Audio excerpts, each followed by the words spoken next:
Chapter 1.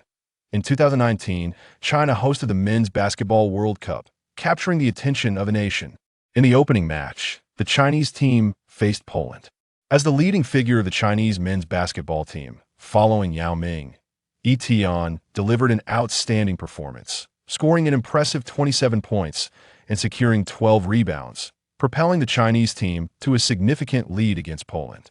However, as the core of both the offense and defense, Tian found himself in foul trouble, which posed a potential risk to the game.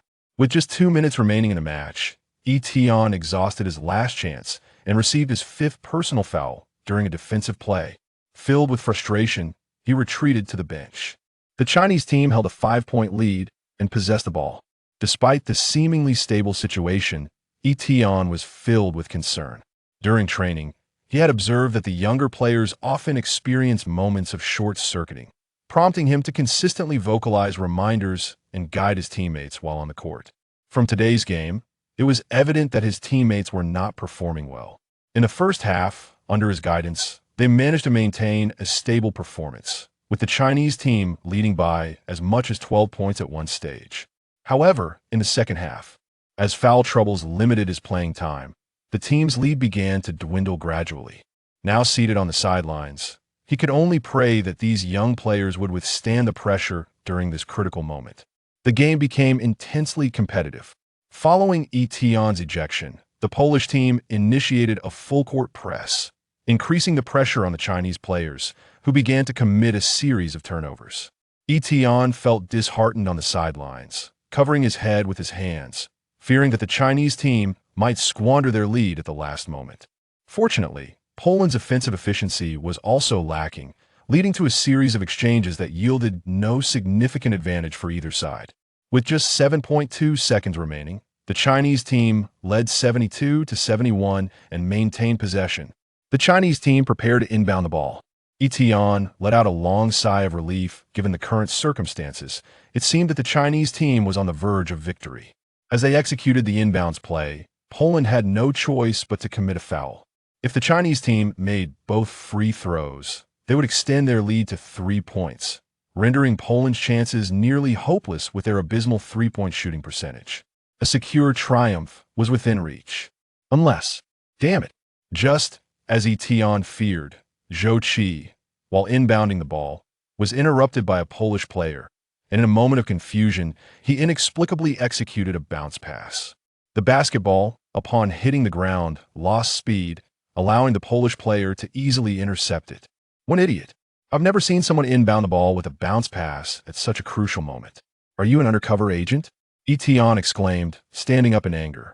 The more he thought about it, the more frustrated he became, suddenly feeling a splitting headache.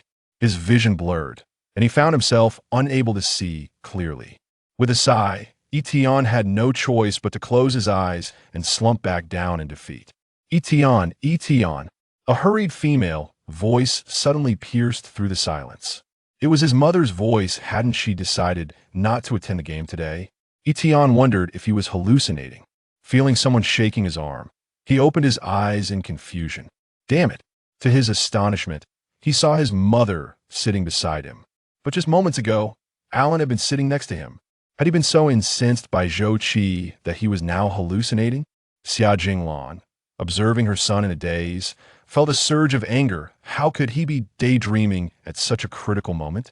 Tian, Commissioner Stern is calling your name. What are you still dawdling for? Xia Jinglan urged. What's Stern? David Stern? Tian replied. Bewildered, he couldn't comprehend the situation. Hurry up and go, don't just stand there. Seeing her son still acting foolish, Xia Jinglan gave him a gentle nudge.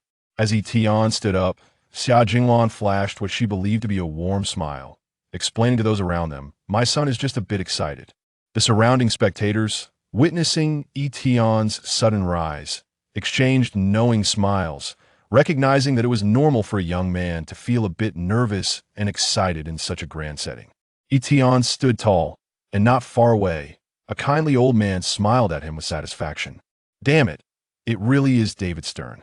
Tian could hardly believe his eyes. Was he dreaming? This was a scenario only found in fantastical novels, yet here he was experiencing it firsthand. Observing Tian's dazed expression, David Stern suspected that this young man from China might not be fluent enough in English.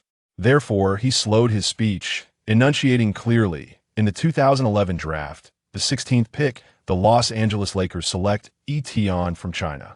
Etienne trembled with excitement as he received the purple Lakers cap from a nearby staff member and solemnly placed it upon his head. He swiftly made his way from the audience to the stage, eagerly shaking David Stern's hand.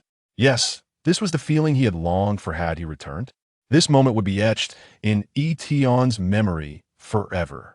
Gazing at the youthful figure before him, David Stern smiled warmly, seeing in Etienne's shy demeanor echoes of the Chinese giant from 9 years ago.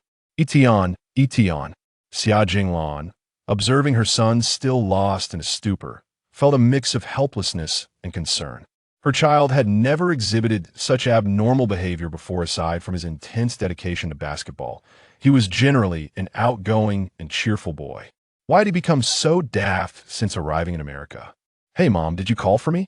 Etienne suddenly snapped back to reality. "What's wrong with you today? You look so distracted. I truly regret letting you come to America." Xia Jinglan huffed. "Please, Mom." Etienne set down his chopsticks, explaining, "I'm just a bit unaccustomed to everything." "Is it nerves or disappointment?" Xia Jinglan asked, her tone softening. "You've been drafted, after all, in the first round. Although it's a bit below expectations, it's still quite acceptable." At 21, Etienne had already played 3 years in the Chinese league, and in the recently concluded season, he averaged 24.9 points and 11.5 rebounds, leading his team to victory in the championship and earning the title of the league's youngest MVP.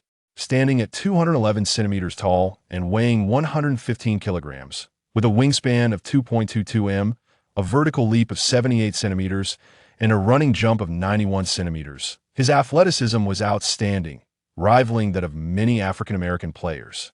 Most importantly, Etienne possessed a soft shooting touch and excellent range, particularly excelling in mid-range shooting from 18 to 20 feet, with his scoring ability extending from the paint all the way to the three-point line. However, his shortcomings were equally evident as an interior player. His physique was somewhat slender, lacking in post-up strength, and he had virtually no back-to-the-basket skills. Etienne's draft template was Paul Gasol, showcasing remarkable strengths. His draft report noted, "Etienne possesses exceptional athletic ability, excels in ball handling, has a soft shooting touch, stable mid-range shooting, and a high basketball IQ." Compared to other big men, Etienne was a decent free throw shooter and possessed the speed to contribute to fast breaks. Nevertheless, his weaknesses were glaring, the report indicated. Compared to traditional big men, he lacks upper body strength and has slightly inferior physicality. With a reliable three-point shot, he could play as a small forward, but his three-point shooting is inconsistent, and his post moves are crude, with a reluctance to engage in physical confrontations.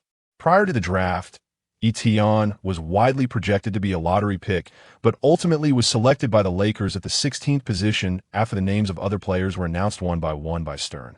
Etienne shook his head and calmly stated, "Mom, I'm fine. 16th is a decent position with less pressure. Besides, many second-round picks have become stars. I don't think my starting point is too low." That's the best way to think about it. Xia Jinglan observed her son's mood and, seeing everything was normal, let out a sigh of relief. "Now, Etienne, you must take care of yourself in America." Xia Jinglan advised, "Eat well, sleep well, and at night." "Hey, Mom." Etienne interrupted his mother, who had entered her nagging mode, saying helplessly, "I won't wander around at night. It's not as safe here as in China, and I won't get into conflicts with anyone. They have guns here, which is quite frightening." "Mom, this must be the 37th time you've told me this.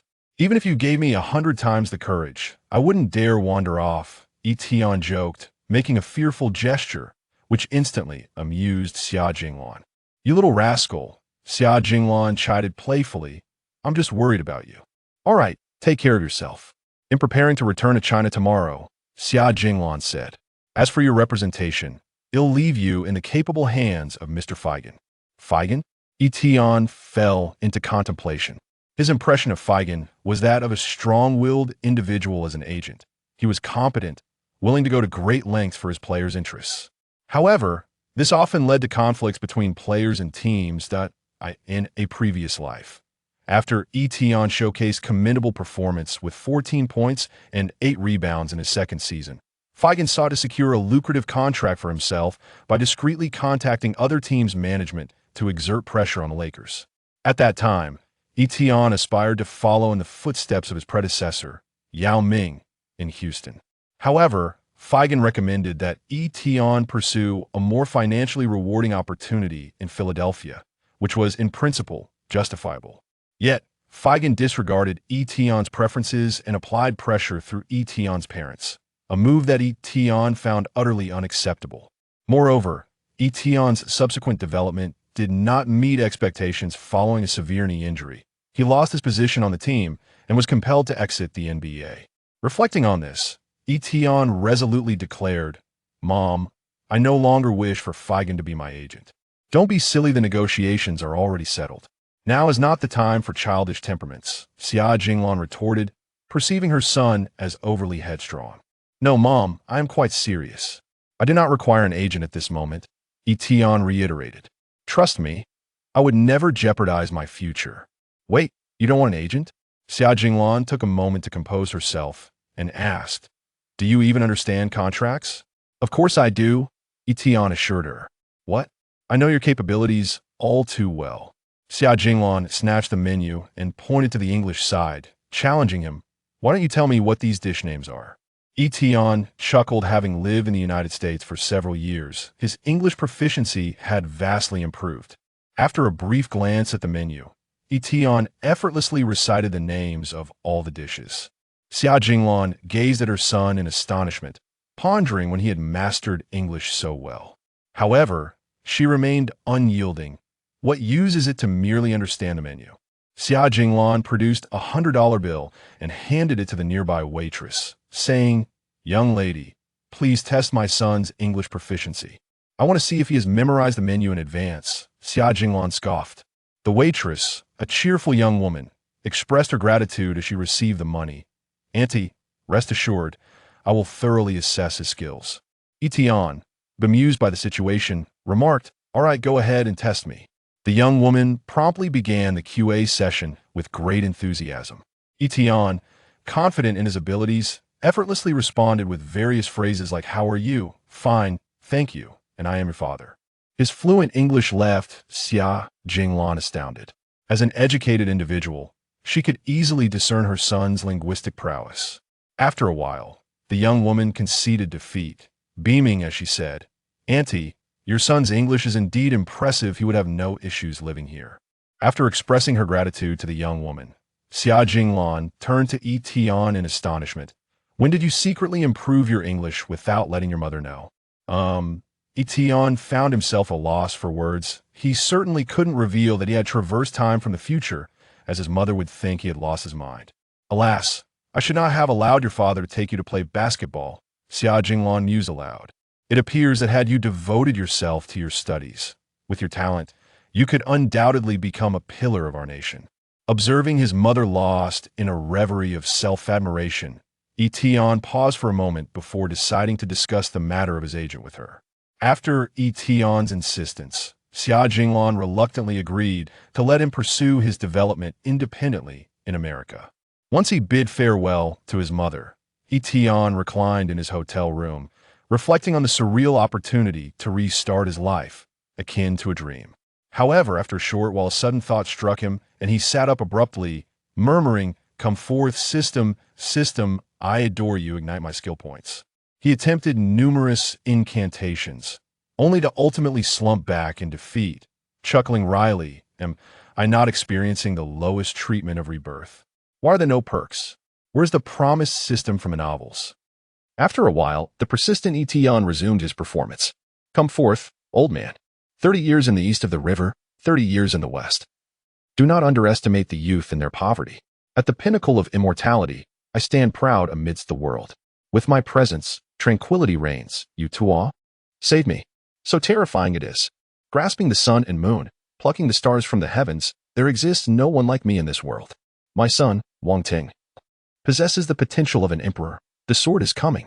Etion fervently shouted out every slogan he could think of, only to be met with an utter silence that left him profoundly disheartened. No system, At least an old man or a small pet would suffice. If nothing else, a storage bag would do. If this were a novel written by some author, I would surely berate him. Etion muttered in frustration. Which red-haired creature dares to write such a story? I would scold him into a most unfortunate old age. No. Could it be that I simply did not shout loud enough? With this thought, Etion summoned all his strength to repeat his earlier flamboyant declaration. Damn it. Who asked that fool shouting so loudly? It's the middle of the night. Can't one get some sleep? After a series of fervent attempts, he concluded his efforts, greeted by a friendly reminder from the neighbor. Alas, Etion sighed as he reclined back on his bed. Pondering the sheer unfairness of it all, no golden finger to aid him. Suddenly, an idea struck him. Oh, I must call my mother and urge her to purchase a house. Yes, he realized. He was aware of how the times were changing. This could lead to substantial wealth. Ha ha ha, he chuckled to himself, drifting off into a blissful slumber. The following day, Etion boarded a plane from New Jersey to Los Angeles, his heart racing with excitement at the prospect of his impending NBA career. In a previous life, Etion had been heralded as the youngest MVP in the CBA, often regarded as Yao Ming's successor. Due to Yao Ming's remarkable performance in Houston, the hopes of the nation rested heavily upon Etion's shoulders. Yet, the fierce competition in the NBA exposed his shortcomings in physicality, resulting in a rocky start to his career, lacking the resilience to withstand the rigors of the game. Etion often found solace in shooting from the perimeter, earning him scorn from the media, who labeled him as soft in comparison to Yao Ming. This criticism plunged Etion into a period of despair, but fortunately, the Lakers star, Kobe Bryant, took him under his wing. Encouraged by his idol, Etion gradually emerged from his slump, ultimately averaging nearly 14 points and 8 rebounds in his second season. Regrettably, in his quest to enhance his physicality, Etion followed the coaching staff's directive to gain weight. Although this decision significantly improved his ability to compete, it placed a tremendous strain on his body. As the third season commenced, Etion was in stellar form, having scored over 20 points in 5 consecutive games by the 10th match. Just as the world anticipated the rise of yet another Chinese giant, Etion succumbed to a torn ligament in his knee, leading to a lengthy recovery that spanned an entire season. Upon his return, he found that his position on the team had vanished. Inherently competitive, Etion chose to leave the NBA to prepare for the Olympics and return to the CBA to continue his career. Subsequently, he attained monumental success in the CBA and emerged as a national pillar in international competitions during the post-Yao Ming era.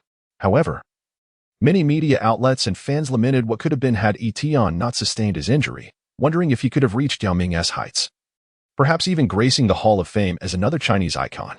Reflecting on Kobe, Etion felt a pang of emotion when nearly everyone else criticized him. It was Kobe who bravely stepped forward to offer his encouragement. Kobe trained alongside the rookie Etion, generously imparting his invaluable skills without reservation. When the coach rashly relegated Etion to the sidelines due to his poor performance, it was Kobe who fought for Etion's opportunity to take the court. Etion will never forget the words Kobe once imparted to him. Do not concede defeat. I have not given up on you, so you must not forsake yourself. Subsequently, in his relentless pursuit to lead the Lakers into the playoffs, Kobe tragically ruptured his Achilles tendon, resulting in a significant decline in his prowess and a gradual loss of competitive edge. The toll on the leader's body was a consequence of his own relentless ambition, and Etion felt an overwhelming sense of guilt, lamenting his own slow growth. If given a second chance, he vowed to exert every effort to support his mentor, ensuring that Kobe would not have to voice his regrets during the regular season with that haunting phrase, "Ma'am, what a pity." Upon arriving in Los Angeles, the Lakers' general manager, Kupchak, warmly welcomed Etion, and the signing process was a delightful experience for both parties. Kupchak was pleasantly surprised by Etion's vivacity and proficiency in English, particularly since this young man had come without an agent, which heightened Kupchak's fondness for him. To facilitate Etion's training and daily life, Kupchak generously assisted him in securing an apartment near the arena. The absence of an agent only reinforced Kupchak's resolve to lend his support to this earnest young man. Owing to the wisdom gained from his previous life, Etion quickly acclimated to life in Los Angeles. Today marked the commencement of the Lakers training camp, and Etion was filled with eager anticipation. Although the gathering was scheduled for 9 o'clock, he arrived at the gym by 8, unperturbed by his early arrival, for he knew that the man he admired would likely be there even earlier. As expected, when Etion pushed open the gym doors, the rhythmic sound of basketballs dribbling resonated clearly within. A familiar figure came into view. It was Kobe, clad in the Lakers' gold training attire, diligently practicing his shots. With effortless grace, he released the basketball from his fingertips, tracing a beautiful arc through the air. Swish. The ball found nothing but net. Kobe continued his relentless shooting practice, the basketball soaring through the air in a seamless dance, each shot landing perfectly in the hoop, embodying the elegance and fluidity that Etion had always admired. Etion was somewhat captivated. Kobe's shooting technique was undeniably textbook quality. Behind such solid mechanics lies countless hours of diligent practice. Only through the formation of muscle memory can one effortlessly send the ball into the hoop. At last, Kobe had successfully shot all the balls into the basket. He wiped the sweat from his brow and, upon noticing Etion standing at the sidelines, revealed his signature smile. Etion noticed that Kobe had acknowledged him and hurriedly approached, introducing himself. Kobe, hello. I am Etion, the rookie this year. It's a pleasure to meet you. Kobe looked at Etion, extended his hand, and replied with a smile. Your English is far superior to that of Yao Ming back in the day. Etion was somewhat taken aback and quickly extended his hand to grasp Kobe's. Boss, your praise makes me feel quite shy. Haha. Kobe, amused by Etion's playful demeanor, found it exceedingly entertaining. You are far more amusing than Yao. He is very humble yet somewhat reserved. I initially believed he was my favorite Chinese person, but it seems I may need to reconsider. Etion was on the verge of fainting with happiness. In his previous life, due to his inadequate command of English, he was utterly incapable of conversing with Kobe, managing only a solitary hello before falling silent. This led Kobe to mistakenly perceive Etion as a reserved and taciturn individual. It was only after Etion's English proficiency had significantly improved that Kobe discovered he was, in fact, a lively and exuberant young man. Kobe said with a mischievous grin, let us engage in a one-on-one match. The loser must retrieve the ball and return it to the hoop. Whoa, Etion exclaimed, feeling somewhat bewildered. Despite the earlier divergences in their narrative, they ultimately found themselves in the familiar territory of a one-on-one showdown. He recalled the first time he met Kobe. After exchanging a simple hello, they were left speechless until Kobe gestured towards the ball and then at Etion, resolving their awkward silence with a game of one-on-one. During that encounter, Etion faced a crushing defeat, having no opportunities throughout the one-on-one match. In the end, it was Kobe, noticing Etion's plight, who graciously allowed him a mid-range shot, sparing him the embarrassment of a scoreless game. Kobe showcased his vast array of skills before Etion, leaving a particularly profound and shameful impression. The most humiliating moment for Etion was witnessing Kobe, a 198 centimeters guard, successfully backing him down despite Etion's height of 211 centimeters, which left him feeling ashamed for quite some time. Meeting his idol for the first time, he had hoped for a favorable impression, yet it did not turn out as he had wished.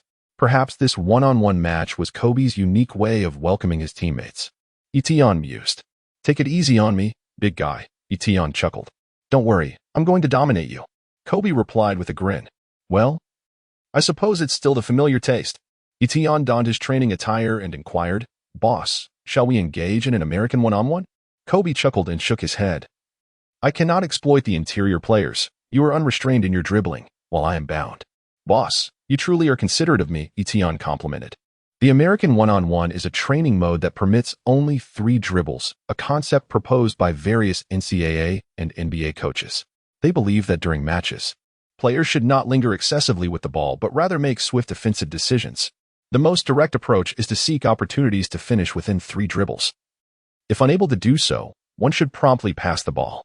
Naturally, this style of one-on-one is not particularly favorable for interior players, as post-play often requires multiple dribbles. Kobe passed the ball to Etion with a bounce, rolled up his sleeves, bent his knees, and assumed a standard defensive stance.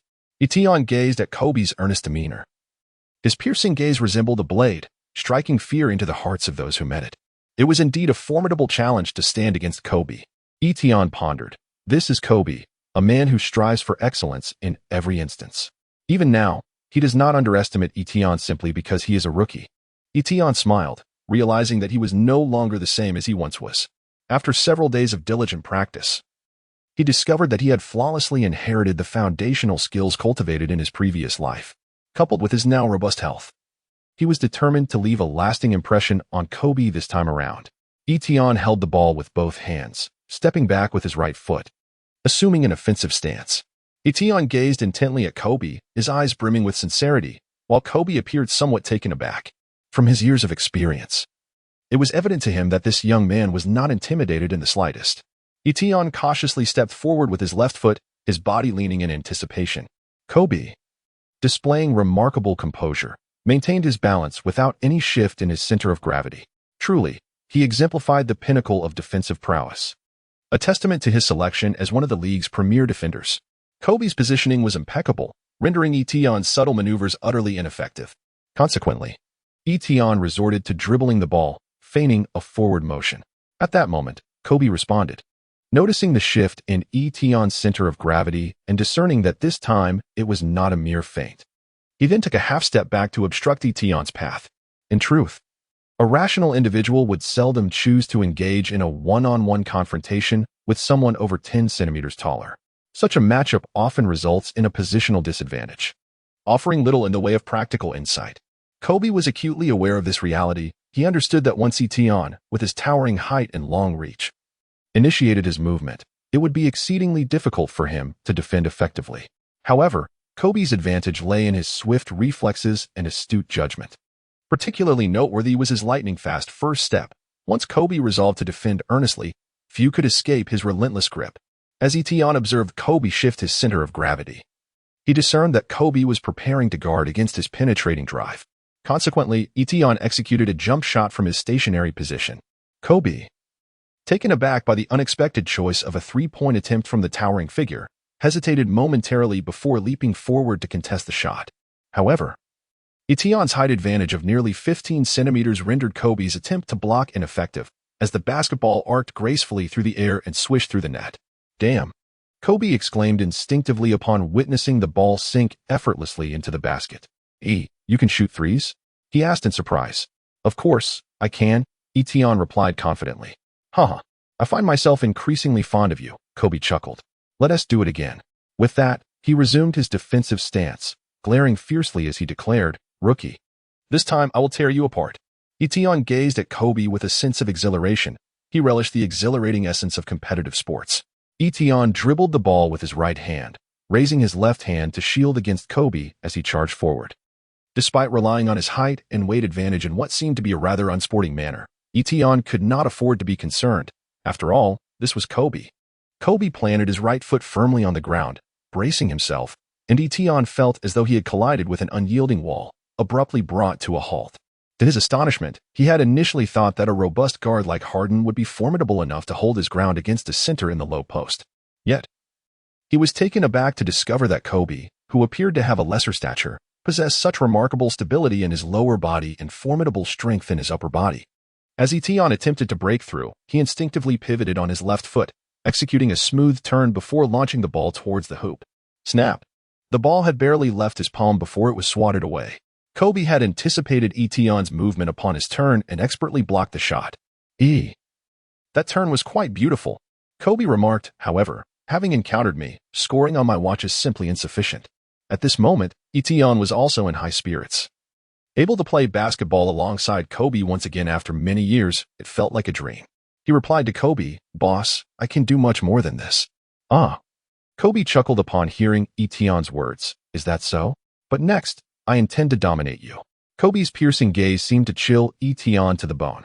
Etienne steadied himself and passed the ball to Kobe, adopting a posture of focused defense. Observing Kobe with the ball, Etienne's mind began to race. Drawing upon his prior knowledge of Kobe from his past life, he understood that the hesitation was merely a prelude. Suddenly, Kobe accelerated, catching Etienne momentarily off guard, allowing Kobe to glide past him effortlessly. With ease, Kobe executed a layup, turning back to Etienne and sternly advising, "Kid, you cannot afford to lose your focus during a one-on-one." Etienne felt a twinge of embarrassment, scratching his head in confusion. Why ponder so much? After all, this was Kobe, and his offensive maneuvers were far beyond what one could easily anticipate. This time, Etienne concentrated all his attention, fixating intently on Kobe. As Kobe dribbled forward, Etienne positioned himself firmly, using his body to apply pressure.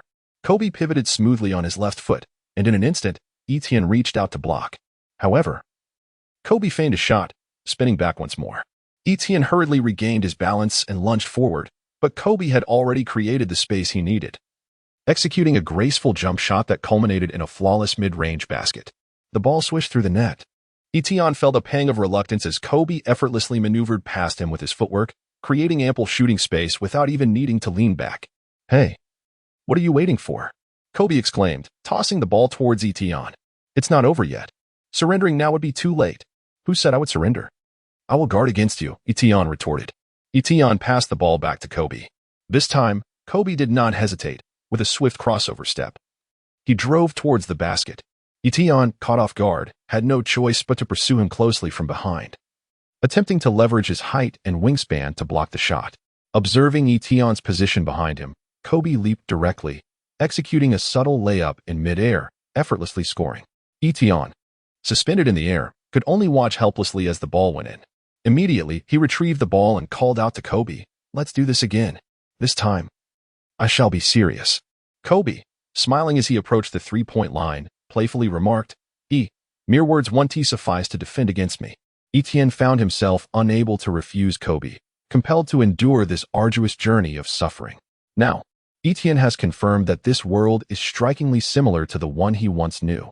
For Kobe is unparalleled and cannot be imitated by anyone.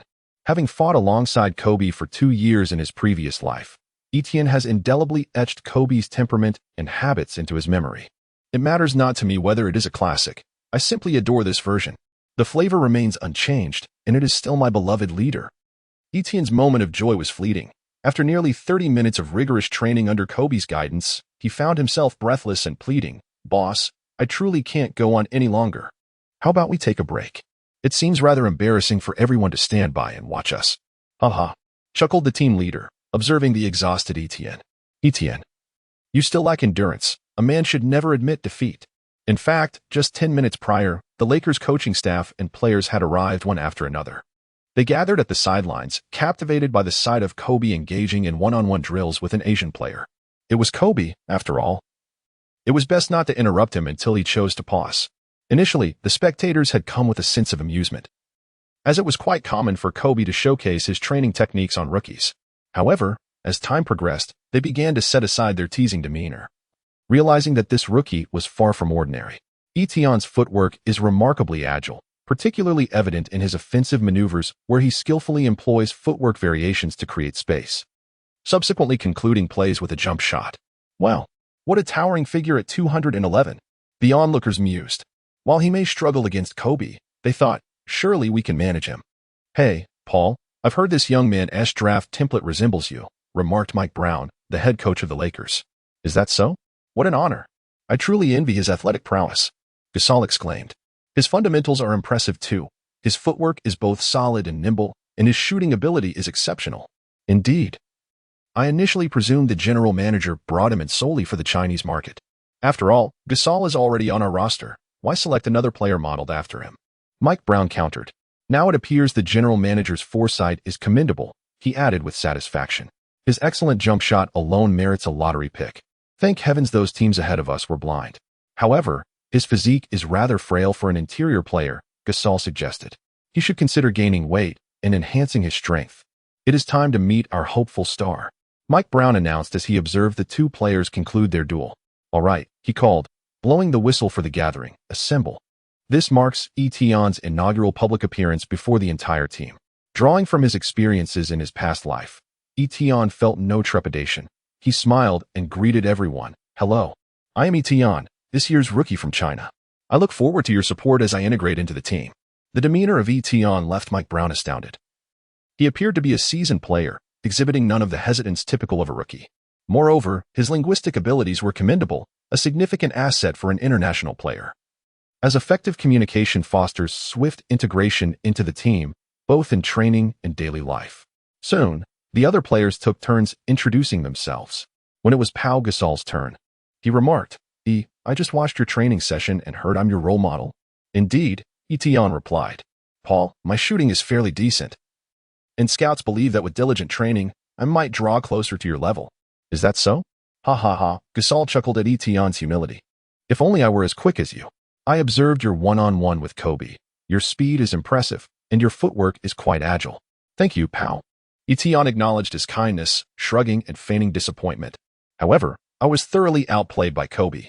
Laughter erupted among the players, with one quipping, "Kid, you may be a tad too hard on yourself." After all players had introduced themselves, Coach Mike Brown delivered a brief address. Like Tion, Brown was new to the Lakers. Following last season's playoff defeat to the Dallas Mavericks, which ended their quest for a third consecutive championship, the illustrious Zen master Phil Jackson opted for retirement.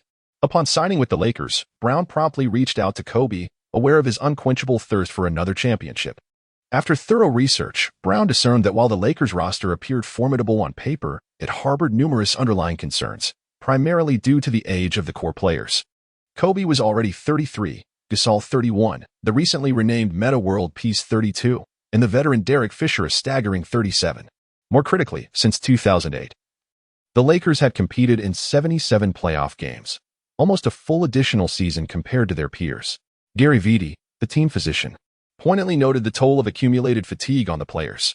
Since 2008, consistently reaching June without adequate rest had led to a relentless cycle of overexertion, leaving everyone emotionally and physically drained.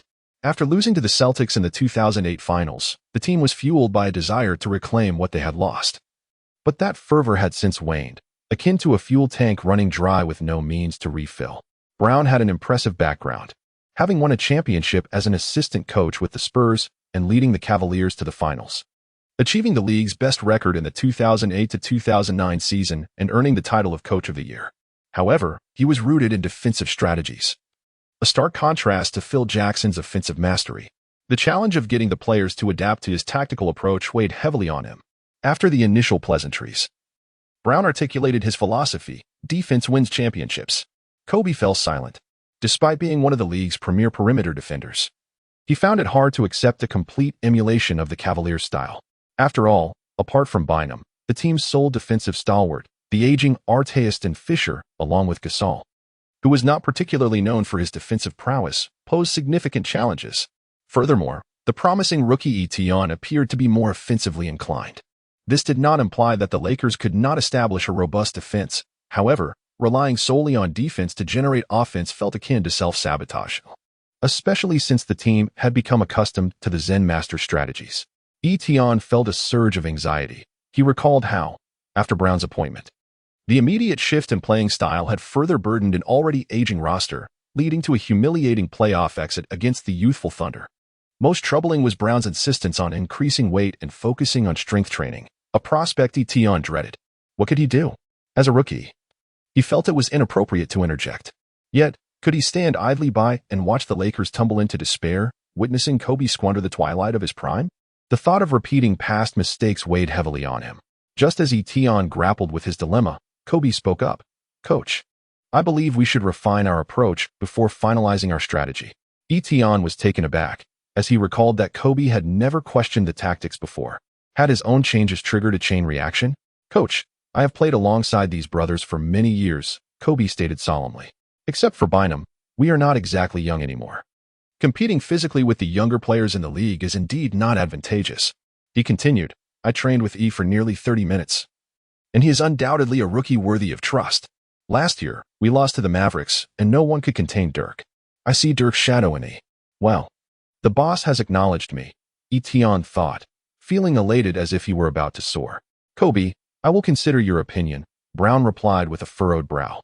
Despite his slight displeasure, Brown was indeed concerned about what Kobe had articulated. "Is he really as remarkable as you say?" Brown expressed skepticism. Although he had just witnessed Tion's impressive footwork and gentle touch, it was evident that he still struggled to contend with those monsters in the paint. "Coach, he possesses more skills than you have observed," Kobe asserted earnestly. Tion was taken aback by Kobe's unwavering support, feeling an overwhelming surge of excitement.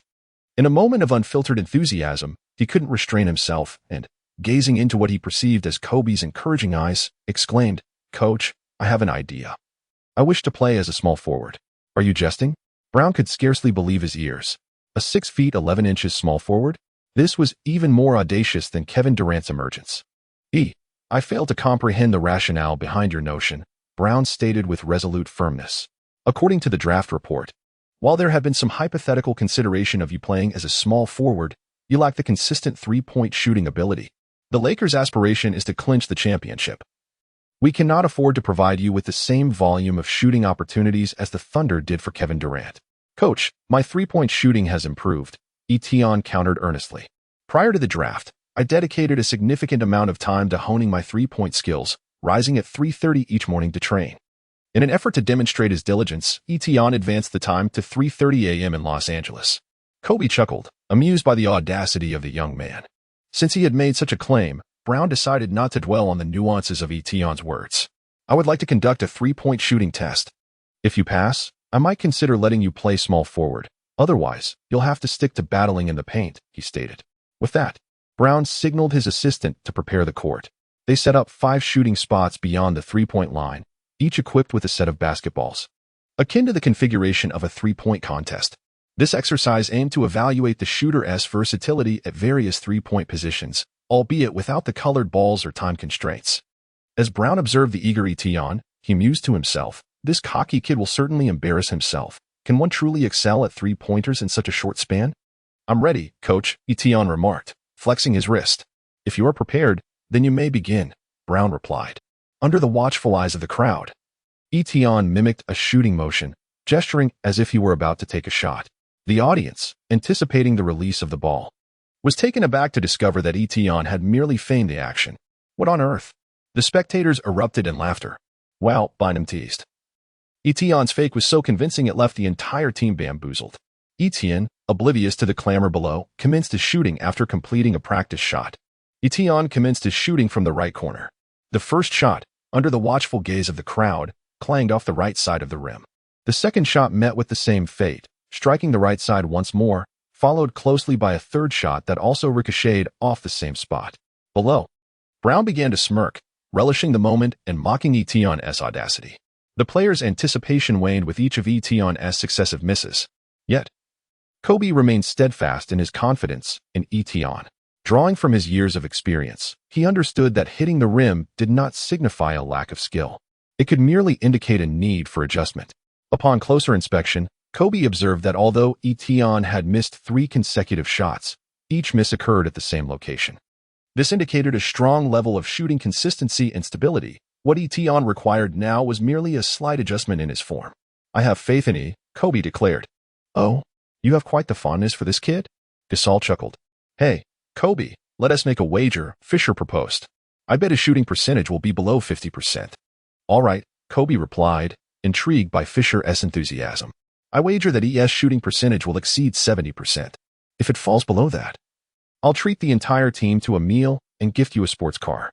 Fisher was taken aback, not only by the stakes, but also by Kobe's unwavering faith in a rookie. I accept your bet. If I lose, I'll match your wager, Kobe.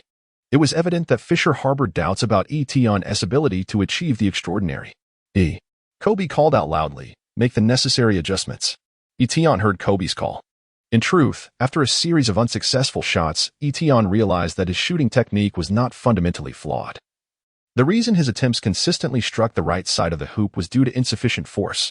It seemed that his strength had diminished since his rebirth, leaving him at odds with his own memories. Indeed, he was noticeably more frail now compared to his 2019 self.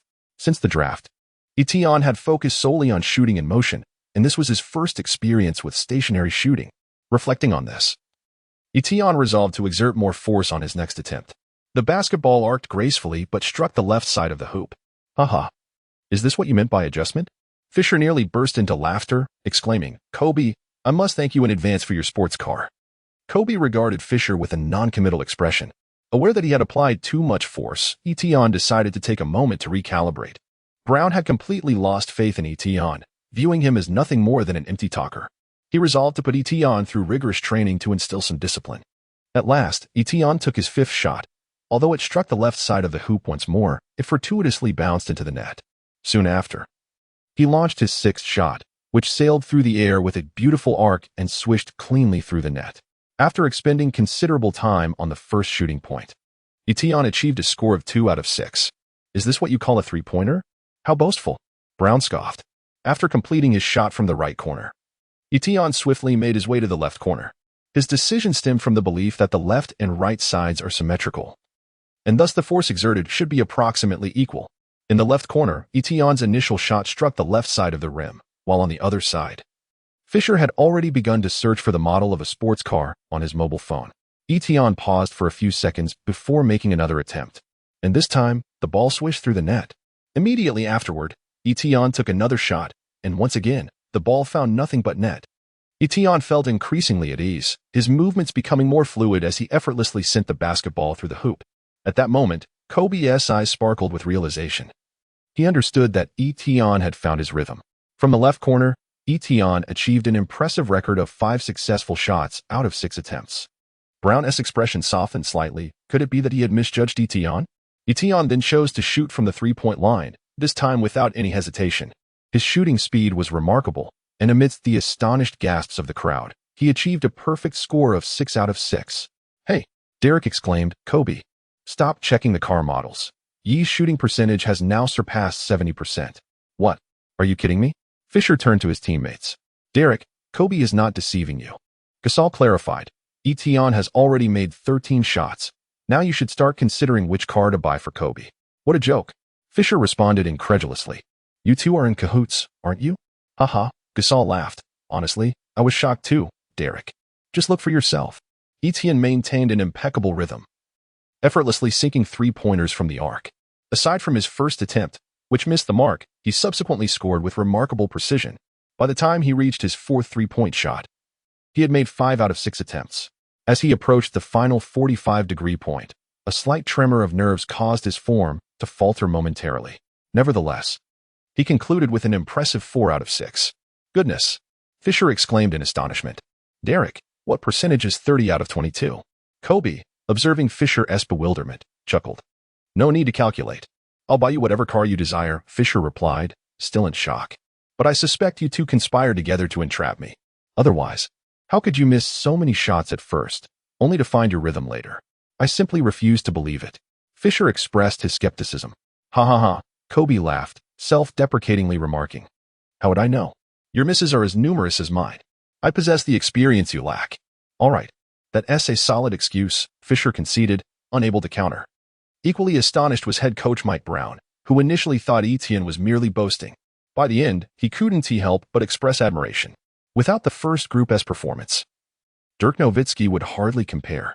"Etienne," Brown called out. After finishing his shots, Etienne hurried over to his coach, a bit sheepishly explaining, "Coach, I haven't practiced stationary shooting in ages. I'm a bit rusty." "Etienne, you are a prodigy, capable of mastering 3-point shooting in such a short span," Brown praised. "I now believe you truly rise at 3:30 a.m. to practice your shots." "Hungry, I could actually believe that," Etienne thought mischievously, imagining that if he truly practiced like that, he'd probably collapse before even reaching the NBA. Nonetheless, it was true that 3-point shooting requires extensive practice, and few realized that Etienne had dedicated years since 2019 to hone this skill. "Etienne, I'm beginning to admire Kupchak's foresight," Brown remarked with a smile. "Had we known your 3-point shooting was this stable, you would undoubtedly have ranked in the top 4. In comparison, Tristan Thompson's skills appear rather rudimentary. Your athleticism is exceptional. You can even execute fast breaks and possess a high shooting percentage from mid-range, creating space for Kobe. Initially, your greatest weakness was your inability to withstand physical play against strong interior players, but now that you're playing as a small forward, that issue is non-existent. You don't need to battle for position in the paint at all. My goodness, you create mismatches against anyone. I can hardly fathom it." With Bynum guarding the paint and Gasol orchestrating plays while finishing inside, Etienne and Fisher can stretch the floor. Kobe, once isolated, would hold the advantage over anyone. If he faces no double team, he can score at will. Once he encounters a double team, he can pass, especially to Etienne, who could possibly be unguarded. And our bench still boasts the league's best 6th man, Odom. "I can scarcely contain my eagerness to start coaching," Brown exclaimed. "Oh, Etienne. I can almost envision the regret on other teams' faces. Am I truly that remarkable?" Etienne pondered, equally caught in the excitement of being so praised by his coach, feeling an overwhelming sense of happiness that he had never experienced in the NBA before. "Kobe," Brown finally regained his composure and said earnestly, "I concur with your thoughts. Let us focus on offense and destroy them." Kobe nodded with a smile, responding, "Coach, let us win the championship together." Etienne was overjoyed to witness Mike Brown reach an agreement with Kobe. It seemed that after his diligent efforts, everything had transformed. In his previous life, Kobe had held a disdainful view of Brown, which indirectly contributed to the Lakers' failures. Following a disappointing season, the Lakers management recognized that their existing lineup could not support Kobe in his quest for a championship. They resolutely decided to gamble during the summer, acquiring the Beast Dwight Howard and Steve Nash, thus forming a formidable quartet with Kobe and Pau Gasol. However, the four players, each with drastically different styles, struggled to harmonize, resulting in a winless preseason, leading to Brown's dismissal and earning him the title of the shortest-tenured coach in Lakers history. Subsequently, the arrival of Mike D'Antoni introduced a fast-paced offensive strategy that further strained Kobe's physical capabilities. Although Kobe delivered an outstanding performance in the latter half of the season, he ultimately overexerted himself, leading to an Achilles tendon rupture and a prolonged recovery period. After his return, Kobe faced a barrage of minor injuries that diminished his explosiveness and eroded his willpower. The once invincible Black Mamba was no more. Now, everything had changed. And Etienne pondered whether this was the butterfly effect at play. He hoped that as a butterfly, he could carry away Kobe's pain and regrets, aspiring to soar higher and lead China to triumph over Poland. Well, that seemed a bit lacking in ambition. Perhaps he should aim to guide China to an Olympic championship instead. That ambition seemed fitting enough. On the first day of training, the coaching staff opted for a less intense session, with most players engaging in restorative warm-up exercises. However, there were exceptions. Head coach Mike Brown, along with his assistants, was conducting evaluations of Etienne. Good heavens. Etienne, you can post up. Wow. You can also perform a fadeaway jumper. Goodness, you can even execute a hook shot? How remarkably talented you are. Oh dear. Coach, your praise is making me blush. What? You can also perform a step back? Etienne, this is quite shameless. How can anyone defend against you? Brown exclaimed, his excitement palpable. Just imagining Etienne, standing at 211 centimeters, facing opponents over 10 centimeters shorter, stirred a twinge of sympathy within him. Whether it was a direct jumper, a fadeaway, or a step-back jumper, one had to wonder how anyone could possibly defend against him.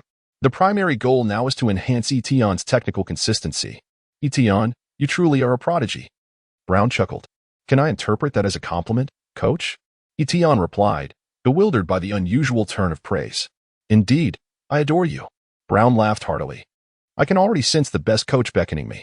Brown's uproarious laughter echoed throughout the entire gymnasium. My goodness, the coach has gone mad, remarked Bynum. It's all right. Pau Gasol reassured Bynum, patting him on the shoulder. The coach is just fired up. You better train hard this new season. Paul, don't scare me, Bynum sighed. My heart can't take this. No worries, Derek will treat the entire team to dinner later. You can recuperate then. As the Lakers coaching staff and players united with a shared determination to excel in the new season, the management was also hard at work. Kupchak was diligently seeking targets to strengthen the team. At 33, Kobe was still at the peak of his career, but a decline was inevitable. Aging is an unstoppable force, even for the Black Mamba.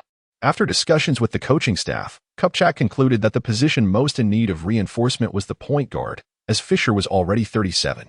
Although his three-point shooting remained reliable, he could no longer provide defensive support for the team. After conferring with Kobe, Kupchak identified his target for reinforcement, the B-King, Chris Paul. As of now, the situation appeared optimistic. At the Lakers training facility, the clock struck 7 a.m., and training had already commenced. Kobe gazed at Etienne with satisfaction. Ever since Etienne joined the Lakers, he no longer trained alone in the mornings. This lively rookie consistently followed him to the gym, repeatedly seeking advice on the fundamentals of basketball, only to be outperformed by Kobe each time. As training progressed, Kobe noticed this young talent's rapid improvement, which surpassed even his own at that age, truly a prodigy. However, today, Etienne seemed somewhat distracted, exhibiting a hesitance whenever their eyes met, as if he had something to say but refrained. As Etienne referred to him as the boss, Kobe felt compelled to understand what was on his mind. Kobe called out, let's have a one-on-one. Etienne, contemplating how to broach his thoughts, perked up at Kobe's challenge. Indeed, the boss was a fervent competitor. Etienne resolved to approach Kobe and said, Boss, there is a matter I wish to discuss with you. What is it? Kobe inquired, surprised by Etienne's serious demeanor, as the boy usually exuded a vibrant energy, making such a solemnity quite rare. It pertains to the trade, and I must admit my outlook is rather bleak. Etienne articulated, having pondered for quite some time, choosing his words with great care. Trade? That is not within your purview, Kobe asserted, emphasizing his tone. Were it not for his high regard for Etienne, he would have reprimanded him by now. A rookie discussing trades? Yet, Etion did not strike one as reckless.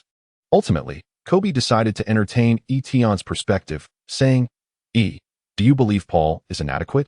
Etion was relieved to see Kobe not lose his temper. It's not about being the leader. On the contrary, I believe Paul would be an excellent addition. If he could join us, I feel we could forge a dynasty. What did you mean by that? Kobe asked, somewhat puzzled. I meant Paul might not be able to come. You needn't worry about that. Kupchak has already communicated with the Hornets manager, and both parties have reached an agreement. Moreover, Paul is eager to join us. Kobe replied with a smile. And I mentioned you to him. Now he is quite eager to meet this rising star. It just requires the league's approval. Boss, the problem lies with the league's approval. Etion quickly interjected. The league won't grant it. Why not? Is it due to basketball-related reasons? What basketball-related reasons? How do you know this? Kobe could not accept Etion's words at all. Etion was fervently spinning his mind, attempting to concoct a plausible explanation. He certainly could not claim to have returned from the future, fully aware of everything, even in a country where everyone practices martial arts. Such a feat would be deemed impossible, and he would surely be regarded as a madman by Kobe. Then there was that owner of the Mavericks. What was his name again? Suddenly, inspiration struck Etion. Cuban? What was he planning? Kobe harbored no fondness for Cuban. He wished to thwart this trade, for it would render the Lakers excessively formidable, jeopardizing his team's aspirations for a championship. But who was he to impede such a transaction? Etion doubted his capabilities. Cuban had already allied with the owners of 10 teams to apply pressure on Mr. Stern, and the league had acquiesced to their demands. How was it that Etion was aware of this? Kobe felt a tinge of surprise. After all, Etion was a rookie, a foreigner. How could he possess such knowledge? How do you know? Damn, Etion felt as if his brain might implode. Although he frequently indulged in novels, storytelling was not his forte. What should he say? I have an intelligence agency? Actually, I invested in the league? Mr. Stern is my elder. Etion stifled a laugh. Continuing his fabrication, Stern is my father's uncle's grandfather's neighbor. He took care of me as a child and was the one who divulged this information to me. Wait a moment. Kobe suddenly felt a bit befuddled. Your connections are quite convoluted. Kobe found it hard to believe, even if it were true. What could he do now? Of course it's true. Old man Stern and I are quite close. Etion began to convince even himself with his own tale. Boss, don't you think that recently both Paul and Lamar have been underperforming? Indeed, knowing they are about to be traded must be quite unsettling for them. But that is the nature of business. Players cannot dictate their destiny. Kobe nodded in agreement. Exactly. The current situation is that the trade has fallen through. Yet both Paul and Lamar have been deeply hurt. If they cannot leave, Paul may be fine, but given Lamar's temperament, he will certainly not take it lightly. Boss, I believe you should speak with them, express your support, Etion suggested. But what if the trade goes through? Kobe countered. That wouldn't matter. Etion replied with a smile. It demonstrates your care and trust in your teammates. The trade is initiated by the management. What does it have to do with you? After a moment of contemplation, Kobe patted Etion on the shoulder and said, I have come to realize that you Chinese are all philosophers. What you just said is entirely correct. Even if nothing occurs, I should still have a good conversation with Paul and Lamar. At Kobe's invitation, Etion joined a gathering with Gasol and Odom. Their reaction to Etion's presence was one of indifference. Kobe seemed to have an unusual fondness for this Chinese boy. To the point where Vanessa complained, Kobe might be in love with this Chinese kid. If I didn't trust his orientation, I might have sent someone to eliminate Etion. The atmosphere of the gathering was exceedingly friendly. Kobe reminisced about their shared journey to secure 2 championships, expressing his unwavering trust and support for Gasol and Odom, affirming that he believed they could rise again, no matter the circumstances. Gasol remained largely unperturbed, stating that as Kobe's brother, he was willing to do anything to assist him. Odom, however, became somewhat unhinged, expressing his confusion regarding the management's intention to trade him. He believed he had contributed significantly to the Lakers and was still in his prime. The management's desire to trade him was a sign of disrespect that he could not forgive. Eventually, under the persuasion of Kobe and Gasol, Odom gradually calmed down and expressed his determination to continue fighting for the championship with the Lakers.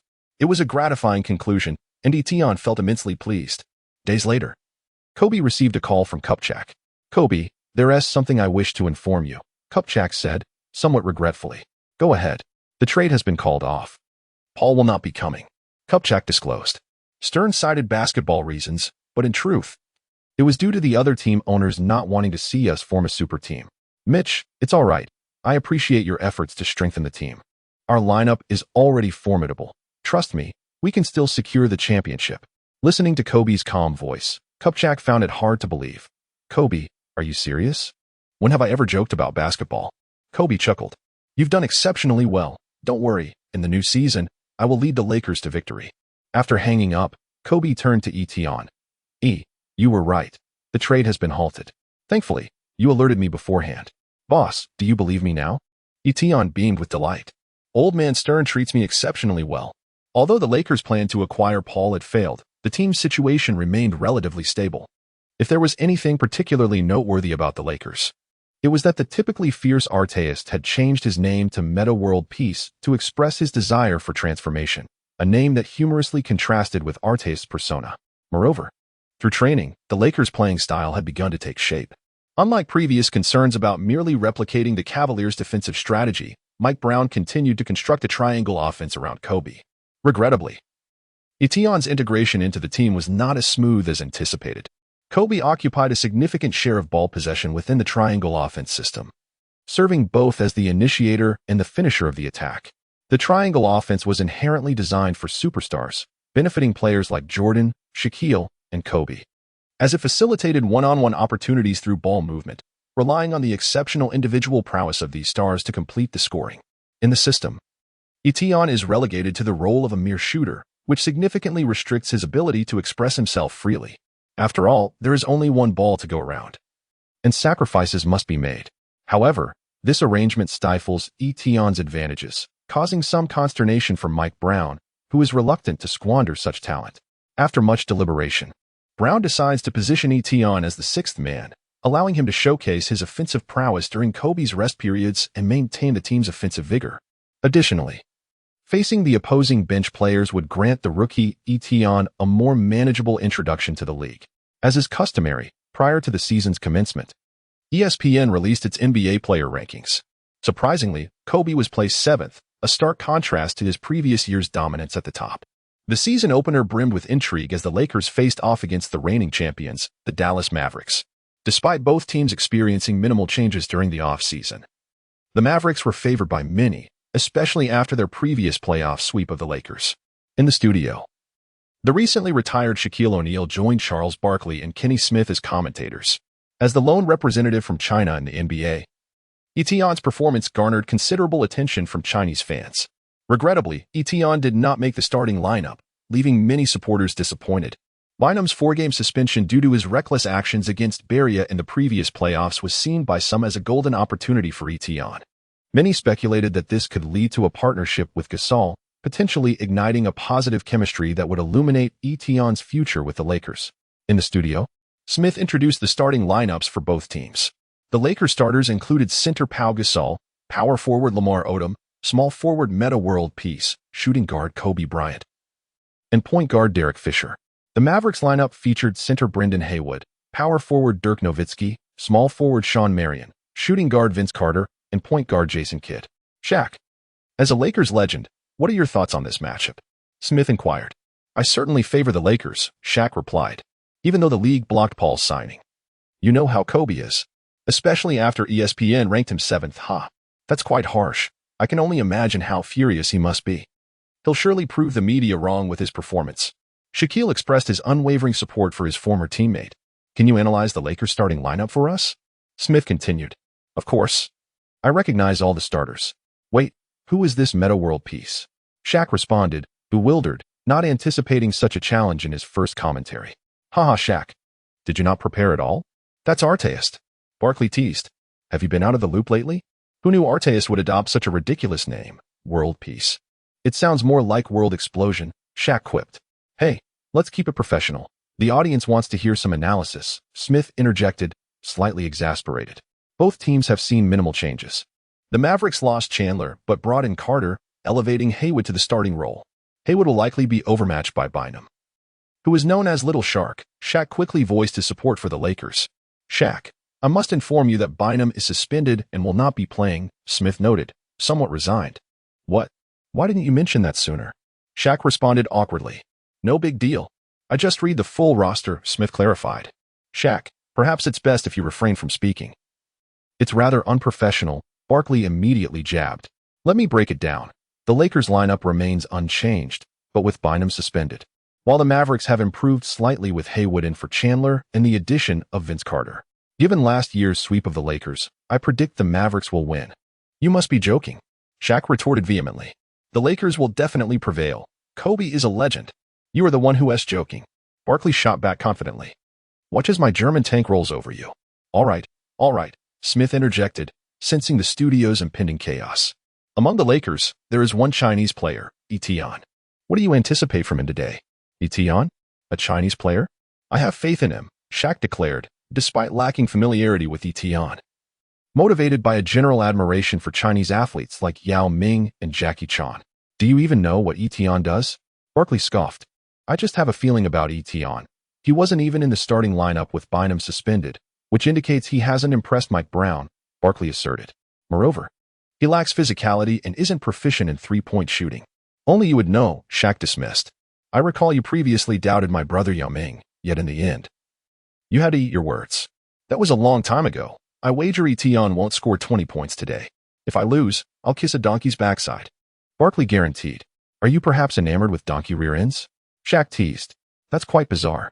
Etienne sat on the bench, observing the unfolding game with a growing sense of unease. Despite Kobe's scorching start with consecutive points, the Mavericks clearly possessed a greater array of scoring options.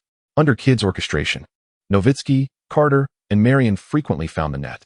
The newly renamed artist had adopted a much milder demeanor, allowing Marion to exploit him at will.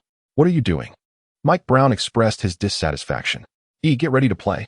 Meanwhile, in China, countless fans were captivated, eagerly awaiting Etienne's moment to shine. Why is Etienne being substituted in at this moment? Barkley questioned, perplexed. Isn't he a power forward? Why is Arteas coming off? Don't shout if you don't know. O'Neal retorted sharply. Do you know? Barkley asked, somewhat taken aback. Of course, I do not. The Lakers were making an unusual number of errors today. Following a steal by Kidd in the backcourt, he initiated a fast break. Marion surged ahead, exhibiting an impressive performance. Kidd's pass found Marion perfectly, who leaped high.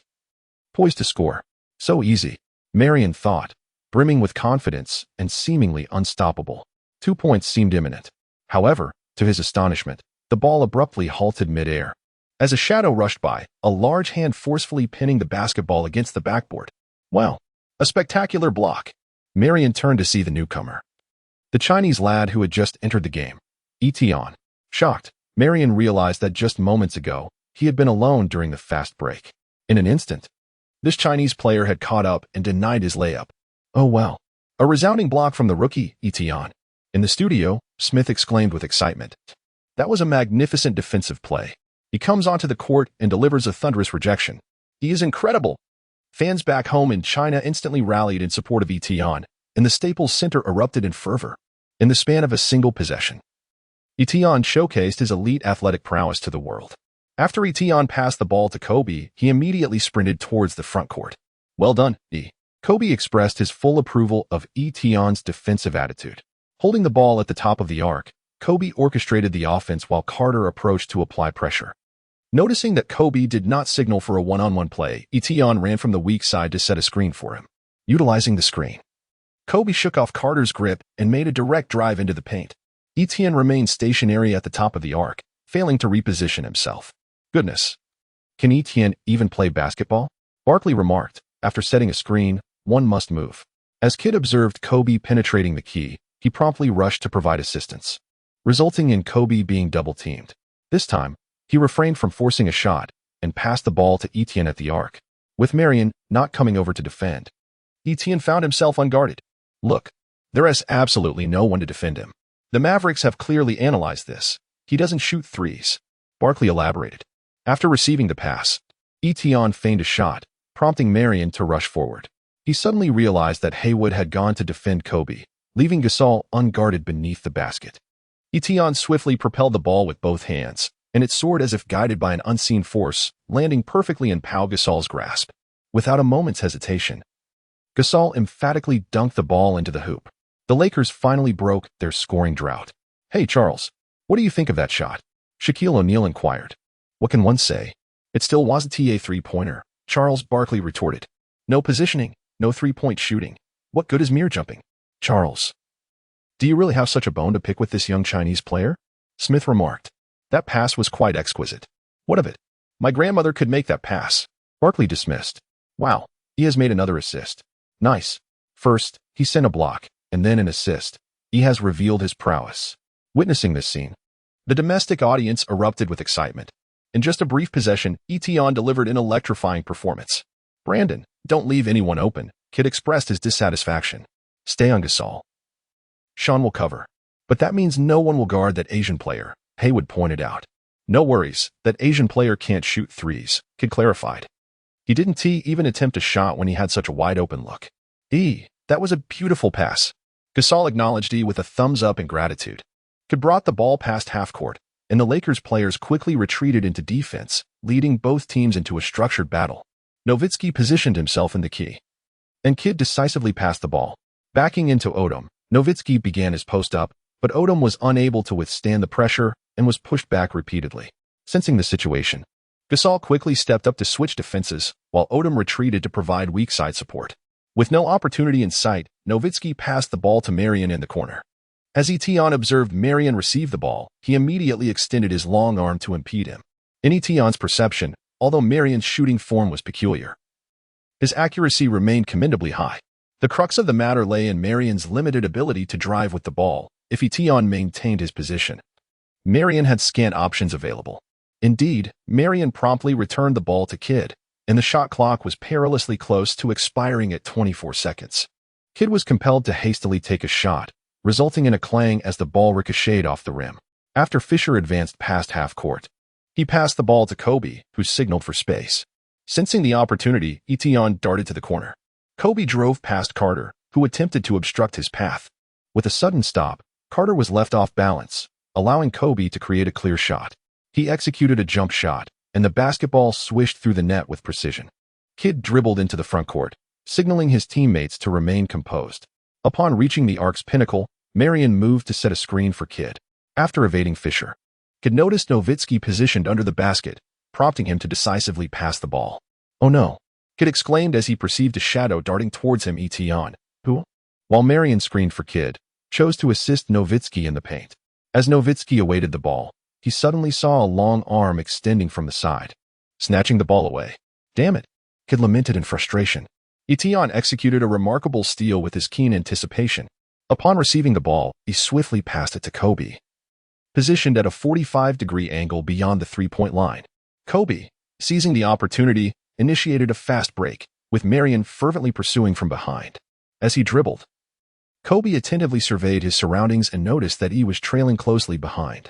What an enthusiastic young man, Kobe mused, perhaps inspired by E's fervor. Kobe unexpectedly chose to toss the ball behind him. Marion, caught off guard, was led out of bounds by Kobe's unexpected pass, clearly unprepared for such a play. After receiving the pass, Etion leapt effortlessly, using both hands to slam the ball into the hoop. Upon landing, he immediately raised his right arm to showcase his bicep. Witnessing this commanding display, the Staples Center erupted in fervent cheers. Big brother, why did you pass me the ball? Etion inquired with a beaming smile. I saw you putting in the effort, so consider it a reward, Kobe replied while retreating on defense. Your first basket in the NBA came from my assist. Thank you for your support, big brother. Etion extended his right hand for a high five with Kobe. Whoa. The domestic fans were in a frenzy. The Emperor is incredible. In just a few minutes, he has already surpassed Yao Ming.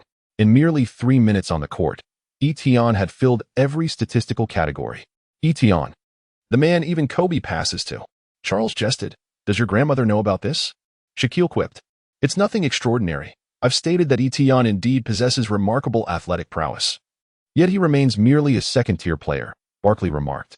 As a big man, he is far too slender to hold his ground. In my era, I could have pushed him from midcourt straight to the basket, he added. He is currently playing as a small forward, Shaquille corrected. So what? Can he shoot threes? Barkley retorted, at his current level, he can only charge in.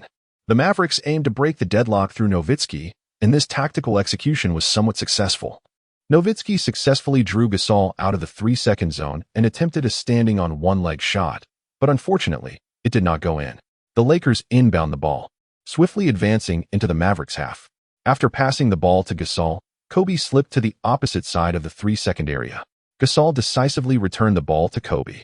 This time, the Mavericks made an adjustment, with Marion stepping up to guard Kobe one-on-one. Compared to Carter, Marion boasted superior height and wingspan, along with better defensive instincts. As Kobe backed into Marion, he suddenly noticed Etion had dashed to the right corner, completely unguarded. Without hesitation, Kobe decisively passed the ball. Etion skillfully caught the pass. At that moment, Carter prepared to come over for defense, but he heard Kidd shout, "Vince, let him shoot. He cannot make a three-pointer." As Etion heard this, he couldn't help but chuckle. He assumed a perfect shooting stance and released the ball. The basketball soared through the air, tracing a beautiful arc as it approached the hoop. Swish! The net rippled, and the basketball gracefully entered the basket. A three-pointer from the rookie Etion. One must admit that Kobe's play today has been remarkably rational. In the past, he would have undoubtedly taken that shot himself. In the studio, Smith was brimming with excitement. "Charles, didn't you say Etion couldn't shoot threes?" Shaquille mocked. "Who told you that I lack the ability to shoot from beyond the arc?" Etion cheekily winked at Kidd as he jogged back on defense. "Damn." Kidd felt instantly offended, angrily shaking his fist in protest. Before the game, he had specifically checked Etion's stats, which indicated he possessed no three-point shooting capability. Who on earth composed such a ridiculous report? Mavericks head coach Carlisle could no longer remain seated. He abruptly rose and called for a timeout at the scorer's table. At that moment, the score stood at 27-26, and since Etion had entered the game, the Lakers had unleashed a 7-0 run, taking the lead. Your performance today has been outstanding," Kobe said as he settled onto the bench, beckoning Etion to join him. Etienne ran over with a smile and said, "Boss, it's mainly because your passes are exceptional." "Ha ha ha," Kobe chuckled. "Stop flattering me. As long as you can score, I'll keep feeding you the ball. I certainly don't wish to exhaust myself in the first quarter. Indeed, the boss must conserve his energy for the most critical moments." "Damn, you really don't act like a Chinese. You talk too much." Odom felt a twinge of irritation. After nearly an entire quarter of play, he had only one assist to show for it, and Etion's presence instilled in him a profound sense of urgency. Etion sensed the unfriendly tone of Odom. Yet it was evident that he no longer wished to engage in any psychological encouragement for him. He cast a glance at Odom without uttering a word. In contrast to the composed and steady demeanor of Gasol and Fisher, Odom appeared somewhat too casual. Etion had already exerted considerable effort to retain the championship core of the Lakers, but if Odom was disinclined, there was little that could be done. Playing time and tactical execution were determined by the coach. Moreover, he was not a currency that could please everyone. Mike Brown called the players to gather around to begin discussing strategies. In the previous few rounds, they had performed admirably. The plan was straightforward. When Dirk had the ball, Lamar would apply pressure, while Etion would cover the perimeter. They needed to minimize errors, preventing the Mavericks from launching fast breaks. After the tip-off, they had allowed Sean Marion to score too many easy points. On the offensive end, when Kobe had the ball, he was to focus on setting screens and executing his movements.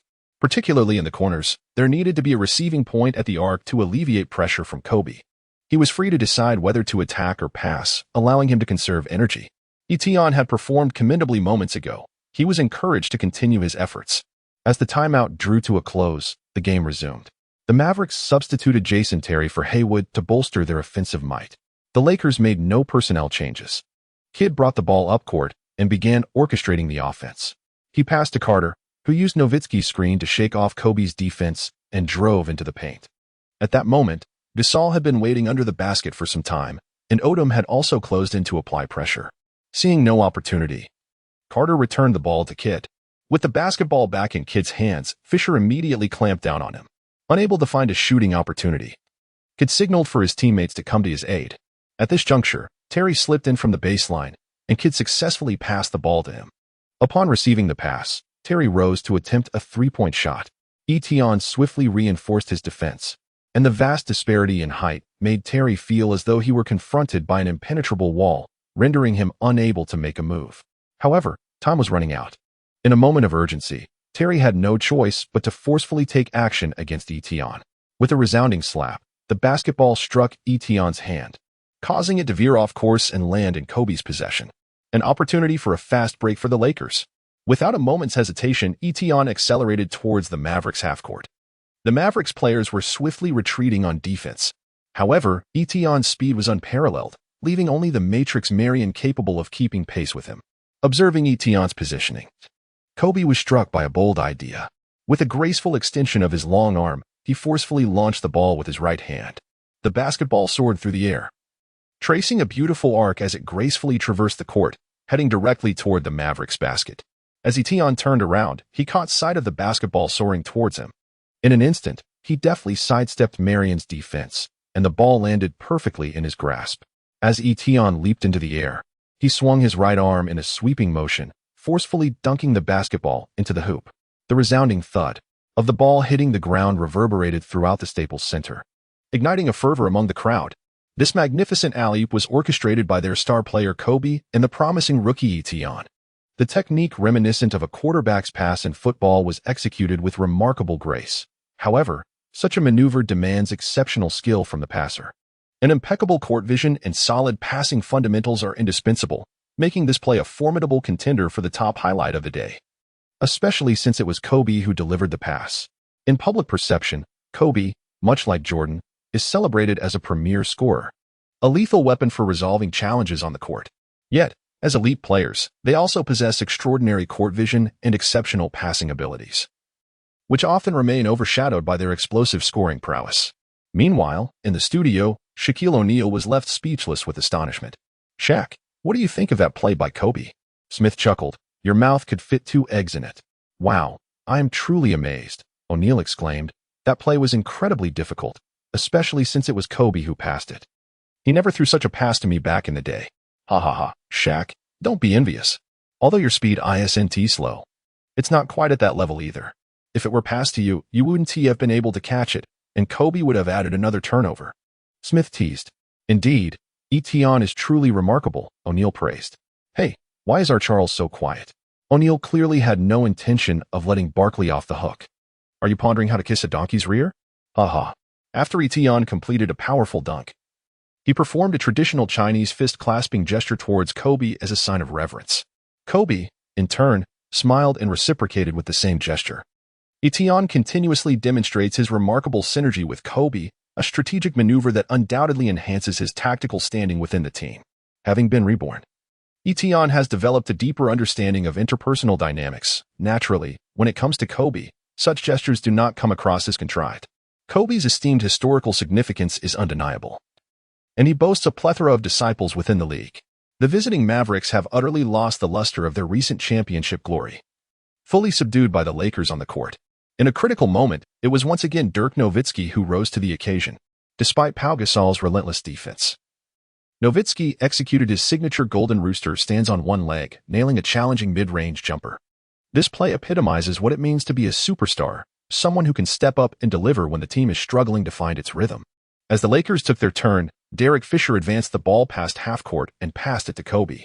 Traditionally, one would expect Kobe to retaliate with an answer ball against the Mavericks. However, this time he opted for a more judicious approach, though many would argue that any of Kobe's methods are inherently reasonable. He entrusted the ball to Lamar Odom and then maneuvered to the 45-degree angle, drawing the attention of Jason Kidd and Vince Carter. Sean Marion shifted to guard Odom, while Jason Terry prudently focused on defending Fisher, leaving Etion completely open along the baseline. Although Odom may not hold a fondness for Etion as a professional athlete, he chose the optimal way to facilitate the play. The basketball found its way smoothly into Etion's hands, presenting him with a splendid opportunity. Etion even took a moment to glance at the hoop before releasing the ball amidst the gazes of the crowd. Although the Mavericks players were fervently hoping that Etion lacked the ability for three-pointers, the trajectory of the ball immediately dispelled their concerns. The basketball soared in a perfect parabola, heading straight for the rim. For 3. Accompanied by the enthusiastic shout from the commentator, Etion raised his arms, reveling in the cheers from the Lakers fans. The sensation of returning to form was simply exhilarating. In the studio, Smith could hardly believe his eyes. Today, Kobe was remarkably steady. Or perhaps he had tempered his individual style to harmonize with the team, something previously unimaginable. "Wow, today's Kobe is astonishing," Smith remarked, regardless of the circumstances. "Kobe always made the right choice," Shaquille immediately agreed. Barkley cast a disdainful glance at O'Neal, retorting, "Shaq, you weren't like this before. You now resemble a diehard Kobe fan." Is that so? O'Neal replied nonchalantly. Meanwhile, our beloved Chinese lad Etienne had already amassed 10 points.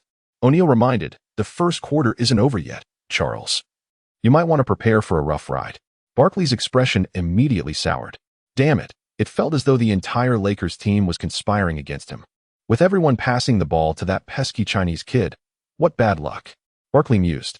The Mavericks swiftly made adjustments, reintroducing Haywood to the game. Surprisingly, Nowitzki was assigned to guard Etienne, as Carlisle evidently sought to leverage Nowitzki's height and wingspan to disrupt Etienne's shooting. However, Carlisle soon realized that this strategy did little to resolve the issue, as Nowitzki's footwork was simply too slow compared to Etienne's. As one of Etienne's draft prototypes, Nowitzki had been a focal point of Etienne's study. And thus Etienne was well aware that Nowitzki was not an exemplary defender. Etienne, at the apex of the arc, held the ball while confronting Nowitzki's defense. With a swift acceleration, he effortlessly bypassed Nowitzki. As Hayward emerged to provide support in the paint, Etienne executed a sudden stop, prompting Hayward to immediately rush towards him. Etienne decisively carried Haywood and executed a jump shot despite losing his balance. The basketball struck the backboard and gracefully descended into the hoop. And won. Etienne ignited the Staples Center once more with a remarkable 2+1. The entire audience rose to their feet, captivated by Etienne's extraordinary performance throughout the quarter. The domestic viewers were nearly beside themselves with excitement. Upon arriving in the NBA, Etienne demonstrated that he remains unparalleled. Are the 15 teams that overlooked Etienne now weeping in despair?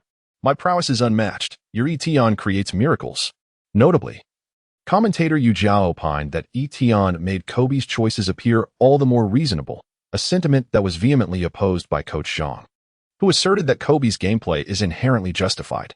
Nonetheless, Coach Zhang acknowledged that Etienne's performance had surpassed all expectations, particularly evident in the flawless display during the first quarter. Amidst the cheers of the fans, Etienne approached the free throw line. He inhaled deeply, adjusted his breathing, and after a couple of dribbles, released the ball with precision. Swish. With a crisp sound, Etienne successfully converted the free throw. At that moment, the score stood at 35-28. As Etienne's consecutive 8 points had widened the Lakers' lead to 7. With the Mavericks failing to score in their final possession, the first quarter came to a close. As the second quarter commenced, Etienne did not take to the court, leaving many perplexed. After the stellar performance he exhibited in the previous quarter, it seemed illogical. What on earth is Mike Brown thinking? Shaquille O'Neal pondered in confusion. Could it be that you called him, attempting to thwart Etienne's scoring? How shameless. O'Neal appeared to have an epiphany, launching a tirade at Barkley. Stop talking nonsense. Do not mislead the audience. Barkley retorted, clearly exasperated. And it's not like I haven't been there myself. It's no big deal. Meanwhile, domestic viewers cursed the Lakers' head coach, had resentment the power to kill. Mike Brown would need 10 lives to withstand the wrath of the keyboard warriors from the East. Without Etienne, the Lakers reverted to their familiar mode, with Kobe employing his formidable individual prowess to draw defensive attention, thereby creating opportunities for his teammates. However, the performance of the Lakers players on the court left much to be desired. Despite Kobe attracting double teams, many of the opportunities created were squandered. Lamar Odom wasted too many attempts against the Mavericks' defense, making poor offensive choices and repeatedly forcing shots against Nowitzki. Additionally, Artest's performance was nothing short of catastrophic. Now renamed World Peace, he exhibited no desire on the offensive end and seemed to have lost his once steely defense. What are you all doing? Kobe glared at his teammates in discontent. If you can't play, then get off the court. The Mavericks capitalized on the Lakers' offensive struggles, steadily closing the gap. Soon, with a fast break dunk from Marion, the Mavericks leveled the score. Just as Mike Brown prepared to call a timeout, Kobe signaled that it was unnecessary. In the subsequent offensive possession, Kobe signaled for an isolation play, and the entire Lakers team spread out, allowing him to receive the ball in a back-to-basket position at the free throw line. Kobe backed into Carter, executing 2 feints in succession. Though Carter remained unfazed, Kobe employed his signature fadeaway jumper to score effortlessly. In the following possessions, Kobe continued to isolate, demonstrating his exceptional individual ability to score despite the Mavericks' adjustments. In one offensive sequence, faced with a double team from Carter and Marion, Kobe executed a series of crossovers before rising up for a jumper, the ball swishing through the net. The score was once again restored to a 7-point lead. The chants of MVP echoed throughout the Staples Center as Kobe, with his jersey clenched between his teeth, roared skyward, reveling in the adoration of the fans. He defended the honor of his home court with fervor. The Mavericks players wore expressions of resignation. This version of Kobe was simply uncontainable, capable of tearing through any defense. This is Kobe. There is simply no way to defend against him, Coach Zhang reflected. Then why were the Lakers swept by the Mavericks in last year's playoffs? Yu Jia countered. You don't understand. That was merely due to Kobe's off night. It had nothing to do with the Mavericks. Coach Zhang shot Yu Jia a disdainful glance in explanation. Yu Jia was left speechless, acknowledging that this rationale was undeniably valid. The Mavericks were forced to call a timeout. Carlisle, the championship coach, quickly devised a counter-strategy. The Mavericks relentlessly depleted Kobe's stamina on both ends of the court. Although the Lakers maintained their lead, Kobe's energy was visibly waning. With both hands on his knees, Kobe's determined gaze made Kidd uneasy. As the possessions mounted, Kobe continued to stand strong. How much longer could he endure? It became a source of concern for the Mavericks players. Ultimately, with 3 minutes remaining in the first half, Mike Brown substituted the panting Kobe. At that point, the score was 55-42, with the Lakers leading by 13. In less than 2 quarters, Kobe had spectacularly amassed 32 points. Etienne prepared to enter the game. Mike Brown instructed him, once you receive the ball, do not rush. Treat it just like practice. Etienne nodded, to be honest. After sitting idly on the bench for 8 long minutes, he was eager to make his mark. With Kobe resting, it was an opportune moment for the Mavericks to close the gap, as Smith elucidated. Ah, our Chinese lad has entered the fray, O'Neal remarked with evident delight. Charles, are you now praying that Etienne doesn't score? Barkley responded with a knowing smile. The Mavericks had substituted Terry to bolster their offense, clearly aiming to capitalize on Kobe's absence to narrow the score. However, they soon realized that the trajectory of the game was shifting unexpectedly. While they managed to score on the offensive end, they found themselves utterly helpless against Etienne's prowess on defense. With Kobe on the sidelines, Etienne became the focal point of the Lakers' attack. Under Brown's strategic guidance, once the Lakers advanced to the front court, they would circulate the ball to stretch the Mavericks' formation, ultimately delivering it to Etienne for the decisive strike. In the 2011-12 season, during an era yet to embrace small ball, it was rare for interior players to extend their defense beyond the arc. Consequently, Etienne faced defenders of the caliber of Carter and Marion, who matched him in height. Etienne 211's height exceeds that of his defenders by over 10 centimeters, allowing him to nearly disregard any form of defense. From the moment he receives the ball to the instant he takes the shot, Etienne's movements are remarkably fluid, to the extent that even Kobe would feel a tinge of envy for this young man's stature. Swish. The basketball traces a perfect arc, effortlessly swishing through the net time and again. Etienne's outstanding performance left the Mavericks unable to close the score gap. Brown fervently waved his fist from the sidelines, proving that the tactics he devised for Etienne were utterly effective. As long as Etienne was provided with one-on-one shooting opportunities, his height allowed him to release the ball with minimal pressure. To thwart Etienne, one could only hope for an off night in his shooting. Soon, the first half concluded, with Etienne flawlessly taking up the offensive mantle from Kobe, shattering the Mavericks' hopes of narrowing the score with successive attacks. Within 3 minutes, Etienne, under defensive pressure, made a 3-pointer and 2 mid-range shots, achieving a perfect shooting percentage. The Lakers fans, witnessing the immense impact this young talent had on the team, erupted in excitement, rising to their feet. The Staples Center resonated with chants of Super E. The overwhelming roar seemed poised to lift the very roof of the arena. The exuberant fans of Etienne proudly showcased their muscles, their playful antics eliciting even louder cheers from the crowd. This sun-kissed youth is undeniably charming. Since Kobe, they have not adored a player so fervently. Within the studio, Shaquille O'Neal was grinning ear to ear, while Charles Barkley appeared somewhat awkward. Mr. O'Neal, he declared earnestly, you have indeed fulfilled your pregame boast in the first half. My Chinese friend is simply out of this world. O'Neal praised. During the halftime break, there will be a delightful surprise for everyone, he added with a mischievous glint in his eye. You can look forward to a little donkey. As a good friend of Charles, I've arranged for it to be delivered. Shaq, you are truly enthusiastic. Barkley chuckled awkwardly. However, it can only be said that the Mavericks' defensive strategy has faltered, as Etienne's offensive prowess is not particularly strong. He primarily relies on mismatched shooting and fast breaks to score, Barkley emphasized. Charles, you are being too harsh on Etienne. If he possessed the offensive skills of Kobe, who in this league could possibly defend against him? Smith chimed in with amusement. This is merely his first game. Scoring 20 points in the first half is already an impressive starting point.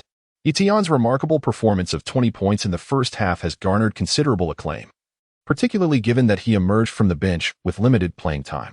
Following a commendation from Shaquille O'Neal, the moniker Space E has evidently become synonymous with him. One cannot help but acknowledge O'Neal's unparalleled talent for bestowing nicknames, from the Truth for Paul Pierce to Space E for Etienne.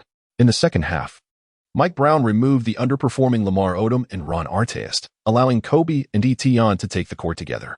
Rick Carlisle adjusted his defensive strategy, positioning Dirk Nowitzki to guard Pau Gasol in the paint, while Haywood was assigned to defend Etienne on the perimeter, with the formidable Marion tasked with containing Kobe.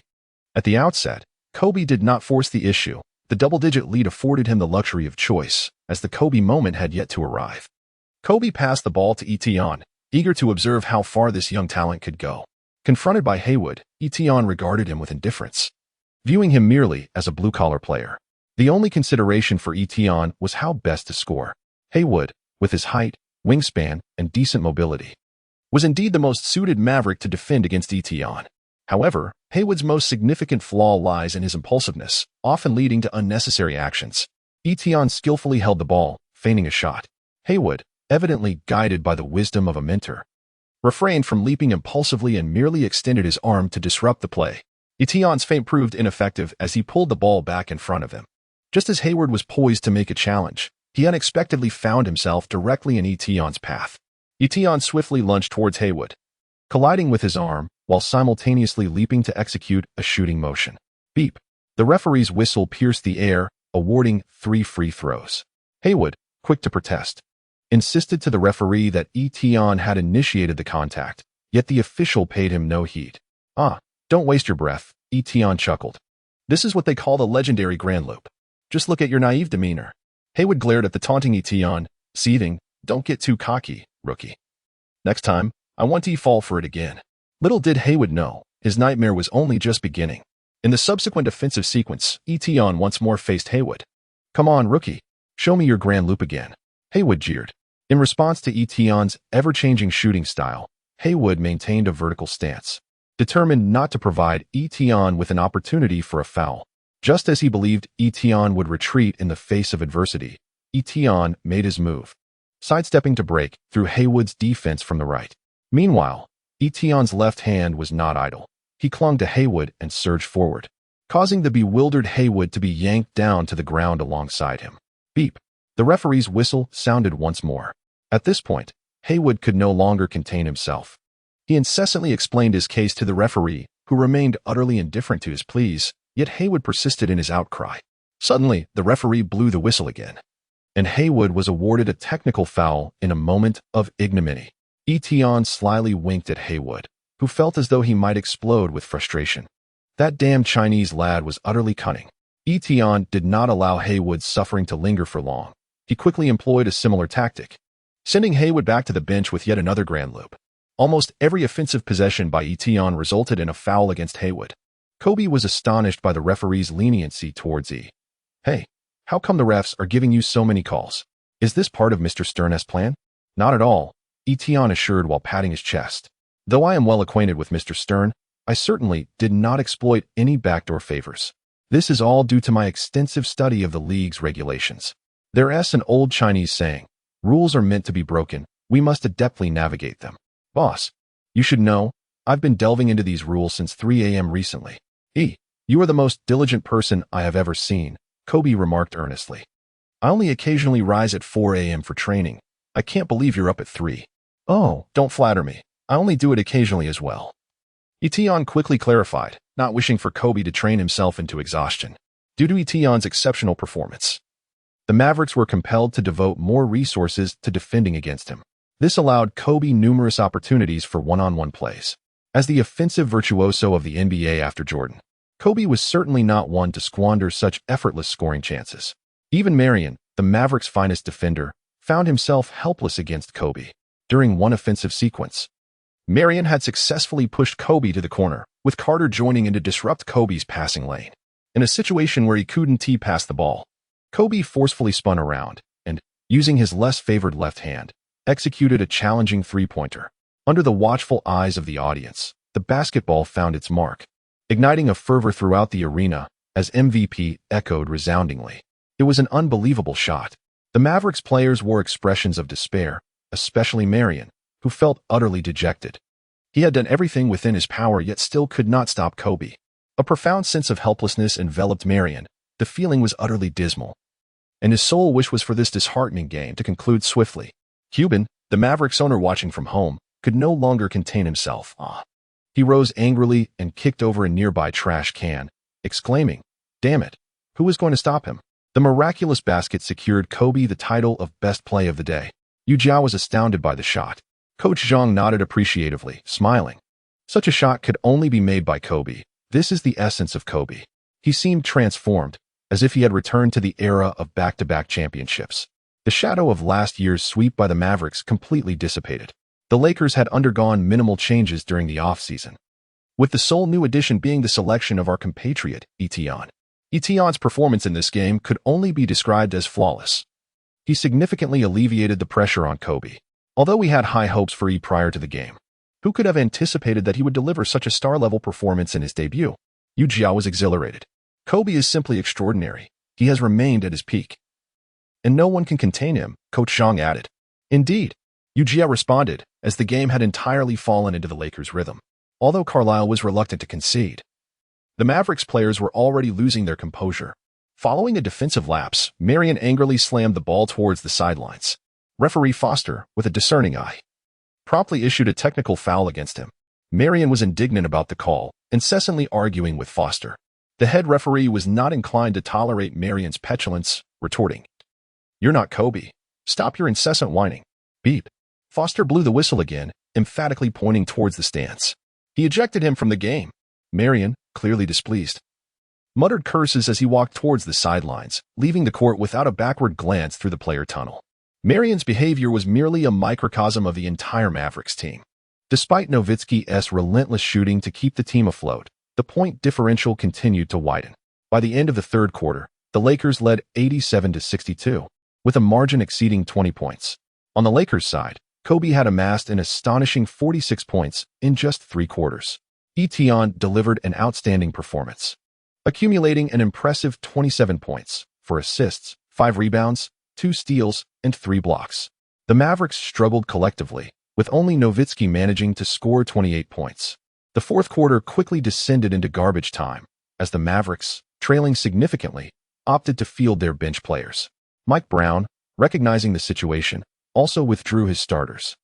At this juncture, Etienne remained on the court, and it was only after he executed a mid-range shot from the 45-degree free throw line that Brown, with a smile, decided to substitute him.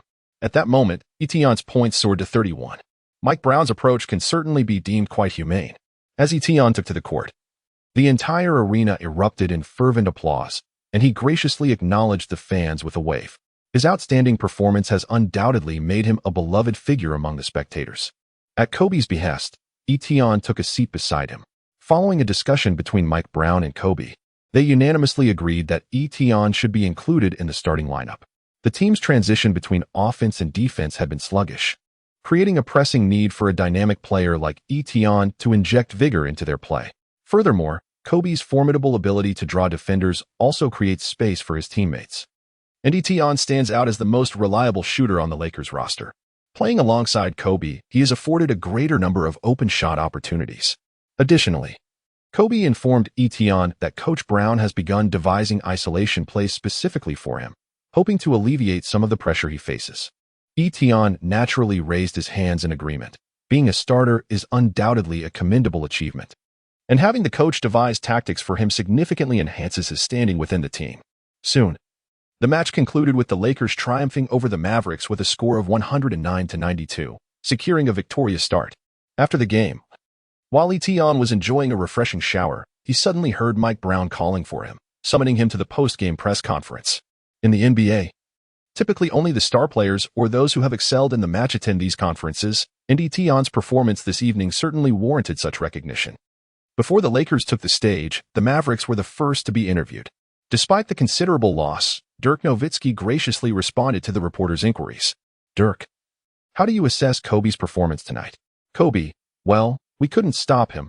Although we tried our utmost, Nowitzki lamented, once Kobe gets going, only God can halt him.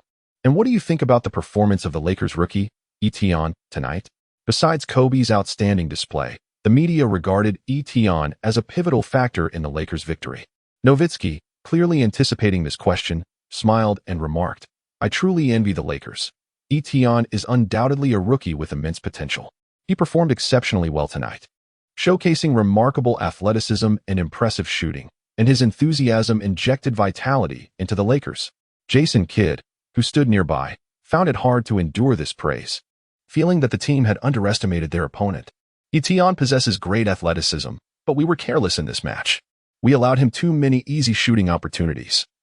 And he also received several free throws. This is not how one treats a rookie. Next time, we certainly won't regard him as just a newcomer, Kidd explained. Clearly not fond of Etienne. Prior to the game, the Mavericks had focused their defensive strategies on Kobe and Gasol, and initially, their tactics were successful. However, they did not anticipate Etienne's emergence. His shooting was remarkably accurate today, catching the Mavericks off guard. They never expected that a rookie would disrupt their plans. As Etienne tidied his attire in preparation for the interview, he happened to see Nowitzki finishing his own. Nowitzki spotted Etienne, extended his hand amicably, and smiled, saying, Marvelous job, young man from China. You were outstanding today.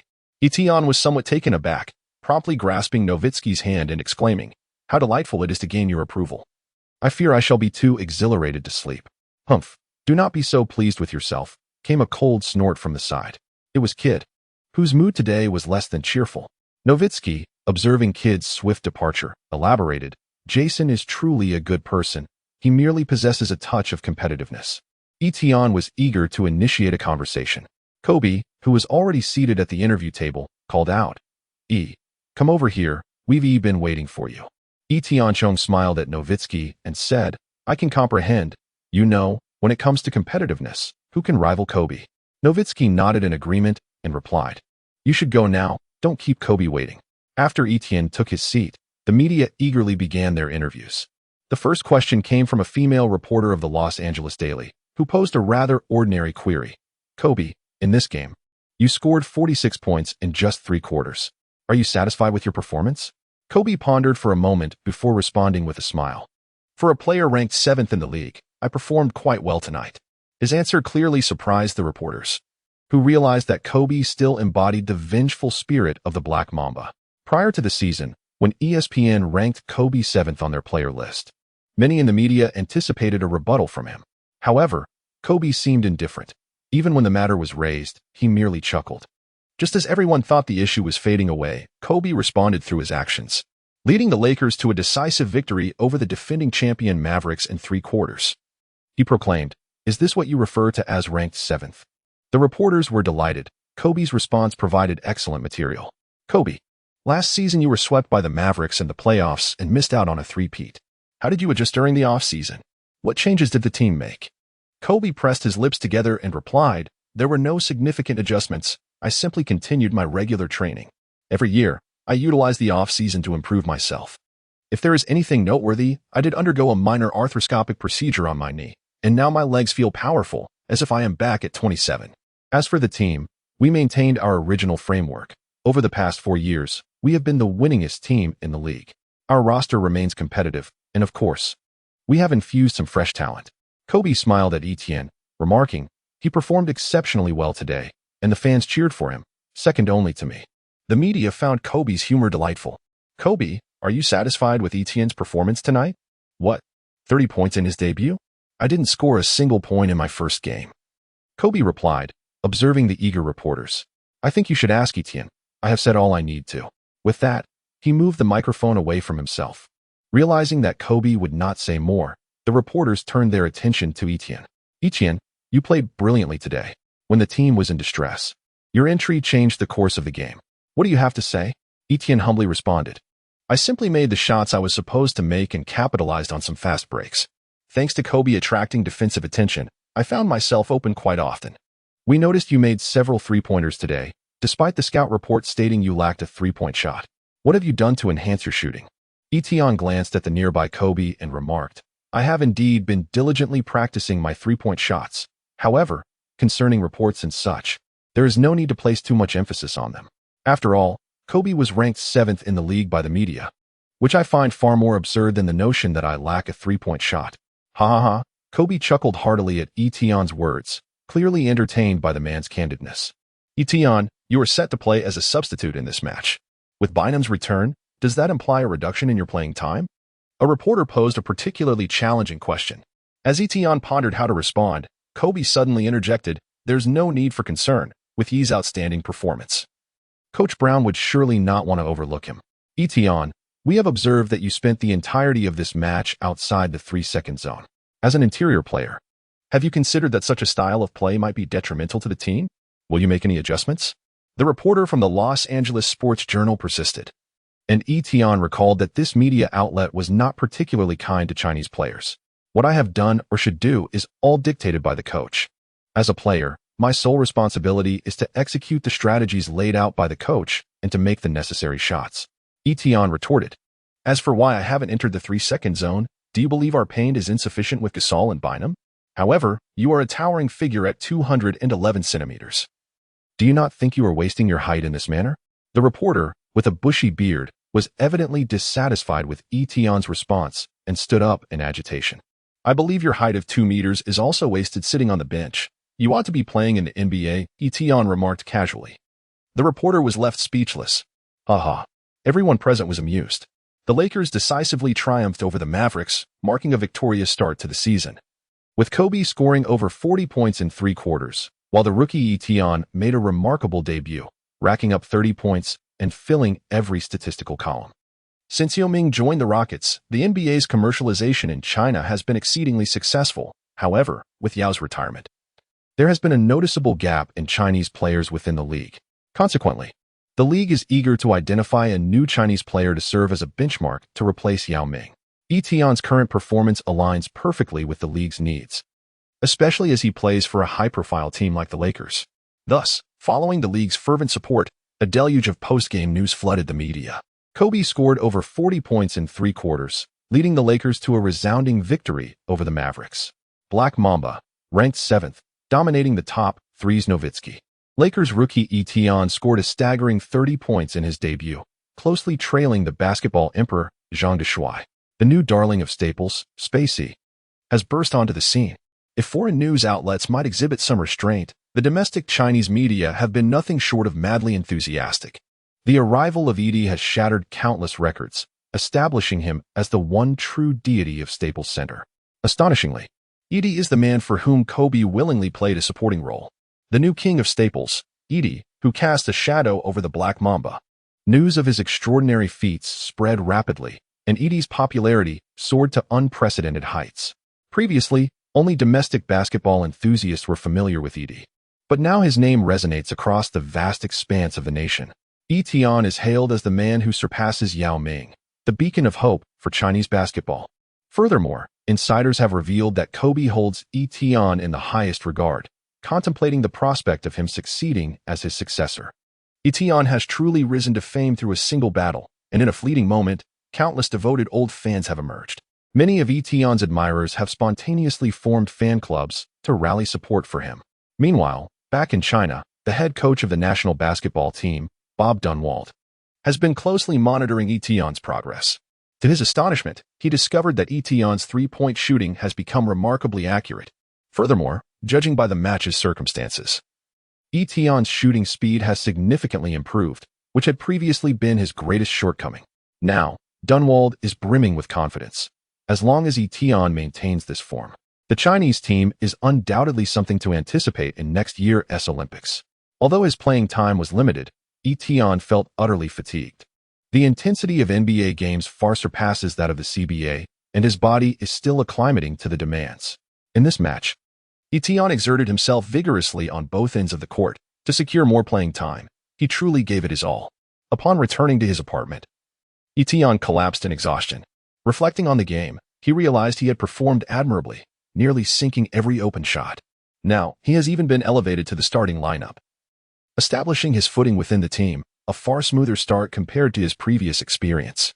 Shooting is undoubtedly a skill that requires relentless practice. In the future of the NBA, players lacking shooting proficiency seldom ascend to elite status. Even the formidable LeBron James achieved his pinnacle only after developing his shooting ability. Not to mention the Warriors, who shattered the myth that shooting cannot lead to championships, crafting a legacy of 3 titles in 4 years as the Golden State Warriors. With Kobe's influence, as long as Etion maintains a consistent shooting level, his statistics will surely shine. However, to become a top-tier star, one must possess ball handling skills. Currently, while he has a degree of one-on-one capability, his ball handling remains somewhat weak, making him prone to errors under intense defensive pressure. There is still ample room for improvement. After all, having a second chance, Etion does not wish to squander his time in the NBA in mediocrity. Lost in thought, Etion unexpectedly fell asleep. When he finally opened his eyes again, it was already noon of the following day. Upon checking his phone, he was taken aback by an explosion of messages, with numerous notifications flooding in. Consequently, Etion began to reply without delay, addressing everyone from family to coaches and friends, ensuring that no one was overlooked. Etion observed the astonishingly high buzz surrounding the news of yesterday's match. It is merely a game, yet the hype has escalated to celestial heights.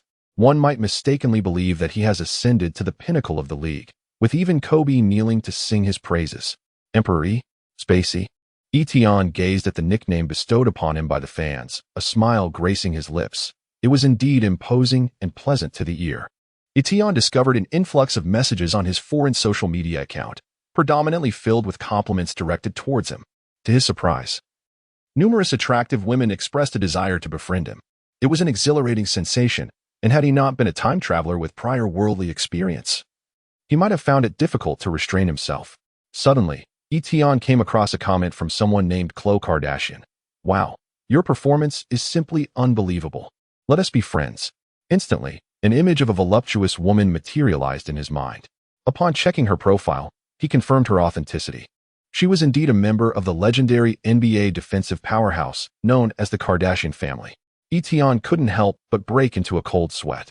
In his recollection, those who had caught the eye of the Kardashians seldom met with a favorable fate. Even the formidable James Harden could not escape the relentless pursuit of the Kardashians. Only the legendary 8 virtuous kings, Tristan Thompson, seemed capable of standing his ground, yet he was merely a blue-collar worker, offering little in terms of reference value. Moreover, it appeared to him that Khloe Kardashian was currently the wife of Lamar Odom. How thrilling! Etion immediately searched on his phone and indeed found that Odom had married Khloe Kardashian. No wonder Odom is so lackluster now. Etion suddenly understood that he had been effectively restrained. Etion promptly blacklisted Khloe Kardashian, as he genuinely wished to avoid any connection with her. Moreover, her impressive physique did not align with his aesthetic preferences. Perhaps it was more to Harden's liking.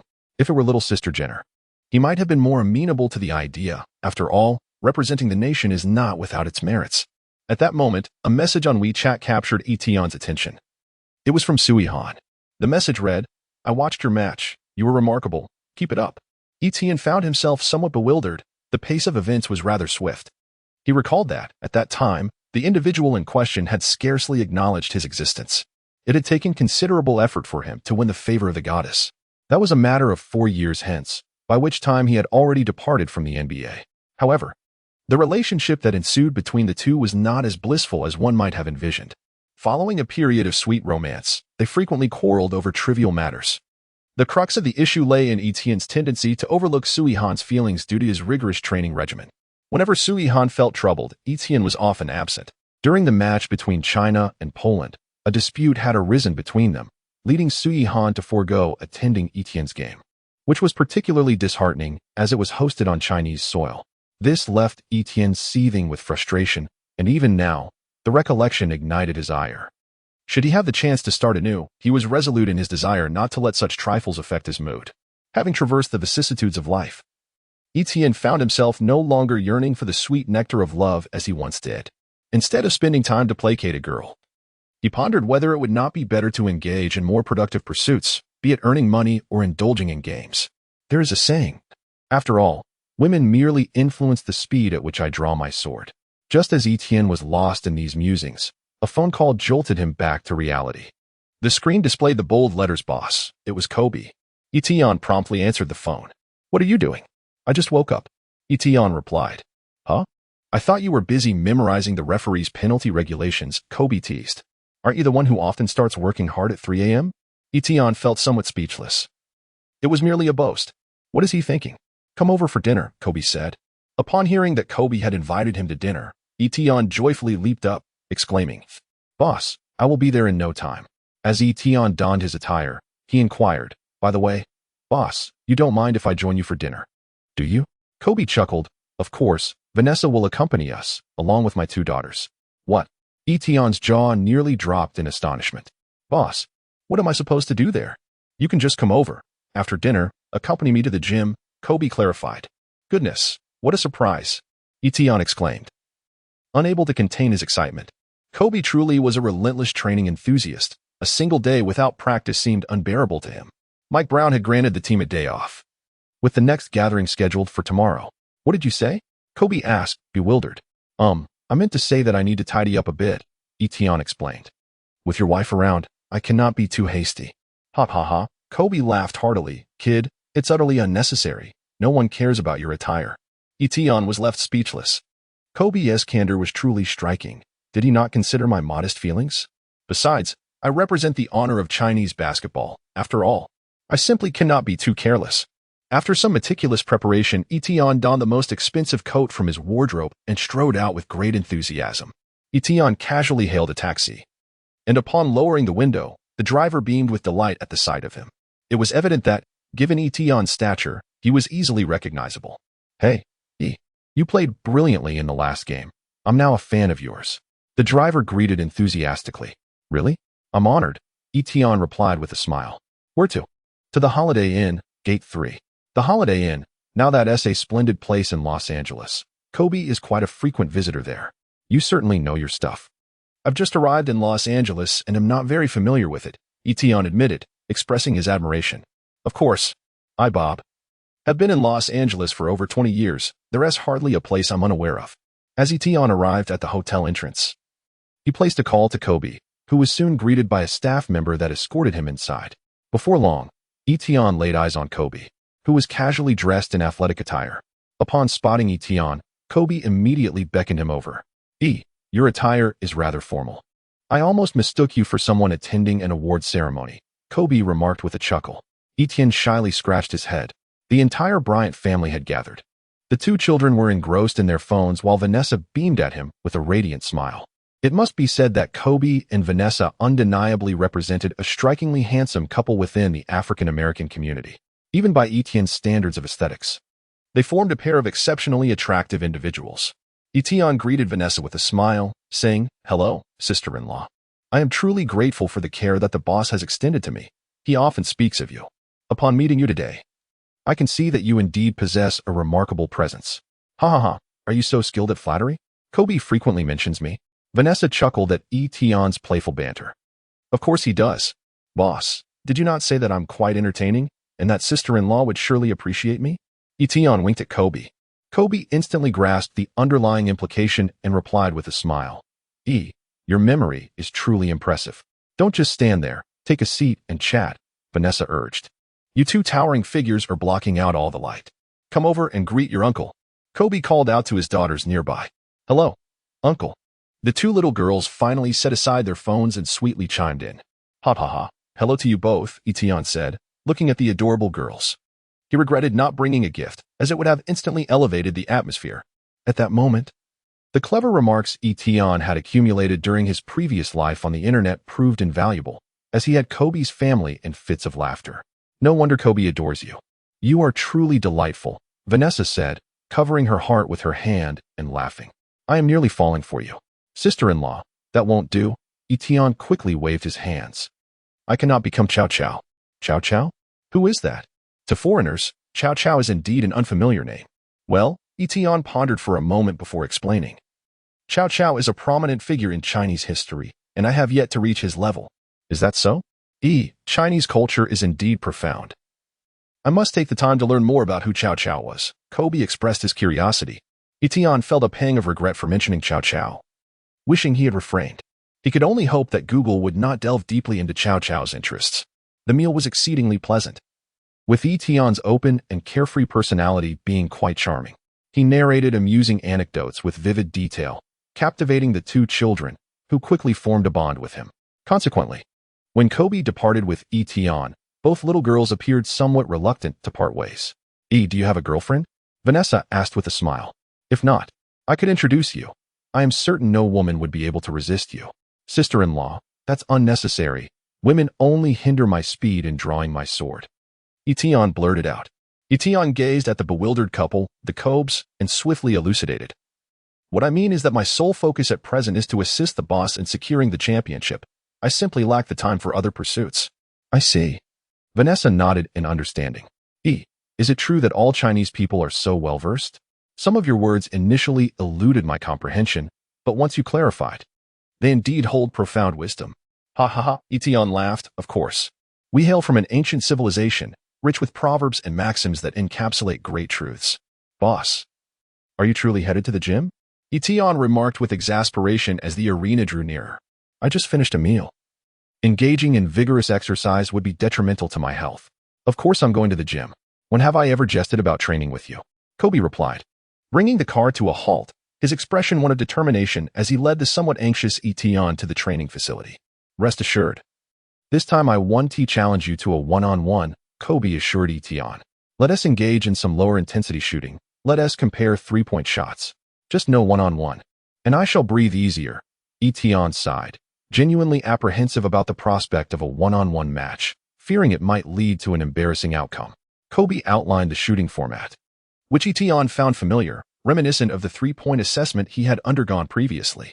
A total of 5 shooting spots with 6 shots from each, culminating in 30 attempts to tally the number of successful baskets. With a commanding presence, Kobe was the first to stride towards the shooting point.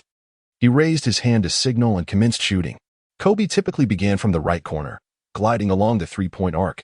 To Etion's astonishment, Kobe's shooting accuracy was remarkably high. With a series of elegant arcs, the basketball swished effortlessly through the net, 28 out of 30. Kobe had missed only 2 shots, achieving an astounding 93% success rate. Recalling past instances where Kobe had struggled with his shots, Etion understood that those were often due to being heavily defended, resulting in forced attempts. However, when left unguarded, Kobe's shooting prowess undoubtedly ranks among the elite in the league. Noticing Etion's astonishment, Kobe shook off his hands and remarked, I didn't perform at my best. Lack of warm-up does affect one's game. Well, fine. You've managed to impress me again, Etion conceded. Now it's your turn. Kobe gestured for Etion to commence his shooting. After Kobe's shot, Etion felt an immense surge of pressure, as Kobe's remarkable shooting accuracy weighed heavily on him. Etion spun the ball twice, instinctively striking a pose before commencing his shot from the right corner. He assumed a quintessential shooting stance, his wrist exerting force as he gently flicked the ball, which soared smoothly into the air. The form was impeccable, the arc perfectly aligned, and then, swish. Etion's first shot found its mark with unwavering precision. This auspicious beginning allowed him to relax significantly, quickly settling into the rhythm of the game. With each successive three-pointer hitting the target, a look of satisfaction graced Kobe's face. Etion was undoubtedly the most proficient big man he had ever witnessed. He recalled Yao Ming's gentle touch, yet lamented that Yao had never embraced the three-point shot. Reflecting on this, Kobe felt a twinge of regret. Had Yao chosen to partner with him in their prime, perhaps the Lakers would not have languished in mediocrity for such an extended period. Today, Etion's shooting touch was exceptionally fiery, and a series of successful shots ignited his excitement. However, during the final shot, he unexpectedly missed 3, leaving him 1 point behind Kobe. Sigh, Etion lamented. Feeling somewhat vexed, his eagerness to win had caused his technique to falter. Clap, clap, clap. Kobe applauded and remarked with a smile, your skills are commendable, though you still fall short compared to me. Maintaining composure is crucial, especially in pivotal moments. Boss, I was actually letting you win, Etion retorted defiantly. Oh really? Kobe squinted his eyes. It seems we must settle this with a one-on-one duel. Come on, boss, don't do this. I admit I was boasting earlier. Just let me off the hook, Etion said with a pained expression. That is not an option. This is merely my way of expressing my affection for you. Not a punishment, Kobe chuckled. Just enjoy it. Kobe boldly opted to take the first turn, leaving Etion somewhat speechless. Shouldn't he have let Etion go first? As expected, Kobe breezed through the challenge, providing Etion no chance to shine. All right, it's my turn to attack, Etion declared confidently, clutching the ball. Although he couldn't defend against Kobe, the latter would also find it difficult to guard him, considering his height advantage. "I'm done," Kobe stated, removing his training gear to reveal his well-defined chest muscles. "We have a game tomorrow night. The second home match is vital, so don't tire yourself out." "Boss, I'm not tired at all. I just want to face you in a one-on-one," Etienne asserted, patting his chest. "No, you are tired." Oh, Kobe countered. "I'm not tired," Etienne maintained. "All right then, continue to defend against me." Kobe gestured for Etienne to pass him the ball. Etienne tightly embraced the ball and quickly remarked, "Boss, I'm starting to feel a bit fatigued. To perform better tomorrow, perhaps I should refrain from playing." "Ha ha." Kobe chuckled with pride. The NBA regular season schedule was rather demanding, and soon enough, the Lakers found themselves preparing for their second game. To ensure the players maintained their form, Mike Brown did not organize any high-intensity scrimmages during practice. After the players engaged in shooting drills, Brown orchestrated a series of tactical runs for the entire team. Etienne felt elated when Coach Brown assigned him a play for an arc-top isolation, marking a significant elevation in his role from merely being a stationary shooter to a more dynamic presence in the team's offense. Furthermore, due to his consistent shooting performance, Brown implemented several off-ball movement strategies, urging Etienne to seize any opportunity to shoot decisively. Tonight, the Lakers faced the Denver Nuggets. Although the Nuggets were not particularly formidable, Mike Brown still devised some targeted tactical arrangements, showcasing the fundamental qualities of a professional coach. Ultimately, Brown announced the starting lineup for the match. Bynum, having completed his suspension, successfully returned as the starting center. Gasol resumed his more familiar position at power forward. Etienne, through his consistent shooting and vigorous defense, earned the trust to occupy the small forward position, while the two starting spots in the backcourt were held by Kobe and Fisher. Odom returned to the bench, embracing his role as the sixth man, while Artest, following a dismal performance in the first round, was also relegated to the sidelines. This year marks the first time since 2003 that the Nuggets have commenced a season without Carmelo Anthony. Midway through the previous season, the Nuggets traded the Melo to the New York Knicks, signaling the end of the Melo era. During the off-season, the Nuggets re-signed their interior cornerstone, Nene, for 5 years at $67 million, and secured backcourt stalwart Afflalo for 5 years at $43 million. Additionally, on the eve of the draft, they exchanged Felton for veteran Andre Miller and signed Fernandez and Brewer in the free market. This revamped Nuggets roster has undergone significant transformation, leading to skepticism regarding their competitiveness. However, the presence of the seasoned coach George Karl at the helm provides solace, ensuring the team remains cohesive. Prior to the game, nearly everyone anticipated that the Lakers would face minimal resistance, with the primary intrigue centered around Kobe's milestone night. Following the last game, Kobe's career total reached 27,988 points, positioning him to become the sixth player in NBA history to surpass 28,000 points.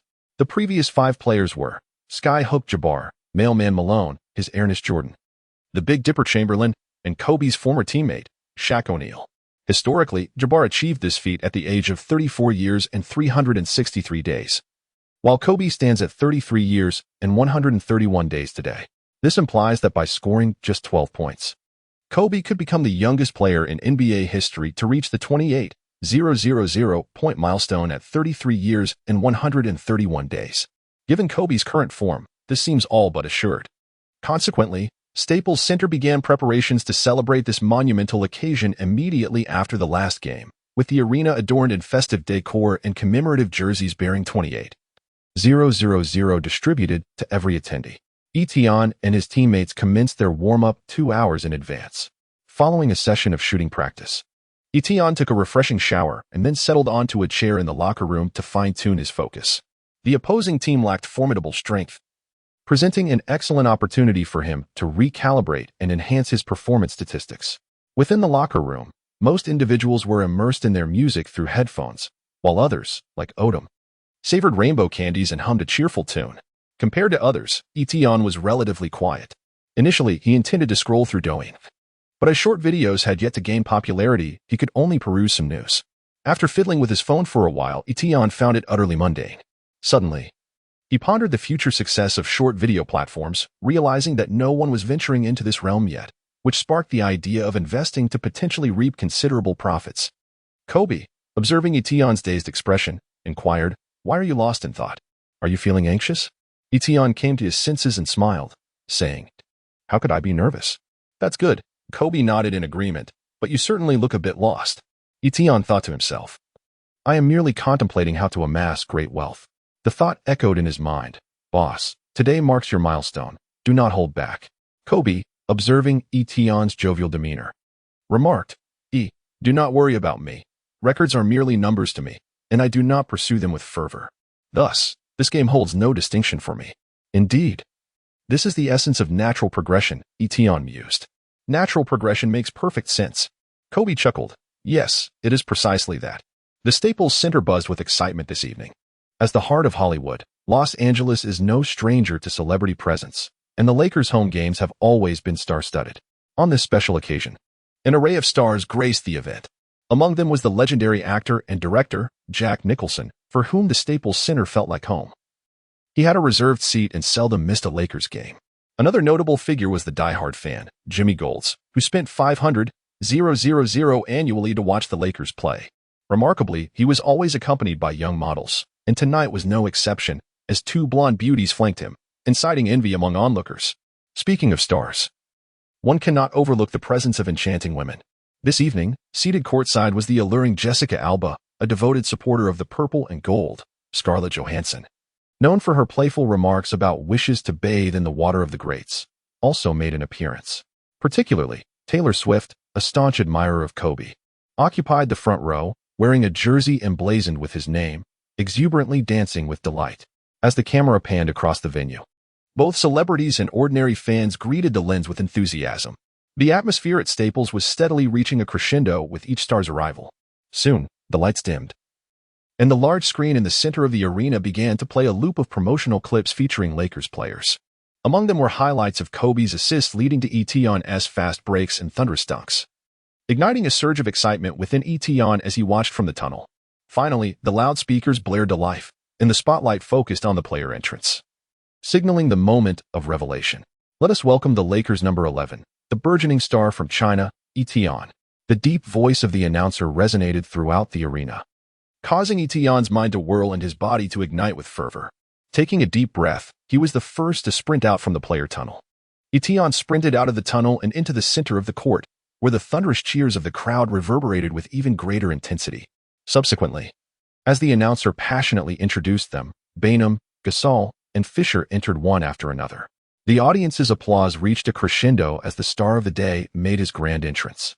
Let us welcome the 14-time All-Star, 13-time All-NBA team member, 12-time All-Defensive team member, 1-time MVP, 2-time Finals MVP, and 5-time NBA champion, number 24, Kobe Bryant. Amidst the sea of adoring fans, Kobe jogged out from the players' tunnel, engulfed by resounding cheers, and made his way to the center of Staples Center. He exchanged high fives with his fellow Lakers players before coming to a stop in the middle of the court. With his head held high, he accepted the homage of the crowd like a king. The domestic sports channel was broadcasting the match, and due to Etienne's stellar performance in the first game, the NBA's popularity had surged to unprecedented heights. Observing the enthusiastic atmosphere, Coach Zhang couldn't help but exclaim, "This is Kobe, only he possesses such influence." The starting lineup for the Nuggets included shooting guard Aaron Aflalo, point guard Ty Lawson, small forward Danilo Gallinari, power forward Kenneth Farid, and center Nene Hilario. As the game commenced, Bainum and Nene leapt for the tip-off at center court. Both players exhibited remarkable athleticism, ensuring a fiercely contested jump ball. Ultimately, the more explosive Bainum showcased his superior physical prowess, batting the ball back to the backcourt, granting the Lakers possession. Kobe advanced with the ball, met with Aflalo's defense. Standing at 196 centimeters, Aflalo was known for his precise shooting and exceptional athleticism. Yet, when faced with Kobe, he found himself somewhat outmatched. Kobe positioned himself at the top of the arc, with no Nuggets player daring to double-team him. He signaled to Etienne at the 45-degree angle to stay put. Knowing that Kobe's temperament rarely allowed for passes to lesser-known players, Kobe's movements were crisp and efficient, devoid of unnecessary embellishments. After a quick dribble, he accelerated, using his body to push past Aflalo, then abruptly halted as Aflalo failed to adjust in time. With ease, Kobe created space and executed a jump shot, scoring the first 2 points for the Lakers. In the subsequent possession, the Nuggets took control of the ball, with Lawson handling it. Known for his rapid speed and robust physique, Lawson was a powerful penetrator, embodying the little dynamo archetype. Despite Fisher's physicality, his footwork could not keep pace with the youthful Lawson. Lawson swiftly shook off Fisher's grip, prompting Etienne to rush in for support. At that moment, Farid set a screen for Lawson, allowing him to evade Etienne. Faced with a returning Fisher, Lawson passed the ball to Nene, who had secured position beneath the basket. Upon receiving the ball, Nene executed a swift spin to bypass Bainham and easily finished with a layup, leveling the score. As the Lakers inbound the ball, the Nuggets quickly fell back into a defensive setup, and both teams settled into a half-court battle. Having learned from the previous possession, the Nuggets immediately sent a double team at Kobe. Aflalo stayed tight on him, preventing a sudden pull-up, while Farid kept a watchful eye on Kobe's south driving lane. Kobe faced the basket, holding the ball at his right hip, a departure from the conventional triple threat position, allowing for greater safety from his defender. He feinted with his feet a couple of times. However, with the defender closing in, Aflalo was closely trailing him. Kobe then made a shoulder shimmy before surging forward, leaving Aflalo behind in a single step. Farid rushed to provide help, but Kobe quickly assessed his teammates' positions and executed a bounce pass to the open Gasol. Seeing Gasol receive the ball, Nene instinctively moved to close out, but Gasol spun and quickly handed the ball off to Bainham. The little shark received the pass and leaped for a dunk bang. The ball went in. Bainham hung on the rim, roaring as if to release the pent-up frustration from his earlier suspension. During the Nuggets' next possession, Lawson continued to orchestrate the offense from the top of the arc. Utilizing a screen, he charged into the paint, but with Bainham and Gasol patrolling the interior, Lawson was unable to find a shot and passed it out to Gallinari on the perimeter. Gallinari took the ball and launched a three-pointer. But Etienne's height was no mere decoration. His long arms disrupted Gallinari's shot. Clang! The basketball ricocheted off the front of the rim and soared upward. Upon witnessing Bainham touch the ball, he swiftly surged towards the front court. Indeed, after receiving Bainham's pass, Kobe discerned Ye's fast break. Kobe dribbled twice, then forcefully propelled the ball forward with both hands. The basketball soared over two defenders of the Nuggets and landed perfectly in Ye's grasp. After receiving the ball, Etienne found himself just a step shy of the three-point line, and at that moment, a bold idea struck him. With a single dribble, he launched a shot from beyond the arc. What the heck? The audience was astonished by this audacious move. Such a fast-break three-pointer seemed reckless, and if it missed, he would surely face the wrath of the fans. Swish! The basketball sailed through the net, and Etienne raised his fist in a triumphant roar. Incredible! The entire arena erupted, igniting the Staples Center in a fervor. The crowd chanted "Space Etienne." Not only were the spectators left in disbelief, but even the players and coaches on the court wore expressions of incredulity. It is worth noting that we are not in the era of small ball. A fast-break three-pointer is a rarity, one that typically requires a player with 20 years of experience to dare attempt. The camera panned to the Lakers head coach, Mike Brown, who stroked his bald head, grinning like a fool. After his remarkable shot, Etienne jogged back to his half of the court, celebrating with high fives from his teammates. "Etienne, if that hadn't gone in, I would have kicked your butt when you returned," Kobe joked. "Not a chance, boss. Did you not see me take a few steps forward after the shot? If I hadn't made it, you would have witnessed a dazzling self-alley-oop," Etienne replied confidently. "The ball is bound to go in," he added. "Ha." Kobe chuckled at Etienne's wit. "Etienne, you truly are a genius." With possession back to the Lakers, Kobe passed the ball beautifully to Etienne, who found himself unguarded in the front court. Etienne received the ball and, what? He shot. It went in. "Wow, incredible!" Ujia exclaimed. Feeling the roller coaster of emotions that came with commentary, it was challenging to keep up, and words could hardly encapsulate the thrill. Etienne executed a fast-break three-pointer, displaying remarkable boldness and confidence. Ujia marveled, however. To be fair, a steady two-point shot might have been a more prudent choice. No, that shot was entirely justified. Coach Zhang interjected. But that wasn't a shot by Kobe, was it? Ujia questioned, wondering if Coach Zhang had misread the situation. "I know," Coach Zhang replied. "That shot was a pass from Kobe. For Etienne to take such a shot, he must have practiced it. Look at how Kobe is communicating with Etienne. He must have said to go ahead and shoot. They seem so happy together." Coach Zhang became increasingly convinced. It is absolutely clear that Kobe discussed and practiced this with Etienne beforehand. Ujia was left speechless, surprised that Coach Zhang had such an astute grasp of lip reading. Returning to the game, as predicted, the Denver Nuggets, lacking their prolific scorer Melo Anthony, struggled to establish a stable scoring option against the Lakers, gradually falling behind. As the contest progressed, the score fluctuated, and Kobe drew ever closer to his milestone. His current tally stood at 10 points, bringing his career regular season total to 27,998 points. With only 2 points needed to reach his goal, the large screen in the center of the arena continuously updated Kobe's score. Now displaying the message, only 2 points to go. The audience spontaneously rose to their feet, chanting loudly, "Kobe, MVP." As if inspired by the electrifying atmosphere, Kobe executed his signature isolation move. Immediately, Etienne and his 3 teammates spread out. Even Pau Gasol retreated to the right side of the free throw line, creating ample space beneath the basket. However, the Nuggets had no intention of facilitating the moment. As Kobe drove towards the hoop, Gallinari lunged forward. Kobe used his body to shield Gallinari on the left, dribbling with his right hand. After a series of 3 dribbles, Gallinari found himself pushed back by Kobe's strength. Suddenly, pivoting smoothly on his right foot, Kobe spun around, leaving Gallinari a step behind. Gallinari quickly lunged forward, realizing Kobe was about to shoot. He stretched out his arm in an attempt to disrupt the shot. Yet, he soon noticed the ball drifting further away. It was a fading jump shot. After creating space with his footwork, Kobe unleashed his signature fadeaway jumper.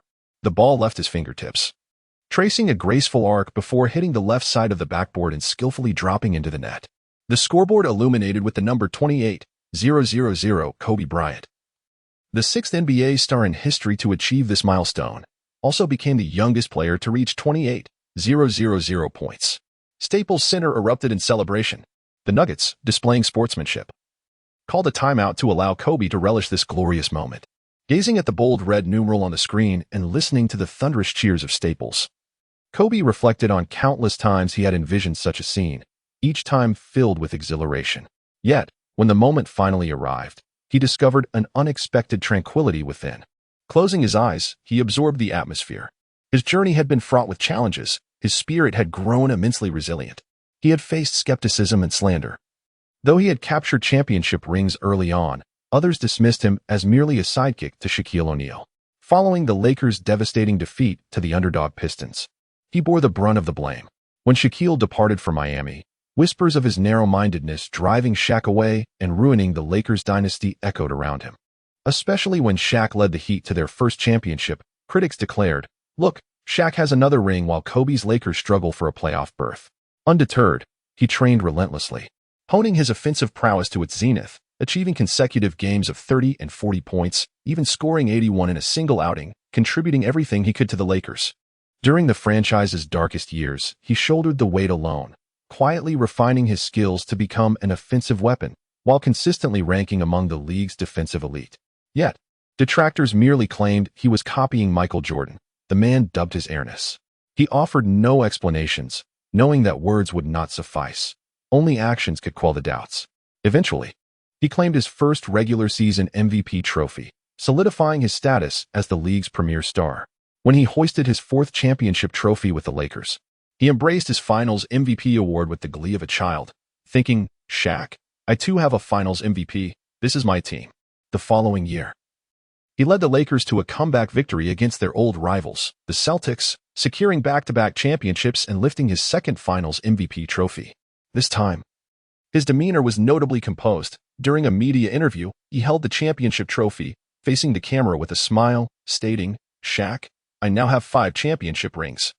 One more than you." It became evident to people that the derogatory remarks from years past had lingered in his memory. The Black Mamba was not one to forget. At this moment, the public began to reevaluate him, realizing his extraordinary talent, recognizing that only one man, the old rogue, could still rival him. However, the god of basketball had retired, and Kobe continued to fight in the league, with opportunities to further etch his name in history. Just as he once idolized the basketball deity, today's youth echoed, "Kobe is my idol. I grew up watching his games. And the Mamba mentality profoundly influences me as I strive to emulate him." People recognized that he had indelibly impacted the basketball world, continuously setting new records. He was not merely the player most reminiscent of Michael Jordan. He was uniquely himself, Kobe Bryant, a contemporary legend. Memories flashed through Kobe's mind like scenes from a film.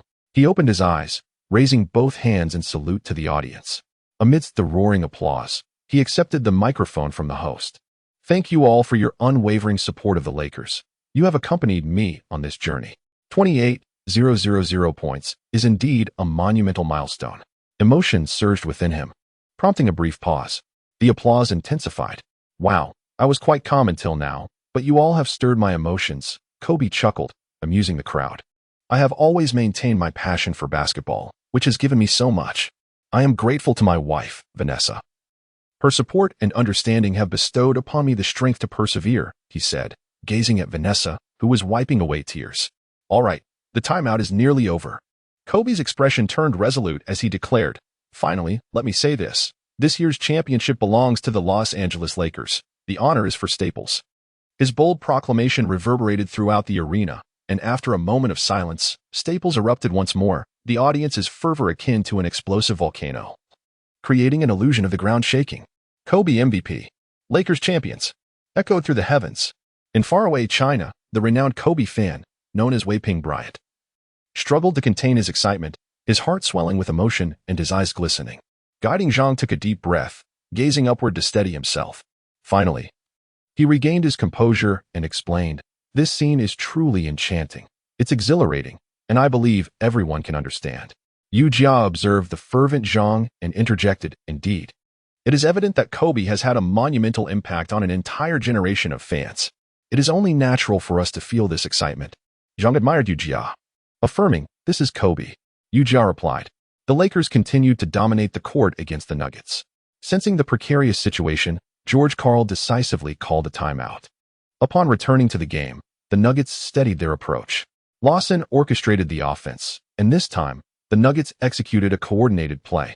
Following a pick and roll, Lawson passed the ball down low, where Nene blocked off Bynum. Farid received the pass in the paint, finding himself wide open. With a quick dribble, Farid soared upwards, emphatically slamming the basketball into the hoop.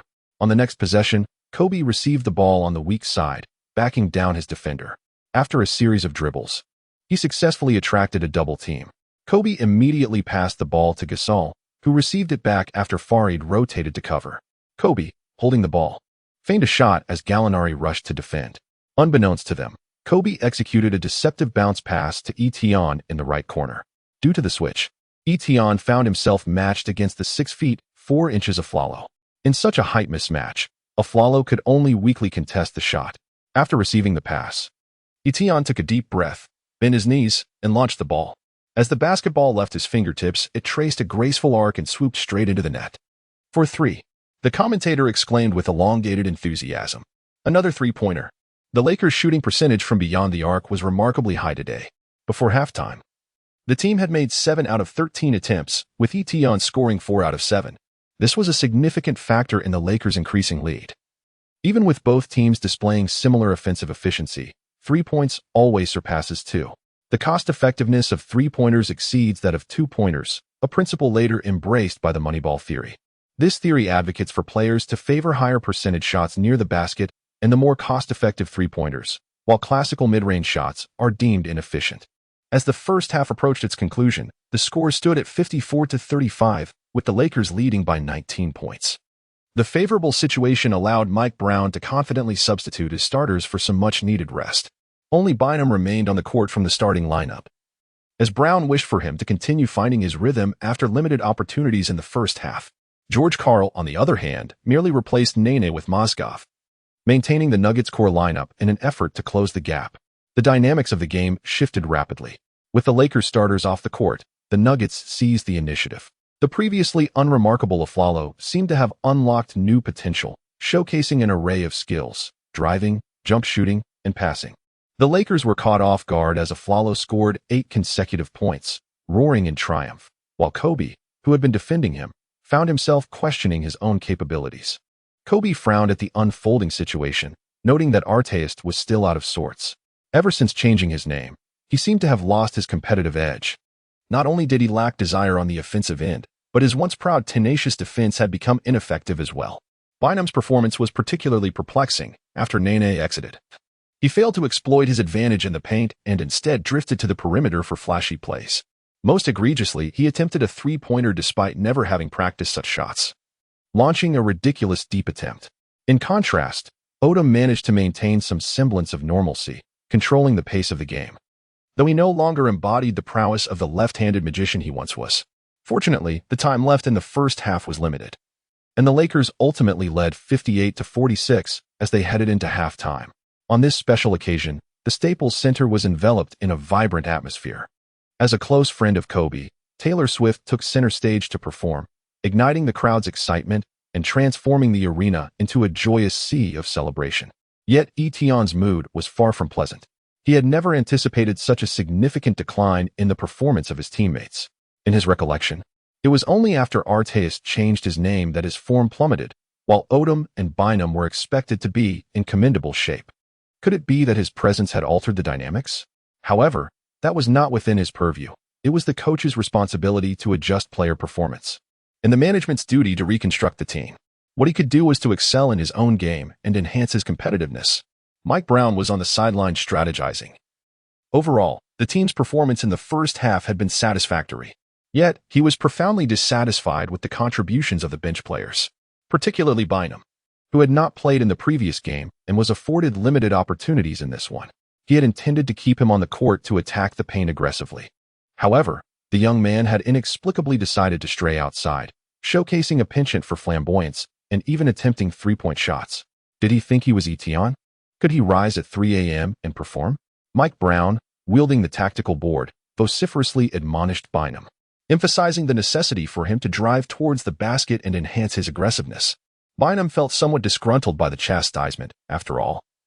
Etion had been floating on the perimeter without any reprimand, and he had only engaged in this for 2 minutes before facing such harsh criticism.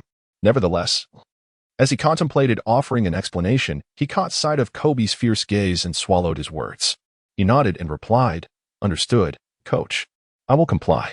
Etion discerned the melancholy etched upon Bynum's face. After Mike Brown concluded his remarks, he quietly approached and said, "Andrew, my physical condition limits me. I struggle to penetrate the paint and can only operate from the perimeter." Bynum lifted his gaze and softly replied, "Spare me the consolation." "Not at all." Etion clarified, "Consider my height of 7 feet 1 inch. How exhilarating it would be to dominate the interior. Why should I toil in perfecting my shooting? I simply lack the physical gifts to assert myself in the paint. Have you ever witnessed Shaquille O'Neal lingering outside the key? That would be to undermine one's own abilities." Etion added. As Bynum absorbed his words, he found them increasingly persuasive, and his previously dim expression brightened. "Do not lose heart. I shall hold down the fort in the paint while you excel from beyond the arc. I truly envy your physical prowess," Etion sighed. "With such gifts, I would be unstoppable on the boards." Bynum observed the dejected Etion with a tinge of sympathy. "Have confidence in your shooting. I will secure the rebounds. Just focus on your shots," Bynum reassured him, patting Etion on the back. "We will train together, and your ability to contend will surely improve. Thank you so much, Andrew. It is a blessing to have a teammate like you," Etion said, turning to reveal a radiant smile. As Bynum watched Etion depart with his head bowed, he felt a surge of strength within himself. The second half of the game commenced swiftly, with both teams fielding their starting lineups. Fisher advanced the ball, and upon crossing half court, he passed it to Kobe. After Etion set a screen for Kobe, he immediately dashed towards the right corner. Gallinari pursued, trying to shake off a flawless defense on Kobe. Noticing the vacant position that Etion had created, Kobe swiftly passed the ball to him, and Etion, upon receiving it, took the shot. Oh no, Etion thought at the moment of release, realizing he had put too much power into the shot. As anticipated, the basketball arced through the air, clattering against the left rim. Durant. The ball ricocheted upwards. "Rebound," Etion shouted. Nene sprang into action, having already secured his position. Just as he believed the rebound was practically his, a shadow leapt up with even greater speed, snatching the ball from above his head. It was Bynum who, with a sidelong leap, compensated for his lack of positioning with astonishing verticality and wingspan. He surged from the side, claiming the challenging offensive rebound. Bynum then glanced towards Etion, who was reaching out, eyes wide with anticipation. Bynum tossed the ball to Etion, honoring his promise. As Etion observed the basketball soaring towards him, he promptly assumed a ready stance. With his knees slightly bent, he released the ball with impeccable form the moment he caught it. Swish! The basketball echoed through the net. Etion gave a thumbs up to Bynum, who was equally delighted. He dashed over to Etion and celebrated with a high five. I assure you, shoot as you please. I shall take care of the rebounds," Bynum promised, patting his chest. "Andrew, it's wonderful to have you," Etion remarked in admiration. A joyful smile spread across Bynum's face, and he unconsciously quickened his pace in defense. During the Nuggets' possession, both teams settled into a standoff. Under Kobe's defense, Aflalo appeared somewhat at a loss, finding no opportunity to shoot and ultimately passing the ball back to Lawson. Lawson reorganized the offense, using a screen to shake off Fisher before distributing the ball to Farid at the edge of the paint. In a moment of inspiration, Farid executed a dream shake, leaving Gasol bewildered by the complexity of his footwork, resulting in a missed block. Farid leaped into the air, swinging his arms for an emphatic dunk. "Oh no," Farid thought, as he noticed a formidable shadow blocking his path to the basket. The intimidating figure was none other than Little Shark Bynum. "Watch out," Bynum shouted, swatting the ball down from Farid's grasp. Yet the excitement didn't end there. The ball bounced off the floor and landed in Nene's hands, who prepared to lay it in off the glass. In that instant, Bynum pivoted and leaped again, his explosive athleticism allowing him to ascend with astonishing speed, pinning the ball against the backboard. This remarkable display left everyone in awe, questioning what adjustments Mike Brown had made at halftime to unleash such ferocity in Bynum. The camera panned to Brown on the sidelines, who nodded slightly at the camera, revealing an enigmatic expression. Internally, he was overjoyed, thinking, "I'm quite the mastermind." Just a few words activated Bynum. "Huh?" As Bynum secured the basketball, he let out a triumphant roar, drawing enthusiastic applause from the Staples Center crowd. "It's all me," Bynum thought, affirming Ye's words that only he possessed such talent. After passing the ball to Kobe, he surged toward the Nuggets basket with lightning speed. Kobe, gaining momentum, evaded Aflalo and, confronted by two defenders, resolutely attacked the rim. Farid blocked Kobe's shooting hand, yet Kobe executed an incredibly difficult switch in midair, releasing the ball with his left hand. Thud. The shot lacked force, ricocheting off the front of the rim. Amidst the astonished gazes of onlookers, Bynum outmaneuvered Nene to snatch the offensive rebound. Spotting Kobe charging towards the basket, he decisively passed the ball. Kobe received it and, without hesitation, elevated for a jumper, gently flicking his wrist as the ball sailed past Farid's fingertips and into the net. A beautifully executed floater.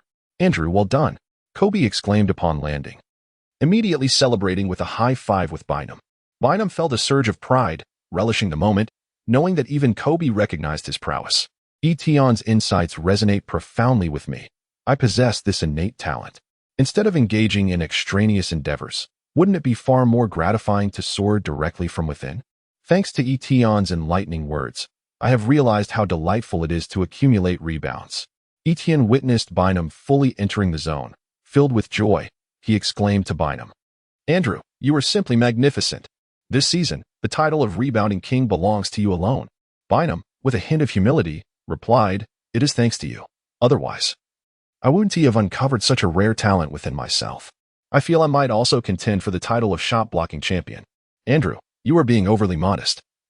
With your extraordinary talent and current form, I believe the accolade for best defensive player is undoubtedly yours," Etienne praised fervently.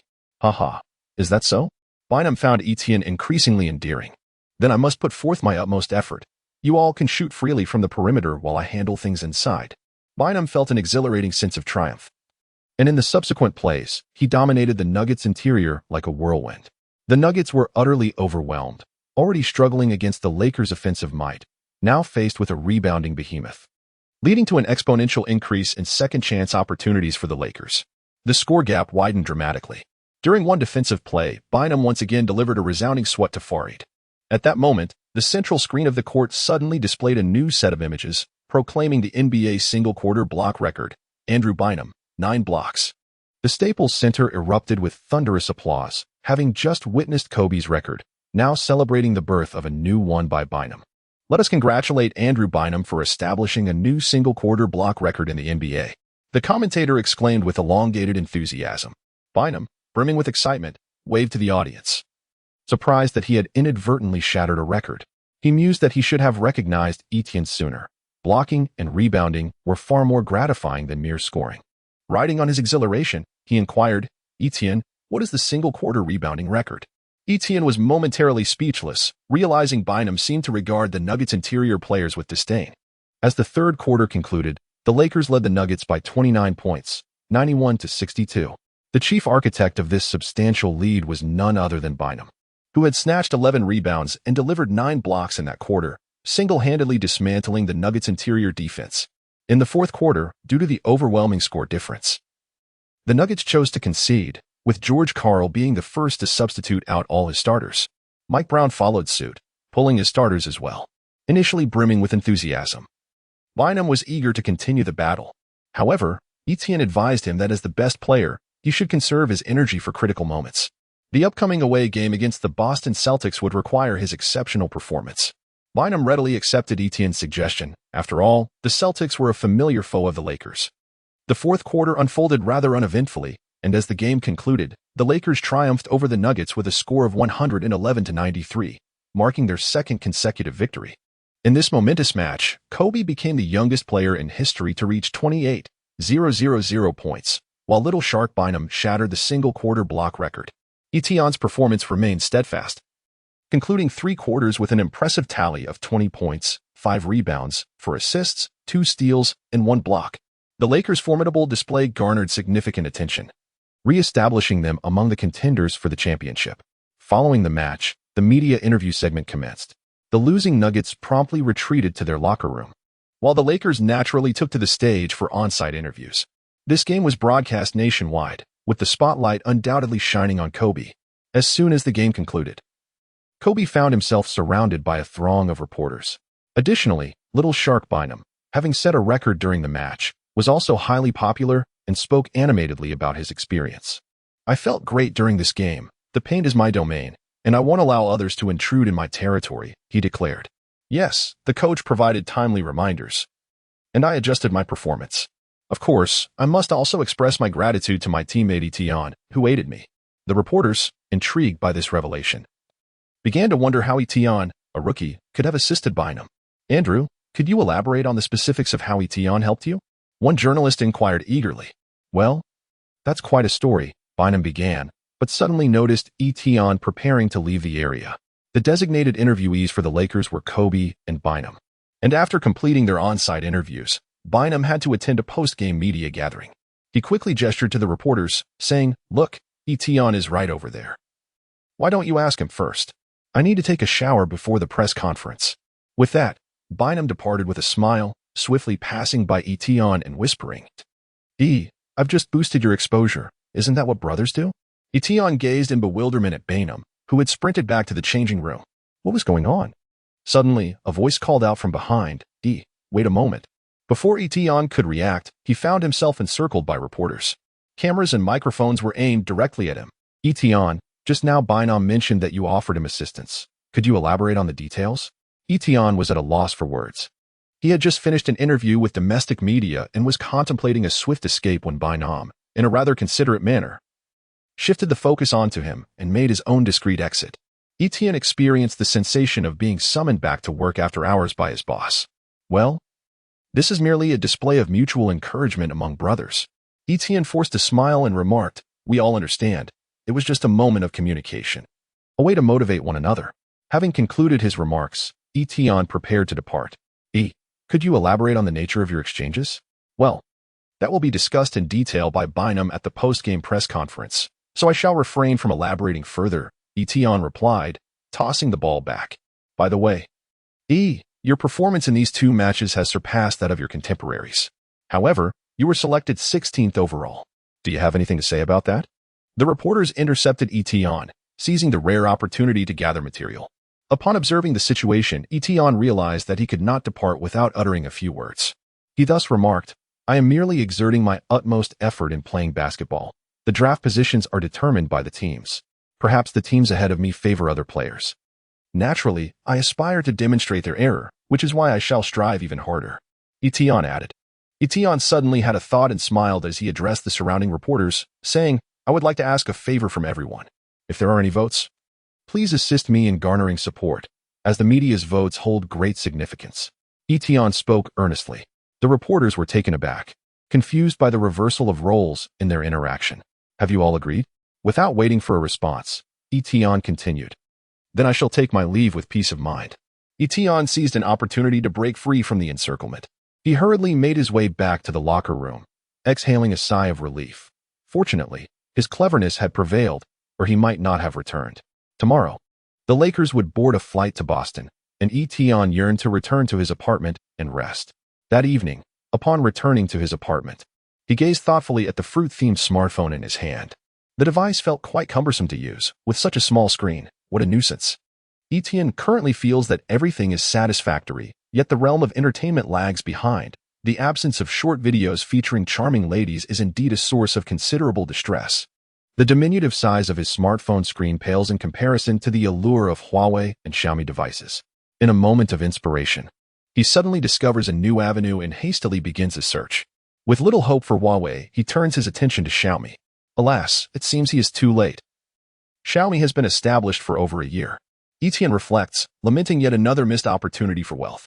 Previously, he had searched for the likes of Alibaba's Jack Ma, the esteemed Lu Qiangdong, and his youthful friend Shenzhen Ma, only to realize that these future titans of the internet had long since embarked on their journeys, leaving no room for his own dreams of fortune. At present, only Tushio remains unlisted, but he finds himself unable to connect with its founder, Mr. Zhang. His private messages on Weibo have gone unanswered, and despite his mother's attempts to reach out, there has been no response. He recalls that books often proclaim the simplicity of making money through time travel, yet he finds himself at a loss for alternative means of income apart from purchasing property. The thought of engaging in gambling is met with inner resistance. Etienne harbors a deep disdain for such pursuits. Earning a little pocket money is one thing, but relying on it for substantial wealth feels morally questionable to him. Suddenly, his phone vibrates, and upon checking, he discovers a reply from Mr. Lei, whose approachable demeanor surprises him. In the chat box, he finds, Etienne, Mr. Lei, I am the basketball player Etienne. I hold a profound admiration for Xiaomi, and I was wondering if I could invest in some shares. I assure you, I am not a fraud and this is not a jest. You may verify my credentials. I am currently playing in the NBA. If convenient, you could look me up. Mr. Lei, greetings. There is no need for you to be searched. You were already quite renowned during your time in the CBA. And now you are excelling in the NBA, with your athletic achievements widely reported in the media. However, we have just completed a Series C financing round of $88 million, and at this moment, we do not require additional funds. $88 million? How naive of me. Etienne contemplated the value of his possessions and thought, perhaps it was better to refrain from further calculations. They were insufficient even to fill the gaps in Lei's teeth. He expressed his gratitude for the support towards Xiaomi, offering his assistance with their mobile devices. Lei sent another message, and Etienne chuckled at the idea of acquiring a few phones for personal use, seemingly a worthwhile venture. Suddenly struck by inspiration, he hastily typed, Lei, might I serve as a spokesperson for Xiaomi? I require no remuneration. Should my presence prove beneficial in the future, a token acknowledgement would suffice. At that moment, Lei, situated far away in Beijing, felt a jolt of surprise. The proposition of a cost-free endorsement was utterly tantalizing. He had indeed contemplated hiring a spokesperson before, but engaging a renowned figure would entail exorbitant fees. Xiaomi aimed to conquer the market through value for money. Incurring high costs was not feasible. Opting for a cheaper alternative seemed fruitless, as it might inadvertently tarnish the brand's image. Thus, despite the launch of the first-generation Xiaomi phone, a spokesperson had yet to be appointed. Etienne is undoubtedly a prominent figure, the youngest MVP in the CBA. He has made an exceptional impression since his entry into the NBA this year. His news is ubiquitous across the nation, exuding the aura of a sports superstar. Furthermore, Etienne is known for his discipline, free from any negative press, and possesses an appealing appearance, making him a quintessential sports icon. Given the market value, it would take several thousands of dollars to secure his endorsement. Now, with this fortuitous opportunity presenting itself, Mr. Lei feels as though he has won the lottery. However, to ask Etienne to endorse the brand without compensation seems rather shameless, leaving him with a sense of moral unease about taking advantage of the situation. Lost in contemplation, Mr. Lei's thoughts were interrupted by a vibration on his phone. Etienne had sent another message. Mr. Lei, I genuinely admire Xiaomi and am indifferent to endorsement fees. If you do not wish to pursue this, it is perfectly fine. Mr. Lei, taken aback, thought to himself that he could not simply let this opportunity slip away. He hurriedly replied, Young E, I am truly astonished. Thank you for valuing Xiaomi. I have decided to appoint you as our exclusive global ambassador. I was just contemplating how to announce this. I will need to discuss it with the management, as I cannot simply benefit from you without some form of acknowledgement. Etienne, this is unacceptable, Mr. Lei. I absolutely refuse to accept any money. Mr. Lei, how about we offer you some shares instead? This way, you would be considered part of our family, and following Xiaomi on this journey would become a remarkable story. Plus, you would be entitled to dividends. Etienne, it seems that President Lei has indeed considered everything thoroughly.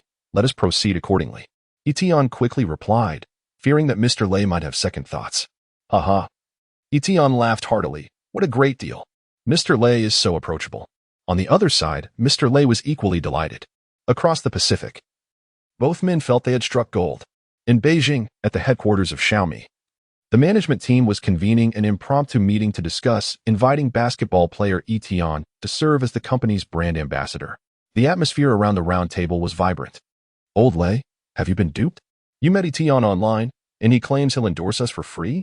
Li Daqiang exclaimed incredulously. Yes, Mr. Lei. Is this some kind of internet scam or a prank? This plot seems too far-fetched for a novel. The crowd buzzed with speculation. Mr. Lei crossed his legs, a smug smile on his face, and replied, what if it's true? What a fortuitous event that would be. He is currently in high demand. Even if we were to offer payment, we might not secure his endorsement. Indeed, given Etienne's popularity, not just in our country with the Chinese Cool Alliance, but also with the likes of Apple and Nokia, they would certainly be clamoring to sign him. Another chimed in. Old Lei. I did some research, and Etienne's current market value is in the thousands of W. He wouldn't jeopardize his earnings for us, Li Daqiang pondered aloud. Exactly. He wouldn't forego that kind of money just to indulge us with sentimentality. With our current dividend situation, it would take years to accumulate several thousand W. The crowd echoed. Mr. Lei, how can you prove this is genuine? They all turned their gaze toward him. Mr. Lei, with a hint of pride, responded. Perhaps this is my undeniable charm, always unintentionally attracting others. Old Lei, don't be so full of yourself. I might just have to take you down a notch. Li Daqiang interrupted sharply. Come now, Old Li, don't be so quick to anger. Mr. Lei chuckled. Allow me to show you. He then dialed a video call and gestured toward the large screen in the meeting room. Take a look for yourselves. Moments later, the call connected, revealing Etienne clad in pajamas on the screen. Hello everyone. Etienne greeted the astonished crowd. Wow, it's really Etienne. Everyone was taken aback. Mr. Lei was not joking. The Xiaomi executives felt as if 1,000 wild horses were galloping through their minds. Such a stroke of luck was truly unexpected. They haven't seen much of the world. Seeing a celebrity has them all worked up, Mr. Lei explained. They were skeptical, but here you are, wanting to endorse Xiaomi. No worries, Mr. Lei, Etienne assured. I really get along well with Mr. Lei, and I have loved Xiaomi phones since their launch. It's just unfortunate that I can't find them here in America. I want more people to experience such a fantastic phone. Which is why I offered to be your ambassador. All right, I want to take up more of your time, Mr. Lei said, addressing the team. He has a flight to Boston tomorrow for a game, so let's allow him to rest. Sure, everyone, let us talk more later. I'll take my leave. Etienne waved with a smile.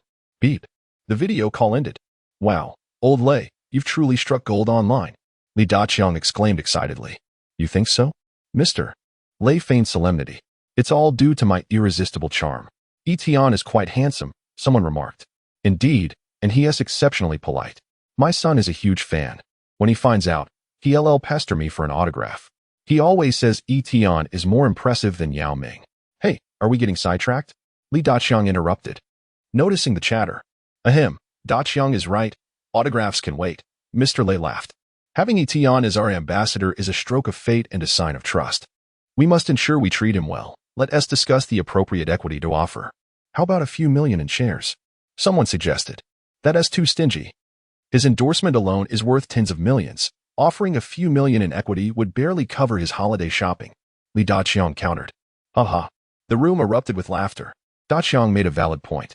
Etienne's current endorsement fee is estimated in the thousands of W. We should consider offering equity worth at least 8 figures. Another proposed.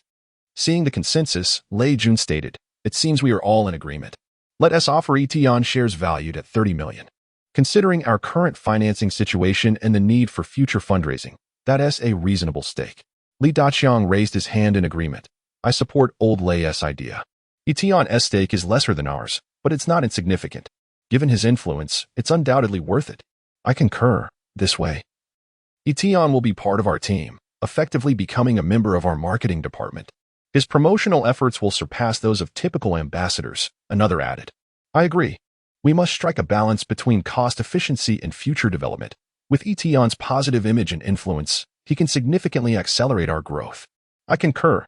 So do I. With unanimous approval from the management, Xiaomi decided to grant Etion a stake in the company, making him the global ambassador responsible for promoting its products. With Etion's authorization, his mother, Xia Jinglan, liaised with Xiaomi to finalize the equity transaction and sign the employment contract. Unlike other celebrity endorsements, Etion's relationship with Xiaomi was uniquely intimate.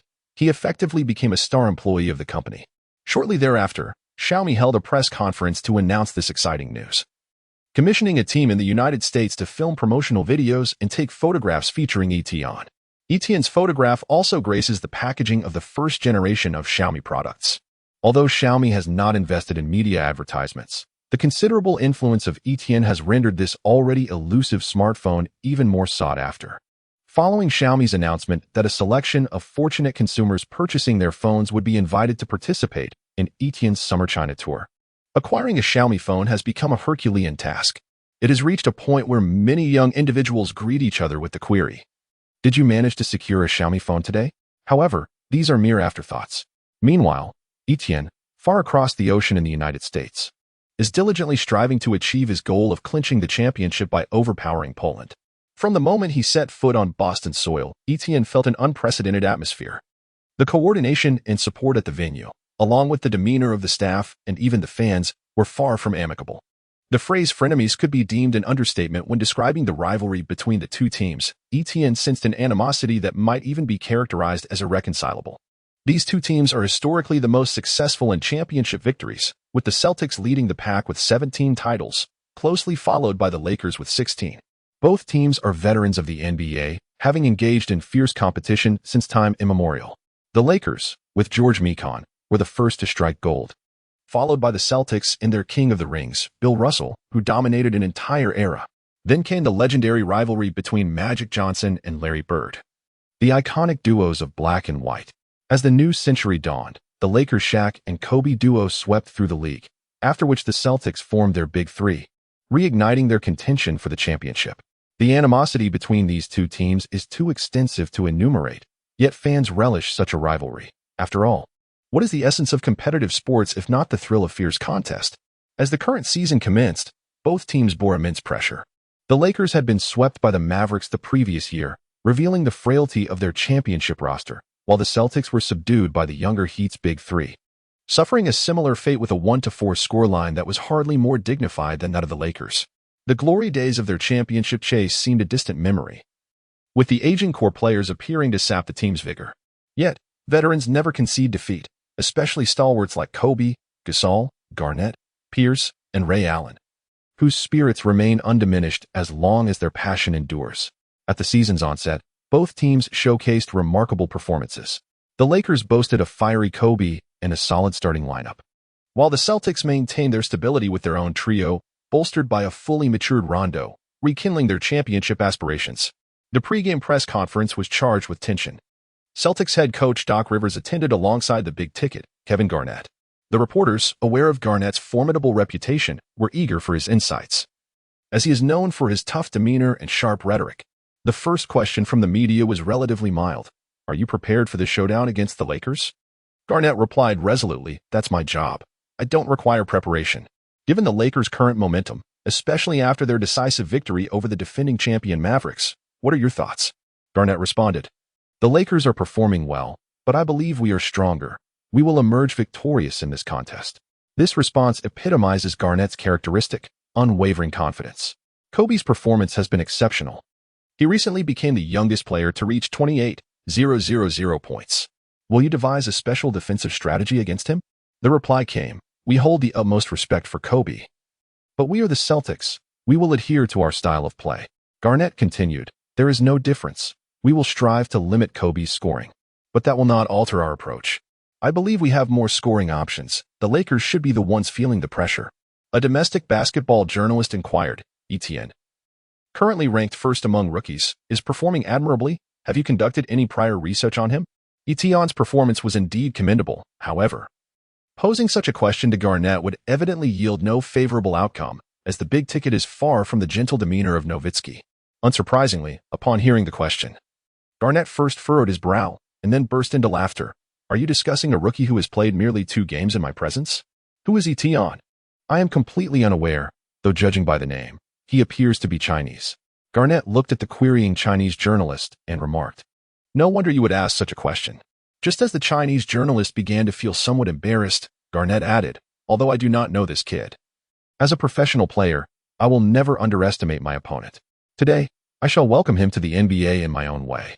This declaration undoubtedly captured the attention of everyone present, as Garnett's response set a notable precedent, presenting a splendid newsworthy moment. "Hello, Kevin. I am from the Boston Sports Journal. Could you elaborate on how you plan to make Tion aware of the NBA during this match?" A local Boston reporter seized the opportunity to inquire. Garnett replied with a grin, "Of course, I plan to dominate him. I believe not only I, but Paul Pierce feels the same way." With that, he dismissed further inquiries, stating, "Let us save the talk for the game." Garnett rose from his seat, donned his jersey, and departed. Seeing Garnett leave, the reporters turned their attention to Coach Rivers. The seasoned Rivers shrugged. "As the head coach, I have certainly studied the entirety of the Lakers team, but I cannot delve into tactical matters here. Kevin has covered everything else. I need not add more."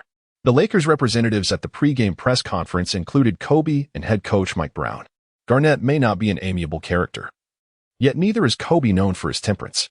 Upon hearing some rather provocative questions from the Boston journalists, Kobe leaned into the microphone. "Who gave you the audacity? I hope your players are as tough as your words." Garnett might not know who Tion is, but I suspect that by the end of this game, he will. "Did he consult me regarding his and Pierce's intent to dominate Tion?"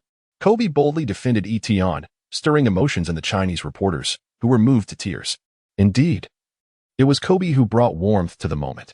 Instantly, the Chinese journalists became fervent admirers of Kobe. The news of Kobe's fierce defense of Tion surged to the top of the sports headlines, igniting enthusiasm among domestic fans who rallied for the Lakers, hoping that Tion and Kobe would jointly teach the arrogant Celtics a lesson. With such palpable tension evident in the pregame interviews, the nationally televised match was poised to attract significant attention. The long-standing rivalry between these two teams was set to reignite old grievances. In the locker room, Tion came across the news of the pregame interviews. It was no surprise. In Garnett's eyes, he was merely a typical rookie. Naturally, such inquiries from domestic media would provoke backlash, as not everyone embodies the amiable politeness of Nowitzki and Duncan. Kobe approached Tion, who appeared lost in thought while gazing at his phone, and advised, "Garnett and Pierce are formidable opponents. Do not feel overly pressured." Tion was deeply moved. Kobe was not a man of many words, yet he had always taken great care of him, both in this life and the previous one. How could Tion let him down? "Thank you, boss, for speaking up for me. I will strive to do my best," Tion declared with unwavering determination. "Be mindful of your fouls on defense. Pierce has immense attacking power and is not easy to contend with," Kobe advised. During prior training sessions, Mike Brown had cautioned Tion to manage his fouls carefully. It was unrealistic to expect Tion to fully withstand Pierce's formidable physique. However, Etienne's height advantage would undoubtedly pose a significant challenge for Pierce on the offensive end. If Etienne could effectively tire out Pierce on both ends of the court, the Lakers would gain a corresponding advantage. This was the objective set for Etienne before the game. The Celtics boasted an historically elite frontcourt, featuring the versatile big-ticket Kevin Garnett, who excelled in both offense and defense and embodied a complete system. Alongside him was the small forward Paul Pierce, renowned for his powerful post-up ability and hailed by John Havlicek as the greatest one-on-one player in Celtics history. This match was undoubtedly Etienne's greatest trial, as his only advantage against these two legendary forwards was his youth. The familiar opening ceremony unfolded, but the atmosphere in the TD Garden was markedly different. The Lakers were merely an unwelcome guest. The Celtics players received a rousing ovation upon entering the court, and as Paul Pierce stepped onto the floor amidst thunderous cheers, the game was about to commence. The starting lineups were as follows. For the Lakers, center, Little Shark Bynum; power forward, Pau Gasol; small forward, Etienne; shooting guard, Kobe Bryant; point guard, Old Fish Fisher. For the Celtics, center, Jermaine O'Neal; power forward, Kevin Garnett; small forward, Paul Pierce; shooting guard, Ray Allen; point guard, Rajon Rondo. The domestic sports channel began its live broadcast punctually. At this moment, Yu Jia and Coach Zhang were analyzing the lineups. "Wow, the Celtics lineup in their prime is formidable, 5 All-Stars," Yu Jia remarked with admiration. The forum buzzed with lively discussions. Yu Jia's comment was insightful yet vague. Coach Zhang's direct praise for Kobe was far more engaging. On paper, the Celtics' greatest advantage lay with Rondo, as the aging Fisher could hardly keep pace with him, Yu noted. The Lakers' greatest strength, however, is undoubtedly Kobe, Coach Zhang interjected. Yu felt a headache coming on as Coach Zhang began to dominate the conversation. As the jump ball commenced, there were no surprises. The youthful Bynum's advantages were glaringly evident. He was younger, taller, and had superior leaping ability, easily tapping the ball into the Lakers' half. Upon landing, Bynum let out a triumphant roar. Damn. His sudden shout startled the younger O'Neal, and Bynum was quite pleased with his opponent's reaction. Indeed, Etion was not deceiving himself. This spell from the mysterious East truly possesses an awe-inspiring effect. As Fisher received the ball, Rondo immediately closed in. Fisher attempted to dribble past half-court, but Rondo's relentless defense ensnared him, leaving him flustered. Just as a violation loomed, Kobe shouted, "Give it to me," relieved to see Kobe rushing to receive the pass. Fisher promptly sent the ball his way. At that moment, a shadow darted past. Fisher's pass was too sluggish, and Ray Allen intercepted the ball before it reached Kobe. "Get back," Kobe called out. However, the Lakers players had already advanced into the Celtics' half, and Rondo, receiving Allen's pass, launched a fast break with astonishing speed. The Lakers could only watch as Rondo executed a thunderous dunk into the basket. A spectacular opening slam dunk from Rajon Rondo. The arena erupted, with the DJ exuberantly announcing, "Welcome to the North Shore Garden, youngsters." The crowd, adorned in green jerseys, rose in unison to cheer for their team. Kobe surveyed his surroundings and encouraged his teammates. 2 years ago, we faced a similar scenario, and ultimately, we emerged as champions. In the Lakers' possession, Kobe took charge of the ball. As Rondo approached to disrupt, Kobe backed into Rondo, then powered through, carrying him across half-court. Realizing he was at a disadvantage, Rondo quickly retreated to the three-point line. At that moment, Ray Allen positioned himself before Kobe, prompting Etion to come forth and set a screen. Utilizing the pick, Kobe evaded Allen and launched a fierce shot over Pierce. Despite Pierce's valiant effort to block, Kobe's hang time surpassed expectations, allowing the ball to soar above Pierce's outstretched fingers towards the hoop. Thud! The ball struck the right side of the rim and bounced upward. "Rebound!" Etion exclaimed. With a resounding "holy cow," Bynum sprang into action, rocketing upwards to snatch the rebound right over Shaquille O'Neal's head. "Good board, Andrew," Etion shouted. With Pierce collapsing to assist Kobe, a brief opening appeared beside Etion. Bynum promptly flung the ball in Etion's direction. Upon receiving the pass, Etion noticed Garnett barreling towards him. It must be said, Garnett truly deserves his reputation as a defensive stalwart. His speed was remarkable, and in an instant, a formidable barrier appeared before Etion. Etion observed that Shao O'Neal had maneuvered past Bynum's defense, prompting him to pass the ball to the weak side to Gasol. At the moment Gasol received the pass, Garnett astonishingly appeared at his side. "Damn, the accolade of best defender is well-deserved," Etion mused. If Garnett were to defend him throughout, this game would indeed be challenging. Gasol dribbled and executed a graceful spin, his footwork impeccable. Yet, such agility failed to deceive Garnett. The Wolf King firmly established his position, raising both hands, leaving Gasol with no opportunity to shoot. As the shot clock dwindled, it was Kobe who stepped up, forcefully pushing Ray Allen aside to receive the ball near the free throw line from Gasol. With no time for adjustment, Kobe soared into the air. Ray Allen valiantly contested, but found Kobe's shooting hand increasingly distant. Kobe exhibited an extraordinary lateral drift in midair, evading Allen's interference, and released the ball at an angle. Swish! The ball went through the net just as the timer's red light illuminated. Kobe let out a triumphant roar. The North Shore Garden fell silent. An awe-inspiring basket, showcasing unparalleled body control. Wow, at this crucial moment, it was Kobe who emerged. Despite Ray Allen's commendable defense, Kobe managed to score under such circumstances, truly remarkable. Yu exclaimed in excitement. Kobe transformed a seemingly unreasonable shot into a basket. This is the hallmark of a superstar. Ahem, that shot was quite reasonable. It may be challenging for others, but for Kobe, it was merely routine, Director Zhang corrected. This exemplifies Kobe's prowess. You cannot afford a moment's lapse in his defense. The slightest opportunity allows him to seize the game. Indeed, Director Zhang's words resonated. Yu expressed agreement. The Celtics' offensive possession devolved into a stalemate. Rondo, with the ball, faced Fisher and accelerated aggressively. Despite Old Fish's utmost effort, he could not keep pace with Rondo. In a one-on-one situation, with no help defense, Rondo drove straight to the basket, effortlessly scoring. In the next possession, it was once again Kobe with the ball. The aging Fisher appeared fatigued against Rondo. And Kobe orchestrating the offense had become the norm. Kobe signaled for isolation, but the Celtics, being the ones who understood Kobe best, would not grant him that opportunity. Ray Allen clung to Kobe, who finally squeezed into the paint, only to find Garnett waiting. Even Kobe, formidable as he is, had no choice but to pass under such intense defense. Fisher received the ball at the corner beyond the three-point line, and without hesitation, he took the shot. Durant. The ball ricocheted off the backboard. Shaw O'Neal, in a favorable position, suddenly heard a furious shout from behind. What the hell? Bynum, empowered by some mysterious force, reached from an unreasonable angle. Shaw O'Neal, known for his fierce temperament, was rattled by Bynum's unexpected move. Frustrated, he shouted, F, and lunged for the ball. The two nearly grabbed the basketball simultaneously, initiating a new round of struggle. Amidst the shouts of what the hell, an F, they transitioned from standing to wrestling on the ground, ultimately entwining like a pretzel. As Etion rushed over to assist, he was immediately obstructed by Garnett and Rondo.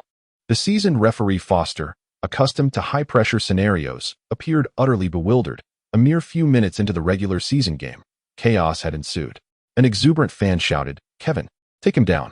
The North Shore Garden erupted into tumult. Foster's whistle promptly quelled the disorder. Bynum and young O'Neal continued to grapple on the floor, prompting Etion to swiftly pull Bynum to his feet.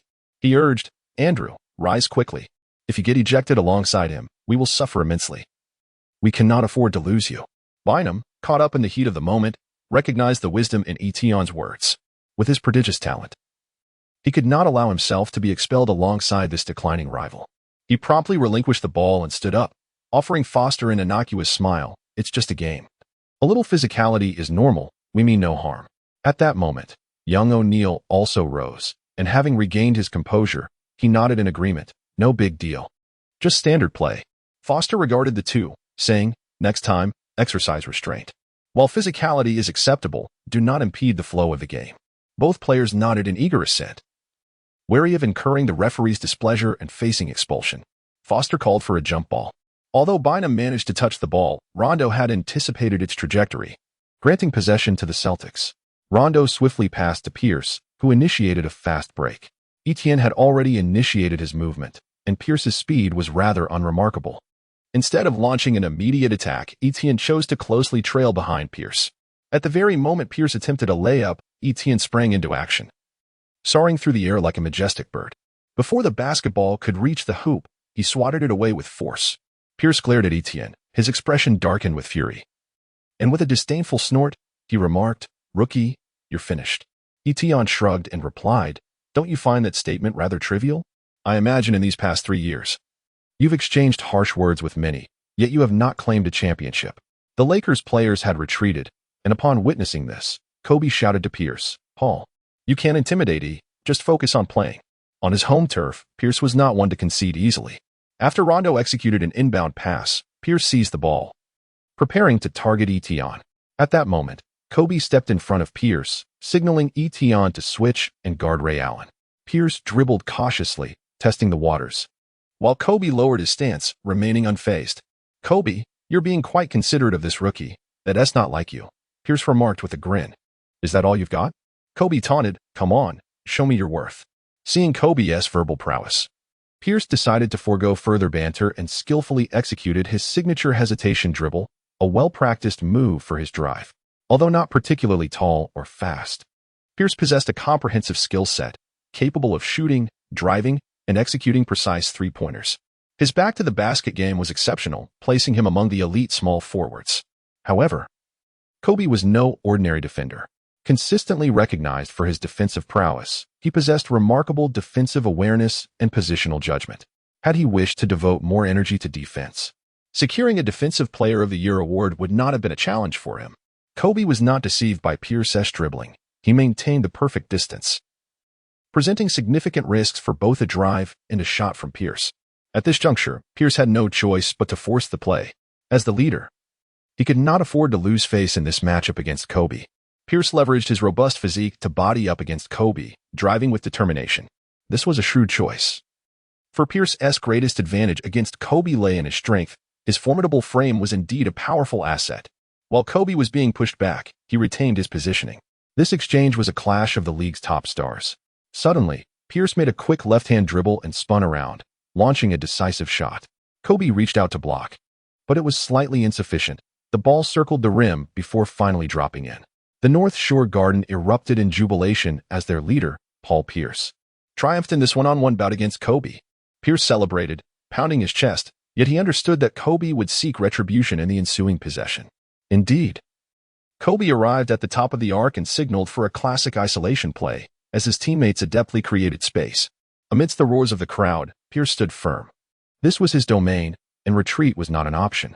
As Kobe faced Pierce, no Lakers player came to set a screen, and surprisingly, the Celtics did not initiate any help defense.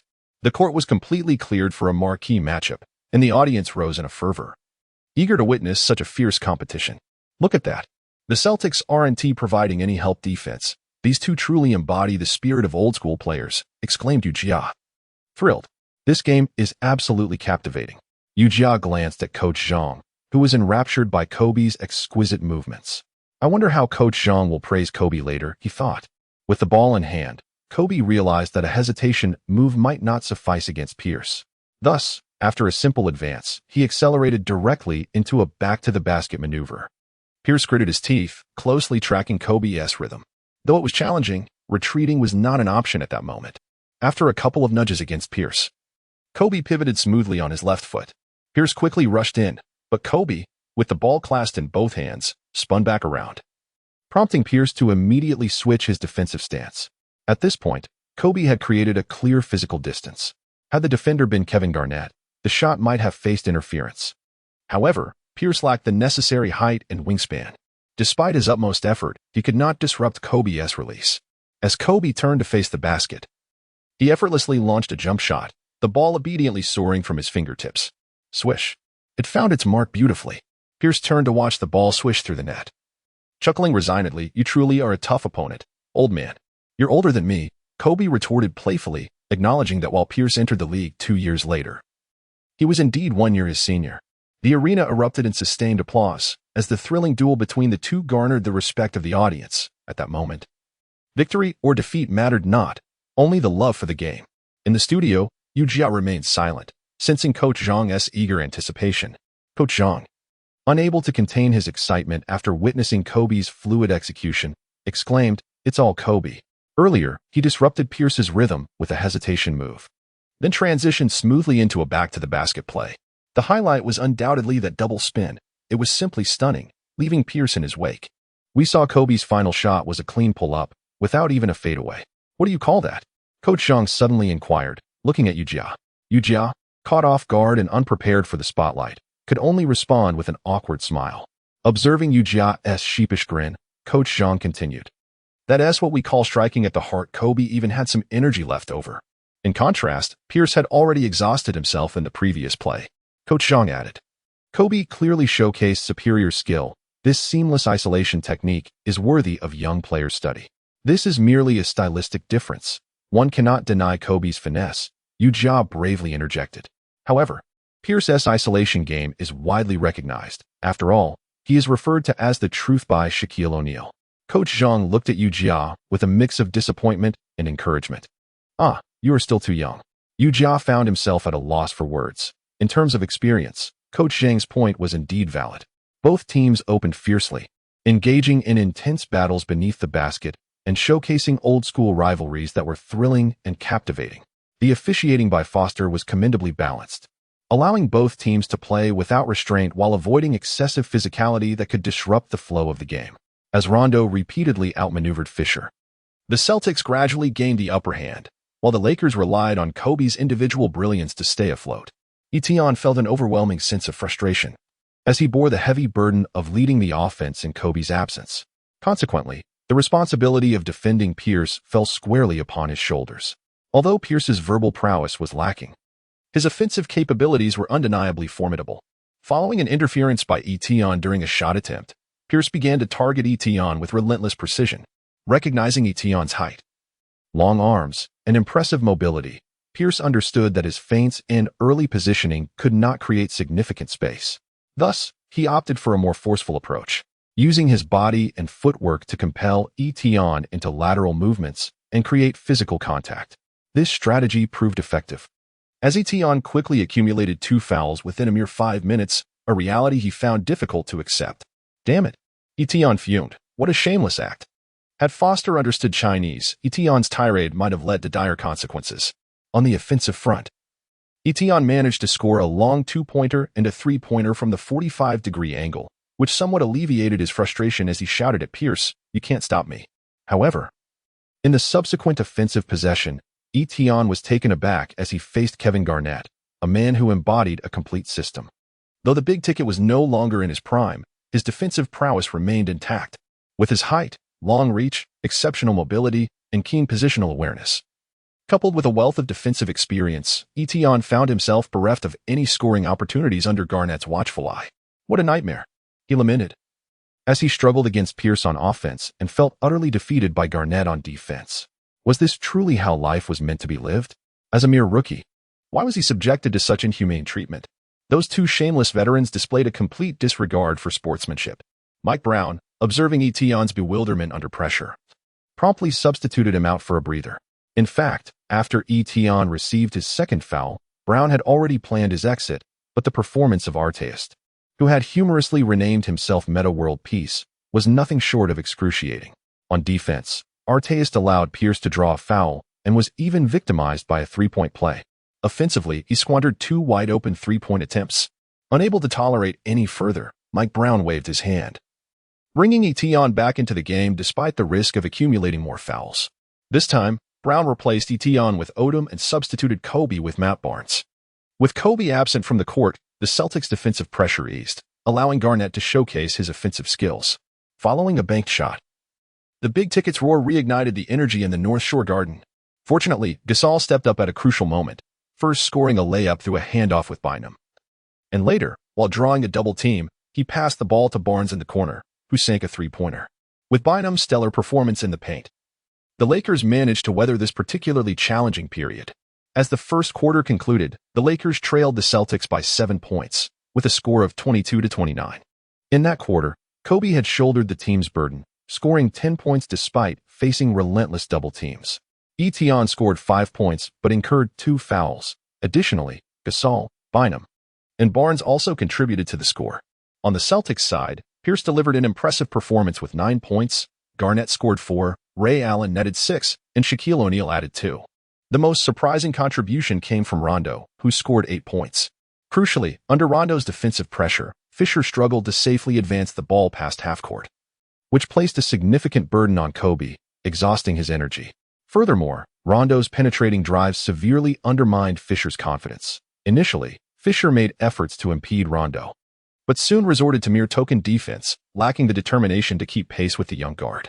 During the intermission, Mike Brown implemented a new personnel strategy, allowing Kobe to handle the ball while Barnes was tasked with the primary defense against Pierce. Etion was assigned to defend against Ray Allen, and his height and wingspan posed a significant threat to the shooter, which would also help prevent him from being deceived into fouls by the cunning Paul Pierce again. The frontcourt remained anchored by the formidable duo of Bynum and Gasol, 2 towering figures that provided security for the Lakers. Gasol's performance was consistently stable, while Bynum seemed to have suddenly unlocked his potential, eschewing flashy plays for diligent work beneath the basket, much to Mike Brown's satisfaction. Overall, the current Lakers still exhibited considerable competitiveness. However, they were in dire need of reinforcement at the point guard position, lacking a suitable player to alleviate the organizational burden on Kobe. The second quarter commenced swiftly, and Brown's adjustments immediately bore fruit. The absence of Fisher as a penetration threat rendered the Celtics incapable of finding easy scoring opportunities. Rondo, under Kobe's defense, lost the flair he displayed in the first quarter, while Etion's help defense limited Ray Allen's shooting chances. Notably, Barnes' defense against Pierce proved remarkably effective. Despite appearing somewhat slender, his style was tenacious, and Pierce's attempts to overpower him yielded little success. Nevertheless, the seasoned Pierce still managed to earn free throw opportunities through his experience. Barnes expressed his frustration to Foster, stating, "I merely aimed to thwart his pick and roll, yet he suddenly fell, making it seem as if I had thrown him down." Unfortunately, Foster paid little attention to Barnes, leaving him quite vexed. On the Lakers' side, Kobe did not take many shots, yet he admirably embraced the role of facilitator. With Garnett focused on defending Etion, Gasol found himself with ample space in the paint, where Pierce's strength was countered by his height disadvantage. Kobe continuously fed Gasol the ball, as Pierce struggled to mount effective defense, forcing Shaquille O'Neal and Garnett to provide assistance. Consequently, Bynum and Etion found new opportunities, and under Kobe's orchestration, the Lakers did not falter. Thus, both teams became entrenched in a grueling battle of attrition, reminiscent of the thrilling finals 2 years prior, where every match was a showcase of intense competition. In the studio, Ujia remarked on the intensity of the game, likening it to that of the finals, emphasizing that no point was easily earned. Kobe's playmaking was commendable, prompting Ujia to engage Zhang, who seemed contemplative. Upon hearing Kobe, Zhang instantly perked up, exclaiming, "Of course. Kobe is versatile. He is not incapable of passing the ball. The team simply requires his scoring more." Ujia then inquired about Zhang's thoughts on the Lakers roster, to which he replied, after Fisher's departure, the team's performance improved. Indeed, Barnes' defensive prowess has been significant since his introduction. Zhang continued, however, having Kobe orchestrate the offense feels somewhat squandered. The Lakers genuinely need to reinforce their point guard position. It is not an excessive demand, just a young player capable of defending and maintaining composure, preventing Kobe from undertaking too many ancillary tasks, as that would squander his star potential. Indeed, Ujia acknowledged, sensing Zhang's enthusiasm, and promptly asked, "Zhang, what is your perspective on Etion's performance today?" Etion? Zhang quickly glanced at the statistics sheet, noting, he scored 9 points, grabbed 3 rebounds, dished out 2 assists, recorded 1 block, and made 2 steals, not too shabby. However, Ujia reminded him, today, against Kevin Garnett's defense, Etion has not scored at all. Zhang scratched his head. Is that so? Ujia found it somewhat amusing that Zhang had seemingly focused solely on Kobe's performance.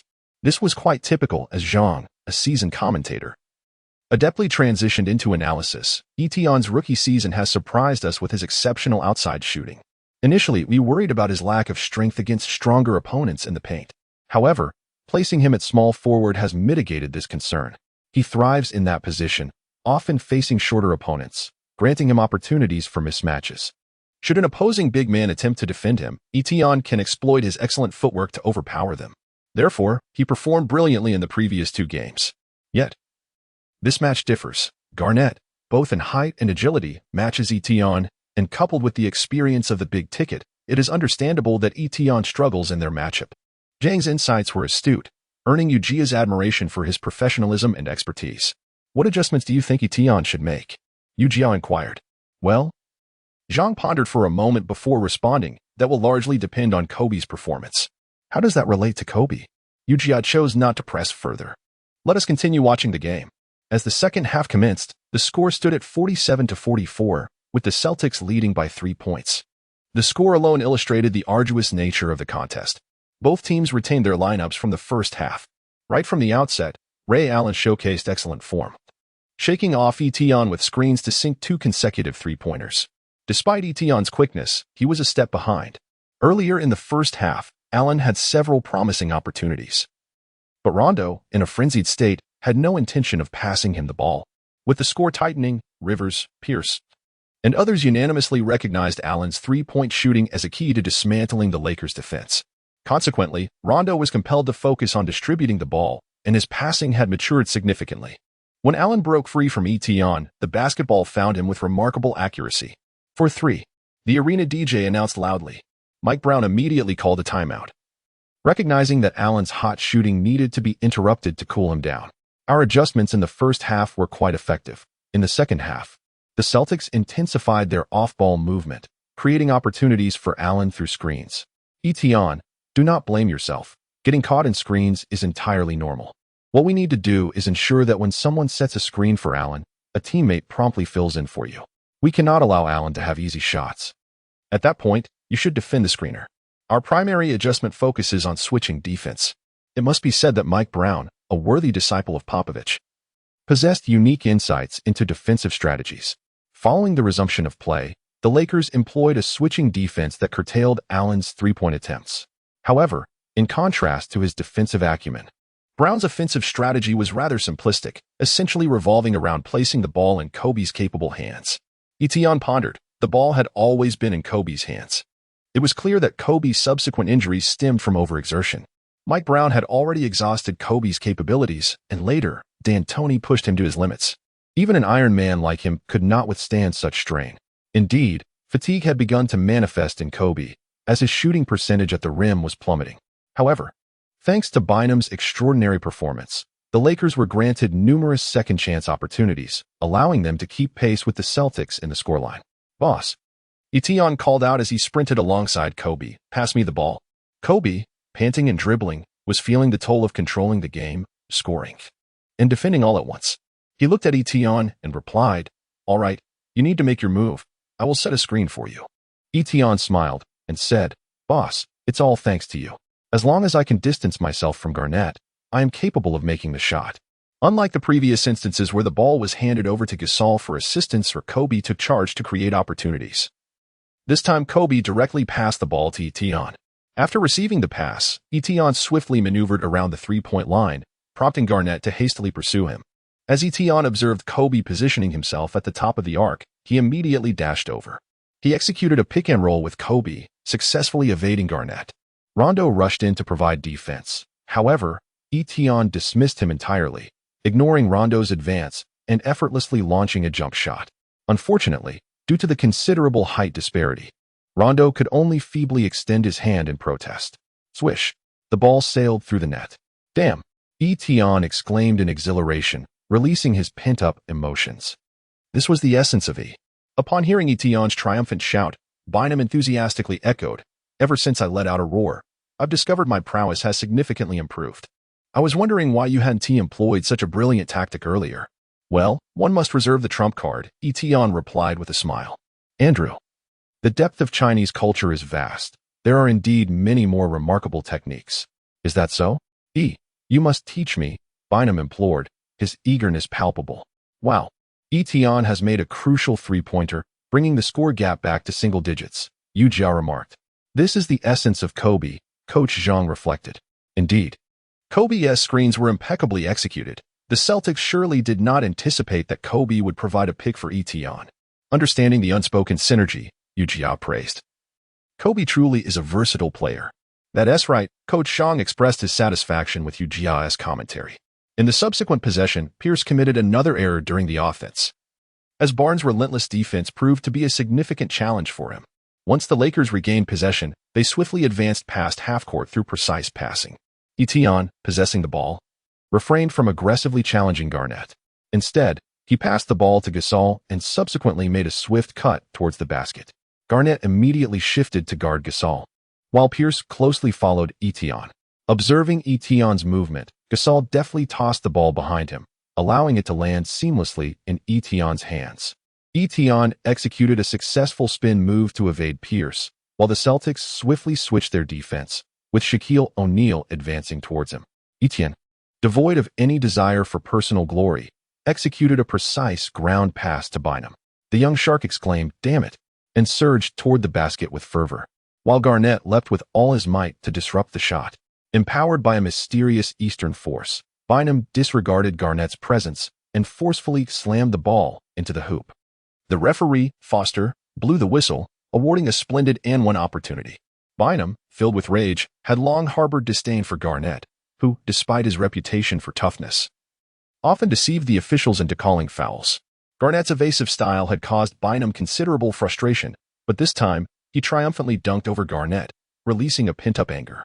However, the enigmatic Eastern power did not enhance Bynum's free throw accuracy, and with another exclamation of "damn it," the ball ricocheted off the rim. Bynum, somewhat vexed, realized that shouting "damn it" during free throws proved ineffective, and he resolved to consult Etienne post-game to discover if the mysterious East possessed any incantations to improve free throw success. The Lakers narrowed the deficit to 4 points, prompting the Celtics to swiftly adjust their strategy. Following a timeout, Rondo and Pierce took turns exhausting Kobe. Although Kobe's defense was formidable, Rivers' intent was to deplete Kobe's stamina. This left Kobe unable to initiate offensive plays, as his body was severely fatigued. Mike Brown substituted the seasoned Fisher for Kobe, allowing him a moment to recuperate. The Celtics promptly capitalized on the opportunity, consistently scoring by calling out Fisher. As the score began to widen, Kobe had no choice but to re-enter the fray.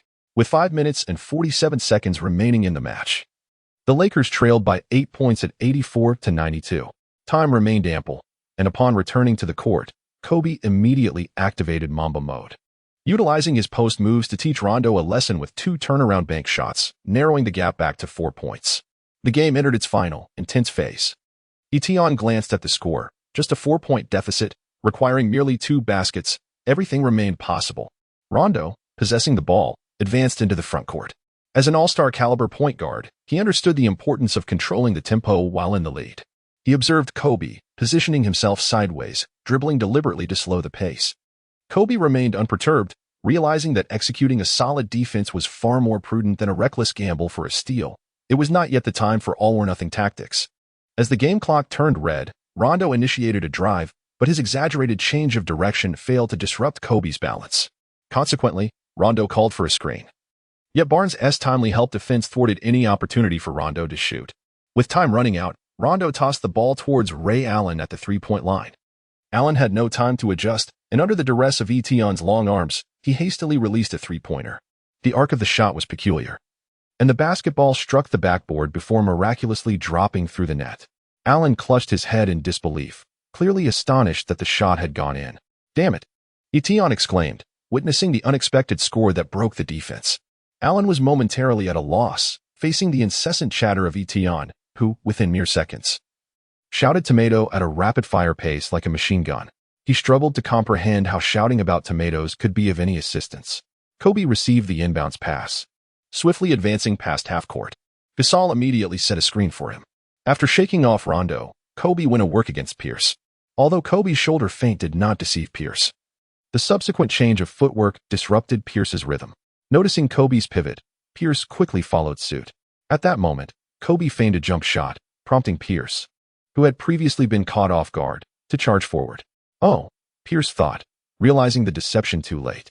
Indeed, Kobe, facing the airborne Pierce, deftly tossed the ball into the basket with his right hand. The whistle blew, signaling an and-one opportunity as Kobe executed a 3-point play over Pierce. "Damn," Pierce lamented, as the previously secure lead was once again threatened, and in such a manner. Kobe approached the free throw line and, as expected, sank the additional shot with ease. The deficit was restored to 4 points. With possession now belonging to the Celtics, Rondo brought the ball past half-court before handing it off to Pierce. Gritting his teeth, Pierce was determined to reclaim the moment. Facing Barnes, he executed a smooth hesitation dribble into a change of direction, successfully deceiving Barnes. As Barnes took a small step forward to the right, Pierce seized the opportunity to drive into the lane, prompting Gasol to immediately rotate for help defense. Pierce's extraordinary performance continued as he used his body to shield Gasol, spinning to create space before delivering a pass to an open Garnett. Bynum, attempting to step forward, was effectively blocked by Shaquille O'Neal, allowing Garnett to lay the ball into the basket. The crowd erupted with excitement as Pierce celebrated with Garnett, their triumph stabilizing the situation at a crucial juncture. The arena resonated with chants of "Beat the Lakers." Kobe, coldly observing the jubilant Celtics players, remained silent, his penetrating gaze emanating a chilling intensity. He rapidly dribbled up the court and, upon reaching the arc, unleashed a bold shot directly at Rondo. Caught off guard, Rondo could only watch as the ball swished through the net, with Kobe scoring 10 consecutive points and narrowing the gap to 3. The previously raucous arena fell into a hushed silence. This was Kobe, calm under pressure, unafraid to take the shot in critical moments. Teammates alongside Kobe need not worry about bearing excessive pressure in the final moments, for this man would shoulder all responsibility. Conversely, opposing him proved excruciating. One could execute every possible defense, yet still be helpless against his scoring prowess. However, the Celtics, seasoned warriors, quickly regrouped. After a pick and roll with Pierce, Rondo drove into the lane, where Etion rushed in to provide help defense. Rondo did not hesitate, colliding directly with Etion. Both players tumbled to the ground in a chaotic heap. Whistle. The referee's call drew everyone's anxious gaze towards Foster, whose decision would significantly influence the game's outcome. "Defensive foul," Foster declared. Etion expressed his discontent with the ruling, feeling he had not moved and that Rondo had initiated the contact. Immediately, Kobe approached, pulling Etion aside and advising him, "The call won't change. If you continue to protest, the consequences will be far more severe." Etion momentarily regained his composure, expressing a hint of regret as he said, "Boss, I'm fine. I've got this." Kobe reassured him, "In the next possession, I'll help you retaliate." Rondo approached the free throw line, inhaled deeply, dribbled the ball twice, and released it. The basketball struck the rim before gracefully settling into the net. He succeeded in his second attempt as well, remaining unfazed by the mounting pressure, completing both free throws. At this juncture, the Celtics led by 5 points. With only 39 seconds left on the clock, placing the Lakers in a precarious situation. With one timeout remaining, Kobe had just conferred with Mike Brown during the free throws, opting to reserve this timeout for the final moments. Time was fleeting, necessitating that the Lakers swiftly score a basket, followed by a strong defense against one more Celtics offensive play to have any chance of turning the game around. Kobe surged forward, and the Celtics began to double-team him at the three-point line. Everyone was aware that in critical moments, the Lakers' strategy was to entrust the ball to Kobe, a man renowned for executing nearly all pivotal shots. Rondo and Ray Allen relentlessly pressured Kobe, who noticed Barnes had been left open. He adeptly passed the ball through the narrow gap between the two defenders. However, Barnes hesitated upon receiving the pass. In such a crucial moment, he faltered. At that instant, Pierce had already closed in, and Barnes lost the optimal opportunity to shoot. "Give me the ball," Kobe bellowed at Barnes. Barnes quickly relinquished the ball, which Kobe caught, only to find himself tightly marked by Ray Allen. Spotting Bynum positioning himself assertively beneath the basket, Kobe recognized there were no other options available. With a swift flick of his long arm, the basketball shot forth like a cannonball towards the hoop. "Damn it!"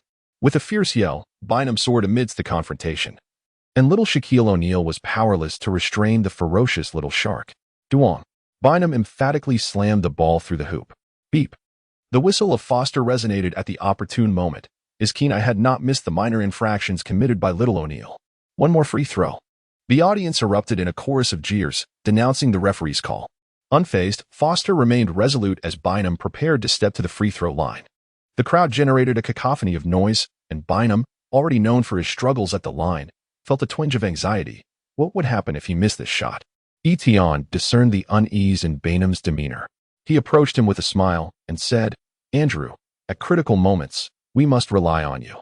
In China, we have a saying that uttering it can enhance free throw accuracy by 80%. Bynum, filled with joy and relief, exclaimed, Why didn't you mention this sooner?" Etienne smiled and said, "Naturally, it's because it can only be utilized at crucial moments." "Andrew, repeat after me." "Newbie." Bynum echoed Etienne, "Newbie, Is that how it's said?" "Precisely," Etienne encouraged. "Andrew, you are truly a genius. Just say that before your free throw, and you'll surely succeed." Bynum grinned with confidence as he approached the free throw line. Taking a deep breath, he recalled the mechanics of the shot, then exhaled and proclaimed, "Newbie." Strangely enough, his racing heart calmed. Bynum lifted the ball above his head and smoothly released it. The basketball arced gracefully through the air and swished through the net. The additional free throw was successful, narrowing the Lakers' deficit to 2 points. The Celtics called for a timeout. Bynum dashed towards Etienne, celebrating wildly. "Wow, that was incredible." Bynum and Etienne celebrated in perfect harmony with a round of applause. You truly are remarkable." Bynum increasingly recognized Etienne's significance. Suddenly, Etienne spoke solemnly to Bynum. "Andrew, it is primarily your own prowess. The incantations merely serve as an aid. Ultimately, it is through rigorous training that one hones their skills." "I understand," Bynum replied with a knowing smile. "Naturally, the higher the level, the better. Otherwise, Chinese athletes could simply rely on these two phrases to seize an Olympic championship." "Wow," Etienne exclaimed in astonishment. "Andrew, you have indeed grasped this level of understanding. Your talent is truly exceptional." "Aha." Indeed, Bynum felt as though he might be lifted off the ground by Etienne's praise. As the timeout concluded, there remained 27 seconds in the game. The Lakers needed to defend against this possession to have a chance for a miraculous comeback. Rondo, holding the ball, was intent on running down the clock, leading by 2 points with possession in hand. Rivers urged his players to consume as much time as possible before orchestrating their final offensive play. However, Mike Brown would not allow the Celtics to have their way. The Lakers players executed a full-court press, as per his strategy. Kobe unleashed his death grip, causing Rondo to nearly commit a turnover. In the ensuing chaos, Rondo passed the ball to Pierce, who received it and charged towards the basket. Etienne dashed forward, joining Barnes to double-team Pierce. Pierce's passing lane was completely sealed, leaving him no choice but to clutch the ball tightly. Upon seeing the timer turn red, Pierce hurled the ball toward the hoop. "Andrew, rebound," Etienne shouted. "Damn it." Bynum sprang up to snatch the rebound, easily overpowering Shaquille O'Neal. After securing the rebound, Mike Brown swiftly called a timeout. There were only 4 seconds remaining in the game. All the Lakers players surrounded their head coach, Mike Brown.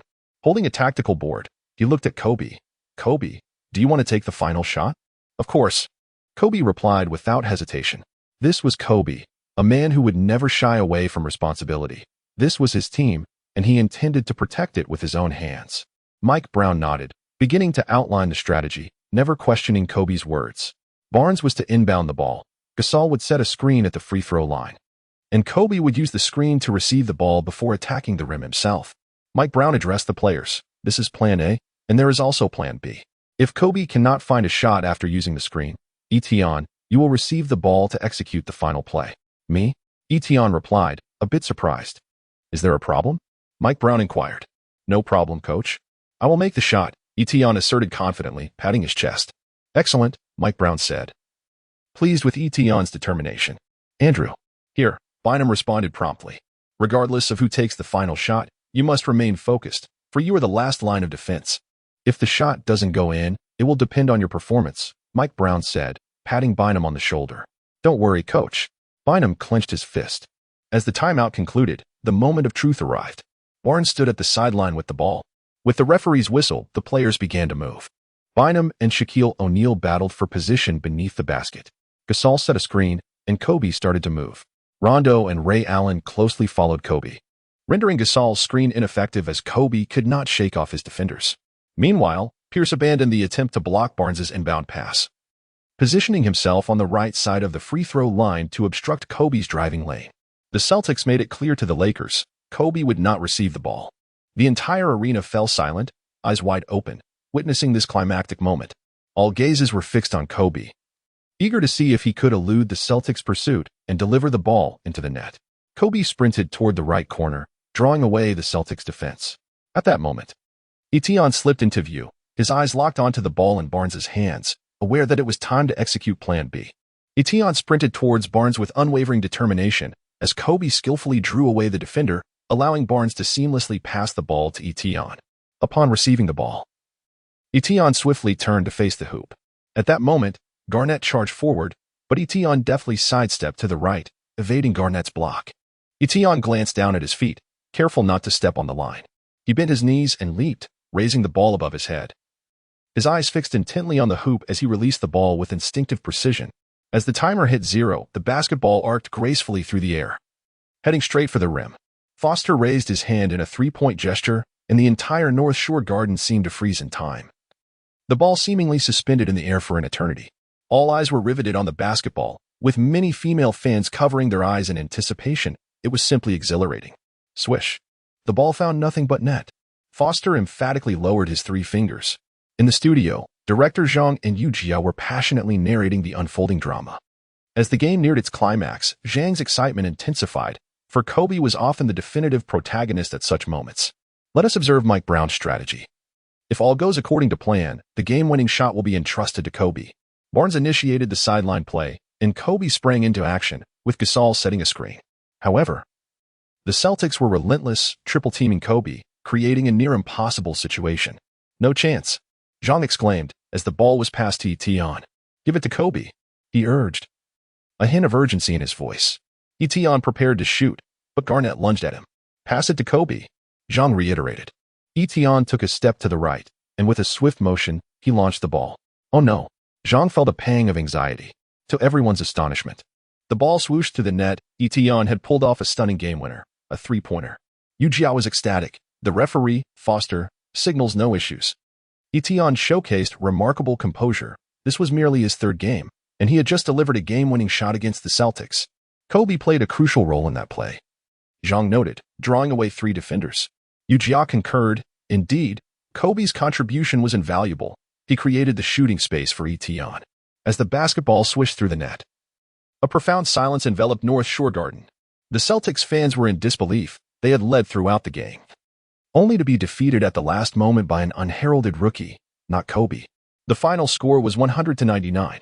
The Lakers had achieved a miraculous victory after trailing for the entire match. Fans erupted on social media. Etion's game winner. The Emperor is incredible. These phrases soared to the top of trending topics. Meanwhile, at Xiaomi's headquarters in Beijing, CEO Lei was celebrating enthusiastically with his management team. Since the company had decided to recruit Etienne, Lei had resolved to watch his games with the staff. With Etienne's game winner, Lei felt that Xiaomi and Etienne were a perfect match. In this match, under Garnett's staunch defense, Etienne delivered a remarkable performance, scoring 21 points, grabbing 6 rebounds, providing 5 assists, and recording 2 steals and 2 blocks. Bynum also excelled, achieving a substantial double-double with 14 points and 17 rebounds. However, the primary hero of the Lakers' victory remained Kobe, who played nearly the entire game, amassing 41 points and 11 assists, shouldering the offensive burden.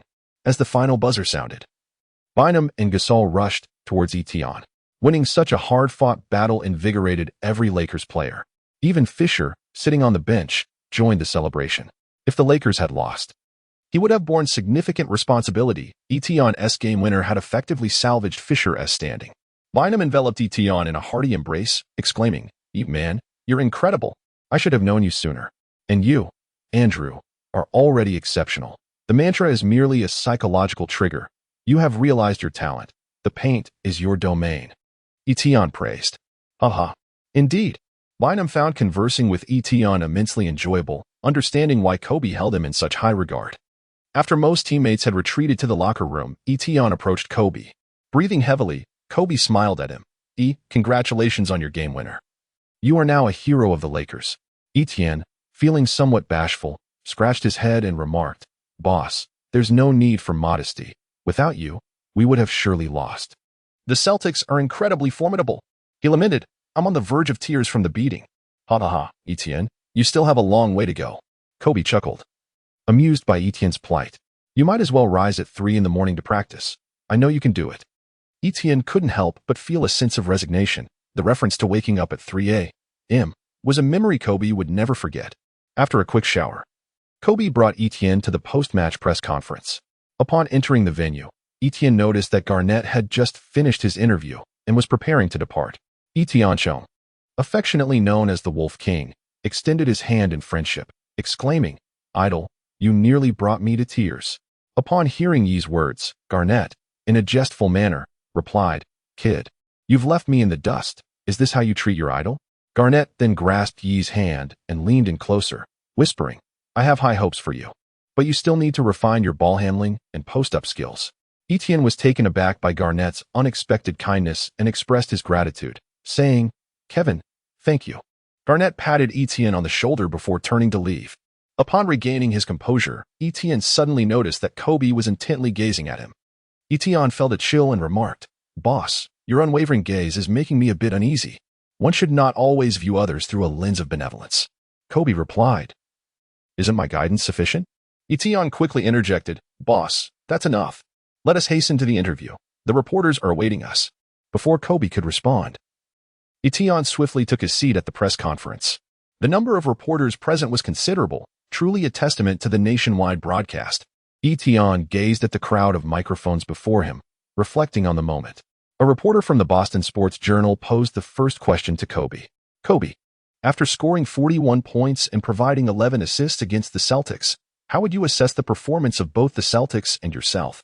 Kobe smiled, clearly pleased with the inquiry. "This game demonstrated 2 things. First, I am not yet past my prime. I remain one of the finest players in the league. Secondly, I extend my utmost respect to my old rivals, the Celtics. They continue to exhibit remarkable strength. You know, despite my impressive statistics, I could not dismantle the Celtics." "Thank goodness for the Celtics," Kobe remarked, chuckling. "It was exhausting. If every game were this challenging, I might consider an early retirement." Laughter erupted among the reporters. "This season, I believe we may encounter each other again in the finals," Kobe added, prompting applause from the journalists. Soon after, the reporters posed a second question. "Kobe, could you comment on Etienne's performance?" "What? You mean that young man who just exchanged glances with Kevin Garnett?" Kobe laughed. "I genuinely wanted to give him a nudge. I was right there, and he ran up to Kevin, calling him idol." Ha ha ha. The room erupted in laughter. "I'm just joking." Kobe waved his hand. "He is a player of considerable potential. His mental fortitude is exceptional, far beyond his years. When I saw him take that last shot, I knew it would go in. He is cut from the same cloth as I am. His performance was outstanding. I have great admiration for him." At this, Etienne felt a bit embarrassed by Kobe's words. The leader's jealousy was evident, especially when expressed in front of so many people, leaving him somewhat flustered. It was only then that the reporters remembered Etienne and began to direct their questions towards him. Etienne exhibited remarkable humility throughout, consistently extolling Kobe with effusive praise. He also generously lauded the Celtics, showering compliments upon Garnett, Pierce, and Allen, effectively celebrating the Big Three of the Green Army. The entire interview was filled with joy, as the reporters discovered that Etienne has quite a few idols. Who could resist such an earnest young man? Following the conclusion of the match, the Lakers swiftly departed from Boston, embarking on a flight to Cleveland. At this time tomorrow, they will face the Cavaliers in an away game, marking a back-to-back encounter.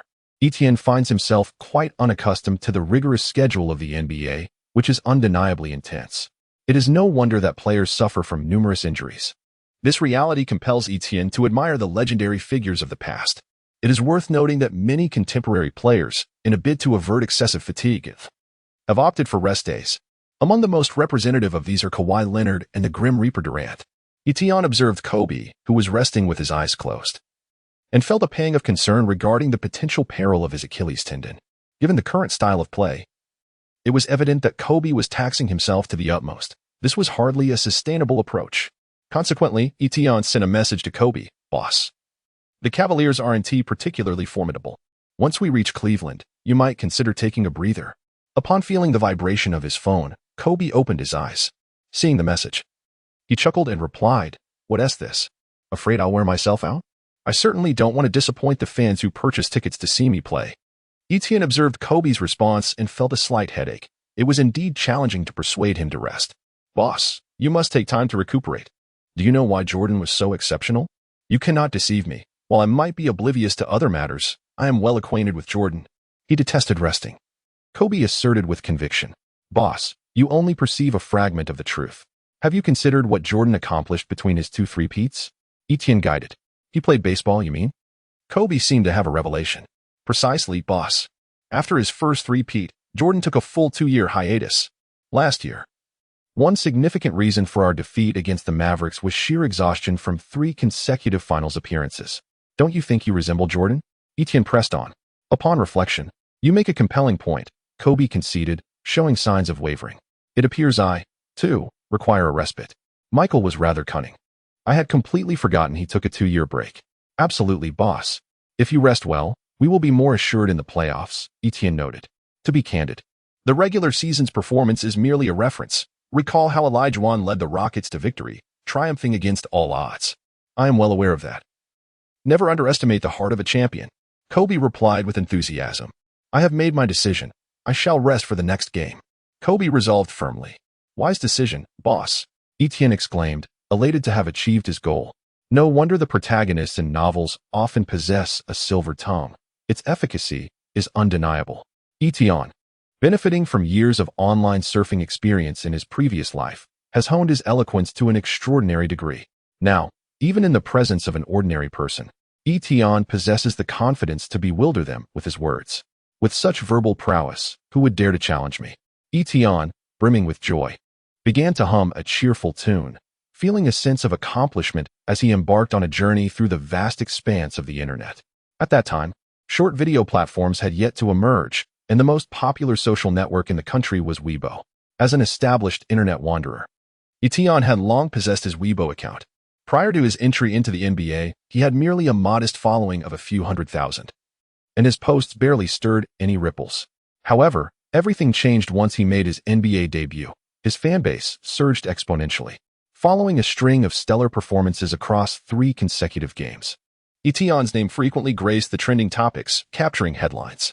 His follower count soared to an impressive 10 million, and any post he shared garnered a multitude of comments and shares. Even some of his earlier whimsical posts resurfaced, prompting many to exclaim in surprise at his past antics, such as how he could finish an entire bottle of mineral water in one go, or how to fit an elephant into a refrigerator. Unbeknownst to Etienne, his earlier playful persona had unexpectedly captured the limelight. Startled by the sudden attention, he hastily adjusted the visibility settings of those humorous posts to private. After swiftly completing this task, Etienne decided to alleviate his nerves by perusing images of beautiful women. Ah, indeed. The alluring figure of Bing Bing was simply splendid, with curves in all the right places. Although Etion may not possess the same proclivities as Harden, he certainly does not favor the slender physique, as it tends to be quite uncomfortable. A bit of flesh is essential for comfort. Lu Yin is indeed deserving of her reputation. Her figure is undoubtedly a striking 36D, impressive indeed. Etion cannot help but express his admiration. Oh, and the lovely Yang Mi is equally delightful. Her modest attire manages to exude an air of sensuality, perhaps embodying the fabled pure desire. It appears you are the one. I am indeed your fan.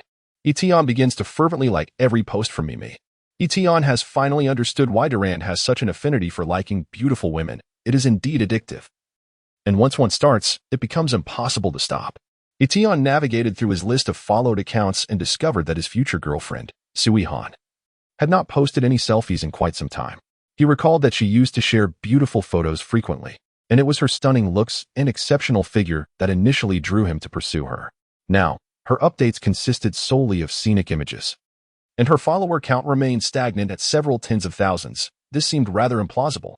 The absence of captivating photos left him feeling disenchanted, prompting him to swiftly exit her page and seek inspiration from other beautiful profiles. Just as Etion was immersed in this digital escapade, he stumbled upon a trending topic rapidly ascending to the headlines. To his astonishment, a certain superstar was reportedly conducting a late-night review of stunning women. This was a subject that piqued Etion's interest.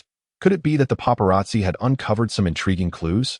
He wondered if there might be exciting animated clips, considering he was an avid fan of the renowned Quan Chi. Upon entering the headlines, Etion nearly spewed his soda in surprise. It turned out to be a collection of screenshots showcasing his likes on beautiful women. This was a case of the observer becoming the observed. Is this not a manifestation of clickbait? In the pursuit of traffic, they seem to have lost all sense of dignity. What is so astonishing about liking a post featuring attractive individuals? Scrolling to the very bottom, the original poster concluded, after the Emperor's decisive victory over the Celtics, he disregarded his fatigue and, late into the night, engaged in a spree of liking posts from beautiful women. In just 30 minutes, he fervently bestowed 82 likes, surpassing his total score from the last 3 games by 10. The online prowess of the Emperor is indeed evident. Etion felt an overwhelming urge to eliminate this individual at once. After all, the actions of this person tarnished his illustrious image. It appeared that he too would need to create a secondary account. Otherwise, even the simple act of admiring a beautiful woman would be constrained.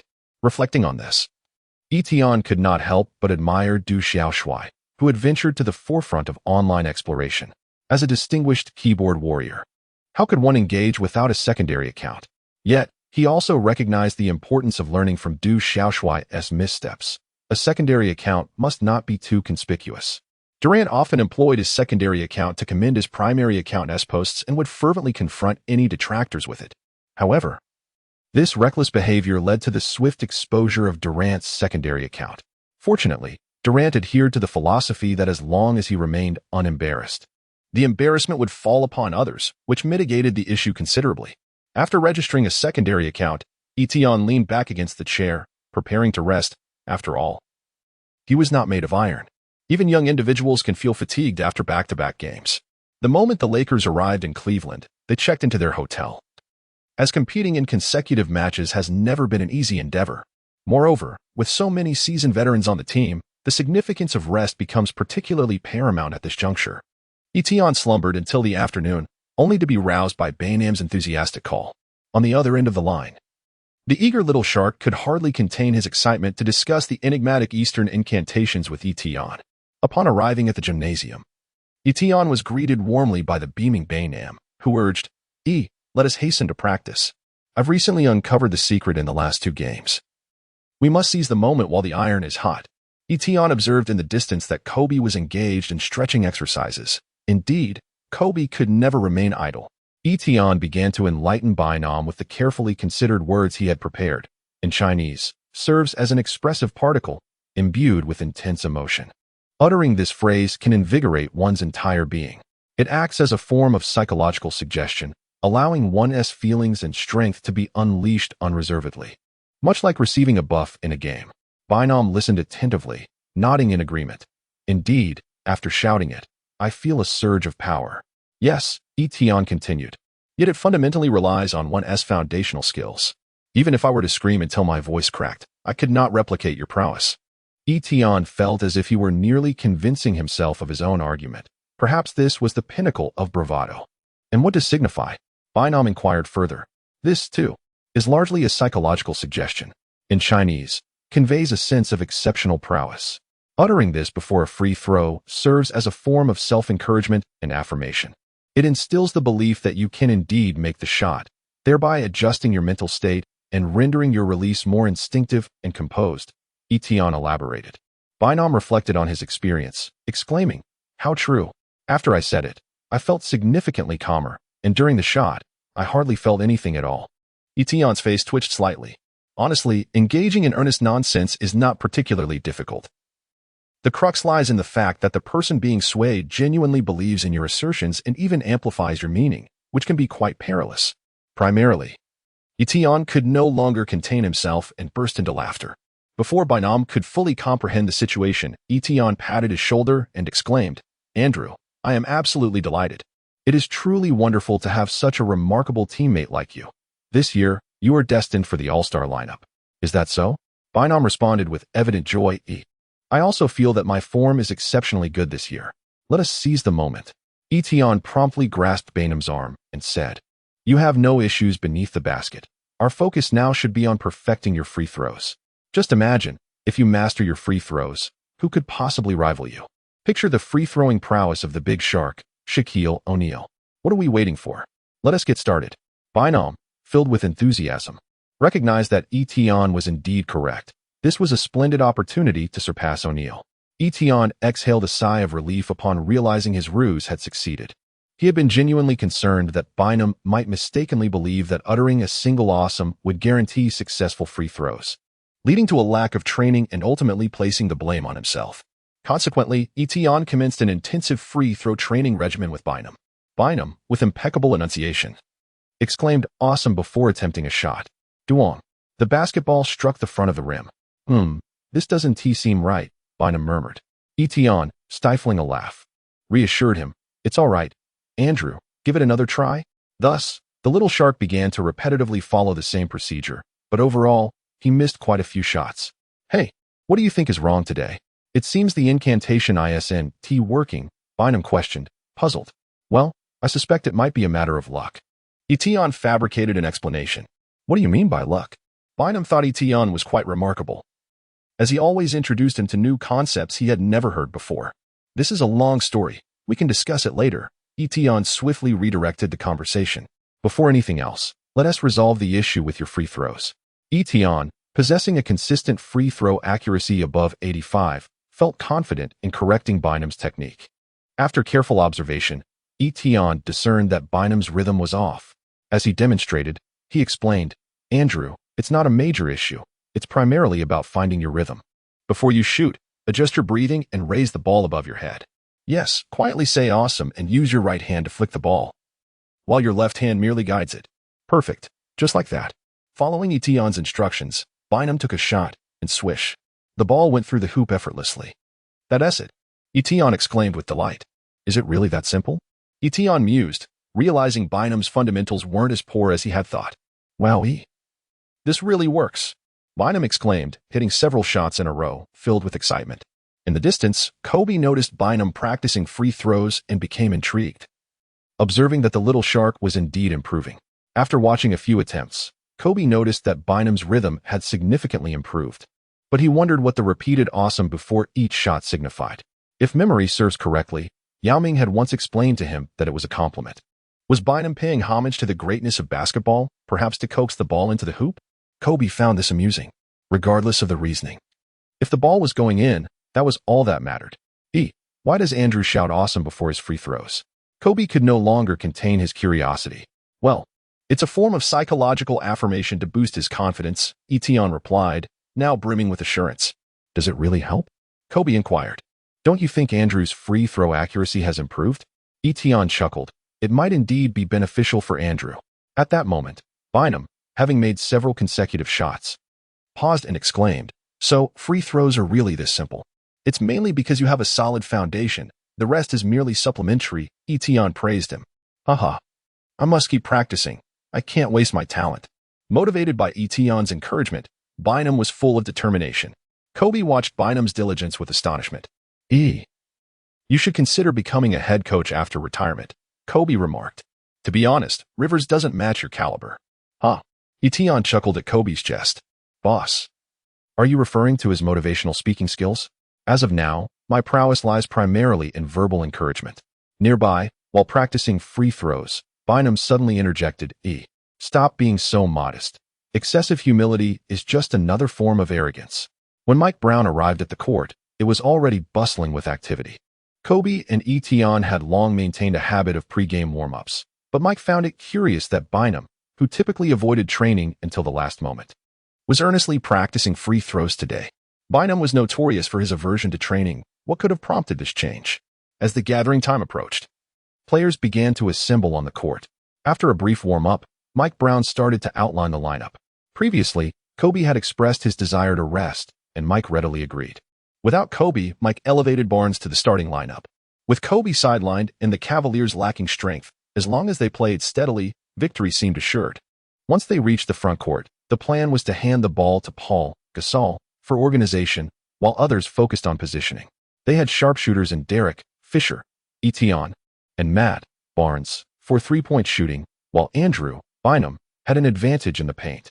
They simply needed to execute their usual strategies. The opposing team's standout player was Antawn Jamison, which would be assigned to Gasol. News of Kobe's rest quickly spread, instilling considerable confidence in the Cavaliers. Though they ranked near the bottom in the Eastern Conference and faced a significant gap against the Lakers had just come off a grueling back-to-back. While the Cavaliers were well-rested. Without Kobe, the Lakers appeared less formidable. Cavaliers head coach Blatt speculated that perhaps they could seize a victory against the Lakers. Before the game, a CCTV reporter interviewed Etion, the current most sought-after basketball star in China. The questions posed were rather standard, offering congratulations on Etion's performance and inquiring about his future plans. Etion boldly declared his ambition to assist the Lakers in clinching the championship. While his personal aspiration is to secure the title of Rookie of the Year, a goal he professes to be 100% confident in achieving. Such a proclamation startled both reporters and photographers, who sensed a significant transformation in Etion since his entrance into the NBA. In the past, Etion exhibited remarkable humility, speaking with great tact. However, he now displays a more pronounced assertiveness, diverging from traditional Chinese cultural norms. Nevertheless, his performance resonates profoundly with the audience, causing domestic social media platforms to erupt with enthusiasm. The Emperor is formidable. The Emperor is incredible. Have taken the internet by storm. Cleveland, though a modest city, boasts a vibrant basketball atmosphere. Despite the team's lackluster performance, the attendance at the Rocket Mortgage Fieldhouse remains commendable. In this game, with Kobe absent, the primary focus shifted to the duel between Pau Gasol and Antawn Jamison, as well as the clash among this year's rookies. Etion, the 16th overall pick for the Lakers, faced off against the Cavaliers' first overall pick, Kyrie Irving, and fourth pick, Tristan Thompson. During the draft, Etion and Thompson, both power forwards, were frequently compared. The Cavaliers had indeed contemplated selecting Etion with the fourth pick, but ultimately opted for the sturdier Thompson. Presently, Etion has emerged as the most sought-after player among this year's rookies, while Thompson is recognized merely as a competent rotational player. Although playing as a small forward, Etion has limited opportunities to match up against Irving and Thompson.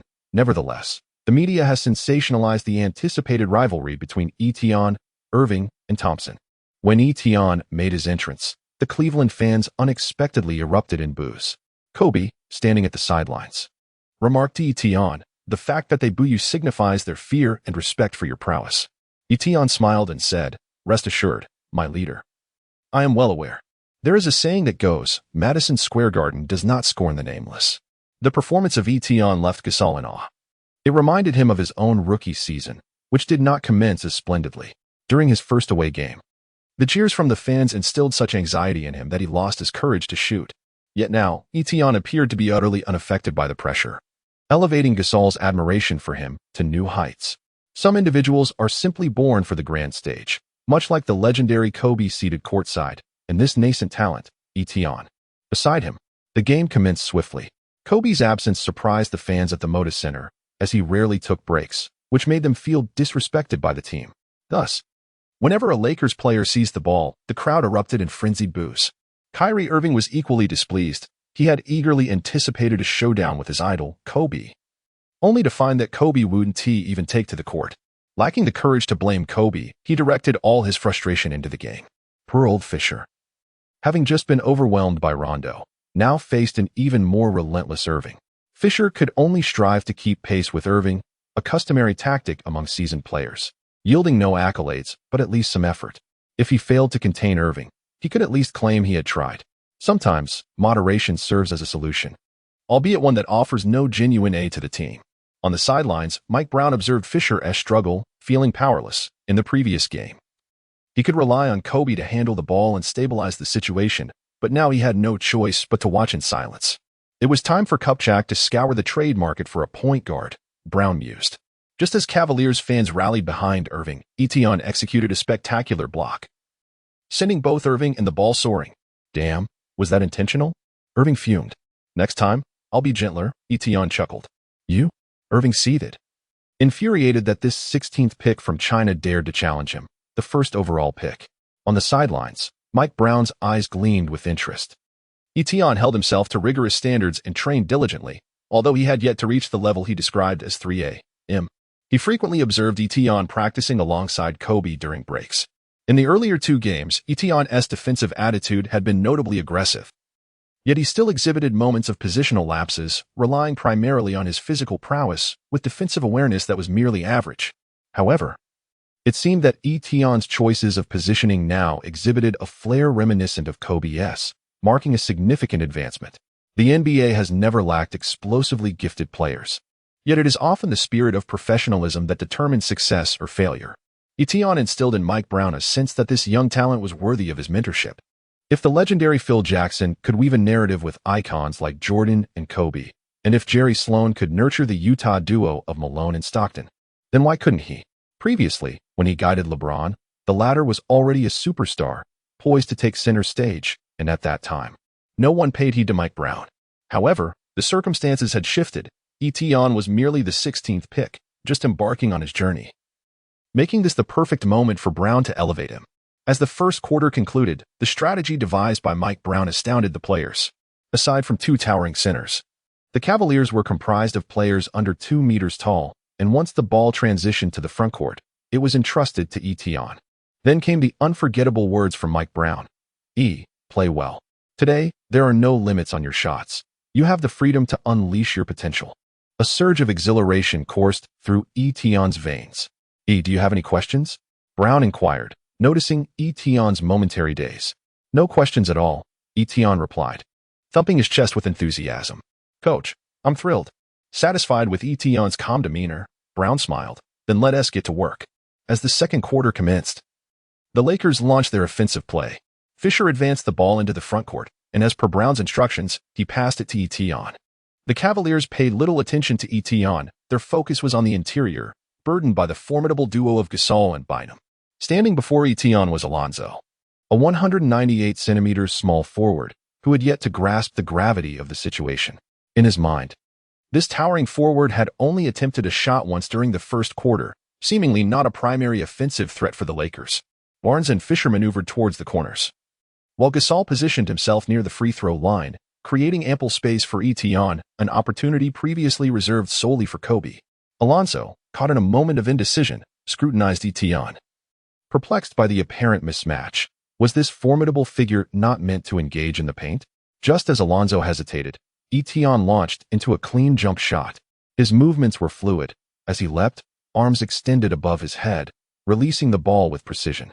The fans at the Quicken Loans Arena, unfamiliar with Etienne's prowess, were bewildered by the sight of such a large player attempting a three-pointer, their minds swirling with questions. How could he shoot so freely? Wasn't he a rookie? Shouldn't the Lakers be playing inside without Kobe? Swish. Amidst the clamor of disbelief, the basketball arced gracefully through the air and through the net. A stunning three-pointer. Etienne clenched his fists tightly. This marked a promising beginning. In the midst of the night's offense, Irving, as always, regarded Fisher with disdain. With a swift change of pace, Fisher found himself behind Irving, who surged directly into the paint. At that moment, Gasol rushed to provide support. However, Irving's court awareness was lacking.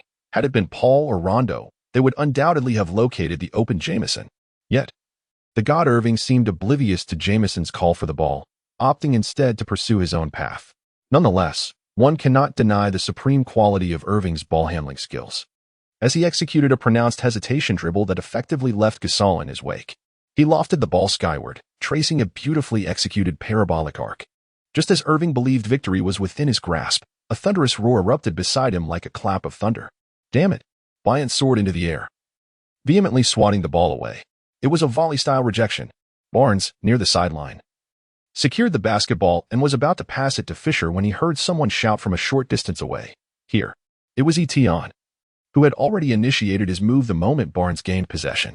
Barnes hurled the ball toward the front court, though his passing prowess left much to be desired, resulting in a pass that lacked sufficient force. Etion had no choice but to slow his pace to receive the ball. In this brief interlude, Alonzo had already retreated to his own half, showcasing his impressive speed to the fans. As he observed Etion rushing toward him, Alonzo positioned himself just outside the three-point line, fully prepared. The moment Etion approached, he intended to fall dramatically, anticipating that the referee, swayed by the home court advantage, would call an offensive foul, thus marking a successful defense. However, Alonzo had underestimated the situation. To his astonishment, the Lakers' number 11 took a shot as he reached the three-point line. The spectators were even more bewildered. Was it truly wise to attempt a three-pointer on a fast break? Such a strategy seemed utterly irrational. Yet, as the basketball arced gracefully through the air and found its mark, the crowd erupted in disbelief. This play had surpassed their comprehension. Nevertheless, those who had witnessed Etion's prior performances were not unfamiliar with the concept of a fast break three-pointer, as he had executed it in earlier games. This time, however, Etion raised his arms in celebration even before the ball swished through the net, exuding an aura reminiscent of the legendary General Arenas. Had the shot missed, it would have been a different story, but alas, it went in. Etion was indeed impressive, radiating confidence. How does Coach Zhang view Etion's performance? Yu Jiao inquired. Well, Kobe isn't playing, so I'm curious to hear your thoughts, she mused. What is the big deal? Coach Zhang chuckled. Wasn't it Kobe who passed the ball to Etion for a shot previously? I remarked then that he must have practiced it. Look, even Kobe is up celebrating. This style of play must have been guided by him. Thus, when I saw Etion shoot from the three-point line, it felt entirely reasonable. And look, it went in.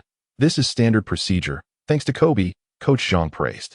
Seriously, Coach Zhang can spin anything. Kobe isn't even on the court.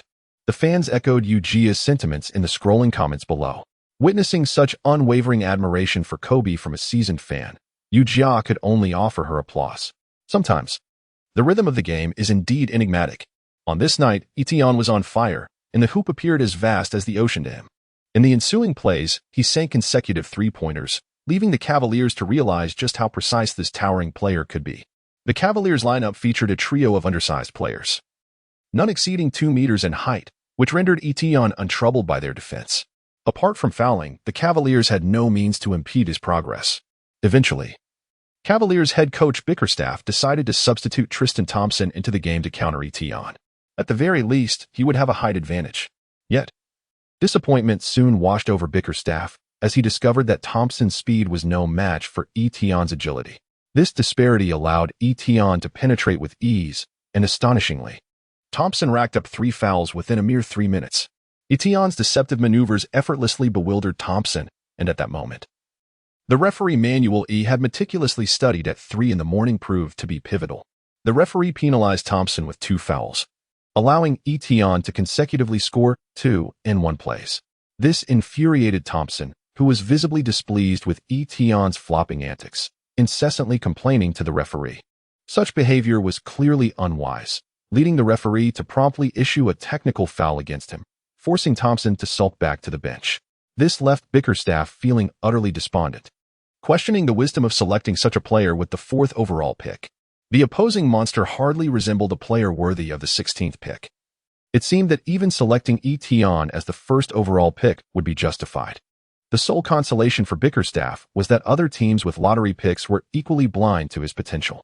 How could they possibly contain him? Every player who appeared capable of guarding E had been tried and failed without exception. Etion exhibited not only remarkable shooting precision and nimble footwork, but his ability to draw fouls was unparalleled. The Cavaliers had already accumulated 8 fouls against him, with even the notorious Brazilian actor Varejão conceding too. It was only the halftime buzzer that brought an end to Bickerstaff's torment. At that moment, the arena's large screen illuminated, displaying a striking red 35. The crowd erupted in astonishment. The seasoned fans knew that a record had been shattered, without needing the DJ's announcement. The spectators at the Rocket Mortgage Fieldhouse recognized that this achievement belonged to the Lakers' number 11, who had just unleashed an explosive scoring spree. Etienne dismantled the Cavaliers' defense with astonishing scoring prowess, netting 35 points in the second quarter alone, 9 of 11 from the field. A flawless 6 of 6 from beyond the arc, and 11 of 12 from the free throw line, breaking Carmelo Anthony's record of 33 points in a single quarter. As the first half concluded, the Cavaliers trailed 43-60, with Etienne amassing an astounding 38 points, along with 3 rebounds, 2 assists, 1 block, and 1 steal. The fans at Rocket Mortgage Fieldhouse lacked the energy to boo Etienne. They were left powerless as their team seemed utterly incapable of countering this Chinese prodigy. Yet, scoring appeared too effortless. It was a game of infinite mismatches. Small defenders were outmatched and forced to contest shots, while larger players were left to contend with his agile drives. Ultimately, without fouling, it was impossible to halt this behemoth. Not every team possesses a Kevin Garnett. In stark contrast to the silence enveloping the Cavaliers arena, the Lakers and their fans were jubilant. "Incredible!" exclaimed Ujia. "Etienne has set a new single-quarter scoring record. It is simply astonishing. Today he is unstoppable." Ujia expressed excitement about how Mike Brown had placed unwavering trust in Etienne, who had not disappointed. His flawless performance has earned him the new single-quarter scoring record in the NBA, a triumph for Etienne and for China. Indeed, Etienne's performance was extraordinary, bordering on invincible. "To be frank, Etienne's rookie season surpasses even Yao Ming's," asserted Coach Zhang. "If this trajectory continues, Etienne's future holds limitless possibilities." What? Did I hear that correctly? Coach Zhang's omission of Kobe's name was met with disbelief in the comments. Of course, Etienne's skills have limitations, he pondered. His shooting ability is exceptional, and his athleticism is remarkable. He continued, however, his ball-handling skills leave much to be desired, and his post-up game is rather average. He still has a considerable gap to bridge compared to Kobe. Here it comes, the familiar critique from Coach Zhang. Bryant's legacy remains untouchable. The comments chimed in, praising Zhang's insights. But who can truly be compared to Kobe? Ujia remarked, Etienne is already impressive in his own right. Indeed, Coach Zhang concurred. The halftime atmosphere in the Cavaliers' locker room was tense. Coach Bickerstaff roared, "Damn it. You've allowed a rookie to break the single-quarter scoring record. Now we are infamous. If he continues to score in the second half, we'll become the laughingstock of the league." Irving quickly distanced himself from the blame. "Coach, what do you suggest we do? He is just too tall for me." The other players remained silent. Jamison munched on a banana to replenish his energy after a grueling first half against Gasol. Tristan Thompson, embarrassed by his 3 fouls in 3 minutes, could only hope Coach Bickerstaff would forget his lackluster performance. "In the second half, we must adopt a tougher approach," Bickerstaff resolved. "We need to double-team that number 11. We must elevate our defensive intensity. This is our home court, and we must not be afraid. There is no turning back now. If we allow this rookie to continue his dominance, the media will mock us mercilessly tomorrow. Tristan, you were the 4th overall pick. The player opposite you was selected 16th. You can do this. Kyrie, you were the 1st overall pick. It's time to prove your worth. I believe in you all." Finally, Bickerstaff delivered his motivational speech. A common tactic among NBA coaches. In contrast to the Cavaliers, the Lakers' locker room was filled with joy. Everyone congratulated Etienne for breaking the single-quarter scoring record, with Kobe jokingly claiming he had never accomplished such a feat and insisting that he treat the entire team to dinner post-game.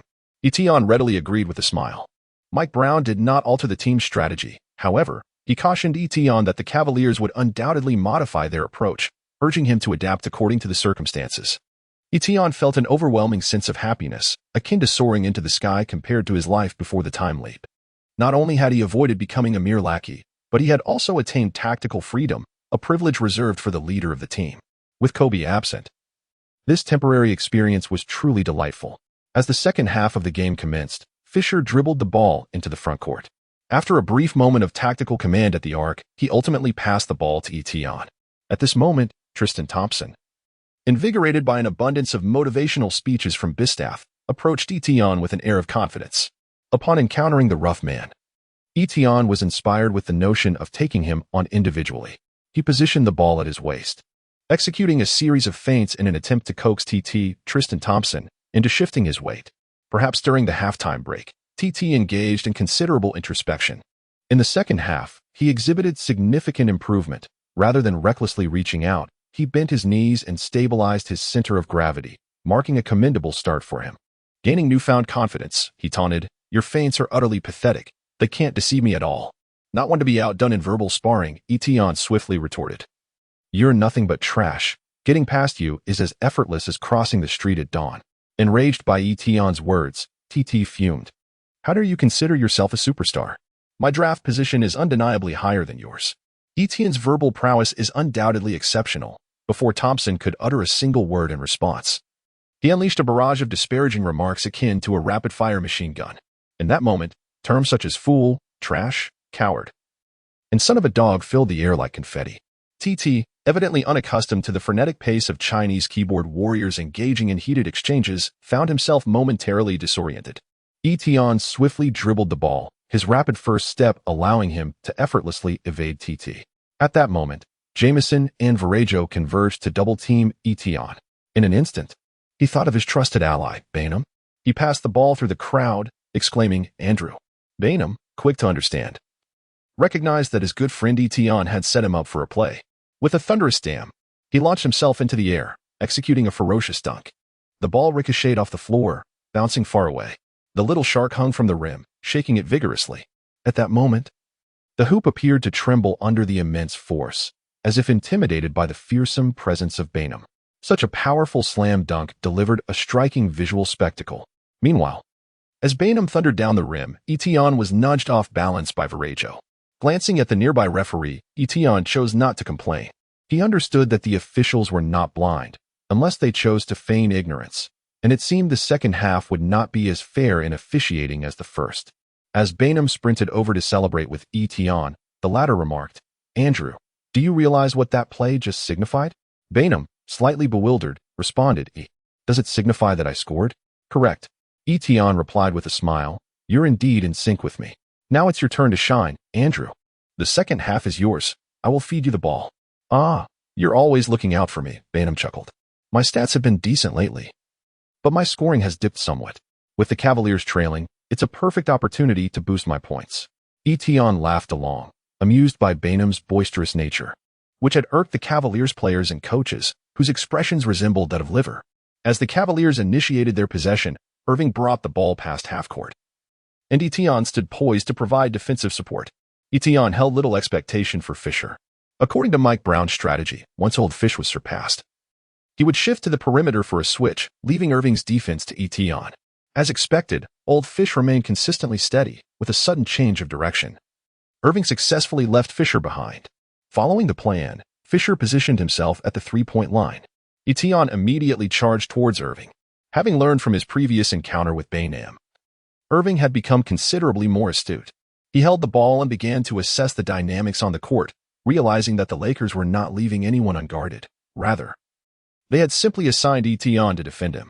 This presented a splendid opportunity to validate his status as the first overall pick. He must show this annoying Lakers player, number 11, what he was truly capable of. "What are you staring at?" Before Irving could respond, Etienne's taunts came flying in. "You look like an old woman shopping for groceries, all over the place. Come on, let me give you a good lesson."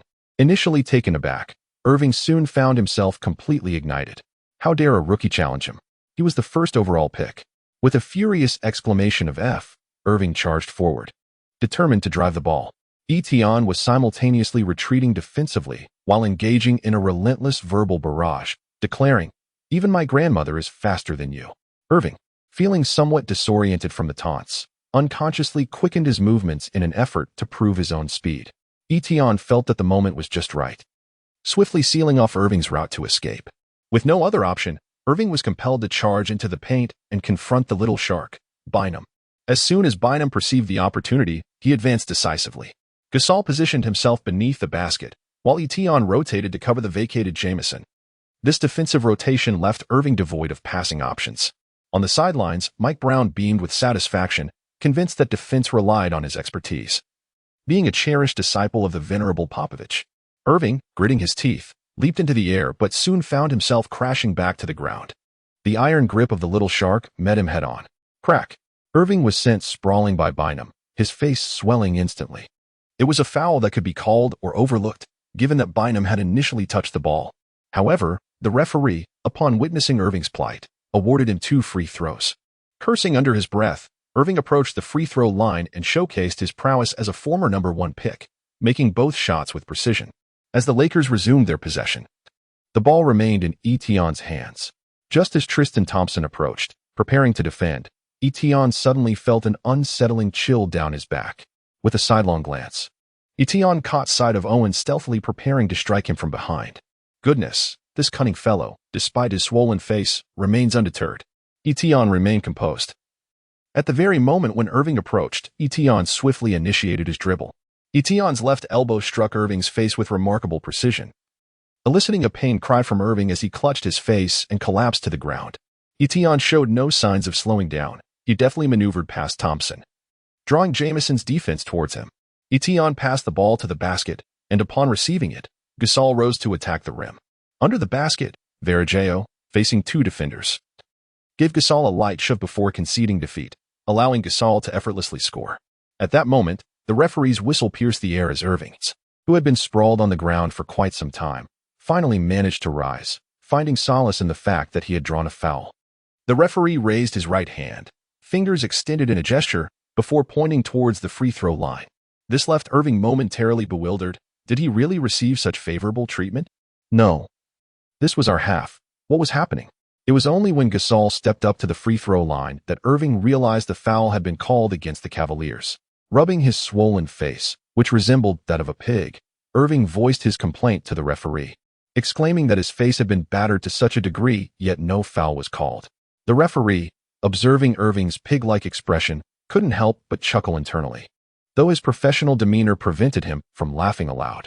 Taking a deep breath to compose himself, he calmly explained. The previous play by Lakers #11 did not exhibit any excessive movement. The current situation should be regarded as an accident. An accident, indeed. Irving was on the verge of exploding with frustration. Even an intentional hit would not have landed so accurately, yet he was told it was an accident. Coach Bystaff, witnessing Irving's continued discontent, swiftly substituted him with Gibson. The rookie, feeling quite disgruntled, took a seat on the bench, leaving behind a stat line of 13 points, 3 assists, and 5 turnovers, which left his supporting Cavaliers fans deeply disappointed.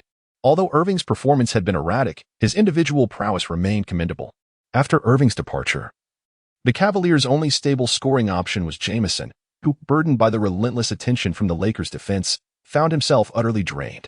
In contrast, the Lakers seemed to grow increasingly confident as the game progressed.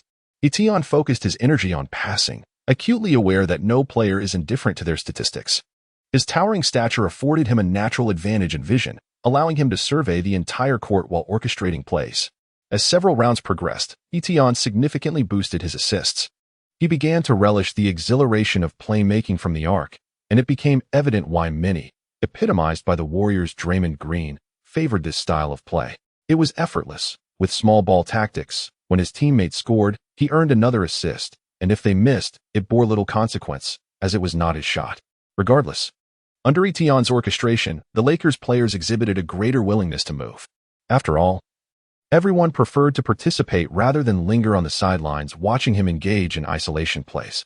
On the sidelines, Mike Brown was thoroughly satisfied with Etion's performance. Having initially harbored concerns that Etion's extensive ball dominance might displease the veteran players, it now appeared that such issues would not arise.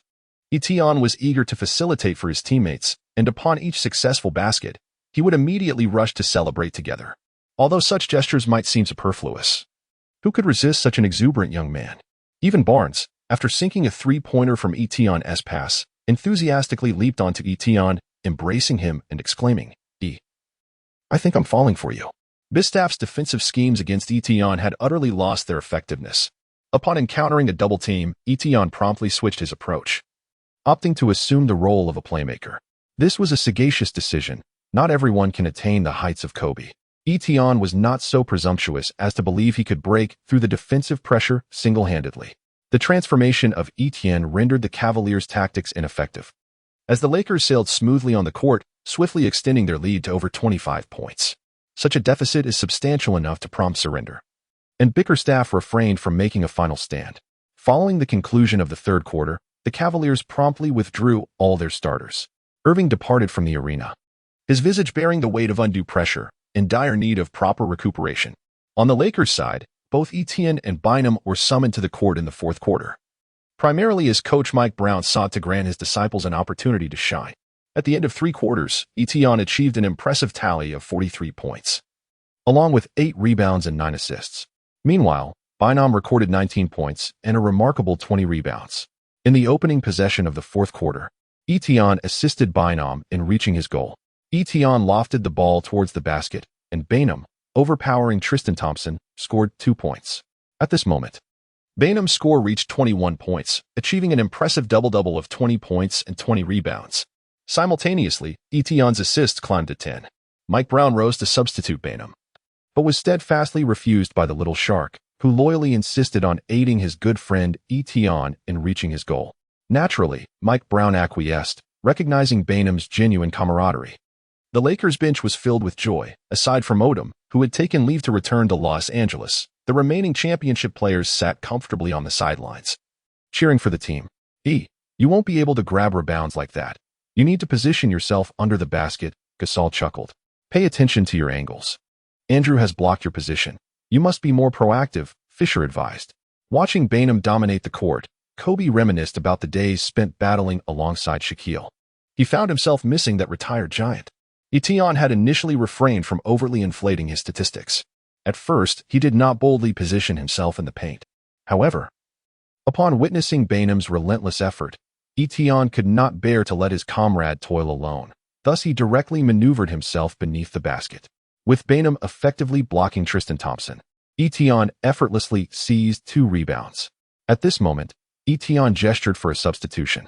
Despite Mike Brown's intention for Etienne to achieve a remarkable 50-point triple-double, Etienne graciously declined with a smile. To him, statistics were merely numbers. The renewed Etienne was no longer the young man who once placed great importance on data. Mike Brown replaced his favorite player, and at that moment, Etienne's stats stood at an impressive 45 points, 10 rebounds, and 10 assists. This was an extraordinary accomplishment, considering that many Hall of Fame legends spent their entire careers without achieving such a feat yet.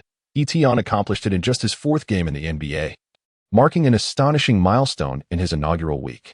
At the tender age of 20 years and 187 days, Etienne has become the first player to achieve a triple-double with over 40 points before turning 21. This remarkable feat has ignited a fervor in domestic basketball forums, with fans passionately rallying behind Etienne. He stands as a proud emblem of Chinese basketball, and it is widely believed that his accomplishments in the NBA will surpass those of Yao Ming. The aspirations have only widened. Some even dare to suggest that he might eclipse Kobe Bryant. However, caution is advised, as Coach Zhang might come after those who speak too boldly. Who among us dares to challenge the might of General Yi? With an imposing presence reminiscent of an emperor, Etienne has rightfully earned the title of ED. His fame soared even higher when he made an appearance on the legendary news program, which boasts the highest viewership ratings. The Central News Agency reported, Chinese basketball player Etienne, during the NBA game between the Lakers and the Cavaliers, scored an astounding 45 points, secured 10 rebounds, and delivered 10 assists, making history as the first player to achieve a triple-double with over 40 points before the age of 21. Notably, Etienne scored an unprecedented 35 points in the second quarter alone, setting a new NBA record for points in a single quarter. Let us all cheer for Etienne. He is our pride.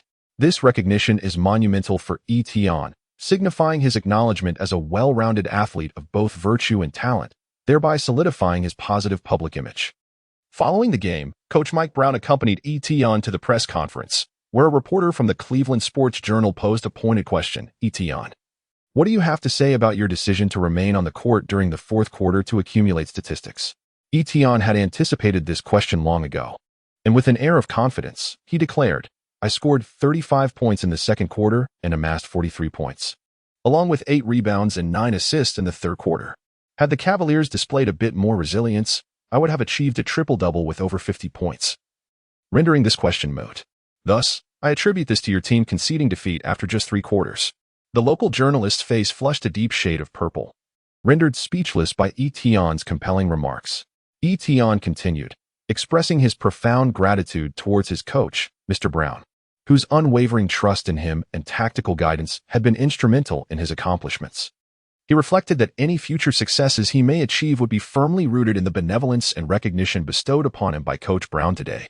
Hearing these words, Mike Brown erupted into hearty laughter, delighted by the acknowledgement.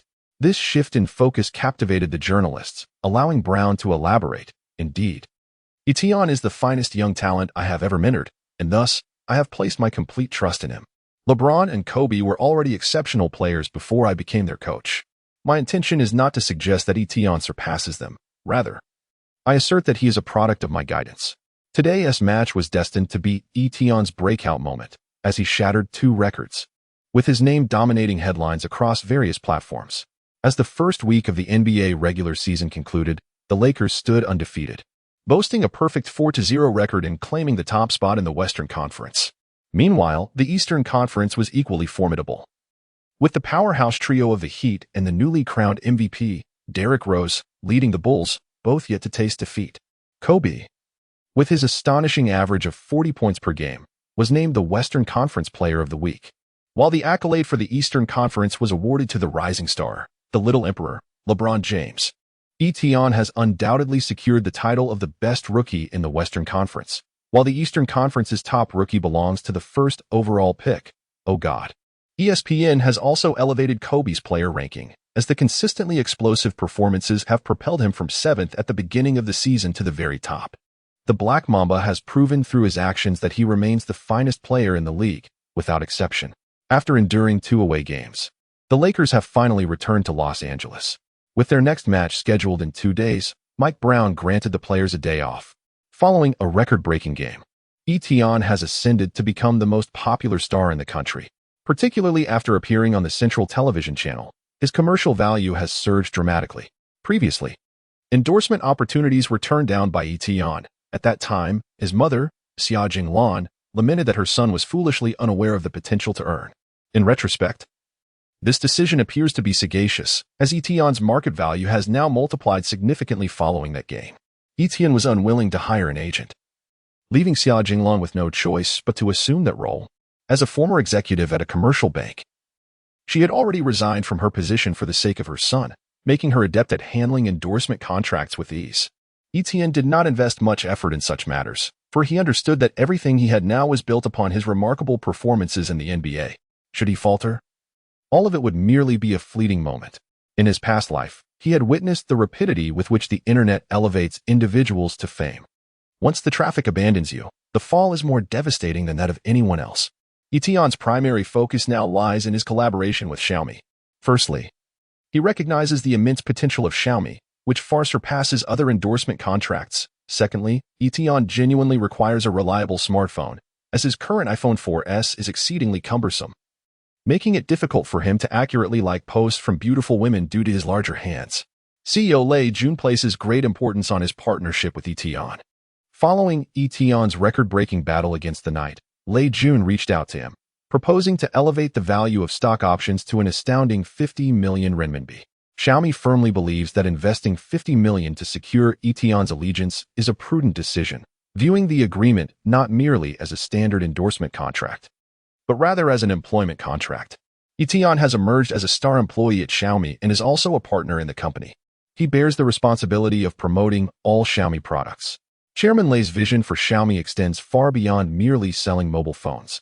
He aspires to transform Xiaomi into a colossal enterprise encompassing the entire ecological chain. The Xiaomi smartphone is merely the inception. In the future, products ranging from a simple pen to an automobile may emerge from Xiaomi. In this light, Etion might find himself at a disadvantage in the long run. Should Xiaomi venture into various markets, he could potentially be unable to accept any other endorsements. However, the partnership system at Xiaomi has alleviated this concern for Etion.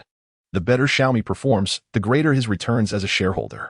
From a long-term perspective, regardless of how many endorsement contracts he secures, Etion would merely remain a highly compensated employee.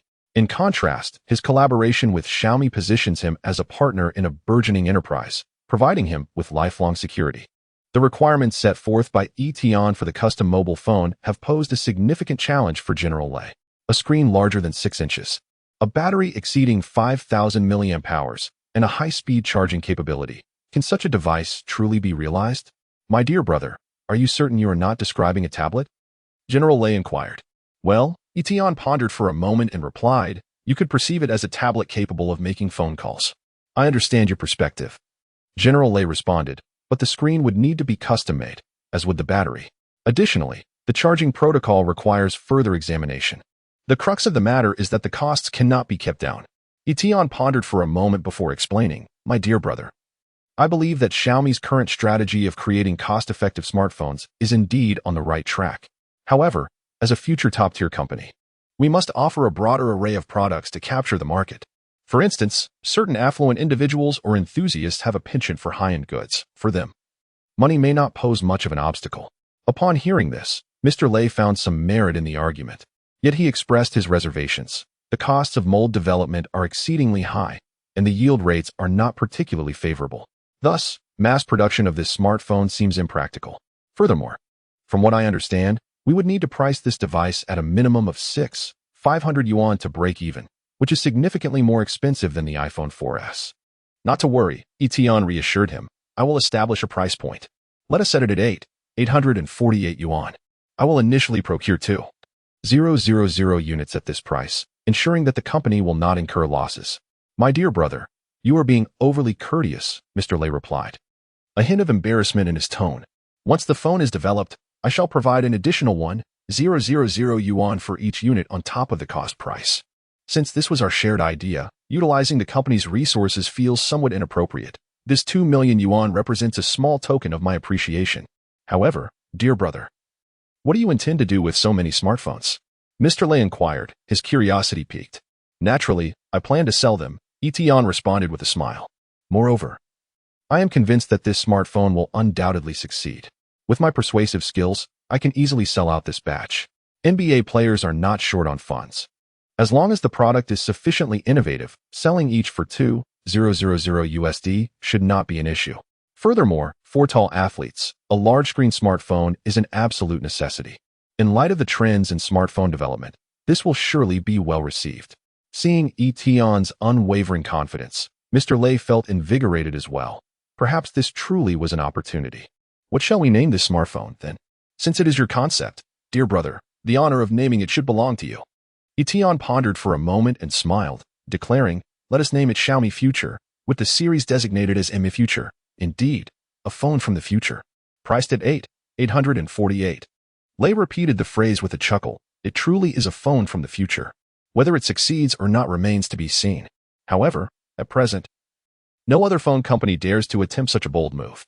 He laughed heartily. My friend, only the first to take the leap can attain success. Those who follow will merely sip the broth. Etion replied with confidence, we shall undoubtedly succeed. Let us hope so. Thanks to his exceptional performance, Etion ranked first on the Rookie of the Year list. Media outlets opined that, apart from his need to improve his back-to-basket and ball handling skills, he had already met the standards of a first-rate star in every other aspect. Particularly, Etion's shooting and athletic abilities were deemed to be of the highest caliber in the league, especially at the small forward position. Etion could engage in limitless one-on-one plays.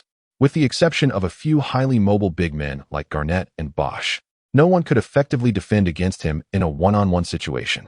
Many media commentators believe that as long as Etion maintained his current form, it was merely a matter of time before he became an all-star.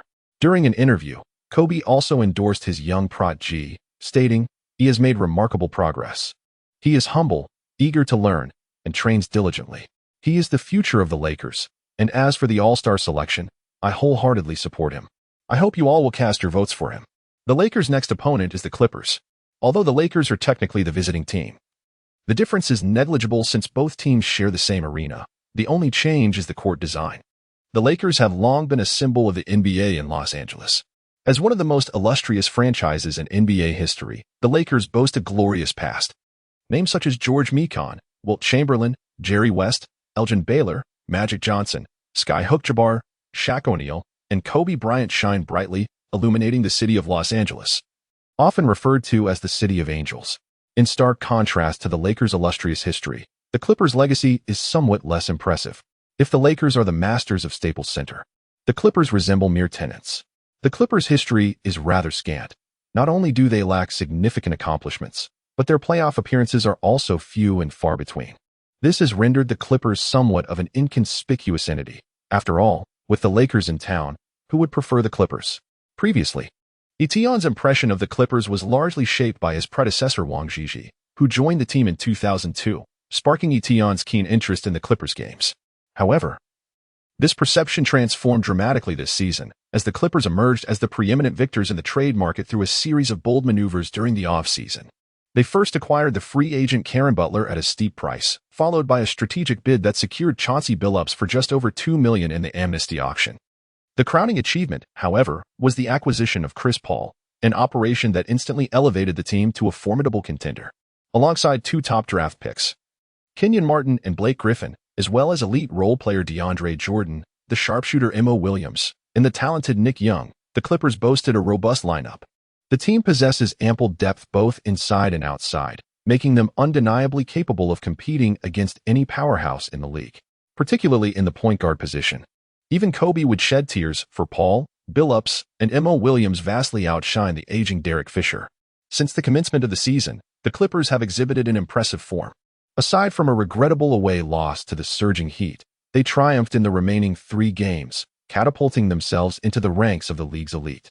The Clippers showcased a commanding and visually captivating style of play, with Paul orchestrating the team's rhythm, while the White Beast Griffin, along with Jordan and Martin, unleashed their fervor for a series of inside assaults. They inflicted an average defeat of nearly 20 points on their opponents. This dazzling style of play has garnered a multitude of admirers, with spectators exclaiming that Los Angeles is on the brink of a magical revival reminiscent of the Showtime era. Yet, this time, it is the Clippers, not the Lakers, challenging the latter's supremacy for the first time since the franchise's relocation to Los Angeles in the 1980s. Such an enticing narrative has elevated the anticipation for the upcoming Los Angeles Derby, which was early designated for nationwide broadcast. Media outlets converged, eager to capture first-hand coverage.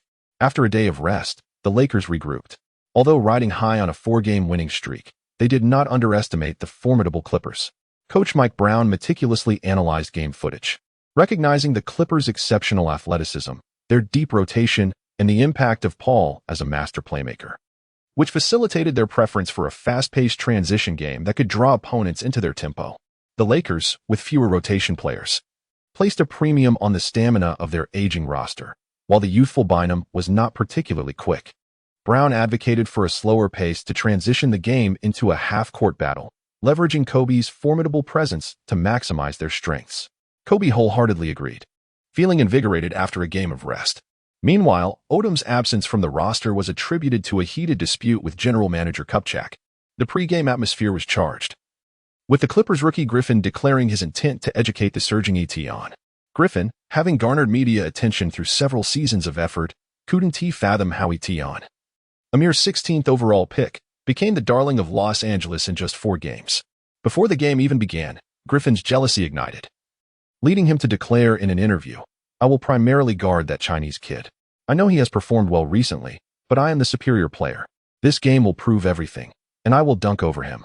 His recent stellar form fueled his confidence, and his explosive athleticism bolstered his bravado. "It's time for a changing of the guard. We will demonstrate to the Lakers that Los Angeles is ours," Griffin proclaimed. Griffin's remarks ignited a powder keg of rivalry. Although Paul quickly clarified, "Kobe is my big brother, and I hold great respect for the Lakers," the restraint exhibited by the veteran leaders did little to quell the tension. Bynum, protective of his friend Etion, voiced his indignation. "Who is Griffin? Etion is 100 times better than him. If he wants to dunk, he better consult me first. I will block him and make this a game to remember.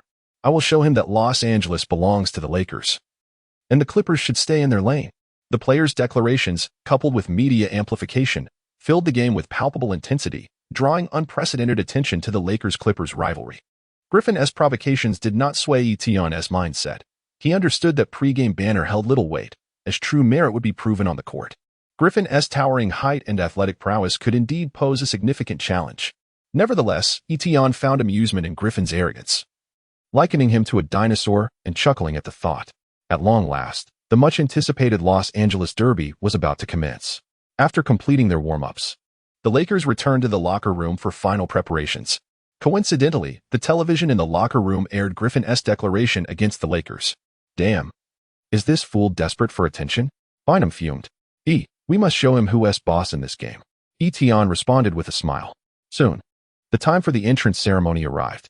As the Los Angeles Lakers were considered the visiting team, Etion was the first to make his appearance. The DJ remained the same familiar voice, but this time, Etion's accolades had notably increased. Let us welcome the Los Angeles Lakers' youngest player to achieve a triple-double. The holder of the NBA's single-quarter scoring record, the miraculous player from China, number 11, Etion, the Spacey.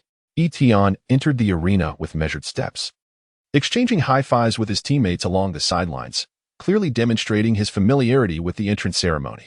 The Staples Center erupted with thunderous cheers, indicating Etion's significant standing among the Los Angeles fans. Following closely was Little Shark Bynum, who, upon entering, performed a celebratory high-five sequence with Etion, concluding the ritual with an enthusiastic awesome. Bynum has now become an admirer of Chinese culture, firmly believing that exchanging blessings of awesome with Etion before the game signifies a fortuitous beginning. Subsequently, the players entered in an orderly fashion. The cheers for Kobe were naturally the loudest, with Paul also commanding significant attention. Griffin, however, wore a displeased expression, despite it being his home court. Those infernal Lakers players had usurped the applause that rightfully belonged to him. Unsure of how to direct his frustrations at Kobe, Griffin turned his ire towards Etion. Last season, Griffin averaged 22, 5 points and 12.1 rebounds, earning an All-Star selection in his inaugural NBA season. Prior to Etion's rise, Griffin was hailed as the most promising NBA star by the Los Angeles media, with Etion now basking in the spotlight. Griffin sought to reclaim media attention by defeating him. This intention was evident in his efforts to create a confrontational atmosphere, as he aimed to demonstrate through this match who possessed greater potential. The thought of overcoming Kobe was beyond his imagination, yet he believed defeating Etion would pose little challenge. The game was broadcast live across the nation, as since Etion's joining the Lakers, every match has been aired without exception. Etion has ascended to the status of a deity in the hearts of young men across the nation. How exhilarating! The match featuring ED is about to commence, and I can hardly contain my excitement. Witness how ED showcases his skills. The mere presence of Griffin poses no challenge. In anticipation of this event, I have even skipped my classes. What is this? My girlfriend insisted on dragging me shopping, but I resolutely declined, refusing to let her interfere with my viewing of ED's performance.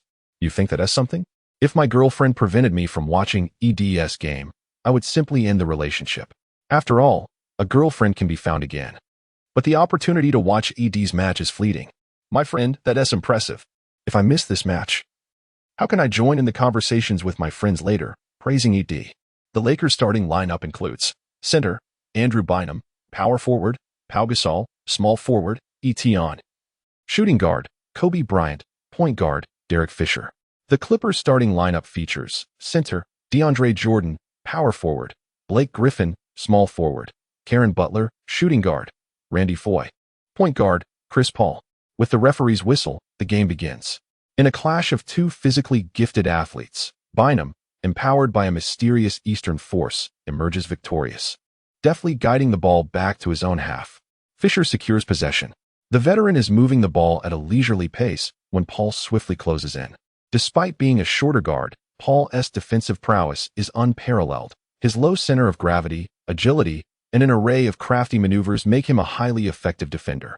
His multiple accolades as the league's steals leader and selections to the all-defensive first team attest to his defensive capabilities.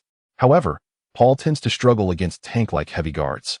For instance, Deron Williams has previously overpowered him with sheer strength. In his younger days, Fisher might have fit this mold, but now, age has diminished his speed, agility, and explosiveness. Faced with Paul's nimbleness, Fisher becomes flustered. Paul employs a move known as the invisible hand, leaving Fisher shaken. In a bid to protect the ball, Fisher clings tightly to it until Kobe rushes over to assist, finally granting him relief. On the sidelines, Mike Brown wears a grave expression. It appears the responsibility of ball handling will once again fall to Kobe. As Kobe receives the ball, the shot clock is ticking down, having been delayed by Fisher's earlier indecision. With no time for adjustment, Kobe takes a contested three-pointer over Randy Foye. This is precisely why Kobe's shooting percentage is often criticized. He frequently takes hurried shots, which have a low probability of success. Others might pass the blame. But this is not Kobe's style. The ball clangs off the front of the rim. Damn! A furious shout erupts as Bynum, a formidable force, outmuscles Jordan for the offensive rebound. After securing the rebound, Bynum uses his body to shield Jordan and leaps again. Bam! A powerful second-chance effort sends the entire rim vibrating. Bynum puts the Lakers on the board first. Little Shark hurls taunts at Griffin. Why don't you dunk one? You coward! Griffin ignores him, believing that engaging with this brash giant would only diminish his own stature. The Clippers take their turn, with Maestro Chris Paul orchestrating the play. Fisher lunges aggressively, seeking to reclaim his pride after being outmatched by Paul. He attempts to use his physicality to pressure Paul, but the latter evades him with a deft crossover, maintaining his rhythm as he slips past Fisher. In that moment, Fisher realizes that age has caught up with him. Uggia sighs, remarking on the fading glory of the veteran, as Fisher finds himself unable to keep pace with Paul. This may become the Lakers' greatest vulnerability. After bypassing Fisher, Paul charges toward the paint. Confronted by Gasol, Paul executes a series of dribble feints, leaving Gasol momentarily bewildered. Suddenly, Paul sidesteps and retreats, creating space just as Gasol attempts to contest the shot. With a smooth mid-range jumper, Paul scores effortlessly. The Staples Center erupts in applause. The core of the Clippers, the god of point guards, Chris Paul, defends the honor of his home court with his actions. Following his basket, Paul immediately gestures for his teammates to fall back on defense. The point guard cannot tolerate any lackluster play on the court. As Griffin runs past a Lakers player, he shoots a fierce glare at Etion. Bynum immediately retorts, "What are you staring at?" As if that shot you made was any better. Under the pressure of Paul's defense, Kobe begins to advance the ball past half court, while Fisher dutifully positions himself beyond the three-point line for a pass. Upon realizing Kobe has the ball, Paul swiftly retreats to his own half. Randy Foye steps up to challenge Kobe, standing at 193 centimeters. Foye's defense is only marginally better than having no defense at all. However, Clippers coach Vinny Del Negro does not share such humor. Soon, Karen Butler arrives to provide support. It is well known that Butler is not an exceptional defender. While he possesses a defensive mindset, his effectiveness is rather average. Thankfully, Butler's height at 201 centimeters is not merely for show. If the goal is to contest Kobe's jump shots, he proves to be somewhat effective. This reflects Del Negro's defensive philosophy, to use Butler to contest Kobe's pull-up shots, while Foye defends against any drives. Despite being shorter, Foye boasts remarkable strength and vertical leap, which can still pose challenges for Kobe. This time, Kobe opts not to force a shot, conserving his energy for later. Particularly with Chris Paul on the opposing side. Kobe passes to Gasol, but Paul anticipates the move, cutting off the passing lane. Fortunately, Gasol is alert enough to step forward, tipping the ball away before Paul can intercept. The basketball lands in Etion's hands. Griffin immediately charges forward, signaling to Butler to allow him to take on Etion. Griffin has long been groomed by the Clippers as a future franchise player. Moreover, Etion's towering height of 211 centimeters diminishes Butler's desire to defend him. Observing this, Butler quickly shifts positions. Griffin's gaze locks onto Etion, and he growls, "Come on, rookie." The entire Staples Center erupts with excitement. The highly anticipated showdown between Griffin and Etion has finally arrived. Reporters, fans, and spectators alike are riveted by the unfolding duel on the court. Etion remains silent. In his recollection, Griffin was known for his volatile temperament, having incurred technical fouls numerous times in retaliation against opponents.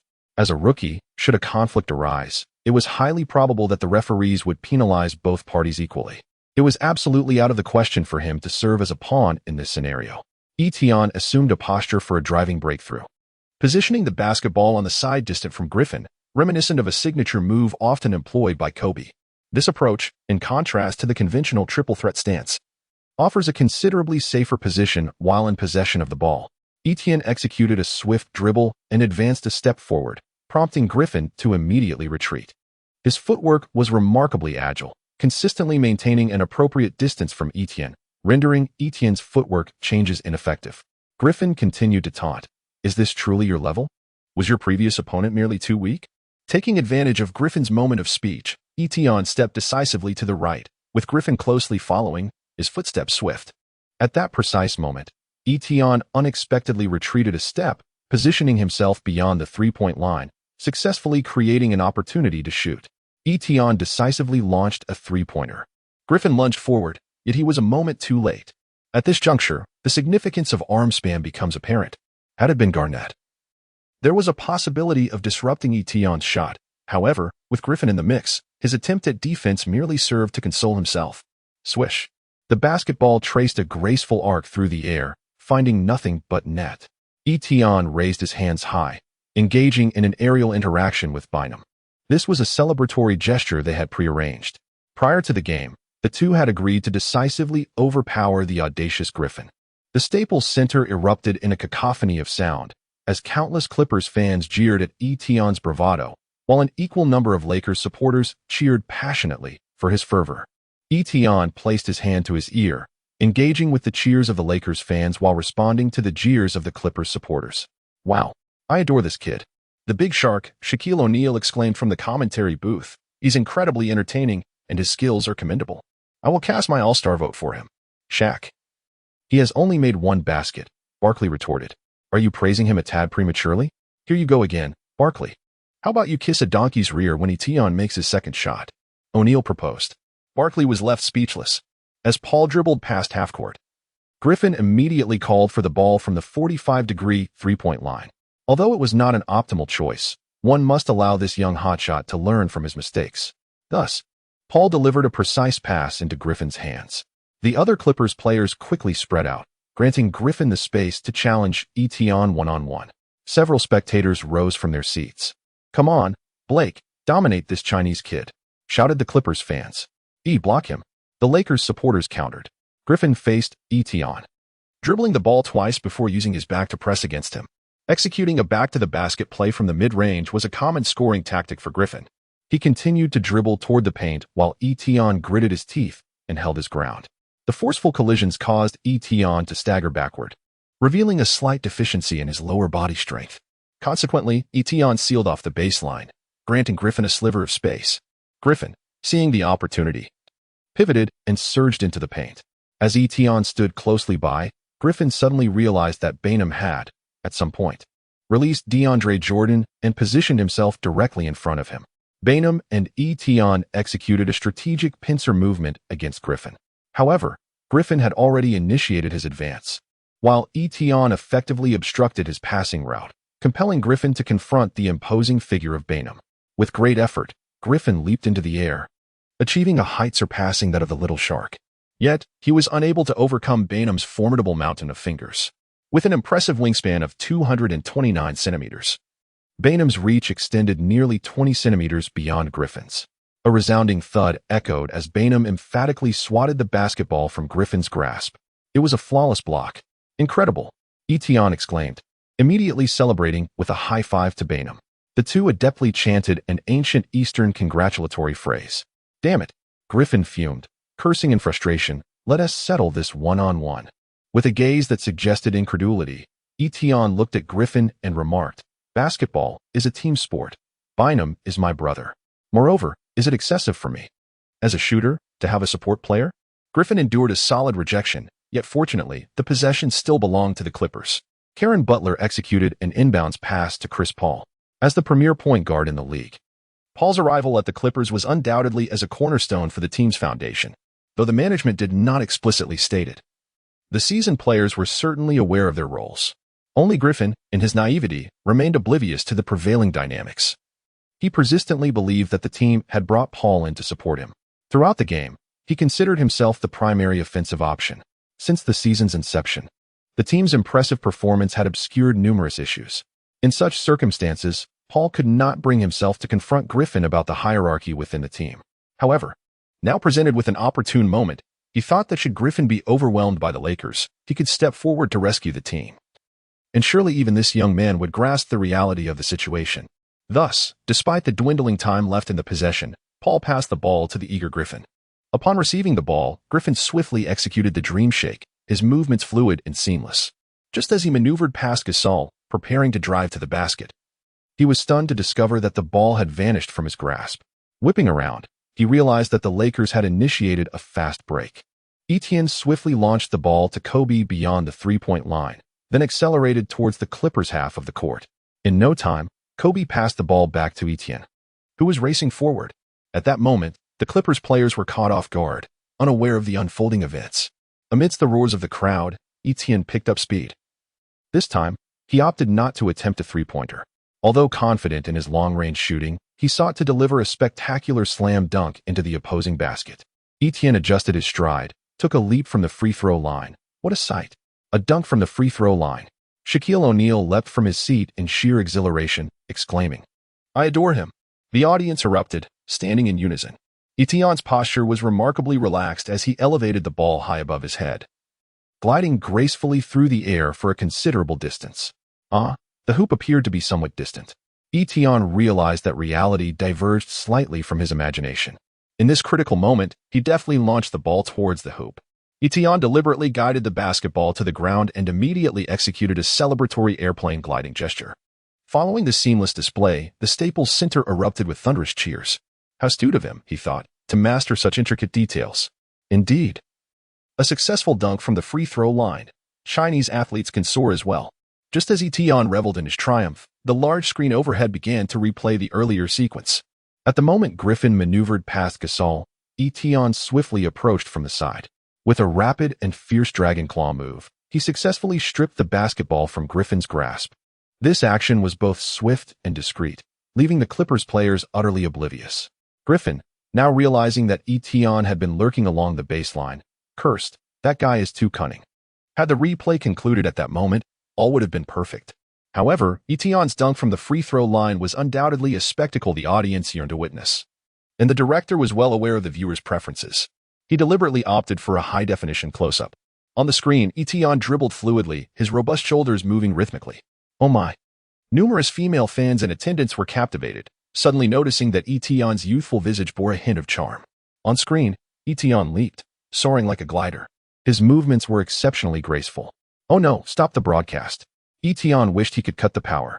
Yet, at this crucial moment, the director, in a bid to enhance visibility, slowed down Etienne's actions. Goodness, this was about to become a monumental embarrassment. Etienne braced himself internally. Indeed, laughter erupted throughout the Staples Center. The action of Etienne's slam dunk was vividly presented before our eyes. Ha ha ha, he is truly amusing. In the end, he tossed the ball into the hoop and even gave the net a gentle caress. He must have wanted us to believe he forcefully slammed it down. I would rate the dunk a solid 9, but Etienne's celebratory airplane gesture undoubtedly deserves a perfect 10. You all seem to have missed the focal point. The most captivating aspect was Etienne's expression, transitioning from confidence to astonishment, then to relief, and finally back to his charming demeanor. Wow. Etienne's acting surpasses that of most Hollywood stars. Perhaps the director sensed the audience's desire to witness Etienne's remarkable performance once more. The final actions of Etienne were broadcasted in a looping manner on the big screen, allowing everyone to scrutinize the details. At this moment, even the substitutes from both teams erupted in laughter. Etienne's movements were indeed comical. I won't watch the All-Star Dunk Contest without you, joked Bynum. Your reflexes are truly remarkable, consoled Gasol. Haha. Etienne could only laugh to ease his embarrassment. Next time you try something like this, practice a bit first. I can teach you, teased Kobe, adding, after the game, don't claim that this move was my instruction. Come on, don't say that. Etienne lamented, feeling utterly defeated. Had he known, he would have simply executed a basic dunk, avoiding this entire debacle. Ultimately, it was the referee's whistle that rescued Etienne as the game resumed. During the Clippers' possession, Paul advanced past half-court and noticed Griffin aggressively calling for the ball. With determination, he passed it to Griffin, intent on making a lasting impression. Considering Etienne's height and reach, attempting a strong shot or drive against him was unwise. Therefore, Griffin opted for a safer post-up approach, confident that Etienne's slight frame could not withstand his strength. Griffin leaned against Etienne, beginning to push inwards. Surprisingly, Etienne showed marked improvement from before. He lowered his center of gravity and braced himself against Griffin's force. The collision of their bodies sparked intense energy. Griffin was taken aback to find that Etienne was holding firm. He instinctively exerted more pressure. 1 thrust, 2, 3. Griffin charged into Etienne, feeling the gritted teeth of his opponent. This kid can't hold on much longer, Griffin thought, reveling in the moment as he envisioned himself overpowering Etienne with a thunderous dunk. What would he say afterward to sound dominant? Little chicken? I'll crush you? This is my domain? Yes, exactly that. F. Griffin shouted as he lunged forward, only to find that Etion had mysteriously vanished. The immense inertia caused Griffin to tumble backward, unable to regain his balance as he stumbled several steps before crashing to the ground beneath the basket. Beep. The referee's whistle pierced the air. Traveling violation. Ha! The audience erupted in uncontrollable laughter. The Staples Center resonated with cheers. Etion's clever defense was simply delightful. However, this jubilation rang particularly harshly in Griffin's ears, soon followed by a mocking taunt. Baby, are you drunk? Need your big brother to help you up? Upon hearing the term baby, Griffin, who lay despondently on the floor, felt utterly defeated. He sprang to his feet and charged toward Etion. The tension on the court became palpable. As Griffin approached, many were momentarily stunned, but Chris Paul remained alert. Anticipating the confrontation, Paul swiftly grabbed Griffin and signaled for a timeout to the coaching staff. Infuriated by Griffin's antics, Paul thought, how long will this fool continue to stir trouble? Shut up, Paul yelled at Griffin. Struck by Paul's fury, Griffin obediently halted. Perhaps this was the commanding presence of a true superstar. Griffin instantly deflated. The escalating tension on the court was diffused by Paul's intervention. Kobe squinted at Paul, recognizing his seasoned demeanor. The earlier clash between Griffin and Etion resembled a contest of pride, while Paul skillfully utilized Etion to temper Griffin's arrogance. The ensuing game would prove challenging. Kobe mused. Meanwhile, on the Clippers bench, Paul gathered everyone close, even calling over head coach Vinny Del Negro. We need to leverage our strengths and rattle the Lakers. What was that performance, Blake? Paul suddenly called out Griffin's name. Griffin, already simmering with anger, felt the urge to explode. Staring daggers at Paul, he realized that Paul's gaze was fixed firmly on him, and that piercing look doused Griffin's fire with icy reality. Lowering his head, Griffin listened as Paul continued. You're the number one pick, brimming with talent. Why engage in pointless one-on-one battles on the court? I just want to prove myself. Griffin muttered. You've already demonstrated your capabilities. You were an all-star last year, Paul countered. Only through team victories will personal accolades follow. That's my purpose here, to lead you to success and help you grow, understand? Understood, Captain, Griffin replied quietly. Satisfied, Paul nodded, having successfully regained control over Griffin and, consequently, the team. Now, the Clippers had a singular core. Paul. As the orchestrator of the offense, he wielded absolute authority. Once the game resumed, as Kobe had anticipated, the pace escalated dramatically. Under Paul's guidance, the Clippers flourished offensively. DeAndre Jordan and Griffin executed numerous alley-oops, while Butler and Randy Foye displayed exceptional shooting skills. Crucially, Paul not only organized the team's attack, but also showcased his formidable scoring ability. The peak version of Paul was not merely a facilitator in the first 3 quarters, but an all-encompassing player who could seamlessly transition between scoring and playmaking. Paul's tactical approach to involve the big men was ingenious. In consecutive plays, he exploited Bynum's slow defensive retreat, dribbling behind him. If Bynum turned to guard Paul, he would effortlessly pass to the Clippers' interior players, without Bynum anchoring the paint.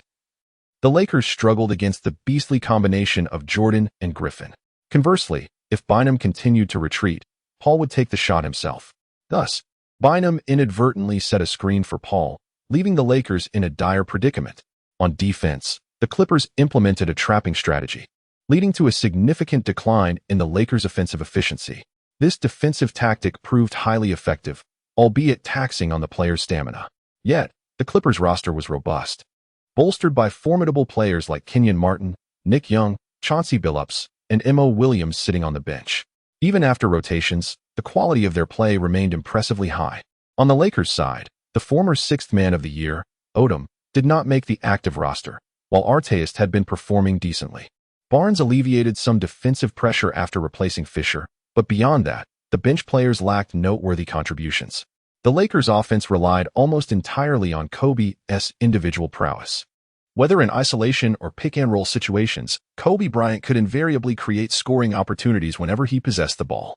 It is no exaggeration to say that even if Kobe were to light a cigarette in the corner, the Clippers would have a person standing by with an ashtray, and another keeping a watchful eye from a distance. However, Kobe is not impervious to fatigue, despite his long-standing reputation for exceptional stamina. He is now a seasoned veteran who can no longer run the full 48 minutes as he once did. Had he not rested in the previous game, he might have already needed to take a breather. Among the Lakers, the player in the poorest physical condition is undoubtedly Little Shark Bynum, who is utterly exhausted. His considerable height and weight demand a greater energy expenditure compared to others, particularly as he has been specifically targeted by the Clippers. The Clippers' backcourt has relentlessly focused on exhausting him. Even after Chris Paul exited the game, this strategy remained unchanged. The aggressive play of Billups and Mo Williams continued to apply pressure, leaving Bynum overwhelmed. He is now too fatigued even to utter his mysterious Eastern incantations. Without the support of I Got This, Little Shark has relinquished a number of rebounds.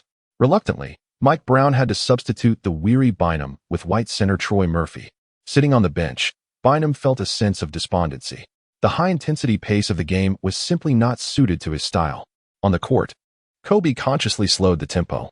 The disparity in strength between the Lakers starters and bench players compared to the Clippers was stark.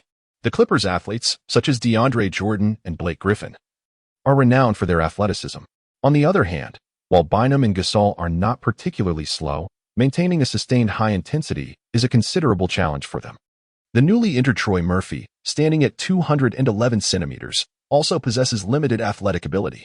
As Kobe faced Nick Young, a simple feint caused Young to lose his balance, allowing Kobe to penetrate the paint.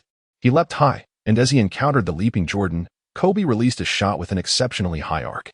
The basketball sailed past Jordan's fingertips, finding its way steadily into the net. Jordan could only watch in awe. In the face of adversity, Kobe's series of difficult shots served to keep the team alive. Even the notoriously blunt Barkley had to concede that Kobe is truly formidable. The first half concluded with the Clippers leading the Lakers by 6 points, 59-53. Notably, the Clippers bench contributed 21 points, while the Lakers reserves, with only Artest and Barnes scoring, managed a meager 6 points. Chris Paul posted comprehensive statistics with 12 points, 6 assists, and 3 steals. Griffin redeemed himself with 11 points and 7 rebounds. For the Lakers, Etienne delivered a stable performance with 10 points, 3 rebounds, and 3 assists, while Kobe amassed an impressive 24 points and 5 assists. Kobe's exceptional performance was pivotal in keeping the Lakers within striking distance, while Chris Paul showcased the prowess of a top-tier point guard to Los Angeles fans. During halftime, Lakers manager Kupchak was visibly furious, forcefully smashing a water bottle on the floor and kicking it away. The strength of Paul pained Kupchak immensely. "Damn you, Cuban. Damn you, Stern. You have stifled a dynasty." Kupchak fumed. During the off-season, he had orchestrated an epic move. Had Paul joined the Lakers, he and Kobe could have been the cornerstones of a new dynasty. It had been a long time since the Lakers had a top-tier point guard, and Kupchak yearned to witness just how potent Kobe could be with such an asset. Now, all hope seemed lost, igniting Kupchak's ire. Nevertheless, he quickly regained his composure. The team remained a top contender in the league, with Kobe continuing to deliver MVP-caliber performances, Gasol maintaining his steadiness, and Bynum proving more reliable than ever. Particularly, Etienne's standout performance reaffirmed Kupchak's eye for talent in the league. While he could not control the on-court events, he knew he must secure a dependable point guard in the trade market. Mike Brown had repeatedly expressed the need for a competent point guard, and it was time to take action.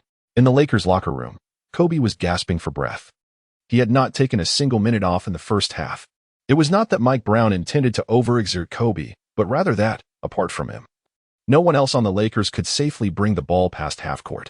The Clippers exploited the Lakers' mistakes, using their strong physical play to force turnovers and execute fast breaks. The Lakers committed 9 turnovers in the first half, compared to just 3 for the Clippers, 2 of which occurred during Griffin's one-on-one encounters with Etienne in the first quarter. Given the Clippers' deeper roster, the Lakers players were at a greater disadvantage in terms of stamina. Mike Brown picked up the tactical board to begin outlining strategies, a rarity in the Lakers' previous games. The Clippers capitalized on our turnovers to execute numerous fast breaks. We must reduce the tempo of our offense to minimize errors. Matt Barnes and Etienne, be vigilant in disrupting the Clippers' inbound plays to give Bynum time to position himself. Andrew, Bynum, focus on rebounding. We cannot allow Chris Paul to exploit transition opportunities. We need to slow the pace and avoid falling into the rhythm the Clippers excel at. Let us reduce the number of possessions and focus on efficiency. We cannot blindly match the Clippers' pace. Does anyone have questions? Mike Brown inquired. I have a suggestion. Kobe suddenly interjected, still catching his breath. All eyes turned toward him. The team had grown accustomed to Kobe stepping up in critical moments over the past few years. I will defend Chris Paul. I can send him to the bench in just 1 quarter, Kobe declared with a smile. We are undoubtedly stronger than the Clippers. Kobe, Your stamina, Mike Brown was taken aback, knowing that Kobe had not rested a single minute in the first half. Don't worry, coach, I'm in great shape, Kobe assured with unwavering determination. As the second half commenced, the Staples Center erupted when Kobe stood before Paul. Fans relished the prospect of a riveting king versus king showdown, eagerly anticipating a potential clash. After all, they had not purchased tickets to witness a mundane, uneventful game. In the studio, the Diesel Shaquille O'Neal could barely contain his excitement. Kobe has taken on the daunting task of guarding Paul. Wow, this guy continues to take on everything as he always has. How do you know this isn't the coach's plan? Barkley challenged. If I were Kobe, I wouldn't volunteer to guard Chris. My focus would be on offense, where I am needed more. Defending Paul would require a substantial expenditure of energy. And that's why you are not Kobe. You could never embody what he is, O'Neal remarked. Just as Barkley was about to retort, he was captivated by O'Neal's subsequent words. Initially, I too could not comprehend why one would choose to exert themselves so tirelessly when they could easily take a more relaxed approach. It wasn't until the twilight of my career that I began to understand Kobe. His strictness was not a form of harshness towards his teammates. Rather, it was a habit, a manifestation of his own rigorous standards. Kobe had committed no wrongdoing. He merely wished for me to improve. While I believed I was already the finest center in the league, feeling no need for alteration. This realization is why I ultimately reconciled with him, fundamentally. Our differences were non-existent. Paul gazed at Kobe, his expression grave. He had contemplated facing Kobe, but never anticipated it would occur so soon. Kobe's defense was impenetrable, forcing Paul to pass the ball just to advance it past half court. When Paul received the ball again at the top of the arc, Kobe immediately closed in on him. Paul chuckled wryly. You truly are a nuisance. Is your goal to diminish my worth? No, Kobe laughed. That scenario does not exist.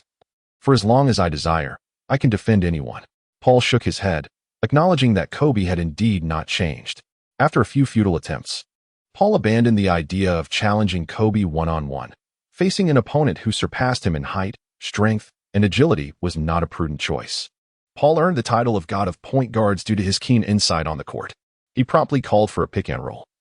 And Jordan ran to the top of the arc. Paul maneuvered around Jordan's body to set a screen, only to find himself confronted by Little Shark Bynum.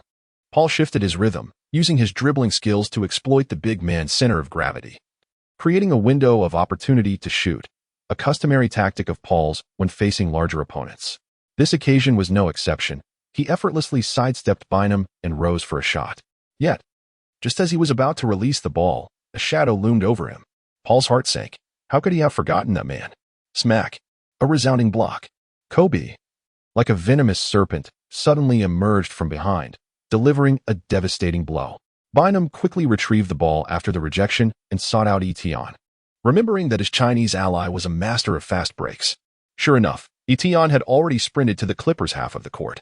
Bynum launched an overhead pass, and upon receiving the ball, Etion executed a powerful dunk without any flashy embellishments. In the ensuing possession, Kobe shadowed Paul relentlessly. In the words of O'Neal, such defense had reached a level of madness. Early in his career, Kobe had exhibited this same ferocity when he had once bitten the god of basketball, Michael Jordan. This time, however, the victim was Chris Paul, the god of point guards, who succumbed to 4 consecutive turnovers under Kobe's tenacious defense. With 3 minutes and 40 seconds remaining in the third quarter, the beleaguered Paul was substituted out. Kobe said little, yet his actions spoke volumes, demonstrating to all who the true master of Staples Center was. Black Mamba was a man of his word. This exemplified the power of a leader. The face-off between Kobe and Paul significantly altered the course of the game. Without Paul's orchestration, the Clippers, who had been leading the Lakers, faltered. If Griffin and others served as the Clippers' source of energy, Paul was their helmsman. Without his guidance, the team lost its sense of direction. The once cohesive offensive strategy disintegrated into chaos, with Griffin reverting to an isolation playstyle. At that moment, Griffin's shooting technique was far from refined, relying heavily on his explosive athleticism to attack the rim. However, guarding the Lakers' paint was the gifted little shark, Bynum, not to mention Etion, who lurked nearby, ready to strike at any moment. Moreover, with Paul absent to facilitate plays, Karen Butler and Randy Foy's shooting percentages plummeted. Both players possessed limited ball handling abilities and found themselves at a loss against the Lakers' staunch defense. Conversely, the Lakers players experienced an upsurge in performance. Barnes and Etion faced little pressure defending the comparatively shorter Foy and Butler.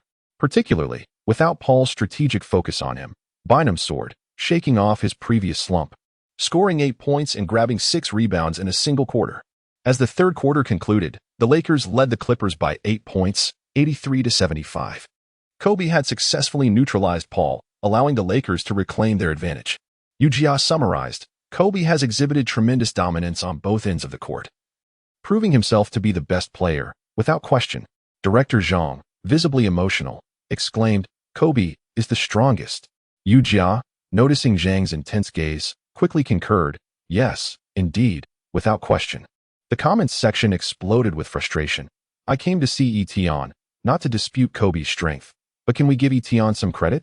What's going on? Does Etion not deserve praise? Of course, we acknowledge Kobe's greatness. In Director Zhang's eyes, Kobe is invincible. Yet, I came here for Etion. Is that too much to ask? Perhaps sensing the audience's discontent, Ujia analyzed the statistics. In the third quarter, Kobe devoted most of his energy to defense, attempting only 3 shots and making 2, currently tallying 29 points, 6 assists, 5 rebounds, and 3 steals. Etion performed admirably, scoring 10 points, securing 3 rebounds, and providing 2 assists, accumulating 20 points, 6 rebounds, and 5 assists over 3 quarters. Etion had emerged as the Lakers' second leading scorer, with only 2 players on the team averaging 20 points per game this season. Ujia inquired, Director Zhang, could you share your thoughts on Etion's performance? Well, Director Zhang wiped his reddened eyes, stating, very impressive. Ujia, noting Zhang's continued immersion in his thoughts, quickly added, the team's performance in the third quarter received Mike Brown's approval. He did not impose excessive strategies, but his primary concern was how long Kobe's stamina could endure. Although Kobe was renowned for his conditioning, he was not without age. How's our leader doing? Etion asked with concern. Kobe lifted his head, his bright eyes betraying his fatigue. Exhaling slowly, he replied, I'm doing all right. How about I defend Paul next? Etion suggested. You? Kobe chuckled. You still need practice. You're not ready yet. If you wish to avoid making headlines with Coach Brown tomorrow, you might want to reconsider challenging Paul. Mike Brown, sharing a laugh, added, You're not equipped to handle Paul yet. Kobe is right. If you defend Paul today, we may very well end up in the news tomorrow. Matt, you'll guard Chris Paul next. Just stick to him and prevent him from attacking our big men. Absolutely, Barnes declared confidently. I'll keep a close watch on him. Kobe rubbed his temples, attempting to sharpen his focus. Although the Lakers have managed to turn the tide, he does not believe that they will secure the victory in a systematic manner. Chris Paul on the opposing team is not one to easily succumb to defeat. He will undoubtedly find a way to regain control in the fourth quarter. As the final period commenced, to everyone's astonishment, the Clippers fielded an exceedingly unconventional lineup. They simultaneously deployed Chris Paul, Chauncey Billups, and Mo Williams, 3-point guards, alongside the formidable inside presence of Blake Griffin and DeAndre Jordan. What on earth kind of lineup is this? Shaquille O'Neal expressed his utter bewilderment. Many shared O'Neal's sentiments, and at that moment, Etion was left utterly perplexed. This was even more outrageous than the later death lineup of the Warriors. Etion swiftly followed the darting Mo Williams, who moved like an eel. Barnes closely shadowed Paul, determined to fulfill the coach's directives regardless of the Clippers' adjustments. Observing the court, Paul noted that Kobe was defending Billups, leaving Mo Williams in a relatively advantageous position. He signaled for Jordan to set a screen, and to safeguard Bynum, Etion instinctively switched to provide assistance, while Barnes took on the task of covering the now unattended Mo Williams. Despite Etion's remarkable agility, Paul remained unperturbed. He possessed his own strategy when faced with larger opponents.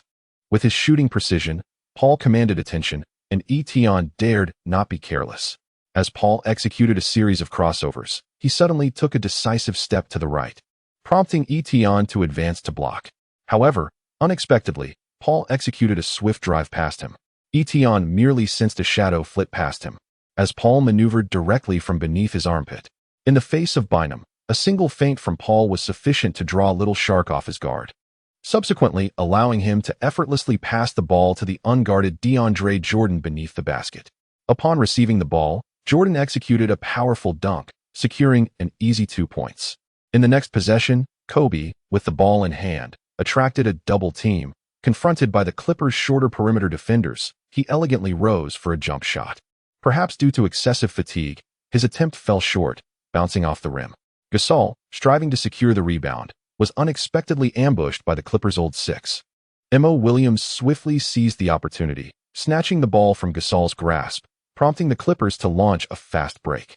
At this juncture, Billups received a pass from Mo Williams, advancing rapidly, flanked by Jordan and Griffin on either side. On the Lakers' end, only Etienne and Barnes were in pursuit, ultimately failing to thwart the Clippers' alley-oop execution. On the sidelines, Mike Brown was visibly anxious.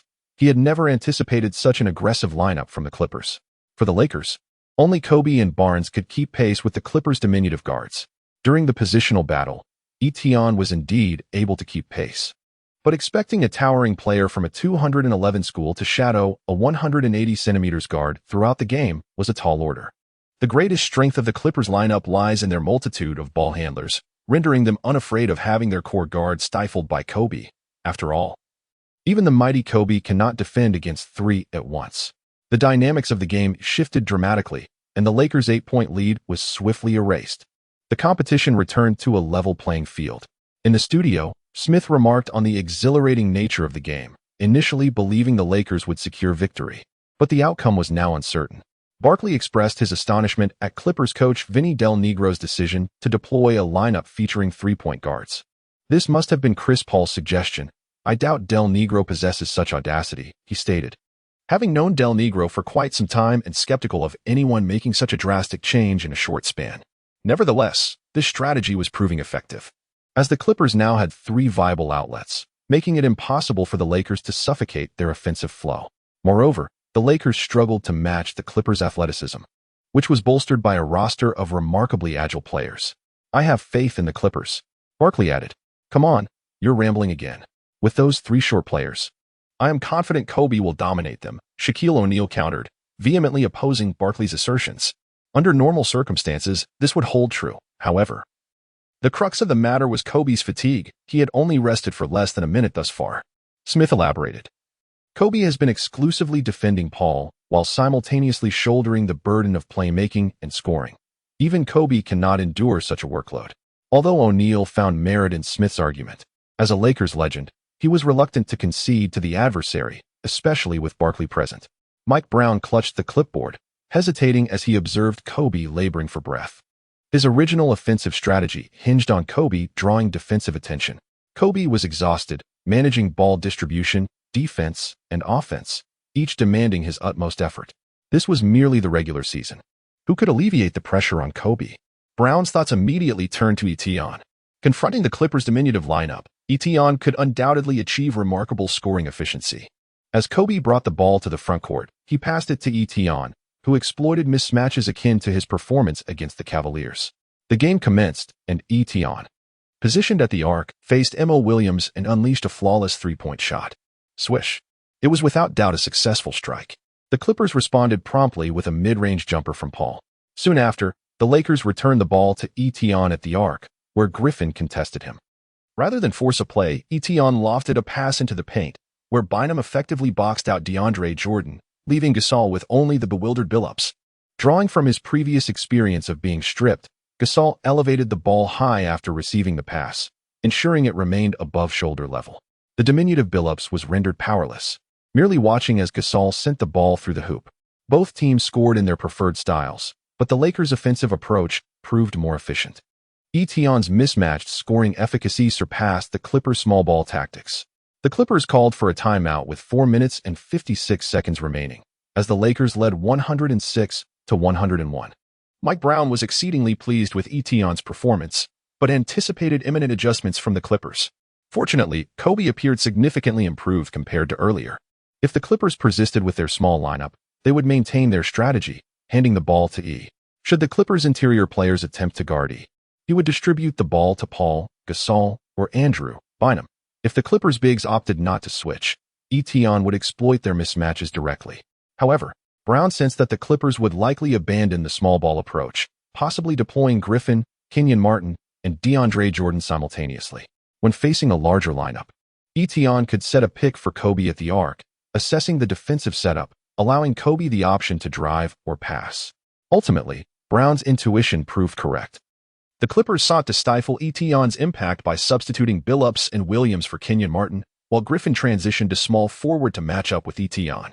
The court now featured Chris Paul, Karen Butler, Blake Griffin, Kenyon Martin, and DeAndre Jordan for the Clippers, while the Lakers fielded Kobe Bryant, Matt Barnes, Etion, Pau Gasol, and Andrew Bynum. Both sides entered a decisive phase. For the Clippers, Chris Paul orchestrated the play, utilizing a pick-and-roll with Kenyon Martin at the arc to shed Matt Barnes. Confronted with Gasol, Paul displayed textbook execution, faking a shot before assisting Martin for 2 points. In the Lakers' turn, a seemingly absent Kobe ignited the Staples center with a classic fadeaway jumper. Before the Lakers could establish their positioning, Paul swiftly advanced the ball. He aimed for Bynum, but Barnes intervened, having pledged to thwart Paul's advance on their big man. Clearly, Barnes was a man of his word. In the final moments, he fervently obstructed Paul's progress. Forced to pass, Paul found Butler, who, still cold, was immediately stripped by Kobe. This was the moment that showcased the essence of a superstar, as Kobe's offense and defense established a distinct advantage for the Lakers. When Etienne received the ball, Griffin and Paul had already returned to defense. He did not rush. Since the opponents had retreated, it was prudent to control the tempo for a moment, especially considering that the Lakers were still ahead by 5 points. Etienne passed the ball to Kobe and advanced to the top of the arc. Following the team's second play, Kobe utilized Etienne's screen at the arc to drive towards the basket, with Griffin now assigned to defend him. Kobe adeptly employed a series of deceptive changes in direction to shift Griffin's center of gravity. Griffin closely shadowed Kobe, clearly prioritizing defense against a shot over a drive. Seizing the opportunity, Kobe evaded Griffin, drawing Kenyon Martin in for a double team. Out of the corner of his eye, Kobe noticed that the defender in front of Etienne had unexpectedly become Paul, and without hesitation, he sent the ball soaring in that direction. Etienne effortlessly received the pass. The significant height difference rendered even the most formidable defensive instincts futile. To ensure absolute safety, he refrained from lowering the basketball below his shoulders. In a somewhat exasperating manner, he tossed the ball above his head twice as a preparatory gesture for a free throw, before leisurely releasing the shot. Paul could only watch as Etienne took his shot with composure. Swish! The basketball sailed through the net without touching the rim, extending the Lakers' lead to 7 points. Despite the Clippers calling a timeout, they returned to the game unable to devise any effective strategy against the Lakers. Mike Brown recognized Etienne's undeniable advantage over Paul and, inspired, developed a rather oppressive tactic. This involved allowing Etienne to set a pick against Paul. Specifically, whoever Paul was defending would screen for Etienne. This maneuver effectively transformed Paul into the defender against Etienne. Clearly, Paul could not contain Etienne alone, but if Griffin were to assist in defense, it would leave others unguarded. At this juncture, Etienne could easily pass to an open teammate, allowing the Lakers to score effortlessly, especially with a player like Kobe on the court. Consequently, the Lakers maintained their scoring advantage until the final whistle. Ultimately, the Lakers triumphed with a score of 121-110, marking their 5th consecutive victory of the season. After the game, Kobe immediately embraced Paul. Although they had fiercely competed on the court, off it, they shared a mutual respect, united by their thirst for victory and strict self-discipline, fostering a sense of camaraderie. "Kobe, congratulations!" Paul exclaimed. "You won." Kobe, with a smile, ruffled Paul's hair, saying, "Your performance was commendable as well." Paul glanced at Kobe with mild disdain, retorting, "If it were anyone else, I'd be furious." "Huh," Kobe responded, somewhat taken aback, then chuckled. "What's the matter? You can touch my hair too." With that, Kobe lowered his head with a grin. "I don't have that inclination," Paul replied, playfully punching Kobe before departing. In this match, Kobe scored 40 points, grabbed 5 rebounds, and delivered 7 assists. Etienne contributed 28 points, 7 rebounds, and 7 assists. Bynum added 13 points and 16 rebounds. Gasol tallied 16 points and 9 rebounds. For the Clippers, Paul recorded 23 points and 13 assists, while Griffin achieved a substantial double-double with 24 points and 11 rebounds. Post-game, Mike Brown accompanied Kobe to the press conference. This match marked Kobe's 4th consecutive game scoring over 40 points, an extraordinary feat at the age of 33, one that even legends like Chamberlain and Jordan had not accomplished. No one could doubt Kobe's form any longer.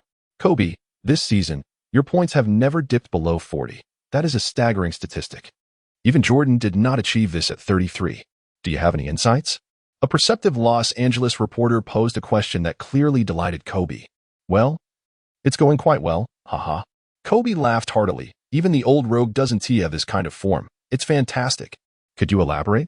The inquisitive reporter pressed on.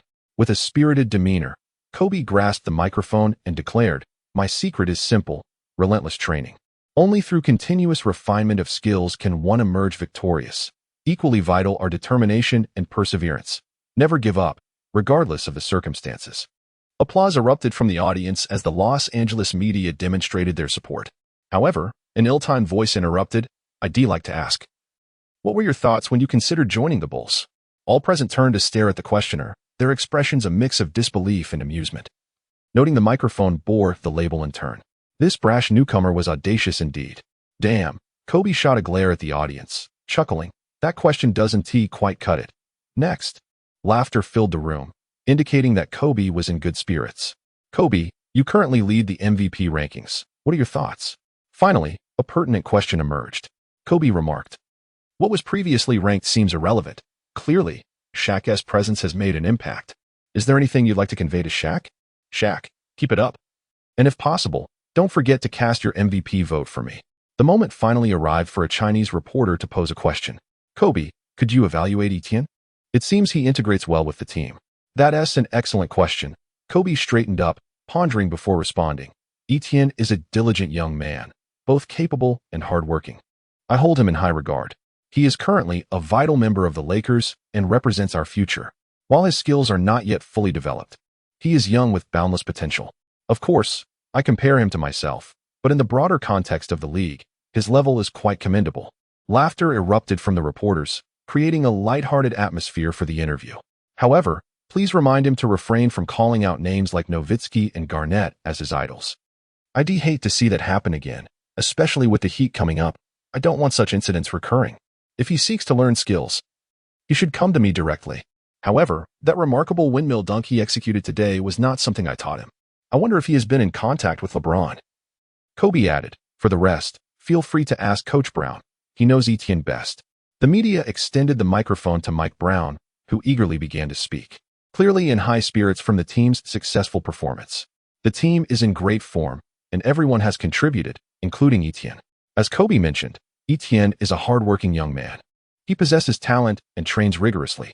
Now, Kobe is not the only one working hard.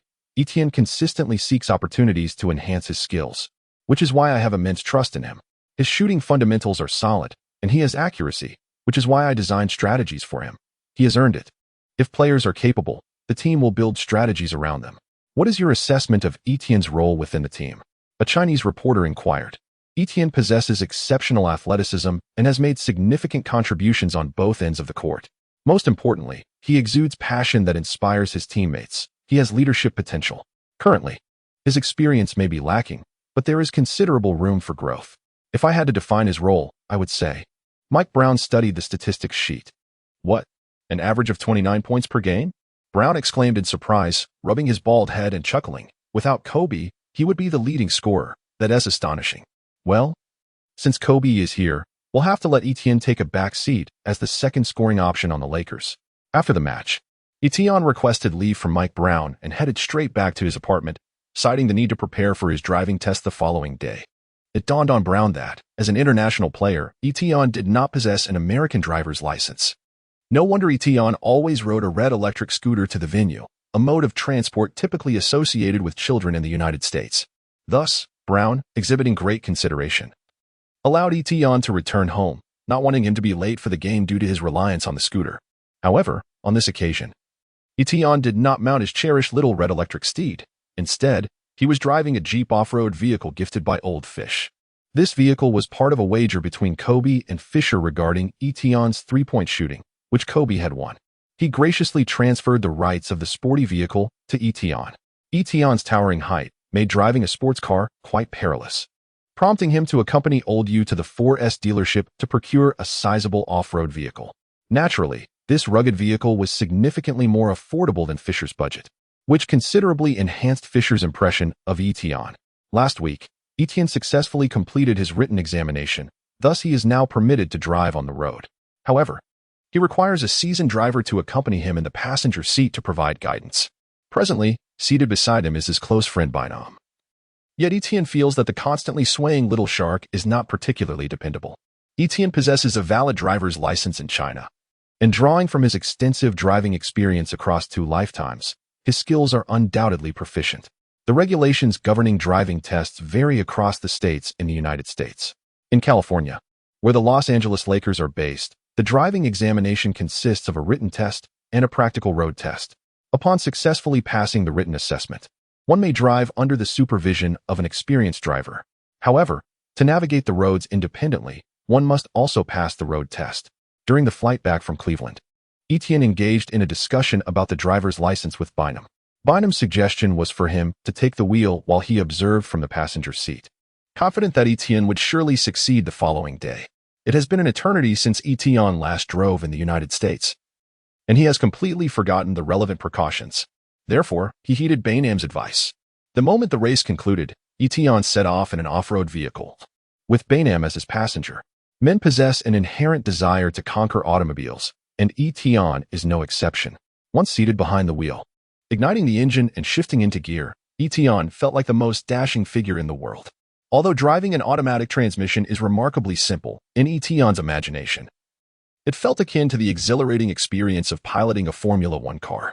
He cast a glance at the swaying Bynam beside him, pondering the unreliability of this fellow. Wasn't it agreed that he would provide some guidance? Suddenly, Bynam stretched languidly and remarked, Today's match has been exhausting. How about we practice tomorrow instead? I'll take a rest now. Could you please escort me to the state guest house, Building 3? Etienne felt somewhat speechless. It seemed he had unwittingly become a free chauffeur. His friend truly had an immense amount of trust in him. Despite the fact that he had yet to even take the driving test, Etienne skillfully navigated the car, as in America, the driver's seat is on the left side, and vehicles travel on the right, much like in China. However, an unexpected incident occurred as Etienne attempted to park by the roadside. Suddenly, there was a resounding crash. A Ferrari collided forcefully with the rear of the SUV. Bynam, who had been dozing off, was instantly jolted awake, exclaiming, "What the hell? Where are you headed?"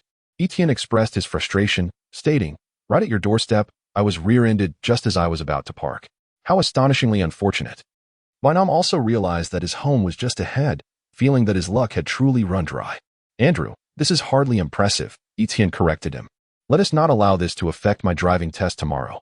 Etienne hurriedly exited the vehicle to assess the situation. Fortunately, the damage was not severe. However, the taillight had been rendered inoperative, rendering the car unfit for the examination scheduled for the following day. At that moment, 2 individuals emerged from the sports car behind him. Observing them closely, Etienne noted their tall statures. No wonder they had collided. They were female drivers. The female driver approached with an air of indignation. Her tone sharp as she accused, "How could you drive like that? You caused me to crash into you." Etienne was momentarily taken aback, feeling bewildered. After all, he was the victim in this scenario. "I merely pulled over to the side, and you crashed into me," he replied, exasperated. "I am the one who suffered here. Did you signal when you parked?" She retorted. "I did signal," he insisted. "You did not signal," she countered. Etienne felt as though his head might explode. He dreaded engaging in rational discourse with women, for they were invincible and never at fault. "Oh, you are Etienne Airy?" Suddenly, a woman recognized him, explaining his remarkable height. Yes," Etienne replied, sensing an opportunity. "Since everyone is acquainted, shall we let this matter rest?" He desperately wished to extricate himself from the situation, as his primary concern was to find another SUV for tomorrow's driving test. However, the woman was not inclined to let it go so easily. With excitement, she exclaimed, "You simply must give me your autograph." "What the hell?" Etienne thought, almost fainting. Could she not express herself more clearly? The woman, with a flourish, produced a Lakers jersey bearing the number 11 and expertly handed him a pin for his signature. Etienne caught sight of his own jersey and couldn't help but glance upwards, reflecting on his own excellence. Surely, the fans would not be lacking in quality either. Etienne held the pin with great care, diligently inscribing the 2 characters of his name. Though lacking in aesthetic appeal, the writing was fairly neat. "Wow. My best friend and I had just returned from Staples, and you were truly impressive. I am your devoted fan." Etienne was about to feign modesty, but the next question left him momentarily speechless. "Do you have a girlfriend?" the woman eagerly inquired. Etienne pondered the thought of Sui Han, uncertain if that counted from his past life. However, He was unwilling to pursue the topic further and replied, "Yes." "Is she Chinese? Now that you're in America, would you consider switching?" The woman responded with palpable enthusiasm. Etienne felt somewhat bewildered. Was it the exuberance of the female fan?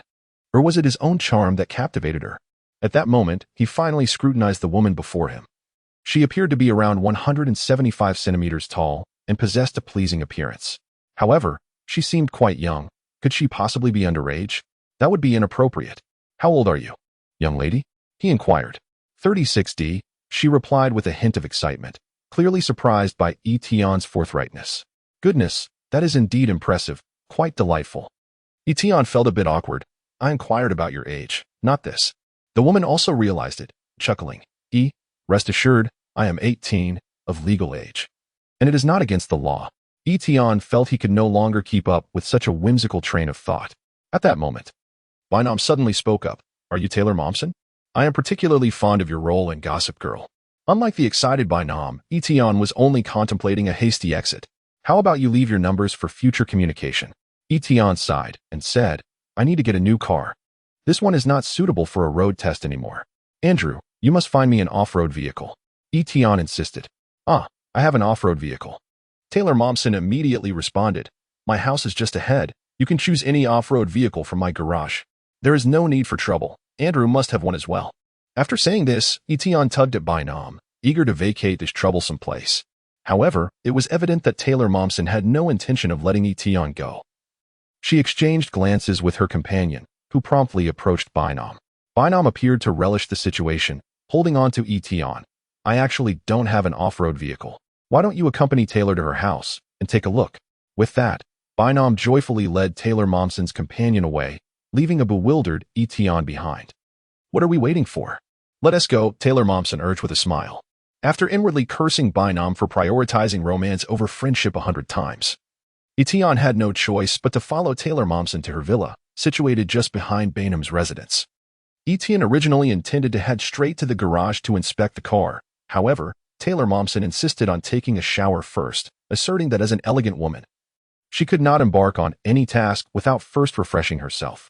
Etienne could only sit in the living room, awaiting her arrival. At last, Taylor Momsen emerged, swaying gracefully in her lace nightgown.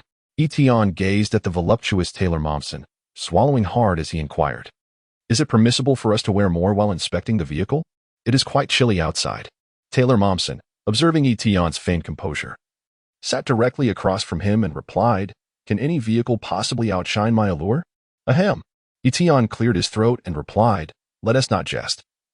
I am intent on examining the off-road vehicle." "Hiki." Taylor Momsen unfastened her jacket with a playful grin, saying, "Am I not wild enough already?" Etienne was astounded by her magnanimous spirit, yet he remained remarkably composed. "I shall not be held accountable for you." "Ha ha ha." Taylor Momsen chuckled at Etienne's remark. "Are all you Chinese men nurturing souls? Fear not. There is no need for accountability. I have not suffered any loss." The following day, as the first rays of morning sunlight streamed into the room, Etienne squinted his eyes. Etienne observed that he was reclining on a sumptuous king-sized bed. Remarkably, this bed bore an uncanny resemblance to the one in his apartment, a brand renowned for its spaciousness and plush comfort. This particular brand was favored by numerous NBA stars. Were it not for the presence of a stunningly attractive woman beside him, he might have doubted whether the events of the previous night were merely a figment of his imagination. Etienne stretched his body. The fierce battle of the previous night had not left him weary. On the contrary, he felt invigorated and refreshed. At that moment, the woman beside him had also awakened. Her enchanting eyes leisurely fixed upon Etienne. Etienne glanced at the woman, then at himself. It was indeed an utterly candid encounter. However, the woman's reaction left Etienne with an unsettling sense of having been taken advantage of. As a cultured individual from China, he was far from the nonchalant demeanor of Taylor Momsen. With a sigh, he remarked, "It was you who initiated last night. I truly had no choice. Just as it was last evening, I simply parked my car, and you collided with it." Taylor, observing Etienne's discomfort, chuckled and replied, "You need not concern yourself. We are both adults, and there is no shame in this. Rest assured, I shall not speak of it to anyone." With that, she tousled her disheveled hair and added, "By the way, your physique is quite remarkable. I haven't felt this way in quite some time." Etienne suddenly felt a sense of being taken advantage of. He immediately sat up, halting Tyler's next move. I have a driving test this afternoon and a competition tomorrow. Could you please calm down? Huh. Are all you Chinese so pretentious? Tyler remarked as he observed Etion seriously putting on his clothes. You certainly did not act like this last night. Etion gazed at the disarray surrounding the bed, the bedside bench, the carpet, and the living room outside. A shiver ran down his spine. As he pondered the events of the previous night, who could fathom what transpired? Yet it seemed he had not lost face as a Chinese man, having conducted himself with remarkable grace. Ahem. Etion addressed the woman lingering on the bed. Shall we go see the off-road vehicle? Let us not linger. I truly have no time today. Taylor Moss appeared to detect a flaw in Etion's statement, smiling as she replied, You said it. You remember to reach out when you have time. With that, she handed Etion a card holder and began to dress. Etion was eager to leave this place, so he promptly took the card holder and tucked it into his pocket. After a considerable amount of time, Etion finally awaited the freshly groomed Taylor. To his surprise, Taylor appeared much more composed in her attire. She led Etion to her garage. With great generosity, Taylor remarked, Choose any car you fancy and drive it away. Consider it a reward for last night. Etion felt somewhat embarrassed and said, Please don't say that. It makes me sound as if I am in the service industry. Haha. Taylor laughed heartily. If you keep this up, I might just fall in love with you. How about this? You give me a car, and I'll consider it a service. Etion thought to himself, Wow, I can't believe you actually came up with that. It's really uncomfortable to navigate these thoughts. I truly cannot comprehend what these Western women are thinking.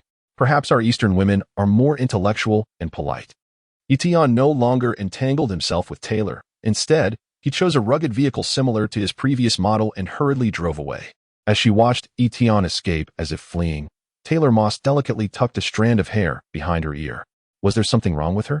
After all, many desired to claim the title of her boyfriend, yet here was someone who seemed to shy away from her altogether. How peculiar indeed.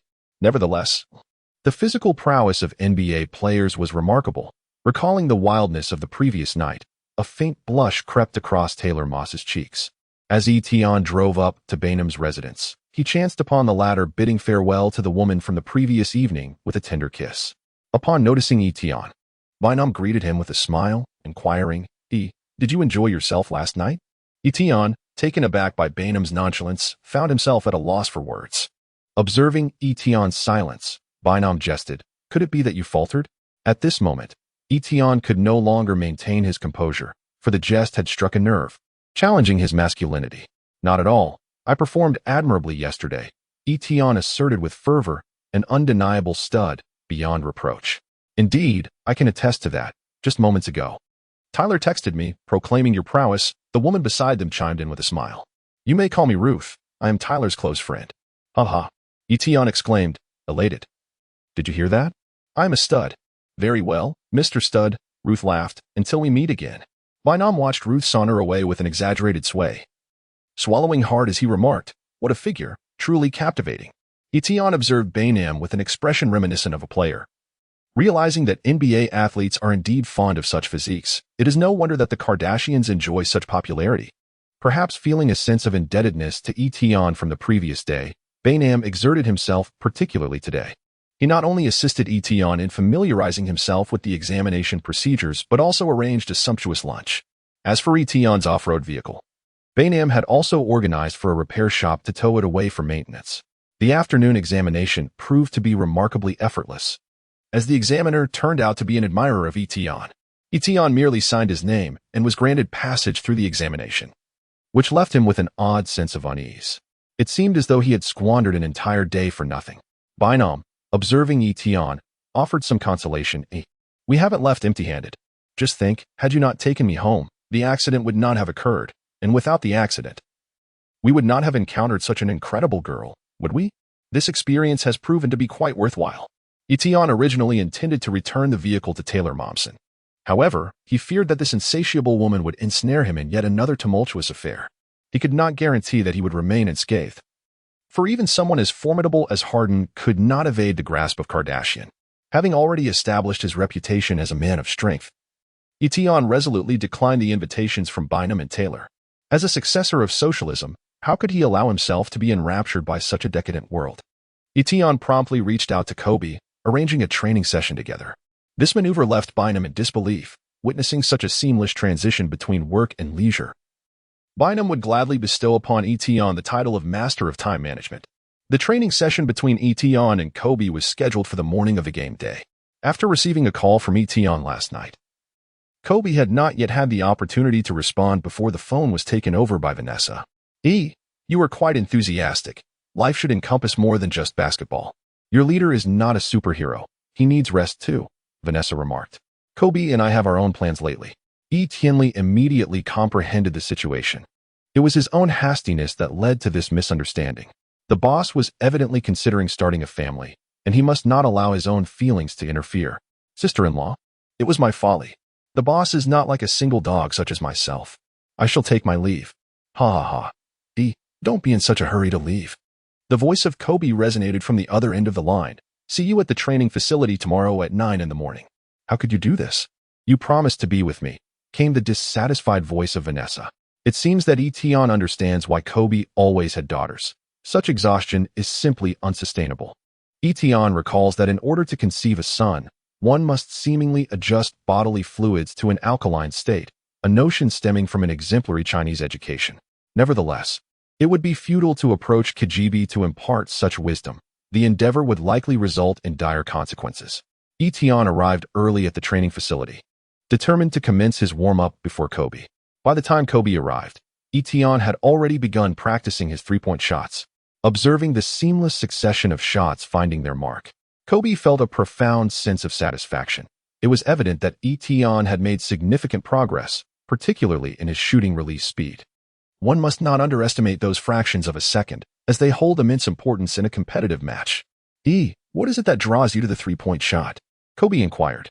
Etion pondered. It would be imprudent to assert that this would become a trend in a few years. After all, 3 points surpassing 2 by 1 point presents a significant advantage, and with towering defenders on the court, the risks I face are considerable. However, I am presented with ample opportunities beyond the three-point line. Kobe nodded in agreement, acknowledging that Etion's height indeed conferred a distinct positional advantage at small forward. The three-point shot was, without a doubt, a highly efficient scoring method for Etion. What would you like to learn today? Kobe inquired. During this period, Etion had been diligently absorbing Kobe's signature skills. Would you like me to teach you how to dunk from the free throw line? Kobe chuckled. Your performance on the court was rather lackluster. Don't remind me, Etion replied, feeling a twinge of embarrassment at the recollection. Such matters could be brushed off with a laugh in forums, but it was disheartening to discover that someone had turned his awkward movements into a meme, complete with various humorous captions.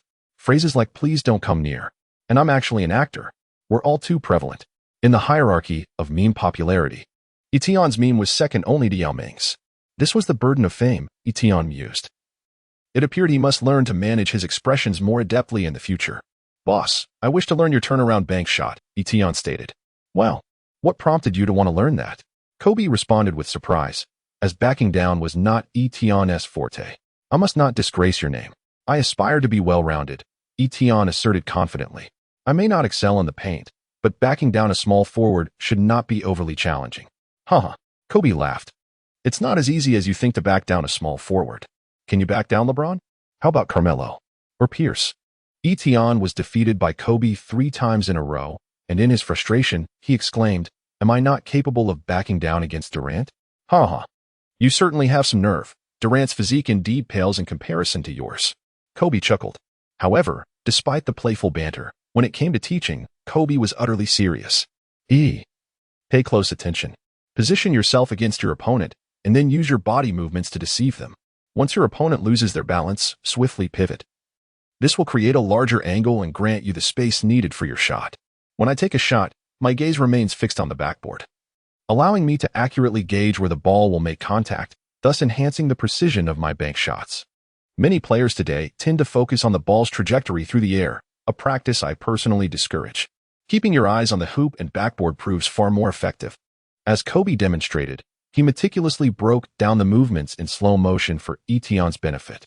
This way, even the actions that Etion found somewhat perplexing could be gradually imitated. 2 hours passed, and Etion had essentially grasped the essentials of pivoting for bank shots. All that remained was diligent practice and application in games. Kobe felt quite pleased with Etion, despite his occasional humorous antics. The young man exhibited an unwavering dedication to victory, rivaling Kobe's own. Kobe held a deep admiration for Etion, not only for his diligence, but also for his optimistic spirit, which had profoundly influenced him. He even began to believe in the grand aspirations Etion expressed. Boss, we are destined to achieve a three-peat together. Trust me. You are a strong contender for the title of the greatest shooting guard in history, while I am a revolutionary small forward. Together, we surpass the greatness of Jordan and Pippen. Completing a three-peat is well within our reach. Considering their synergy, Kobe mused that a three-peat indeed seemed plausible. The Lakers were set to face the Atlanta Hawks at home next, a team known for its comprehensive offensive and defensive capabilities. In Etion's memory, the Hawks epitomized team basketball, having once achieved the remarkable feat of having all 5 starters named to the Player of the Month. Although that was in the past, the current season's Hawks were not to be underestimated. Under Joe Johnson's leadership, Jeff Teague, Josh Smith, Al Horford, and Jerry Stackhouse were all formidable players in their own right. At this time, the Hawks also boasted Eric Dampier, who fancied himself the second-best center in the West, and the master of stepping on toes, Zaza Pachulia. Even Tracy McGrady had signed with the Hawks for a veteran's minimum, garnering much attention for the team. Despite their differing circumstances, Kobe at the pinnacle of his career while McGrady had to settle for a minimum salary as a supplementary player, this did not diminish the media's hype surrounding the matchup. The prospect of Kobe versus McGrady rekindled memories of the golden era of the 4 great shooting guards. Since McGrady's signing with the Hawks, the game had been set for nationwide broadcast. The Lakers, riding a 5-game winning streak, led the Western Conference, while the Hawks stood third in the East with a record of 4 wins and 1 loss. Their sole defeat coming against the Heat. Naturally, the consensus favored the Lakers, who possessed the league's most formidable backcourt combination. Kobe was averaging an astounding 41.7 points per game, leading the league, while surprisingly, rookie Etion was averaging 29 points, placing him second. However, the Hawks were evidently not willing to capitulate easily. Their formidable player, Josh Smith, had boldly proclaimed his intent to give the explosive rookie Etion a proper welcome. In response to Smith's provocation, Etion remained unperturbed, for he had faced off against legends like Nowitzki and Garnett. What is Smith to me? A potential all-star? Just a rough player, lacking the finesse of Griffin, he mused. Etion harbored a certain apprehension towards the lackluster Pachulia. In his recollection, the finals MVP Kawhi Leonard had been reduced to a mere insurance card by the underwhelming player. This incident not only significantly altered the trajectory of the Warriors series against the Spurs, but also jeopardized the meticulously crafted Spurs system by Coach Popovich, serving as the catalyst for the team's forced rebuild. Due to the previous minor injury, Etion's Jeep was swiftly retrieved from the repair shop, and he arrived at Staples Center early, driving his rugged vehicle. Upon lowering his window, the staff immediately granted him access. They had grown quite familiar with him over time, especially since he had previously entrusted others to look after his red electric scooter. You're here quite early today? One of the staff members remarked. Yes. I came to warm up beforehand, Etion replied with a smile. You're driving now? I almost didn't recognize you. Indeed, I've obtained my driver's license. Once inside the arena, Etion adeptly commenced his warm-up routine. Following his rebirth, he placed paramount importance on pre-game warm-ups and post-game relaxation, understanding that a healthy body is the foundation of success. After he completed his shooting drills, the other members of the Lakers gradually began to arrive at the venue.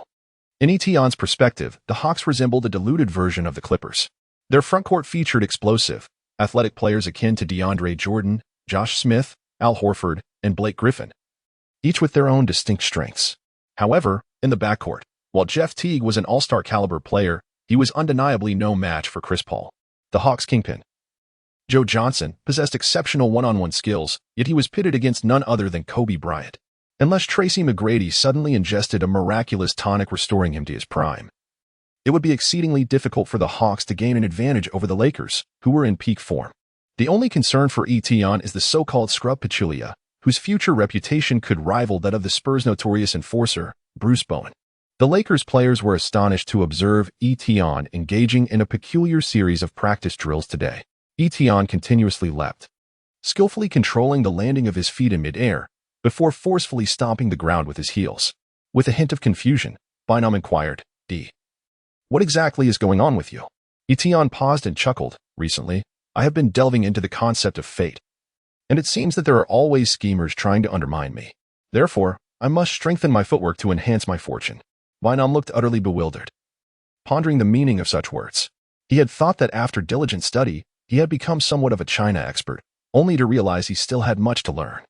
You were mistaken, Bynum said earnestly. Good things should be shared among brothers. Lately, I feel my prowess is not as formidable as it once was. What is this fate and luck all about? Andrew, let us not delve into that for now, Etienne explained. This skill requires long-term practice. A last-minute effort yields little effect. You might think I am only practicing temporarily, but in truth, I was diligently training at 3 a.m. after the last match. Etienne added. Impressive, Bynum remarked. At 3 a.m. after the game, were you not at Taylor Morrison's house? You managed to find time to practice. You truly are a master of time management. Haha, it's all right, Etienne laughed, masking his embarrassment. The sound of Mike Brown's whistle brought relief to Etienne. He wondered if Bynum, in the midst of their lively conversation, would inadvertently reveal his macho exploits. Although it was not something to be ashamed of, Etienne preferred to maintain a low profile. Mike Brown made no special arrangements. The Lakers' starting lineup remained unchanged, despite old Fish Fisher showing signs of fatigue. He had no choice but to persevere until Kupchak secured a new point guard. However, today he might find some respite facing Jeff Teague. Although Teague had shown significant improvement this year, he was undoubtedly more manageable compared to Paul and Rondo. The president of the Players Association could finally breathe a sigh of relief, as confidently bringing the ball across half court should pose no issue. In the Hawks bench area, head coach Larry Drew was rallying his team. The Lakers have been performing well this season, but we are also one of the top 3 teams in the East. We are more balanced and fear no one. Everyone must have confidence. Indeed, Josh Smith concurred. Our team has more all-stars than they do. What is there to fear? With Al Horford and Marvin Williams on our side, that rookie won't be able to shoot like he did against the Cavaliers. Laughter erupted among the Hawks in their minds. Teams like the Cavaliers were merely pushovers. Furthermore, with seasoned veterans on the roster, how formidable could a newcomer truly be? At 8 p.m., the Staples Center was once again filled to capacity. Unlike the dismal attendance of other small market teams, securing a ticket to the Lakers' home games was a challenge. Etienne was, as always, the first to step onto the court for the Lakers, and the resounding cheers from the crowd heralded his current popularity. In the front row of the Staples Center, the flamboyantly dressed Taylor Momsen was fervently cheering for Etienne. Hey, go, go, go. Etienne, jogging onto the court, glanced in her direction and immediately turned away. Look, Ruth, he is shy. How adorable. Taylor Momsen chuckled to her friend. Although Taylor Momsen herself was quite famous, she did not draw as much attention at Staples Center, especially with Taylor Swift being a familiar figure to everyone, let alone Taylor Momsen. After the entrance ceremony concluded, the starting players from both teams gathered at the center of the court.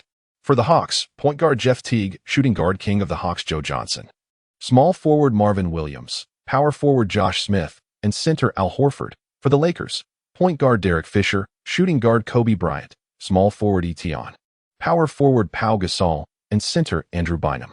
At this moment, various domestic forums were abuzz with lively discussions. As Etienne's performance continued to improve, the popularity of the NBA in the country reached new heights. The Lakers will surely win. The Emperor is absolutely on the rise. Not necessarily. The Hawks have a tall and agile lineup, which may restrain Emperor's performance. Narrow-minded. The labor class isn't even in play anymore. It's all about how Emperor can turn the Hawks into chicks. The Hawks are formidable. They've all been all-stars. Superficial. Do you really think that bringing in the ring King Russell would do anything beyond causing a scene? The Hawks are filled with aging superstars. By the way, how's that guy doing who broke up with his girlfriend just to watch Etienne play? Thanks for asking, bro. I'm doing great now, ever since the breakup. My back doesn't hurt anymore. My legs aren't sore, and watching the games has become even more exhilarating. As the referee blew the whistle, the game commenced. Bynum exhibited a clear advantage during the jump ball, his height and wingspan overshadowing Horford, and the Little Shark effortlessly secured possession. After Fisher obtained the ball and settled himself, noticing that Jeff Teague had no intention of pressing, he confidently dribbled past half court. This is a promising start. With Kobe signaling for a one-on-one at the top of the arc, the Lakers expertly cleared space for him. The crowd erupted in enthusiastic cheers as an intense match began. Kobe faced Joe Johnson at the arc. Joe Johnson possessed impressive physical attributes, standing at 201 centimeters with an extended wingspan. However, his athleticism was comparatively limited among his peers, which made it challenging for him to contend with quicker, more physically imposing opponents. Unfortunately for him, Kobe was both fast and strong. making it exceedingly difficult for Johnson to defend against him. However, the Hawks coach had evidently anticipated this scenario, as Johnson closely guarded Kobe. Hawks small forward Marvin Williams kept a watchful eye on the action at the top of the arc. Kobe executed a swift change of direction, slipping past Johnson while using his body to fend off the defense. At that moment, Marvin Williams positioned himself to obstruct Kobe's path of attack. Standing at an impressive 206 centimeters and being the second overall pick in 2005, he possessed elite athletic prowess. Rather than challenging Williams directly, Kobe passed the ball back to Etienne, who was now being guarded by the freshly assigned defender, Joe Johnson. Etienne seized the opportunity without hesitation. Confronting an opponent who was a full 10 centimeters shorter, he executed a swift jump shot that found its mark. 3 points, exclaimed the announcer, as Etienne soared through the air like a comet. The electrifying voice of the DJ amplified the ambience of the arena. Etienne's three-pointer marked the Lakers' first score. As the Hawks took their turn, Jeff Teague advanced with the ball, and Fisher showed no intention of applying pressure. If it were up to him, Fisher would prefer to navigate tonight's game amicably with Teague. However, Teague showed no regard for Fisher, unleashing an explosive first step that left Old Fish stranded on the shore. Etienne was compelled to release Marvin Williams to bolster the defense against Teague. Fortunately, Teague lacked the passing vision of Paul or Rondo. At the moment when Marvin Williams found himself unmarked, Teague failed to deliver the ball to him and instead opted to drive in search of an opportunity. This was evidently not a judicious decision, especially as he attempted to conclude the possession with his most proficient floater. Etienne's long arm effortlessly sent the basketball, just released from his hand, soaring back. Jeff Teague, positioned directly in front, received a resounding block. The ball was emphatically swatted out of bounds. With immaculate precision, Etienne executed a splendid rejection. His Lakers teammates rushed over to celebrate with high fives, and Etienne, filled with exuberance, raised his fist in a jubilant roar. The arena erupted in a frenzy, with chants of Space E resonating throughout the venue. Etienne's offensive and defensive maneuvers ignited the Staples Center. Oh, ED is in fiery form today. After sinking a three-pointer to start the game, he followed up with a magnificent block. Indeed remarkable, I must declare. I'm a devoted fan of ED for 30 years. Unbelievable, you have quietly admired him since before he became a phenomenon. During an out-of-bounds play for the Hawks, with time running short, they opted to entrust the ball to their most prolific scorer, Joe Johnson. Without a moment's hesitation, Johnson caught the ball and, facing Kobe's defense, launched a three-pointer. However, judging by the arc of the basketball's release, it did not appear to be an optimal trajectory. As anticipated, the ball struck the front of the rim and bounced back. With an exclamation of frustration, Little Shark positioned himself perfectly and successfully grabbed the rebound. After securing the rebound, Bainum immediately sought out Etienne, for in his eyes, his good brother was the primary choice for a fast break. Etienne did not disappoint Bainum. The moment he saw the basketball ricochet off the rim, he began sprinting towards the Hawks half-court, for he firmly believed that his comrade Bainum would secure that rebound. Do not inquire why, perhaps it is simply the essence of love, reciprocated. Bainum exclaimed before launching the ball with remarkable force, sending it soaring like a cannonball. Such a scene had been rehearsed countless times during their training sessions. The basketball, as if endowed with sight, found its way into Etienne's hands. However, one player from the Hawks refused to concede defeat. The boastful Josh Smith, who had made bold claims prior to the game, was chasing after them with fervent speed. To ensure greater stability, Etienne momentarily slowed down upon receiving the pass, allowing Josh Smith to close the gap behind him. Smith had previously recorded multiple games with 10 or more blocks. With his exceptional leaping ability, he had clinched the NBA Slam Dunk Contest title in 2005 and earned a spot on the NBA All-Defensive Second Team in 2009. Smith's understanding of fast break defense is rivaled only by that of LeBron James, as he closely trailed Etienne, maintaining a position that was advantageous for his defensive efforts. Etienne also noticed Josh Smith trailing closely behind him. He understood that this future king of the Hawks was likely eager to step in his footsteps and establish his own reputation. Etienne slightly decelerated. Yet Smith maintained a constant distance, seemingly resolute in his intention to block him from behind.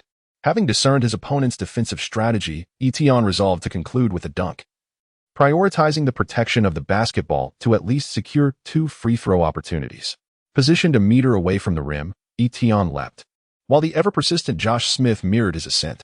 Smith's vertical leap was swifter. He soared like an eagle, extending his left arm, a maneuver he had successfully executed on numerous fast breaks.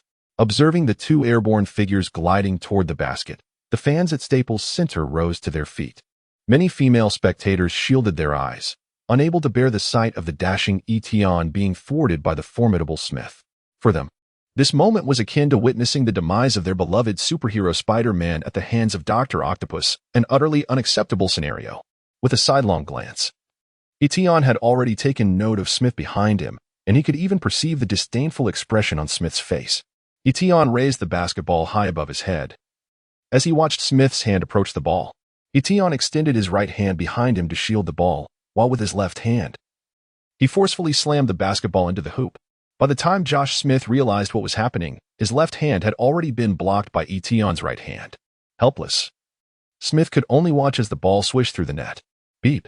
The referee's whistle echoed, signaling a 2-point play plus a free throw. And one. The DJ at the venue elongated the announcement, igniting the atmosphere in the arena. Staples Center erupted in chants of Super E. Airy. The eyes of female fans sparkled with admiration as their hero triumphed over evil. "Wow, he is incredible!" exclaimed Taylor Moss. "His physique is extraordinary." Surprisingly, the first to rush to the front court to celebrate with Etion was the towering center, Bynum. Upon witnessing Etion's leap for the dunk, he was certain that he could achieve the three-point play. After all, this move had been practiced numerous times during training. However, at that moment, Bynum had assumed Etion was merely honing his skills and switching hands for a dunk, not realizing its brilliant application in a fast break. As Etion observed the rapidly approaching Bynum, he leapt into the air, celebrating with a chest bump. The unspoken bond between men was palpable. Witnessing the uproar of the crowd, Josh Smith felt a momentary daze. This rookie was proving to be more formidable than he had anticipated. However, he quickly regained his composure. As a member of the league's elite defensive lineup, he was no pushover. Josh's disdain for Etion's bold words stemmed more from personal ambition than anything else. As one of the most athletically gifted big men in the league, Josh had always possessed considerable talent, yet he found himself perpetually on the cusp of all-star recognition. This year, with Etion's emergence, heralded for his remarkable shooting and athletic prowess, many in the media labeled him a revolutionary small forward. Esteemed figures such as Kobe, Nowitzki, and Garnett rallied in support of Etion's all-star candidacy. Why should years of his hard work be overshadowed by a rookie's few standout performances? Merely because he played for the Lakers? Or because he had the backing of a market of $1 billion? The yearning for all-star status ignited a competitive fire within the typically reserved Josh Smith. He believed that nothing would exemplify his worth more than defeating his rival head-on. Josh even dedicated time to studying Etion's game footage, where he was genuinely astonished by Etion's shooting abilities. To better contain Etion, he enlisted the help of a fellow athlete, the equally explosive Marvin Williams. Marvin shared the same fervor for all-star recognition.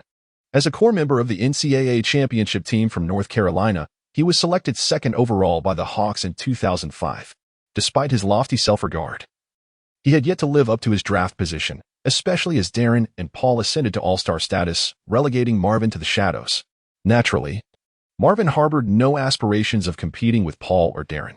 Yet, the 10th overall pick from his draft class, the unrefined Bynum, had already claimed 2 championships alongside Kobe and emerged as a frontrunner for this year's all-star selection. What gave this rough player such an edge? Marvin, too, felt a sense of injustice. Thus, the two men, united by a common goal, swiftly reached an accord. They resolved to use this game as a platform to vindicate themselves. With the fervent cheers of the fans, Etion successfully made a free throw. Within the initial 2 minutes of the game, Etion unleashed his prowess, scoring 6 consecutive points. During the Hawks' possession, Jeff Teague advanced with the ball, penetrating through Fisher's defense as he continued his assault on the paint. Etion continues to fulfill the role of a savior, with exceptional mobility complemented by an increasingly sharpened defensive awareness, resulting in an ever-expanding defensive range.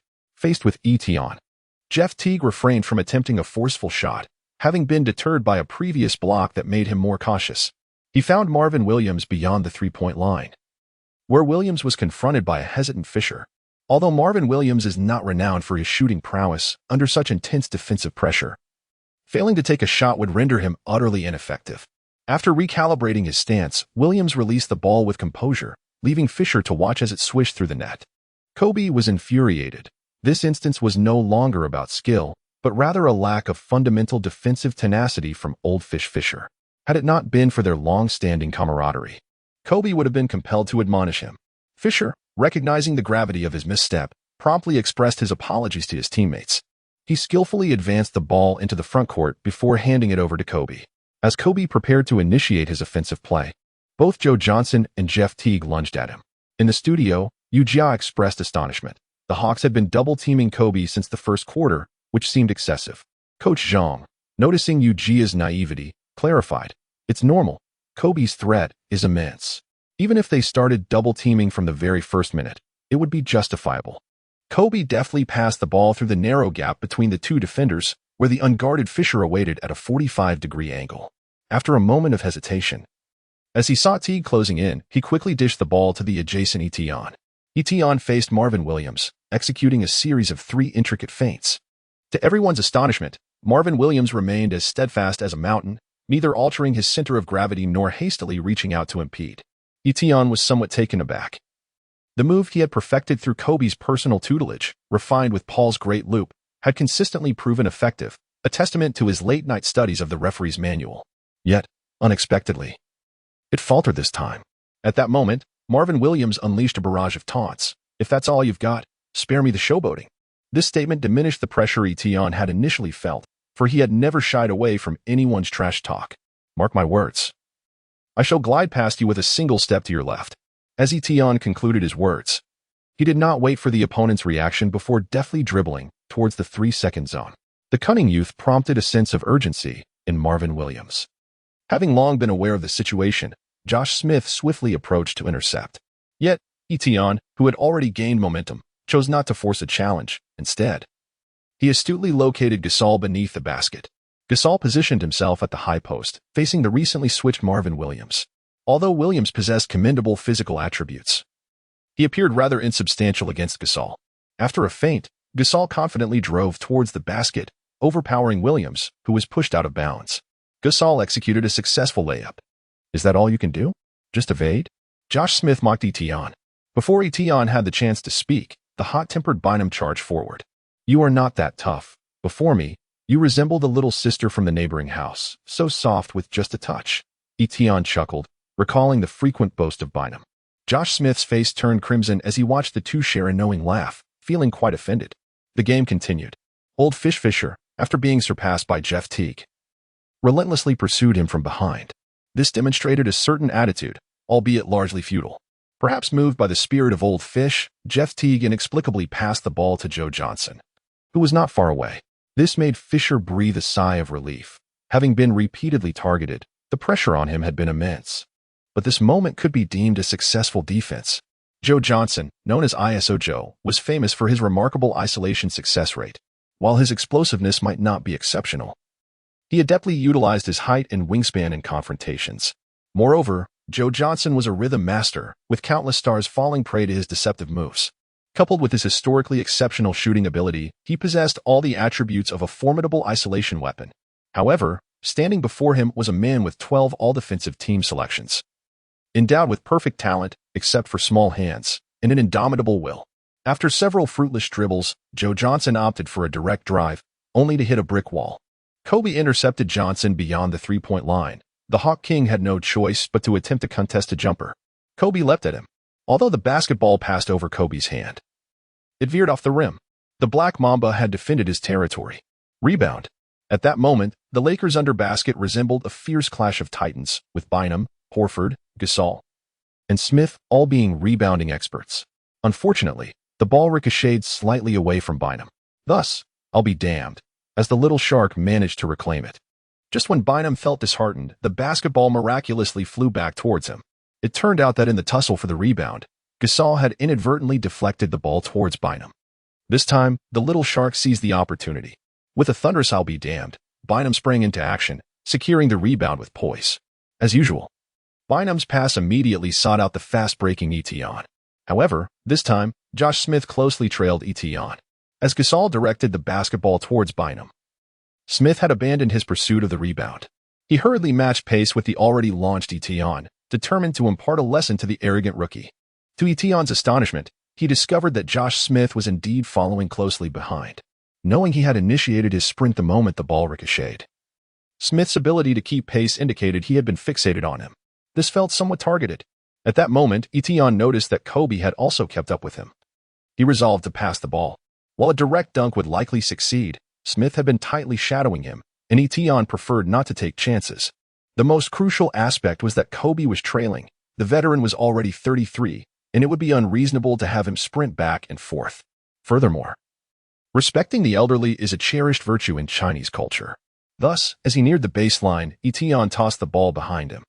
The rapidly accelerating Josh Smith followed Etion out of bounds in a furious rage, shouting, "Damn it, what are you trying to evade?" Yet, Etion paid him no heed. He immediately rushed over to celebrate with Kobe, who had just executed a magnificent slam dunk. In the studio, Coach Zhang stood up in excitement.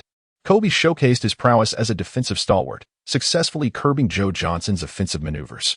On the offensive end, Kobe's recent dunk was nothing short of spectacular, undoubtedly securing a spot in today's top 5 plays. This is Kobe, exhibiting remarkable dominance on both sides of the court. Yu Jia, observing Coach Zhang's enthusiasm, remarked that Etion displayed an impressive passing vision, delivering a superb assist. Throughout the match, Etion was in exceptional form, scoring 6 points right at the start and subsequently providing 2 assists. He demonstrated his all-around capabilities, as every offensive possession of the Lakers hinged on his contribution. The comments on the screen read, "What you just said makes sense. The Emperor is on fire today." Indeed, Coach Zhang may have been a bit overzealous. Everyone acknowledges Kobe's greatness. No further explanation is necessary. Most people are here to witness Emperor's performance, right? Absolutely. Every boy in our class is watching Emperor's game. The Hawks were compelled to call a timeout as the Lakers overwhelmed them. Their head coach, Larry Drew, called for a break. On the court, Kobe, who had just completed the dunk, shared a celebratory high-five with Etion. "So how was that dunk?" Kobe jested. "Boss, it's a definite 10.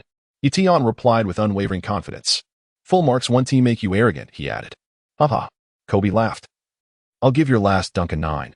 I deducted a point to keep you humble." Etion remained silent. As the timeout concluded, the game resumed. The Hawks made adjustments, opting to abandon the double team on Kobe and employing a rotating defensive strategy to contain the Lakers' offense.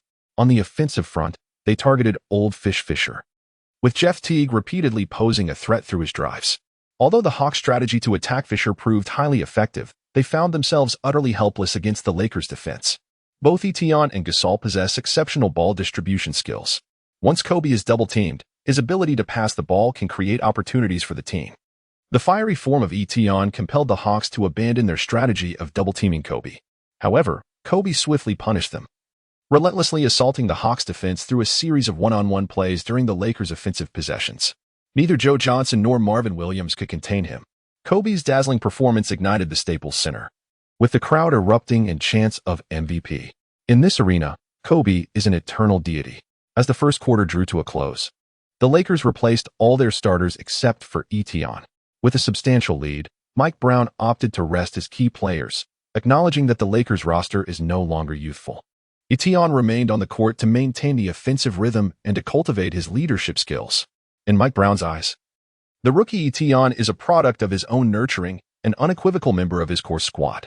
Meanwhile, the Hawks had their full starting lineup on the floor, not out of a lack of sportsmanship, but because it was indeed their prime opportunity to close the gap. After a deft change of direction, Jeff Teague passed the ball to Josh Smith. With a rapid first step, Smith bypassed Matt Barnes. Confronted by Artest, Smith soared into the air. Had it been the previous season's Defensive Player of the Year, Artest would have graciously conceded. However, this season, under the moniker Meta World Peace, he has transformed into a seemingly harmless figure. Consequently, Smith collided with Artest midair, and with immense strength, leaping ability, and explosiveness, the now less aggressive Artest was toppled. Smith executed a breathtaking dunk over him. The Staples Center fell silent.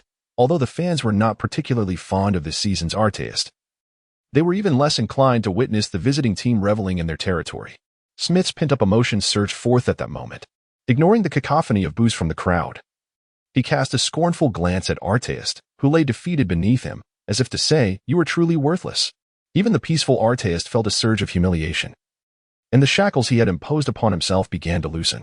Etion swiftly assisted the fallen Atai to his feet, gently patting his back as he declared, "Ron, we shall reclaim it." Atai nodded in affirmation, a resolute expression gracing his visage. As the Lakers commenced their turn, Etion positioned himself at the arc, the ball in hand, confronting Marvin Williams. Etion did not force the play. Instead, he passed the ball to Barnes on one side and immediately dashed past Marvin Williams. Barnes, understanding Etion's intentions, skillfully returned the ball to him.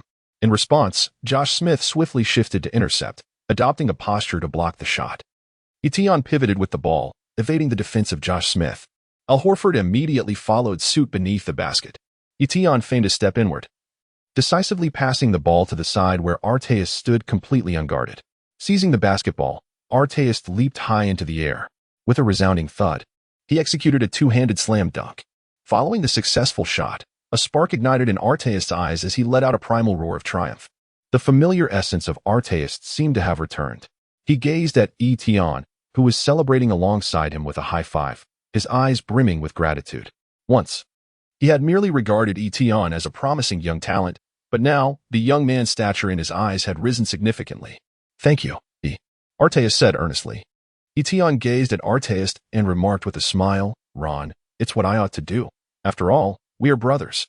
"Indeed, good brothers," Arteis replied, embracing Etion wholeheartedly. During this trying time, he had endured immense pressure, and when he found himself in a state of despair, everyone seemed to distance themselves from him. Etion's simple utterance of brother had pierced through his defenses, reminding him that he was not alone. The Staples Center erupted in thunderous applause as Arteis surveyed the crowd. Feeling a renewed clarity within himself, everything was beginning to improve. In the studio, an unusual consensus emerged among the three guests, particularly between Barkley and O'Neal. They acknowledged Etion's leadership qualities and his remarkable ability to uplift his teammates' spirits. Barkley, in a rare moment, praised Etion, acknowledging him as a natural leader. Smith concurred wholeheartedly. O'Neal, however, took it a step further, expressing with genuine emotion he could have easily taken the shot himself, yet he chose to assist Arteis in scoring. He is helping his teammate regain his footing. Such actions are typically reserved for the team's star player. My goodness, he is merely a rookie. If I were Arteis, I would be profoundly grateful to Etion. Judging by Arteis' recent performance, he has already established a bond with him through that play. When the moment arises, he will certainly stand up for E. To be candid, everyone understands this concept, yet few can truly act upon it. I must say, many superstars overlook this aspect. For example, had Kobe and I thought of our teammates as Etion does, we might not have parted ways. The Lakers' championship tally could have easily surpassed that of the Celtics by now, O'Neal stated sincerely. Barkley, taken aback, looked at O'Neal incredulously. "Shaq, are you serious? Are you suggesting that you and Kobe do not measure up to Etion? He is merely a rookie. Perhaps he is performing admirably now. But who would know him without Kobe? Without Kobe creating space for him, could he achieve such impressive statistics? The current league is a stage for superstars like Kobe Bryant, LeBron James, Dirk Nowitzki, and Kevin Durant. Etion is just a promising rookie. Just watch," O'Neal asserted resolutely. "What I stated during the nationwide broadcast today was a result of careful contemplation. Although Etion may still have a considerable distance to cover before reaching superstar status, it is only a matter of time before he emerges as the leader of the Lakers." As the Hawks initiated their offensive play, Joe Johnson faced off against Barnes. Barnes, possessing nearly identical height and wingspan as Johnson, had just entered the game, displaying an overwhelming fighting spirit. Conversely, Johnson, having played without rest, was beginning to show signs of fatigue. In a moment of distraction, he lost possession of the ball to Barnes. However, he quickly regained his composure and immediately engaged in a tussle with Barnes. Upon witnessing the scene, Etion rushed forth without hesitation. However, Josh Smith, who had long harbored disdain for Etion, obstructed his path, delivering a discreet shoulder bump while the referee was oblivious. This maneuver did not escape the keen eyes of Arteis, who seemed to ignite with fury, charging forward to forcefully shove Josh Smith aside. Marvin Williams, standing nearby, soon joined the fray. By the time the referee grasped the situation, chaos had erupted on the court. Amidst the turmoil, it was Etion, the very one who had initially suffered the underhanded blow, who remained the most composed. He exerted himself to restrain the furious Arteis. "Let go of me," Arteis exclaimed. "I intend to show them a thing or two." "Do not act rashly, Ron," Etion replied, encircling Arteis with his arms. "We are striving for the championship. There is no need to engage in such skirmishes with them." "But that Josh Smith dared to harm you," Arteis insisted, feeling it was his duty as the elder brother. especially with Kobe absent to stand up for Etion. It's nothing, Ron. That hit was akin to a mere tickle, Etion chuckled. Moreover, if a dog bites you, there is no need to retaliate. Hearing this, Arteist finally calmed down. Indeed, it is unnecessary, but you must learn to protect yourself. This league is rife with those who play dirty. Thank you, Ron, Etion said, embracing Arteist. On the Hawks side, Joe Johnson intervened, preventing the eager Marvin Williams and Josh Smith from escalating the situation further, asserting that instigating conflict in the Lakers' home arena was unwise. Consequently, the farce quickly subsided, much to the relief of the referees.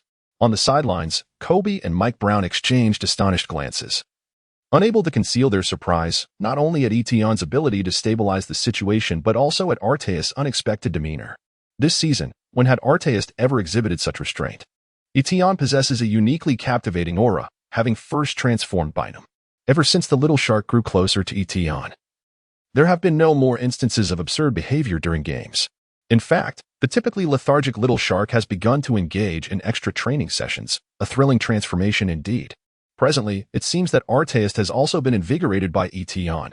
Within just a few minutes, he displayed a long-lost fervor. The iron-willed warrior who once fiercely defended his teammates has returned. Of course, reactions off the court have varied. Upon witnessing Etion being ambushed by Josh Smith, Bynum even contemplated charging onto the court. However, he settled down only when he saw Arteist stand up for Etion. Nonetheless, the little shark is now eager to re-enter the game.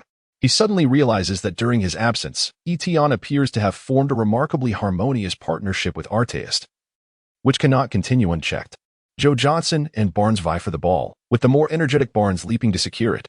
However, the Hawks' defense responds promptly, leading both teams into a stalemate. At the apex of the arc, Etion held the ball, skillfully navigating past the entanglement of Marvin Williams with the aid of center Troy Murphy's screen. Positioned at the right free throw line, he engaged Josh Smith, using his back to shield against him, exerting force twice in succession. Although Etion's current strength may not suffice to overpower his defender, he was entirely capable of creating space for his shot. Etion executed a splendid turn, his gaze fixed upon the backboard. With a graceful lean, he released the ball. Josh Smith was caught unawares. The basketball traced a beautiful arc through the air, striking the backboard with precision before cascading into the hoop. The audience was left in awe, perceiving in Etion the shadow of Kobe. Staples Center fell into a momentary hush, swiftly followed by a deafening roar of applause. The chant of MVP soared to the heavens. Such a claim had previously been reserved solely for Kobe. As Etion basked in the fervent cheers of the crowd, he felt an exhilarating rush, waving graciously to the audience at the sidelines. Their enthusiasm intensified, for Etion's performance had utterly captivated them. The fans couldn't help but ponder. If this is merely Etion's rookie season, how high could his potential soar with normal development? On the sidelines, Mike Brown appeared utterly astonished, struggling to comprehend the prowess displayed. When did you teach him that? He inquired. This morning, Kobe explained, to be precise. I spent about half an hour with him, and he practiced for over an hour on his own. That's remarkable, Mike Brown replied. Taken aback by such extraordinary learning capability, the talent was indeed daunting. Yes, Ye's gifts were undeniably exceptional. Kobe seemed to sense Mike Brown's thoughts, remarking on Ye's astonishing speed of learning and his maturity that belied his rookie status. I feel a certain kinship with him, Kobe continued, as if we have known each other for ages. Perhaps he is truly sent by the heavens to assist me in securing a championship. Hearing Kobe's commendations of Etion, Mike Brown smiled, affirming his discerning judgment. If Etion were to become the cornerstone of the Lakers in the future, he might very well have the opportunity to become a father figure akin to Phil Jackson. The first quarter of the game swiftly concluded, and facing the Lakers' bench lineup, the fully equipped Hawks found little advantage. Etion emerged as the most significant contributor on the court, leading the bench lineup with audacity and tenacity, winning the hearts of the entire audience. The Lakers held a commanding lead over the Hawks, 33-21, a 12-point advantage. Meanwhile, in the studio, Shaquille O'Neal arrogantly turned to Charles Barkley and inquired, "What do you have to say now?" Barkley pondered for a moment before responding, "Indeed, Etion is quite formidable. Yet he has not yet reached the level of a superstar." O'Neal, dismissive of Barkley's foolishness, retorted, "Can we refrain from such trivialities? Who among the rookies was a superstar?" At that moment, various basketball forums across the country were ablaze with activity. The extraordinary performance of Etion has sparked fervent discussions. Goodness, It was my first time witnessing ED in action. I initially believed the accolades surrounding him were mere exaggerations. But I have come to realize how naive I was. His prowess is astonishingly unparalleled. It is as if absurdity itself has opened the door to absurdity, reaching unprecedented heights. Truly deserving of his title, ED is indeed an offensive kaleidoscope. I can't shake the feeling that he possesses some hidden advantage.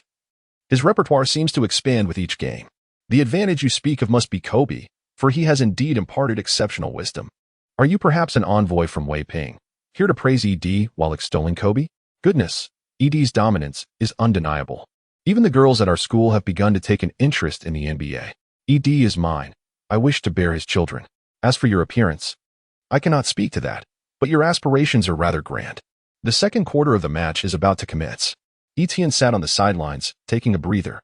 As the camera panned to Mike Brown, who was engaged in conversation with his favored protege, Taylor Moson, noticing Etienne's absence on the court, expressed her dissatisfaction to her friend, Ruth. Why isn't Etienne playing? Does this coach even understand the game?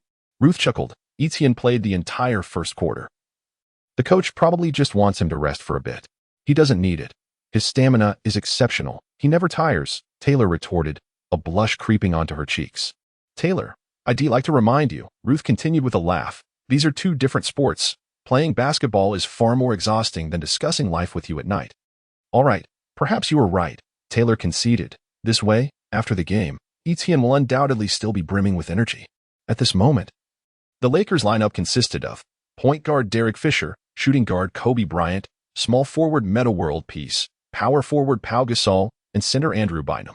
The Hawks featured point guard Kirk Hinrich, shooting guard Tracy McGrady, small forward Marvin Williams, power forward Al Horford, and center Zaza Pachulia. Due to the intense competition in the first quarter, the Hawks backcourt duo along with Josh Smith were now resting. Nevertheless, the current backcourt combination on the court evoked a sense of nostalgia among many fans. McGrady, once one of the league's premier shooting guards and a scoring champion, was renowned for his graceful jump shot and had famously scored 13 points in just 35 seconds. Kirk Hinrich was also a formidable player, serving as the Bulls' starting point guard before Derrick Rose, known for his tenacious defense and leadership qualities. The Bulls, featuring Luol Deng, Hinrich, Ben Gordon, and Joakim Noah, had immense potential, even enticing Kobe to consider joining them. Ultimately, however, Jerry Buss persuaded Kobe to remain in Los Angeles to continue his career. As the Lakers initiated their play, Kobe held the ball at the top of the arc, while the other players spread out. Standing before him was Tracy McGrady, the Hawks' number one, with no intentions from the other Hawks players to assist on defense, although McGrady was no longer at his peak. His teammates instinctively viewed him and Kobe as equals among the stars. The long-awaited Kobe versus McGrady matchup had finally arrived. In the studio, Shaquille O'Neal stood up, brimming with excitement. Watching these two go at it brings back memories. Kobe once told me McGrady was the toughest player to defend. Of course, Kobe added that if it were a one-on-one, he would ultimately prevail. Kobe dribbled cautiously while McGrady crouched in a defensive stance. The Staples Center erupted. This moment was a cherished memory for countless fans. Kobe gazed into McGrady's sleepy eyes and quipped, "Your gaze is still so infuriating. I always feel like you don't take me seriously. But that's fine. I'm still going to kick your butt." "Huh, your trash talk doesn't faze me, Kobe," McGrady replied with a grin. Kobe changed direction, and McGrady matched his pace, determined to stay close. Despite losing his explosive speed, McGrady relied on his experience, using his height and wingspan to disrupt Kobe's shot. Kobe, knowing that flashy moves wouldn't deceive McGrady, opted for a straightforward approach, using his body to create space before executing a sudden stop. With McGrady's diminished explosiveness, it was impossible for him to contest Kobe's shot effectively. Kobe found his rhythm, releasing a mid-range jumper. Swish. The ball sailed through the net with ease. In the following possession, predictably, the Hawks cleared space for McGrady to go one-on-one. Now, it was Kobe's turn to defend against McGrady's offensive play. McGrady skillfully controlled the ball with his left hand while using his body to shield Kobe. He shifted his weight, feigning several times, but Kobe remained unfazed. Suddenly, McGrady took a step forward, but his injuries had dulled his once remarkable first step. Kobe stayed right on his tail, leaving McGrady with no choice but to attempt a contested jumper. The height of McGrady's shot paled in comparison to his prime, and Kobe's hand nearly blocked it. To avoid Kobe's defense, McGrady had to increase the arc of his shot. Fortunately, the god of mid-range seemed to favor McGrady this time. The ball traced a perfect arc, striking the side of the rim and fortuitously bouncing into the net. The Staples Center erupted with cheers of T-Mac as McGrady received the adulation of Lakers fans, a treatment befitting a superstar. The duel between Kobe and McGrady rekindled the fond memories of many. On this weekend, numerous viewers were moved to tears as they watched the screen, reminiscing about their youthful days filled with memories. They felt transported back to a time when vibrant youth was untainted and aspirations were boundless. In those days, during breaks, discussions revolved around the NBA, favorite players, and beloved teams. After school, newsstands were crowded with individuals eager to purchase sports magazines, and a single newspaper would circulate through the classroom until it was worn thin. You might find yourself walking down the street, suddenly striking a shooting pose, while your friends looked on, accustomed to these shared memories of youth. Mom, Dad is crying. Your daughter's innocent voice interrupted your reflections. You rubbed your eyes and gently patted her head, saying, "It's all right, sweetheart. Daddy's not crying, just feeling a bit emotional." At that moment, your wife poked her head out from the kitchen, calling, "Come help with the water, it's boiling." You gazed at your lovely daughter and your wife bustling in the kitchen, feeling a warmth in your heart. Despite life's myriad disappointments, it seemed the outcome was still quite satisfactory. You called out cheerfully, "Coming, dear." Then, casting one last glance at the screen showcasing number 24, you strode purposefully toward the kitchen, for the water could not be left unattended. During the match, McGrady gradually found himself at a disadvantage in his battle against Kobe. As the game progressed, fatigue began to take its toll on McGrady. What was once a challenging contest now felt increasingly one-sided. Following a dead ball, the Hawks substituted their starters back in, replacing McGrady, Hinrich, and Horford. Kobe and McGrady embraced warmly as the fans erupted in applause. The once great quartet of shooting guards had seen their prime years fade. Allen Iverson had not played in the NBA since February 20th, 2010. McGrady had wandered through various teams due to injuries, becoming a role player, and Vince Carter, having been bought out by the Suns this year, lost his superstar status. The league had transformed into the realm of LeBron James, Dwayne Wade, Dwight Howard, Kevin Durant, Derrick Rose, and Russell Westbrook. Most of Kobe's former comrades had either departed the league or reached the twilight of their careers. McGrady flashed a smile at Kobe, saying, "Old buddy, give it your all. Those young guns are something else." Kobe waved his hand with resolve. "I'm not ready for retirement yet. If they want to rise, they'll have to get past me first. Then I wish you the best in your quest for a championship." The match continues. With the return of their main players, the Hawks intend to seize the opportunity presented by Etion's absence to narrow the score. They believe that Brown, who replaced Etion, has overstepped his bounds. Currently, Fisher and Artest are akin to two leaky buckets. However, after a few exchanges, the Hawks' hopes are dashed. Artest appears to have transformed into a different person, regaining his former ferocity. Marvin Williams, under Artest's relentless assault, finds it difficult even to receive or control the ball, let alone score. On the sidelines, Mike Brown expresses his astonishment. Artest's resurgence is undeniably good news for the Lakers, as an additional key player in rotation is an invaluable asset over the course of a long season. Conversely, Etion is quite anxious, constantly worrying that his teammates might fall victim to the clumsy Pachulia's foot traps. After observing several plays, Etion notes that Pachulia has developed a habit of stepping forward during defensive maneuvers. As the Hawks struggle to find their rhythm, Pachulia's actions become increasingly conspicuous. Just moments ago, during a defensive play at the three-point line, Pachulia exhibited a clear foot trap maneuver after Kobe launched into the air. Fortunately, Kobe landed safely after his shot, narrowly avoiding Pachulia's clutches. It was only then that Etienne recalled that, seemingly during the playoff series against the Spurs, Kobe had developed the habit of landing on both feet after his shots to evade the treacherous antics of the notorious Bruce Bowen. Upon further reflection, it became evident that among the Lakers players on the court, Artest's fearsome reputation would likely deter any attempts at foul play. The less skilled players would find it impossible to make contact with Kobe, while Old Fish Fisher hardly left the ground, thus affording no opportunity for interference. Alas, it appeared that the only potential victims left were Old Iron Bynum and the good-natured sister-in-law. Etienne could no longer remain in his seat. He cast a glance towards Mike Brown and discovered that the coach was watching him as well. Mike Brown, with an understanding smile, recognized the young man's restlessness.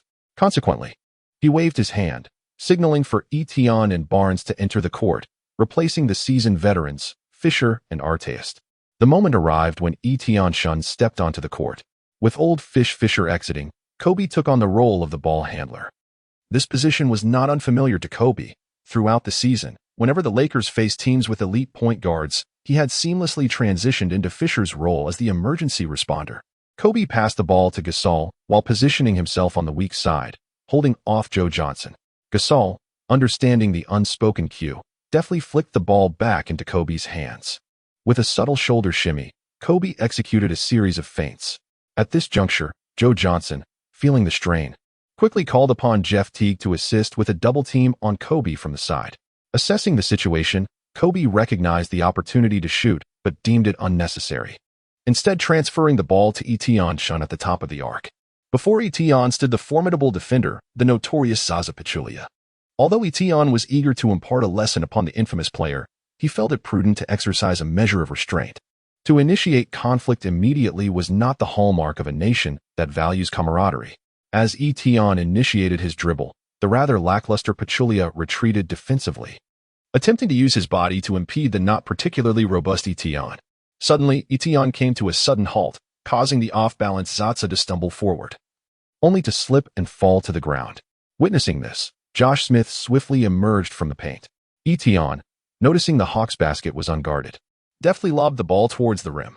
There, Bynum held an undeniable advantage, flanked by the recently arrived Marvin Williams. At this moment, Marvin Williams had relinquished any notion of resistance. Confronting the little shark would likely result in not only a humiliating dunk but also an additional foul against him. Consequently, Marvin Williams refrained from making any move, merely watching as little shark Bynum soared into the air. Duong. The tremendous impact reverberated through the basketball hoop. It was a splendid alley-oop, a seamless connection between and Bynum. The atmosphere at Staples Center was once again ignited. and Bynum celebrated their triumph with fervor.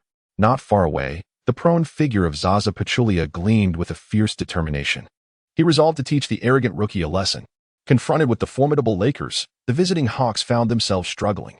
However, with just half the match elapsed, it seemed rather premature to abandon their main players. On the sidelines, Larry Drew vociferously encouraged his team, affirming their excellence. The Hawks players were feeling the pressure. Prior to the game, they had dismissed the Lakers' might as mere bluster. The Lakers roster had aged another year. Could the addition of a single rookie truly alter the landscape? Kobe was indeed formidable, yet the Hawks were not to be underestimated. After crossing half-court, Jeff Teague passed the ball to Joe Johnson. Following Fisher's exit, Teague seemed momentarily lost, unable to shake off Kobe's relentless defense, no matter his maneuvers. Besides passing, he could conceive of no other strategy. Upon receiving the ball, Johnson employed hesitating steps to feint, feeling confident against Barnes. Meanwhile, in the paint, the players of both teams engaged in a fierce struggle for position. Pachulia and Bynum vied tenaciously for supremacy, while the typically amiable Gasol firmly held his ground against Josh Smith. Etion's persistent harassment had rendered Marvin Williams exasperated. This pesky rookie relentlessly taunted him once he gained the upper hand. It was a mystery how a Chinese individual could possess such fluent English, leaving Marvin utterly speechless. Fortunately, in that moment, Joe Johnson showcased his prowess as a one-on-one king. After a series of feints, Johnson skillfully maneuvered to find space for a shot. He executed a pull-up jumper, and the basketball soared through the air like a cruise missile, guided with precision as it found the net. This brought a sigh of relief to Zaza Pachulia, who was engaged in a physical tussle beneath the basket. Had that shot missed, he would have found it difficult to gain an advantage against Bynum. However, the rookie seemed somewhat frail, and Zaza believed he could demonstrate his divine footwork. Zaza exchanged a knowing glance with Josh Smith and Marvin Williams, both of whom instantly understood. They had discussed a last resort before the game. Should it come to that, they would directly employ some rough tactics against the insufferable rookie. The consequences of such actions were a matter of fate. While somewhat unethical, such discussions in the NBA were hardly childish. A bit of physicality in basketball was to be expected. After all, how else could one explain the so-called Jordan rules? As Kobe crossed half-court, he was immediately met with a double team from Joe Johnson and Jeff Teague. The game was flowing smoothly, and Kobe decided to unleash a superstar move. He maneuvered past Teague and, facing Johnson's outstretched arms, executed a lean-back jumper. The ball sailed through a beautiful arc, swishing through the net. This left Zaza and the others feeling somewhat vexed. If Etion remained star to the ball, how could they execute their plan? Nonetheless, Zaza Pachulia, seasoned from countless battles, patiently sought his opportunity. Finally, during an offensive possession, Etienne received the ball at a 45-degree angle. At that moment, Zaza was prepared. According to their prior strategy, Marvin Williams would deliberately allow Etienne to penetrate the paint. Josh Smith would obstruct Etienne's passing lane, creating space for him to take a jump shot. At this juncture, Zaza would close in on Etienne, employing his well-honed footwork to execute a defensive maneuver. Such a nefarious defense had been meticulously orchestrated, illustrating just how far Zaza had fallen. Yet, he felt no shame. After all, this brand of dirty work was his bread and butter. Every team has players of this ilk. Some possess a moral compass, while others do not. Etienne drove the ball forward, effortlessly surpassing Marvin Williams as anticipated. Etienne was somewhat taken aback, although he did not fear the defense of Marvin Williams. The ease with which he penetrated the paint was indeed rather unusual. After Etienne shed the presence of Marvin Williams, he noticed that the previously fervent Josh Smith, who would rush in like a mad dog, remained surprisingly still beneath the basket. Smith merely adhered closely to Gasol. Meanwhile, Zaza Pachulia, who had been establishing position in the paint against the young Shaquille O'Neal, took a couple of steps forward. Is this a challenge directed at me? Etienne pondered, contemplating that he had no intention of engaging in such antics. Yet here it was, presented to him on a silver platter. Etienne rose up for a jump shot. And indeed, the lackluster Pachulia surged forth from the paint. In the past, Etienne's focus would invariably be on his shooting, but this occasion was evidently distinct. With instinct guiding him, Etienne swiftly propelled the ball away, immediately redirecting his focus. He beheld the approaching inept Pachulia, extending his sinister foot towards the spot where Etienne was destined to land. The meticulously practiced maneuver by Etienne finally came into play before the match. He adjusted himself mid-air and forcefully stomped his heel onto the foot of the hapless Pachulia. At that moment, Pachulia remained blissfully unaware of the impending calamity. He turned his head back, feigning interest in the basketball, his face adorned with an innocent expression. Just as he prepared to relish Etienne's anguished cries, an overwhelming force suddenly bore down upon his foot. The searing pain sent Pachulia crashing to the ground, the ominous sound of cracking emanating from his foot, rendering it incapacitated. Meanwhile, the instant Etienne's foot made contact with Pachulia's, he leveraged the inertia to tumble backward, landing upon his back and sliding away. This action served to dissipate the impact. Although he emerged relatively unscathed, Etienne clutched his foot and began to roll on the floor, displaying a theatrical flair. In a game where stubbornness reigns supreme, a resolute Chinese man refuses to concede defeat. The scene on the court devolved into utter chaos. Pachulia lay outside the 3-second zone, wailing in agony, while Etienne continued to roll, having glided a considerable distance, now positioned just inside the three-point line. Apart from Josh Smith and Marvin Williams, everyone, including the referee, stood bewildered, clueless as to the events that had transpired. Could Etienne possess such formidable power with a mere jump shot? The players encircled their teammates, all revealing expressions of concern. The fans at Staples Center rose to their feet, albeit puzzled by the unfolding events. It appeared that Etienne had sustained an injury, a notion utterly unacceptable to them. The referee promptly initiated a video review, and through the arena's large screen, it became apparent that after Etienne leaped for a shot, the notorious Pachulia lunged in to defend. He extended his right foot forward, and in the air, Etienne seemed to have noticed this peril. Despite his efforts to adjust, he landed on Pachulia's foot. It was a clear case of stepping under. Damn it, he stepped under Etienne. The Lakers fans were incensed. I'll kill him. That damned fool, exclaimed Taylor Mawson from the front row, rising in a fit of agitation. Had it not been for her friend Ruth restraining her, she might have charged onto the court to confront Pachulia. Mike Brown, upon witnessing the video replay, pressed the referee for action. He stepped under. This is a malicious foul that the league cannot overlook. Should we penalize Pachulia for this stepping under? An assistant referee inquired. If it's stepping under, it's certainly a level 2 malicious foul. You should be ejected, the head referee affirmed. However, it seemed that Pachulia was injured as well. The assistant referee observed the fallen Pachulia, who was wailing like a wounded animal, and felt a twinge of sympathy. The head referee reviewed the footage once more and confirmed that it was indeed a stepping under. He*s injured. He brought this upon himself, the referee declared, harboring a deep disdain for such behavior.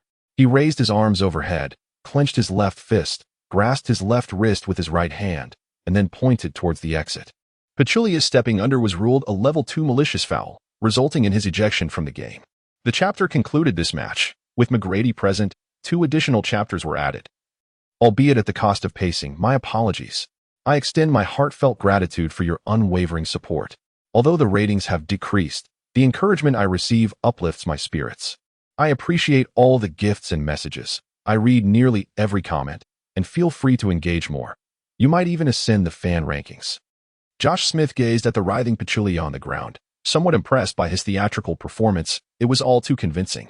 Enough already, you've been ejected, remarked Marvin Williams, feeling that Pachulia was perhaps too deep into his act. Fuck, groaned the prostrate Pachulia, my foot is truly incapacitated. What? You're not faking? Josh Smith expressed surprise. Faking my ass, retorted Pachulia, clutching his foot. It hurts like hell. At the referee's insistence, Pachulia was carried off on a stretcher. It's all right. You've replaced that rookie, Marvin Williams consoled him. Meanwhile, on the Lakers side, Etienne was assisted by team medical staff to receive treatment. On the court, Bynum appeared anxious. It turned out he was aware this incident would transpire, which explained his erratic behavior before the game, and it seemingly yielded no results, as he still sustained an injury. The severity remained uncertain. The Lakers players and coaching staff were notably concerned for Etienne, while only Kobe remained unfazed, even harboring a hint of amusement. He observed Etienne rolling on the ground, clutching his right foot, only for Etienne to bounce off the court with his right foot, aided by the medical staff. What on earth is this kid doing? Kobe mused, noting the absence of any real injury. Yet his performance was so convincing that it seemed he was attempting to mimic Pierce's dramatic return. The game continued with the Lakers substituting an artist. While the Hawks brought in Horford, Kobe coolly sank 2 free throws, and in the ensuing offensive possession, a furious Bynum bulldozed Horford. Throughout the remainder of the game, every offensive possession for the Hawks was met with a cacophony of boos from Staples Center. Conversely, during the Lakers' turns, thunderous cheers erupted. The Lakers players grew increasingly emboldened, further widening the score gap. In the Lakers' locker room, the team physician examined Etienne's ankle, discovering no abnormalities. Dude, there is nothing wrong, is there? Etienne said. I could use a whole banana. The team physician handed him a banana and inquired, if you're fine, why did you come off the court?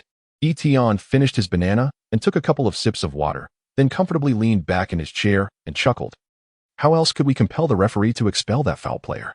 Besides, after enduring such pain, I've recovered so swiftly, it feels a bit too contrived. Don't you think? We ought to provide a full service. The team doctor nodded, acknowledging Etienne's thoughtful approach. Brother, I have a favor to ask of you. When I return to the court later, please don't say I'm completely fine. Just claim I have a minor injury and can still play, Etienne added. The team doctor acquiesced, and Etienne pulled out his phone to check the news. Reports of his injury had already made the trending list. The entire internet was denouncing the scoundrel for his foul play, regardless of whether it was intentional. Domestic netizens had already condemned his lineage thoroughly. Hey, if I make a triumphant return, wouldn't he that instantly forge a tough guy image? This maneuver is quite impressive. Even Pierce would have to admit it's skillful. When Etienne returned to the bench, only 2 minutes remained in the third quarter. The score stood at 77-55, with the Lakers enjoying a 22-point lead. Are you all right? Mike Brown was the first to notice Etienne back on the sidelines.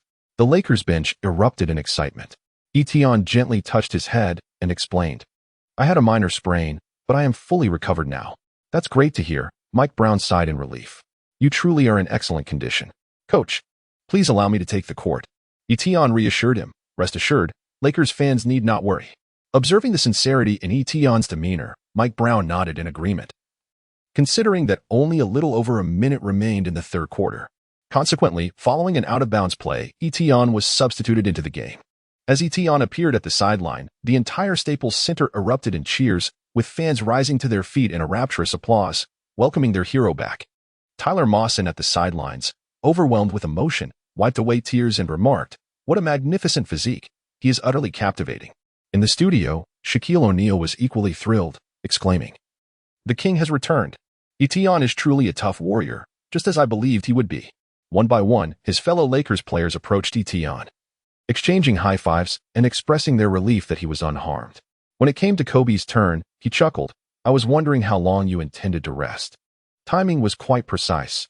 Had you delayed any longer, you would have missed your chance to play in the third quarter. Kobe patted Etienne on the shoulder, advising, next time, remember not to jump off the court on an injured leg. It seems a bit theatrical. Thank you for your concern, big brother, Etienne replied. feeling somewhat embarrassed, acknowledging that he still had room for improvement in his performance skills. As the Lakers initiated their offensive play, the crowd erupted with chants of E. In the studio, Smith expressed surprise. Such treatment is reserved for only the superstars. You think so? O'Neal scoffed, glancing at the awkwardly silent Barkley and adding, some individuals are still unwilling to admit the truth. Kobe maneuvered the ball to the three-point line, drawing away the defending player. He then passed the ball to Etion, encouraging him loudly. It's your turn. Do not disappoint the fans. As Etion listened to the fervent cheers of the fans, he felt an overwhelming surge of strength. Without a moment's hesitation, he dribbled the ball directly towards Marvin Williams, penetrating the paint with determination. Confronted by Josh Smith beneath the basket, Etion opted against passing this time. Summoning all his might, he leaped into the air, extending his body gracefully, raising the ball high above his head with his right hand. Josh Smith, taken aback by the fierce energy radiating from Etion, felt a jolt of surprise. This young man possessed an uncanny prowess. Recalling the dismal fate of the hapless Pachulia, Smith hesitated in his jump, which cost him his previous advantage in vertical leap. Before he could fully ascend, Etion was already soaring towards him. Etion's left arm forcefully suppressed the leaping Josh Smith. Following that, he swung his right arm and emphatically slammed the basketball into the hoop. Boom. Etion executed a powerful one-arm dunk over Josh Smith. As he glanced at the fallen Smith, he remarked, one cannot go far by resorting to underhanded tactics. Josh Smith, gazing at Etion with disdain, felt a sense of humiliation wash over him. His aspirations of gaining recognition from this match had been irrevocably shattered. At that moment, countless cameras on the sidelines captured this iconic scene. Etion gazed down with a sense of pride at the fallen Josh Smith, while a hint of trepidation flickered across Smith's face. The Staples Center erupted with fervor as Etion showcased the potential to ascend to stardom. In the eyes of the crowd, he had already become the Lakers' new linchpin following Kobe's legacy. The third quarter concluded swiftly, with the Lakers leading 82-57, an impressive 25-point margin. Consequently, the fourth quarter devolved into garbage time, allowing both teams' substitutes an unprecedented opportunity to shine. Despite only witnessing 3 quarters of intense competition, the fans at Staples expressed no dissatisfaction. The match had been exhilarating enough. They had witnessed Etion's resounding return and the emergence of a hero. As the game concluded, the Lakers triumphed at home with a score of 107-90, effortlessly overcoming the Hawks. Prior to the match, many had anticipated that the formidable Eastern Conference team would present significant challenges to the Lakers. However, the outcome left many disheartened, as the Lakers had dismantled the Hawks well before the final whistle. Following the game, Etion's thunderous dunk over Josh Smith topped the highlights of the night. Media outlets lauded Etion's triumphant return, with nearly every publication featuring his image on the cover. The Los Angeles Times headlined a special report on Etion, proclaiming the birth of a superhero. This marked Etion's inaugural feature in mainstream American media, occupying 3 full pages. The article detailed Etion's journey, from his dominance in the Chinese Basketball League to his entry into the NBA via the draft, where he set new scoring records and earned the title of Rookie of the Week. It not only highlighted Etion's outstanding performances in each game, but also enriched his narrative through interviews with teammates, coaches, and star players who had faced him on the court. Lakers head coach Mike Brown remarked, Etion is an eternally spirited young man, dedicated to his training, and he embodies the future of the Lakers. Star player Kobe Bryant commented, he possesses immense talent and remarkable discipline. His growth is rapid, and I believe he will become a superstar. Center Andrew Bynum expressed, Etion is my good brother. Being around him is a delight. He is the most entertaining person I have ever met. Forward Meta World Peace stated his willingness to protect Etion at all costs, asserting that he would not hesitate to ensure that any player who harmed him would face consequences.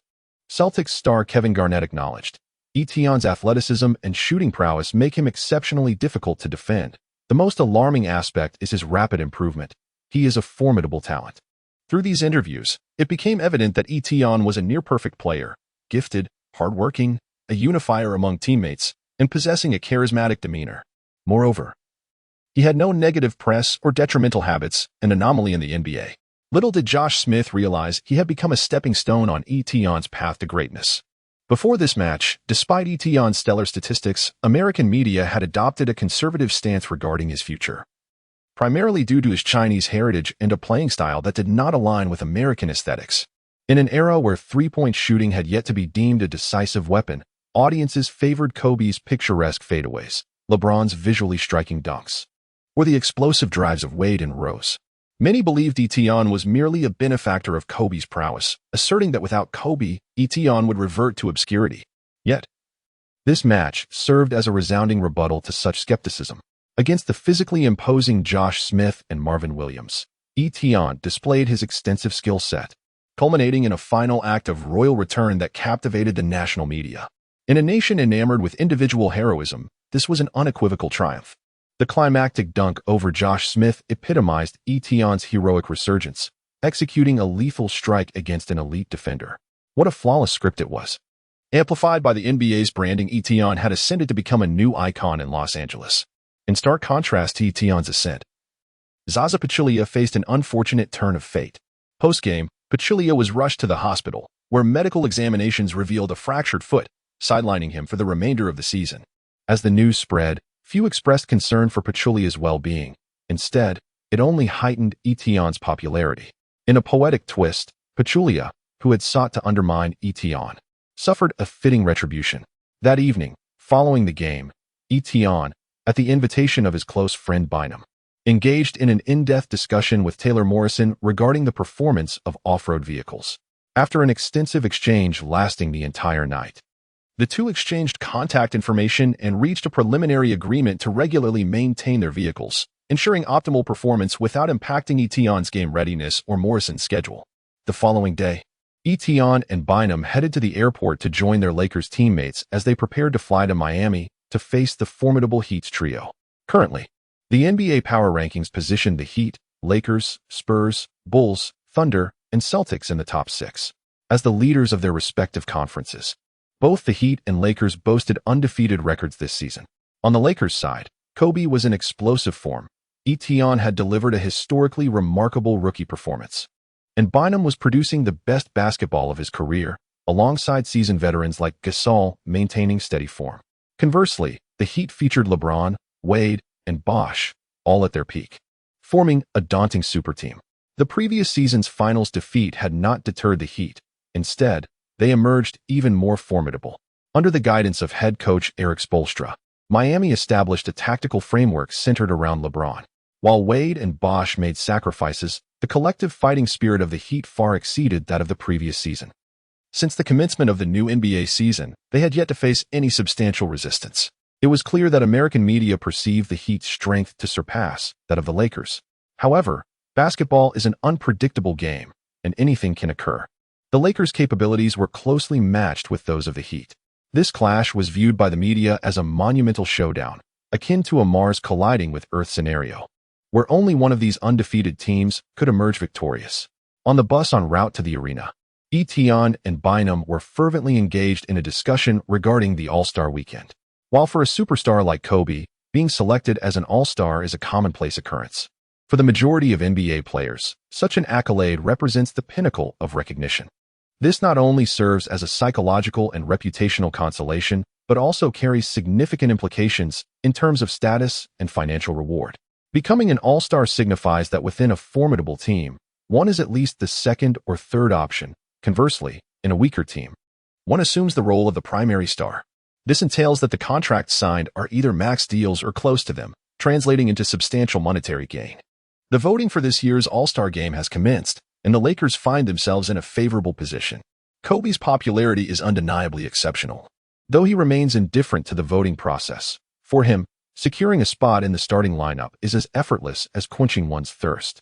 Although Bynum's vote count is not particularly high, his positional advantage significantly increases the likelihood of his inclusion in the All-Star starting roster. Currently, the only contender in the center position that can rival Bynum in the Western Conference is Kevin Love. However, the Lakers are atop the Western standings while the Timberwolves languish at the bottom, in the face of the vast exposure afforded by the bustling metropolis of Los Angeles. The modest state of Minnesota pales in comparison. Thus, despite Love's statistical edge, fan ballots and certain media reports indicate that Bynum is confidently surpassing Love in the race. As for Etion, he initially harbored little hope, since the NBA diluted the voting power of Chinese fans. The once celebrated scenario of Yao Ming dominating in his rookie season has become a relic of the past. However, following consecutive victories against the Clippers and the Hawks. Etion's momentum in the United States has been nothing short of explosive. Kevin Durant and Blake Griffin have consistently emerged as frontrunners for the All-Star forward positions in the Western Conference. In the match against the Clippers, Etion showcased an outstanding performance, thereby narrowing the gap with Blake Griffin to a certain extent. However, this was evidently insufficient. The primary advantage Griffin possesses over Etion is his explosive playing style, which is immensely captivating. The All-Star game tends to favor performances that delight the fans. Consequently, players like Vince Carter and Dwight Howard often emerge as the top vote-getters. This explains why, in the All-Star voting, a powerhouse like Nowitzki struggles to compete with a young talent like Griffin. Although Griffin did not gain a significant edge in his duel against Etion, his acrobatic style of play is undoubtedly more appealing than Etion's more subdued shooting approach. However, everything changed following the game against the Hawks. The performance of Etion in the Return of the King captivated the attention of all, particularly his spectacular dunk over Josh Smith, which propelled Etion to newfound heights of fame. NBA Commissioner David Stern showered Etion with praise. The consensus among the national media was remarkably unified. Etion's performance undeniably merited an All-Star selection. Thus, almost overnight, the tide shifted. Although Etion lagged behind the seemingly untouchable Du Xiaoshui, it appeared that Blake Griffin's position was not as secure as it once seemed. The Lakers team bus arrived early at the American Airlines Center, as Mike Brown scheduled a warm-up session to convene in the arena an hour later. Etion, as per his usual routine, prepared to arrive at the arena for warm-up. Ever since sustaining a grave injury in his previous life, he had maintained this practice. Only after a comprehensive warm-up would his body feel at ease. Although reborn with a youthful and healthy physique, Etion continued to adhere to the training habits characteristic of seasoned veterans. However, today, he found himself languidly accompanying Bainam as they meandered through a mobile phone store. Bainam's prized iPhone had suffered unfortunate damage upon landing. It had accidentally tumbled from his seat, only to be irreparably shattered by Etion's inadvertent kick. With the sheer force of Etion's kick, the device was undeniably beyond repair. Etion declared on the spot that he would gift Bainam an extraordinary and avant-garde mobile phone, which greatly intrigued Bainam. However, that was a matter for the future, as distant waters cannot quench present thirst. Without a phone, Bainam confessed he was at a loss as to how to play the game. Thus, for the sake of the team, Etion had to relinquish his precious warm-up time. Bainam was already overwhelmed by the myriad choices in the mobile store, completely engrossed in the store assistant's presentation. Feeling somewhat redundant, Etion, after exchanging greetings with Bainam, prepared to head to the gym for his warm-up. Just as he stepped out of the store and was about to descend the stairs, he was unexpectedly bumped from behind. As Etion stumbled, he managed to steady himself. However, at that moment, a hand unexpectedly reached out and seized his clothing, causing the unfortunate Etion to be pulled forward. Dakota Fanning, known for her habit of losing focus while walking, typically took small steps, which spared her from severe injuries despite frequent close calls. Yet today, as she descended the first step, she miscalculated and nearly cried out in fright. In her attempt to regain balance, she found her high heels to be a hindrance. With her center of gravity compromised, she tumbled forward. Years of experience with falls had taught Fanning that to mitigate the pain of a fall, one should grab something or someone to break the descent. Instinctively, she clutched Etion. Thus, the previously composed Etion was brought down as well. Fortunately, the step was not steep, and Dakota's weight was light. Etion descended a single step, stabilizing himself with his long legs. Without a moment's hesitation, in a display of chivalry, he pulled the woman clinging to his clothing into his embrace. Dakota Fanning suddenly found herself enveloped by a strong arm, drawn into a warm embrace. As she looked up, she beheld a tall and handsome man. Women, by nature, are creatures of aesthetic appreciation. Had Etion been less than attractive, Fanning would have swiftly extricated herself, perhaps offering a polite sorry to conclude the awkward encounter. However, in this moment, she was captivated by Etion's striking presence. Convinced that this could be a serendipitous encounter orchestrated by fate, perhaps even the arrival of her Prince Charming, she nestled her head once more against Etion's chest, feeling her heart race with an exhilarating fervor. Previously, Fanning had dismissed the notion of love at first sight as a mere fabrication of romantic dramas. Yet now, experiencing an electric sensation coursing through her, she pondered the possibility that such a narrative might indeed unfold in her life. A blush crept across her cheeks as she shyly snuggled closer to Etion, marveling at the firmness of his chest. It seemed she could even hear the fervent rhythm of his heart, pulsating in sync with her own as she moved against him, feeling an undeniable force stirring within her. At that moment, an irksome voice interrupted the intimacy. It was little Shark Bynum, emerging after purchasing a new phone. Upon hearing Bynum's call, Etion, who had maintained the embrace for several moments, awkwardly released the woman from his arms. He turned to Bynum, explaining, "I just came down the stairs and was pulled back, nearly losing my balance." Meanwhile, Dakota Fanning's mood soured. She maintained a polite smile, but internally, she seethed. "Isn't your timing just perfect? With someone like you around, this romance could stretch for countless episodes without resolution." "Are you Dakota Fanning?" Bynum exclaimed, his surprise evident. "I absolutely adore your role in the Runaway Band." Only then did Fanning take a closer look at the annoying third wheel. Was that not Bynum of the Lakers? She offered a brief acknowledgement before redirecting her focus back to Etion. Wait a moment, if this is Bynum, then her Prince Charming must surely be the recently ascendant Etion. "You are Etion of the Lakers?" she asked, her excitement palpable. "Oh my goodness. Thank you so much for earlier." Etion found himself in a state of bewilderment, pondering why he had been tripped up by someone, and to make matters more curious, it was a female celebrity. As Etienne stood there in a daze, Fan Ning began to indulge in her own imaginative musings. "Oh, is Etienne blushing? Could it be that he eagerly anticipates being with me? Goodness, this is a tale of mutual affection. The irony lies in the fact that he has no idea who I am. It's akin to a princess masquerading as a commoner, only to encounter her destined prince. This is nothing short of a fairy tale romance."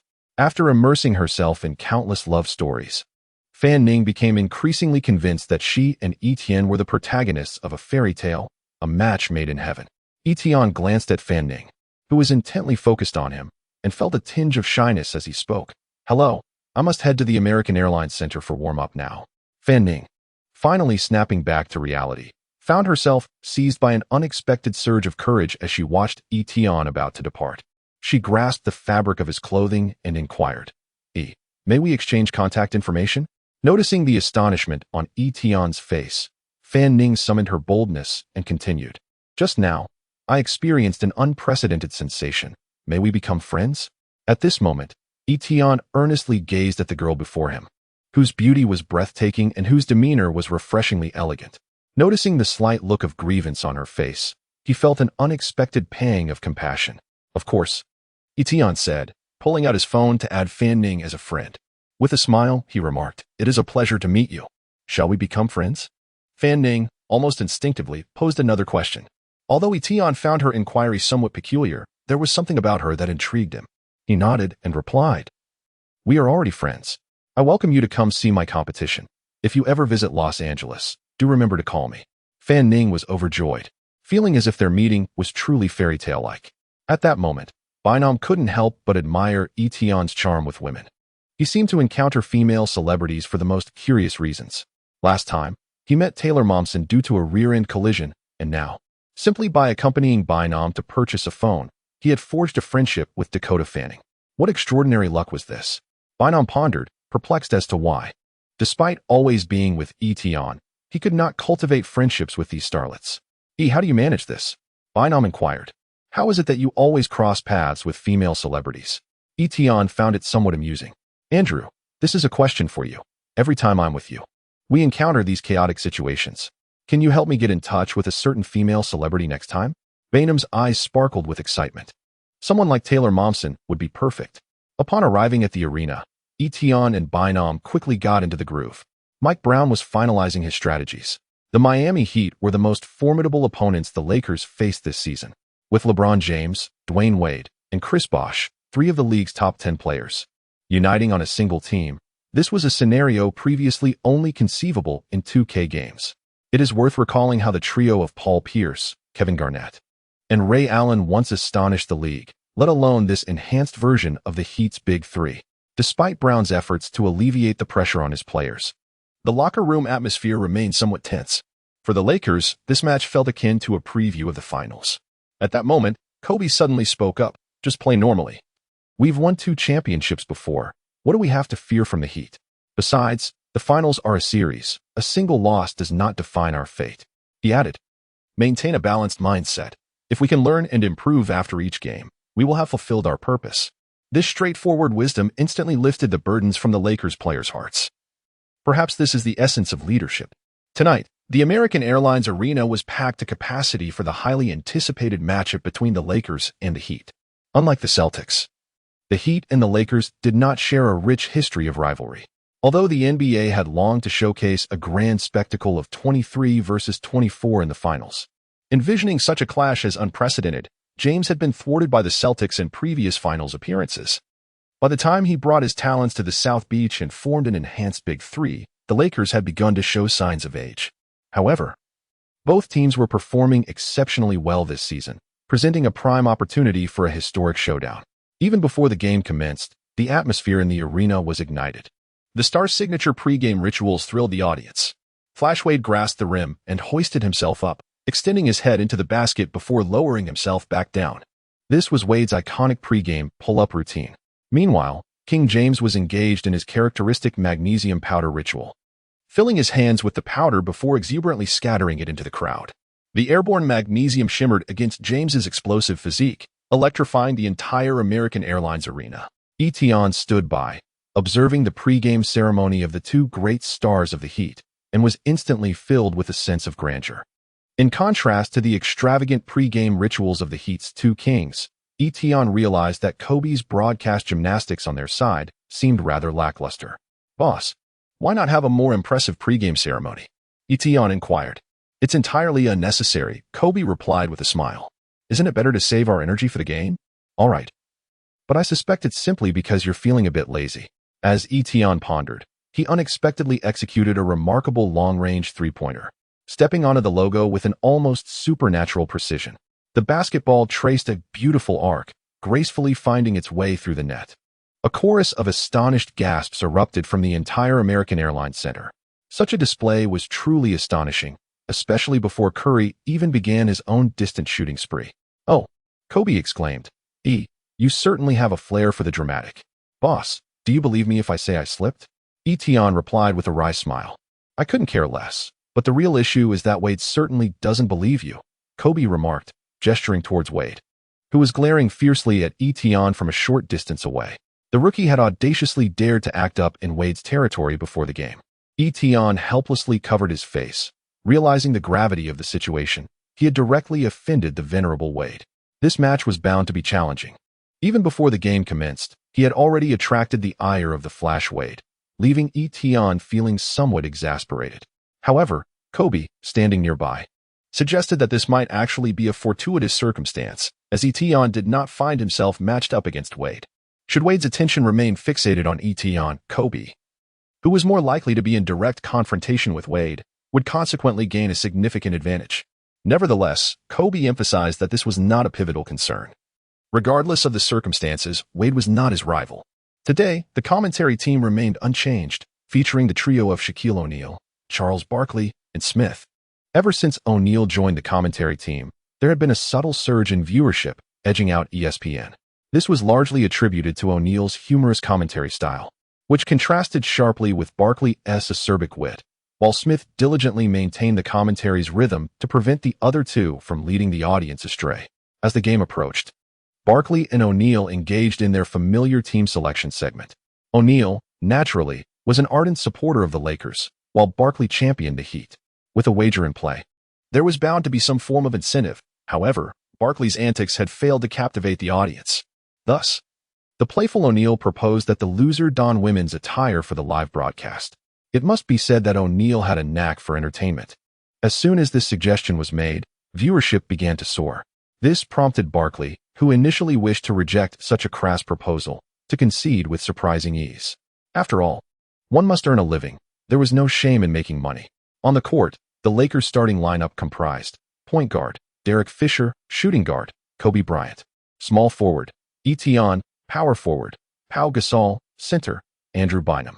The Heat's starting lineup included point guard, Mario Chalmers; shooting guard, Dwayne Wade; small forward, Shane Battier; power forward, LeBron James; center, Chris Bosh.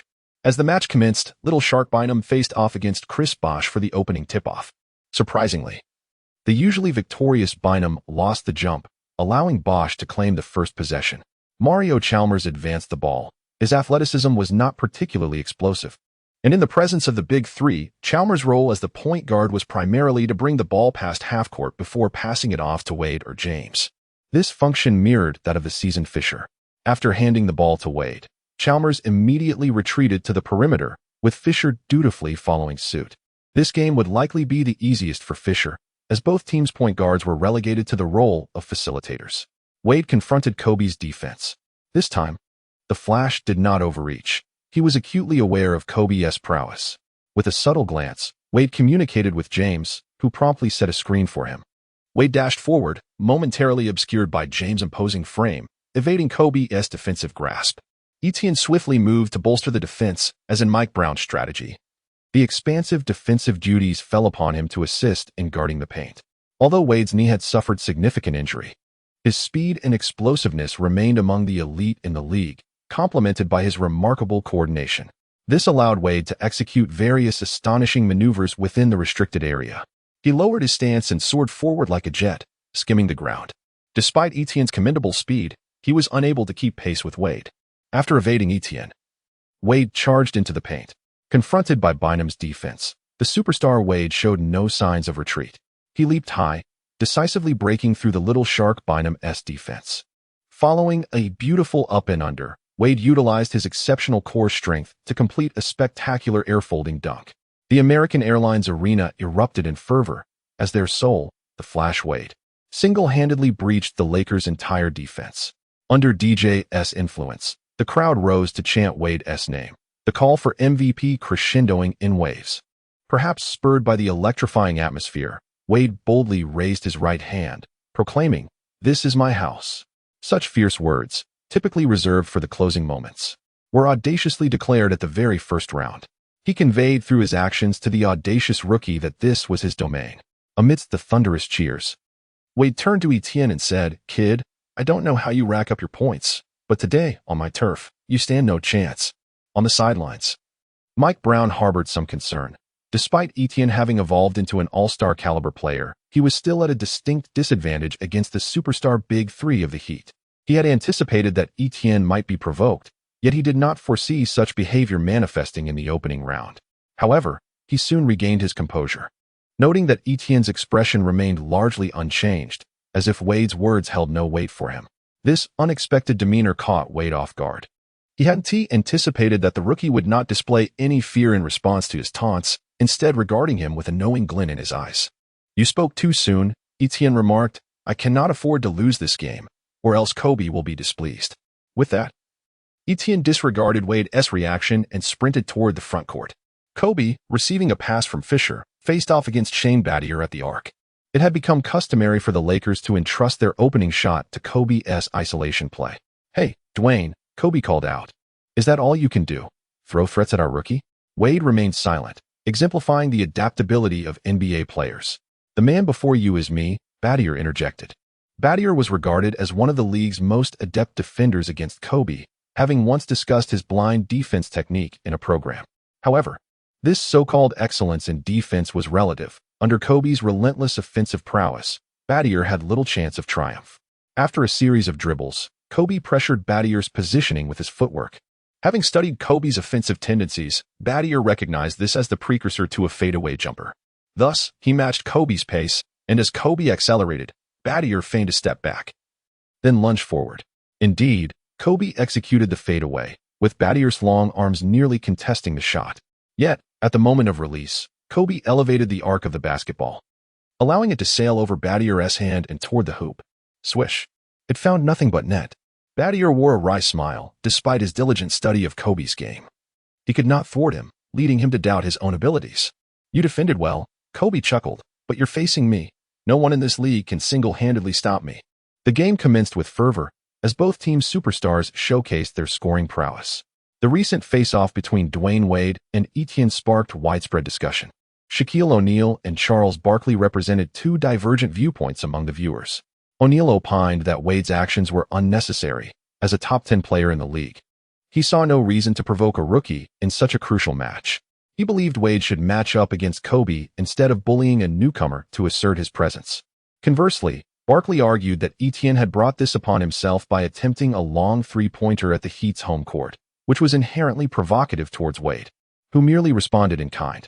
Nevertheless, all acknowledged that Etienne had indeed reached an all-star level, and Wade's actions were a tacit acknowledgement of Etienne's capabilities. In the Heat's possession, LeBron James took charge, charging toward the Lakers' interior like a tank. Bynum and Gasol braced themselves for the impending confrontation. However, just as Bynum prepared to engage, James swiftly dished the ball off to Bosh, who rose for a thunderous dunk, effortlessly securing 2 points. This exemplified James's style of play. He was not only a prolific scorer, but also an exquisite passer. By drawing defenders, James consistently found his teammates in open positions, a testament to his expansive vision and remarkable passing skills. The Heat, recognizing James's natural ability to create opportunities, established their offensive strategy around him. Yet, at times, James's overly rational approach led him to pass the ball to teammates with better chances, resulting in criticism for his reluctance to take crucial shots, as many perceived it as shirking responsibility. In truth, his choices were sound, but not everyone could bear the weight of pivotal moments. The Heat's positioning was swift against the Lakers' Twin Towers. Due to the vulnerability in the paint, the Heat opted for a zone defense strategy. Thanks to the overwhelming individual talents of their 3 superstars, the quality of the Heat's defense was commendable. Their perimeter defense left Little Shark Bynum feeling powerless. Kobe, positioned at a 45-degree angle, received the ball with Battier defending closely.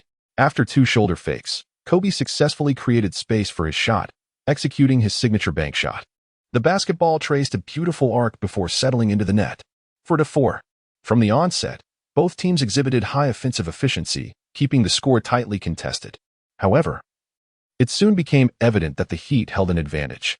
With their trio of superstars, while the Lakers relied solely on Kobe, the Heat gradually gained the upper hand as the game progressed, with Bynum increasingly beleaguered by the Heat's zone defense.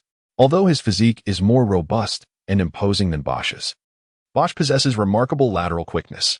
By executing a front defensive maneuver, Bynum is often unable to even touch the ball, relying solely on battling for offensive rebounds to create some scoring opportunities. Bynum finds himself severely constrained by the zone defense. While both Bosh and James are stars who excel in both offense and defense, making it difficult for the Lakers' Twin Towers to assert dominance in their presence, Smith elucidates. Indeed, that illustrates the disparity. The Heat boast a trio of superstars, while the Lakers rely solely on Kobe. Barkley concurs. Let us not speak too boldly, lest we face embarrassment later, O'Neal retorts with a scoff. Though he acknowledges the Lakers' disadvantage, he refuses to let their spirit wane. Ha, Shaq, do not be so stubborn. Barkley seizes the moment with a playful mockery. Are you still hoping for that miraculous young Chinese player to rescue your Lakers? At this juncture, Kobe, beset by double coverage, passes the ball to Gasol. Gasol pivots to back down his defender, yet finds himself in vain. In terms of strength, James is invincible. Consequently, Gasol is compelled to distribute the ball to the perimeter to E. Jinlian. Battier immediately lunges forward, closely guarding E and denying him any opportunity to shoot. Etienne, unhurried and composed, took 2 steps backward to maneuver the ball, and this time, Battier did not follow. Although Coach Spoelstra had emphasized prior to the game that the Lakers' rookie, Etienne, possessed an exquisite 3-point shooting ability, Battier believed that Etienne would not dare to shoot from just 1 meter beyond the arc. However, he underestimated Etienne's resolve. Amidst a chorus of astonishment from the crowd, Etienne launched his shot from that 1 meter distance beyond the 3-point line. The basketball soared in a graceful arc swish. As the shot clock expired at 24 seconds, Etienne's remarkable long-range 3-pointer found its mark just in time. The arena was enveloped in a bewildered silence. Was there truly such a way to shoot a 3-pointer? Etienne extended his left hand in a gesture as if checking the time, then pointed at his wrists with his right hand. The moment has arrived. This was the celebratory gesture of the renowned Lillard. Yet since Lillard had yet to enter the league, this gesture now belonged solely to Etienne. A wave of astonishment washed over the audience. This was a blatant provocation. Wade, seething with anger, felt his forehead flush. This rookie, having merely relied on luck to sink an improbable long-range 3-pointer, was displaying such arrogance. This audacity surpassed even his own prowess, and Wade found such behavior intolerable. In his own domain, even Kobe could only manage a score of 9, and in Wade's eyes, Etienne's performance would certainly not exceed a 6. In the subsequent possession, Wade charged into the Lakers' interior with a Eurostep. Kobe was held up at the arc by Bosh, while Etienza and Gasol formed a defensive circle before him. Though Wade was infuriated, he maintained his composure and passed the ball to James, who, confronted by Bynum's defense, rose for a shot. The basketball circled the rim twice before falling away, allowing Gasol to secure the rebound. However, the greatest asset of the Heat's lineup was their agility. On one hand, they could utilize a zone defense to force turnovers and initiate fast breaks, epitomized by the famed James-Wade connection. On the other hand, their transition defense was second to none in the league. Should they choose to, no team could breach their defense with a fast break. Gasol smoothly delivered the ball into Etienza's hands. Yet, as Etienza advanced to the front court, James and Wade had already positioned themselves. Although Etienza was confident in his abilities, he had not yet reached the hubris of believing he could contend with both James and Wade simultaneously. He awaited the positioning of his Lakers teammates. The defender before Etienne transformed into Battier. Once again, Battier failed to follow him beyond the three-point line, as he believed that was the farthest range. Moments ago, Etienne's extraordinary long-range three-pointer had been deemed merely a stroke of luck by James, Wade, and others. However, this time, Etienne did not allow Battier to ponder for long. Observing the space available for a shot, he released the ball with precision. The crowd was once again left in astonishment. This Lakers number 11 was truly on fire, showcasing such audacious shooting. Yet, the arc of the basketball remained exquisite. And without surprise, it swished through the net with a satisfying sound. Another remarkable long-range three-pointer. The Heat immediately called for a timeout. Their zone defense had been shattered. The Lakers players erupted in excitement, pumping their fists in celebration. Thanks to Etienne's unreasonable long-range shot, the Lakers had successfully penetrated the Heat's defense. Kobe, watching from a distance as his teammates surrounded Etienne, wore a smile of contentment. Etienne's remarkable long-range three-pointers have always been known to Kobe. After each training session, Etienne would invariably add a set of 100 long-distance shots. Initially, Kobe thought Etienne was merely jesting. But as the accuracy of his long-range attempts continued to improve, Kobe began to believe that Etienne was genuinely intent on making this a regular scoring method. During today's warm-up, after Etienne successfully made a three-pointer from the logo, he expressed his desire to utilize long-range shots. Naturally, Kobe nodded in agreement. After all, why experiment during the regular season when the playoffs were approaching? At that moment, in the studio, Shaquille O'Neal was overjoyed. "Charles, how did you know our miraculous young talent Etienne would save the Lakers?" "Well, your words seem almost prophetic." Meanwhile, domestic forums erupted in excitement. The video of Etienne's extraordinary three-point shots has gone viral across major websites. "My goodness, he is simply phenomenal. His three-pointers defy reason. Will this lead to a new trend of players launching shots from beyond half-court? What a fanciful notion. Do you think this is Kangaroo basketball or Space Jam?" I suddenly feel that the three-pointers showcased in animated series are not mere fabrications. He is indeed a revolutionary three-point shooter. Meanwhile, in Golden State, the elementary school student Curry casually tossed the basketball into the air. "Goodness, why is Etienne not exerting himself at all?" Curry humorously remarked. "If I had his physical attributes, I would surely become the dunking champion, yet he is here flaunting his three-point prowess." The three-point shot has always been Curry's signature weapon. Since his collegiate days, he has garnered nationwide acclaim for his exceptional shooting skills. However, this season has posed challenges for him, as he has sprained his ankle 3 times in a mere month. Currently, he is unable to participate in contact training and can only practice shooting alone. Witnessing Etienne's three-point capabilities has instilled a sense of urgency in Curry. Although the towering player's release may not be as swift as his height affords him a distinct advantage from the perimeter. Time is of the essence. Curry dialed the number of the team physician, Don Ison. "Yes. I have decided to undergo ankle surgery. I will assume all associated risks." As play resumed, the Miami Heat took their turn. Once again, it was the collaboration between James and Wade, but this time, Kobe was prepared in advance. James' screen did not allow Wade to escape Kobe's defensive grasp. Kobe tightly guarded Wade, leaving him with no space to shoot, and he was forced to pass the ball back to James. Etienne rushed over. At that moment, James noticed Battier was unmarked in the corner. Thus, he decisively flung the ball towards him, without any excessive adjustments. Battier received the pass and shot with open arms. The basketball swished through the net.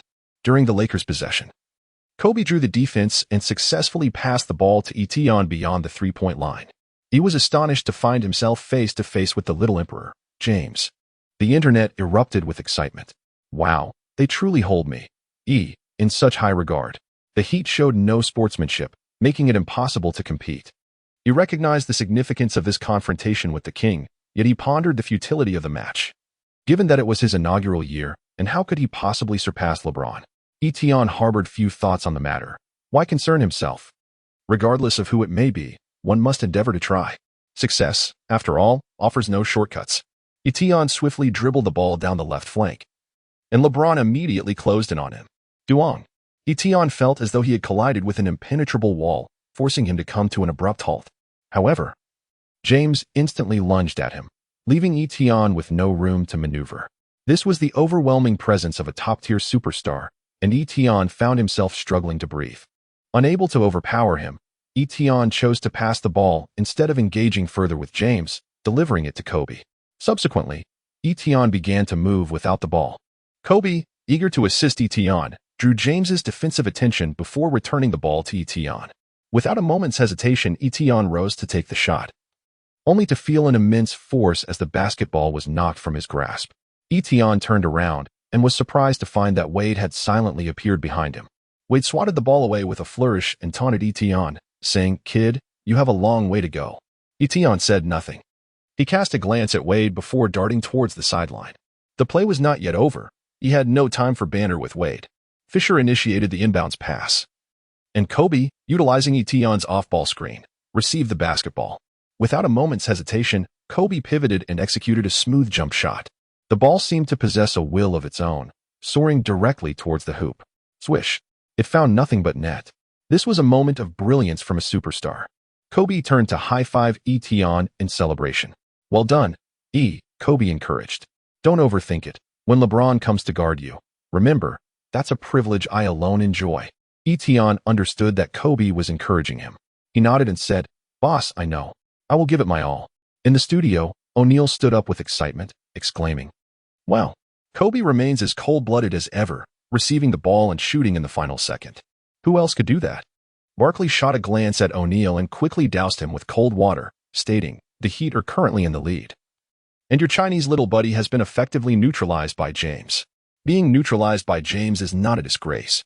At this moment, Smith offered a fair assessment. From the moment James personally defended Etienne, Etienne has already triumphed. After all, James is one of the best in the league, and Etienne is only in his first year. This acknowledges Etienne's strength. I believe no one can oppose his entry into the All-Star game now. Exactly. O'Neal concurred with Smith's viewpoint. It is entirely normal for Etienne to be at a disadvantage against James. He still has ample room for growth at the age of 21. Only certain individuals choose to be willfully blind, O'Neal scoffed. Barkley snorted in response. While he acknowledged Etienne's capabilities, the audience relished conflict and controversy. Ever since he had infamously kissed a donkey's behind due to Yao Ming, Barkley had established a reputation for belittling Chinese players in the eyes of fans. For the sake of ratings, Barkley had no choice but to continue the act. During the Heat's offensive possession, James set a screen for Wade at the arc. However, Kobe remained highly focused, limiting Wade's opportunities. Consequently, the Flash decisively passed the ball back to his brother, James. Upon observing James with the ball, Etienne did not flinch. Instead, he resolutely assumed a stance of unwavering defense. This took James by surprise, for it was rare for even the star players of many teams, let alone a rookie, to exhibit such composure in his presence. Etienne's performance was truly remarkable, captivating James's admiration. "Young man, I find myself beginning to like you," James remarked. His words barely finished before he launched into action. Etienne gritted his teeth and braced himself. Under the tremendous force, he was pushed back. Yet he swiftly regained his footing with nimble steps. Meanwhile, Bynum emerged from the paint, determined to support his comrade Etienne. At that moment, James showcased his legendary playmaking ability. Surrounded by Etienne and Bynum, he executed a precise bounce pass through a narrow gap. Wade, having just eluded Kobe with Bosch's screen, was perfectly positioned. James's pass was impeccably timed, a true display of artistry. Upon receiving the ball, Wade leaped and released a flawless shot. Swish.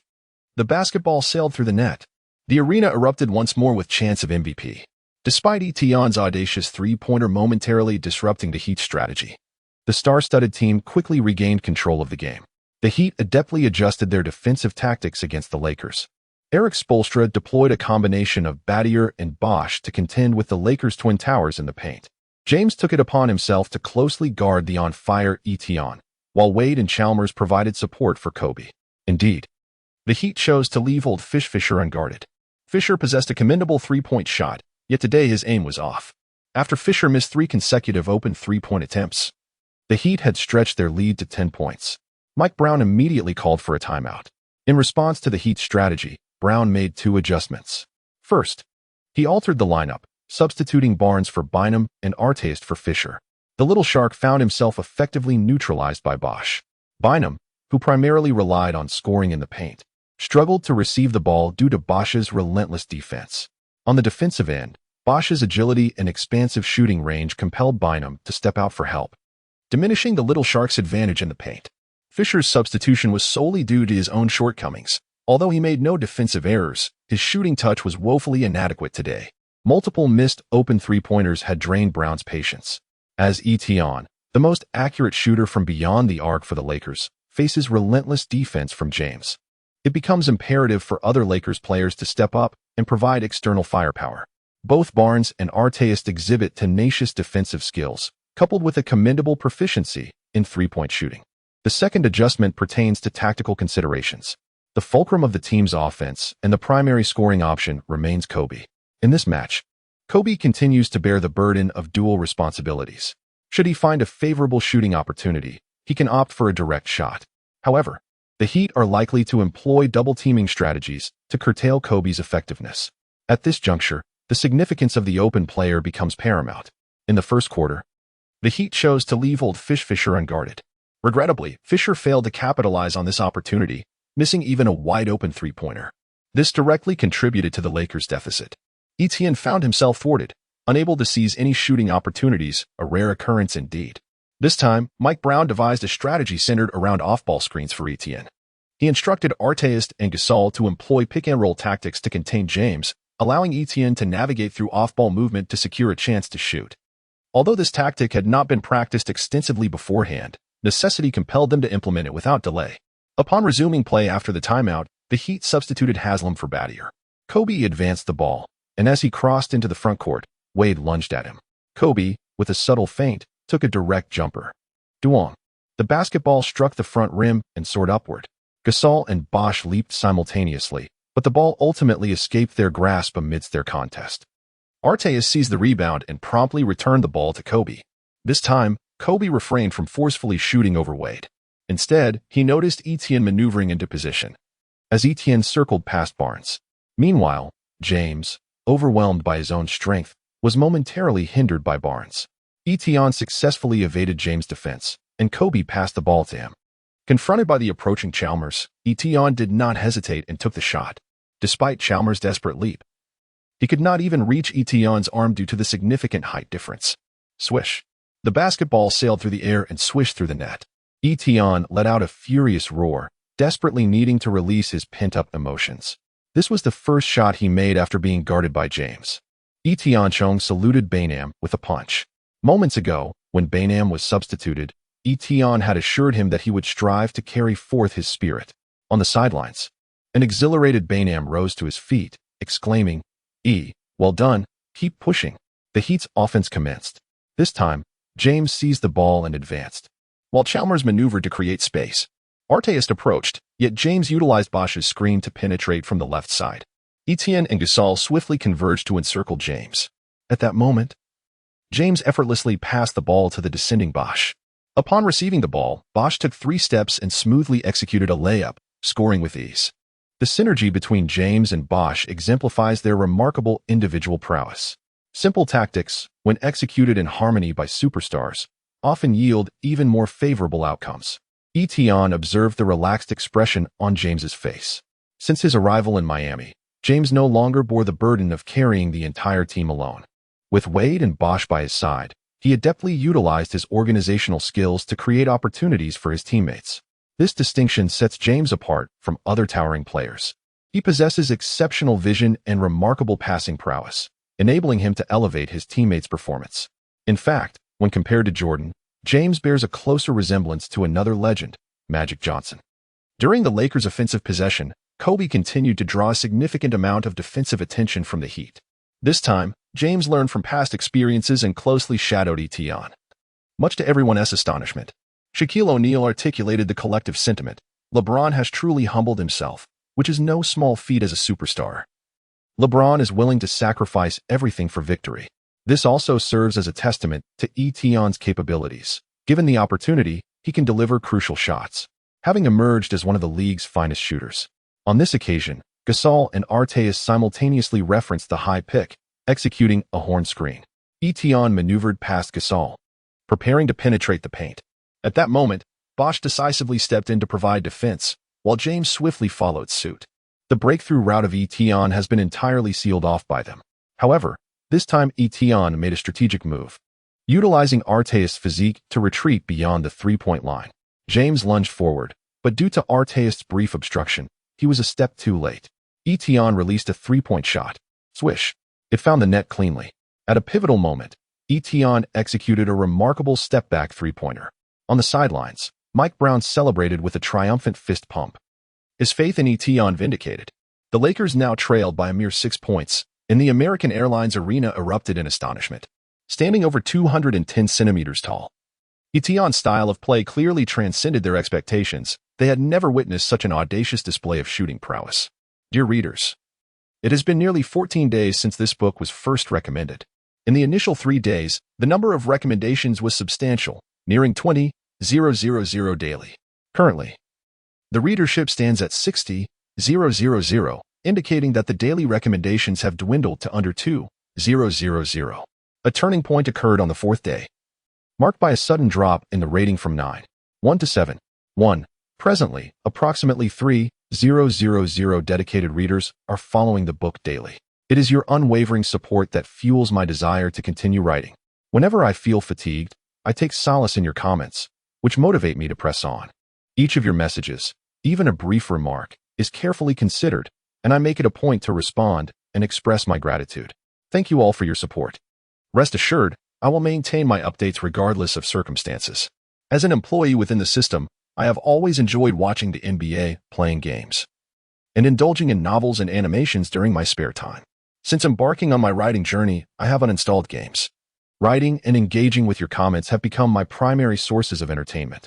In essence, I do not rely on this book for my livelihood, so there is no need for concern over my performance. As long as you wish to read, I will continue to write. I do not seek gifts. I simply hope for casual conversation with all of you. Erik Spoelstra opted against calling a timeout, choosing instead to maintain his trust in his players. LeBron James, holding the ball at the arc, accelerated forward, drawing the defense before passing to Haslem in the paint. Haslem found himself at a disadvantage against the taller and more agile Etienne. He handed the ball to Chris Bosh, who took a dribble and swiftly sidestepped. Pau Gasol, caught off guard, was faked out, allowing Bosh to rise for a jump shot. Swish! The ball found its mark effortlessly. During the Lakers' offensive sequence, Etienne's shooting touch was scorching hot. Kobe understood that it was crucial to create opportunities for Etienne. With a feint drive that attracted double coverage, he passed the ball to Etienne. With Gasol's screen aiding him, Etienne received Kobe's pass at the corner three-point line. As Haslem rushed to defend, Etienne took the shot with unwavering confidence. Upon releasing the ball, he maintained his shooting form, eager to gauge the fervor of his current touch. The basketball traced a beautiful arc through the air. Swish! It found nothing but net. Etienne's performance was nothing short of explosive. Despite being relentlessly pursued by the Heat, there was no sign of panic. Under the leadership of LeBron James, their offense flowed with remarkable fluidity. Seizing the opportunity created by Gasol being drawn out for defense, Wade executed a deft Eurostep, penetrating the Lakers' exposed paint with ease to score a simple layup. During the Lakers' possession, Erik Spoelstra, from the sidelines, instructed Haslem to be vigilant in providing help defense against Etienne. At that moment, Etienne was darting around the court with fervor, but having learned from past experiences, James steadfastly shadowed him without faltering. Etienne found himself at a disadvantage, lacking both speed and strength.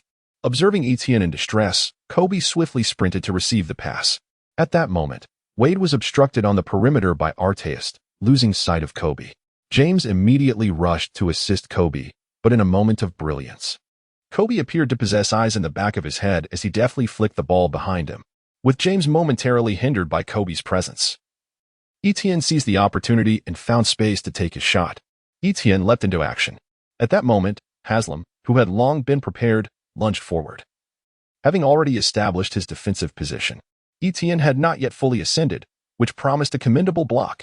However, just as Haslam's palm was about to make contact with the basketball, Etienne deftly twisted his arm midair, evading Haslam's attempt to block. With a resounding thud, Haslam struck Etienne's left arm.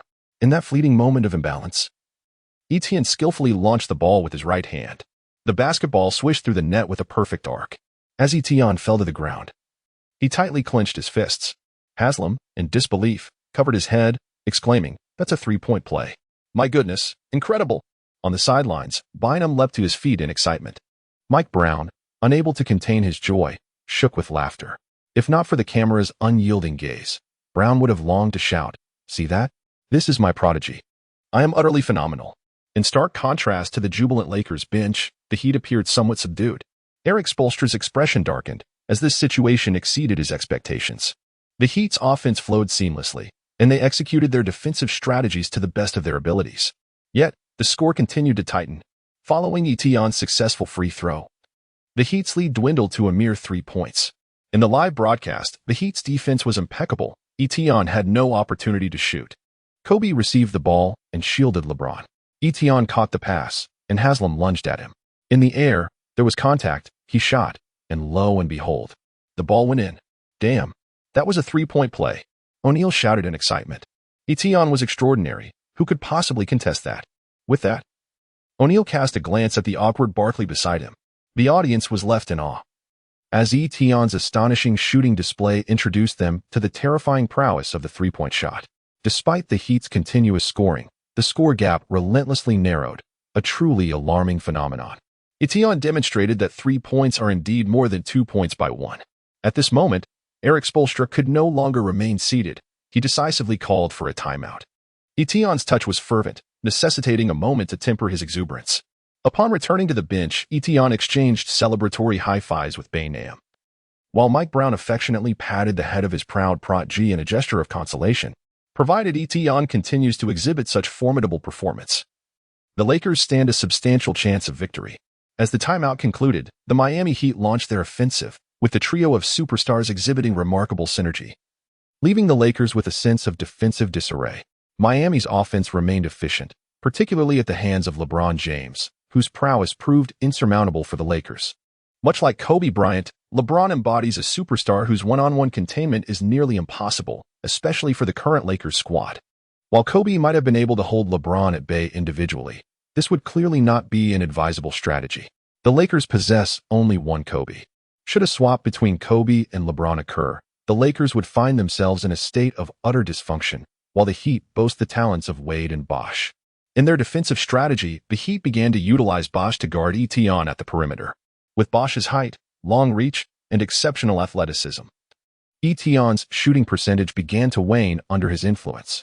Ultimately, the Heat succeeded in maintaining their lead. After a grueling hour and a half of relentless combat, Mike Brown substituted Bynum for Etienne. The extensive off-ball movement had drained considerable stamina, contributing to Etienne's declining shooting percentage. Fortunately, after a lackluster start, Bynum re-emerged with vigor. Following a pick-and-roll with Kobe, the Little Shark surged down to overpower Haslam with a thunderous dunk. Amazing! The long-suppressed Bynum finally unleashed the enigmatic Eastern incantation, instantly relieving his spirit and revitalizing his presence. On the Heat's side, the indefatigable LeBron, who had been actively engaged on both ends, was also taken out. Although the King insisted he was not fatigued, Coach Spoelstra opted to rest his star, especially with that bothersome Chinese fellow off the court. It was a prudent decision to allow LeBron a respite while Wade orchestrated the gameplay. With LeBron sidelined, Wade became the focal point of the offense, weaving through the Lakers' interior following a pick-and-roll with Bosh. Meanwhile, the Lakers began to assert their dominance with Bynum, their formidable center, back in action. After resting for a significant portion of the quarter, Bynum's fighting spirit was palpable, while Bosh's lateral speed had noticeably diminished, rendering him incapable of containing the Little Shark's receptions. Bynum's successive scores in the paint enabled the Lakers to closely trail their opponents. With just 2 minutes remaining before halftime, both coaches independently opted to deploy their bench players, clearly preparing for a decisive second half. As the first half concluded, the Heat led by a mere 2 points, 58-56. The tension in this battle for supremacy remained palpable. During halftime, thunderous applause erupted in the Lakers' locker room. Just moments ago, Etion had officially surpassed Griffin in the All-Star fan voting. This was merely the domestic tally. Incorporating international votes would only amplify Etion's advantage. The game, capturing nationwide attention, propelled Etion's popularity to meteoric heights. By halftime, Etion had achieved an impressive 8 of 12 from beyond the arc, amassing 25 points. Many fans expressed their astonishment, noting that they had never realized three-point shooting could be so exhilarating, rivaling the excitement of a slam dunk. Etion expressed his heartfelt gratitude to his teammates and coach, stating that without the Lakers family, he would merely be an ordinary rookie. It must be acknowledged that Etion possesses remarkable eloquence.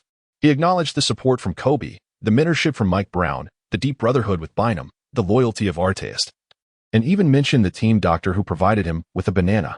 He left no one unacknowledged, expressing thanks to all. Everyone present was moved by his words, vowing to continue to support Etion unconditionally in the future. Etion exclaimed, "I feel the same." The second half of the game commenced. The Lakers lineup featured Kobe, Barnes, Artest, Etion, and Bynum. Conversely, the Heat fielded Wade, Battier, James, Haslam, and Bosh. The Heat substituted Chalmers, their defensive weak link, allowing James to take control of the ball and orchestrate the offense. Haslam moved to the arc to set a screen for James, at which point Etion switched to guard James. With the ball in hand, James attempted to overpower Etion, but he clearly underestimated the rookie's resolve. Despite being pushed back repeatedly, Etion gritted his teeth and persevered. James, not wishing to expend excessive energy, pivoted to shake off Etion's defense, feigning a pass to Bosh. Little Shark Bynum swiftly positioned himself against Bosh. Unexpectedly, James launched the ball toward the hoop, and Wade soared through the air like a jet, completing a stunning alley-oop. In the ensuing offensive possession for the Lakers, Kobe found himself double-teamed. The moment he passed the basketball to Barnes, Wade darted in from the side, intercepting the ball with a swift motion and racing towards the Lakers' half of the court. Etion swiftly followed suit, yet upon glimpsing James in his wake, a flicker of uncertainty crept into his heart. Indeed, Wade did not conclude the play himself. Instead, he cleverly used himself as bait, successfully luring Etion out of bounds. Just before the ball crossed the line, Wade lofted it high behind him. Without a backward glance, he glided away in celebration. Behind him, James soared into the air, his form remarkably graceful. As the basketball reached its zenith, he snatched it with one hand and forcefully slammed it through the hoop. The resounding duong echoed a magnificent tomahawk dunk, a visual spectacle at its finest. The connection between James and Wade re-emerged with fervor. This was a collaboration between two of the top 5 superstars in the league, their stunning synergy igniting the entire American Airlines arena. This moment would surely secure a spot among the day's top 5 plays. The score stood at 62-56.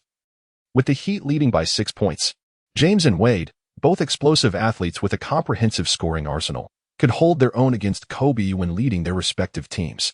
Now, united, they obliterated the Lakers' defense with relentless ferocity. Etion gasped for breath, overwhelmed by a palpable sense of pressure. As the second half commenced, the Miami Heat intensified their efforts, leveraging the remarkable individual prowess of their two superstars to breach the Lakers' defense.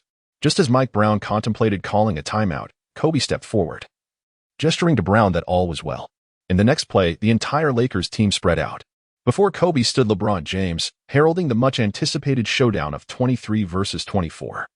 Kobe dribbled with a series of rhythmic changes, maneuvering to force LeBron to shift his center of gravity backward. However, LeBron's extraordinary physical attributes proved to be an insurmountable challenge. Despite Kobe's efforts to create space for a shot, LeBron swiftly closed the gap with a single stride. Just when everyone anticipated Kobe to conclude the play with a fadeaway jumper, he unexpectedly passed the ball instead. Etion stepped back a step from beyond the three-point line. Receiving a pass from Kobe, he launched a three-pointer directly in the face of Haslam's defense. Swish. The ball sailed through the net effortlessly. LeBron shook his head in disbelief and remarked, "Kobe, I can't believe you actually made a pass." Kobe glanced at LeBron with a grin and replied, "What? Is it only permissible for you to pass?" In the ensuing possessions, both teams scored with their respective offensive rhythms, showcasing their strengths.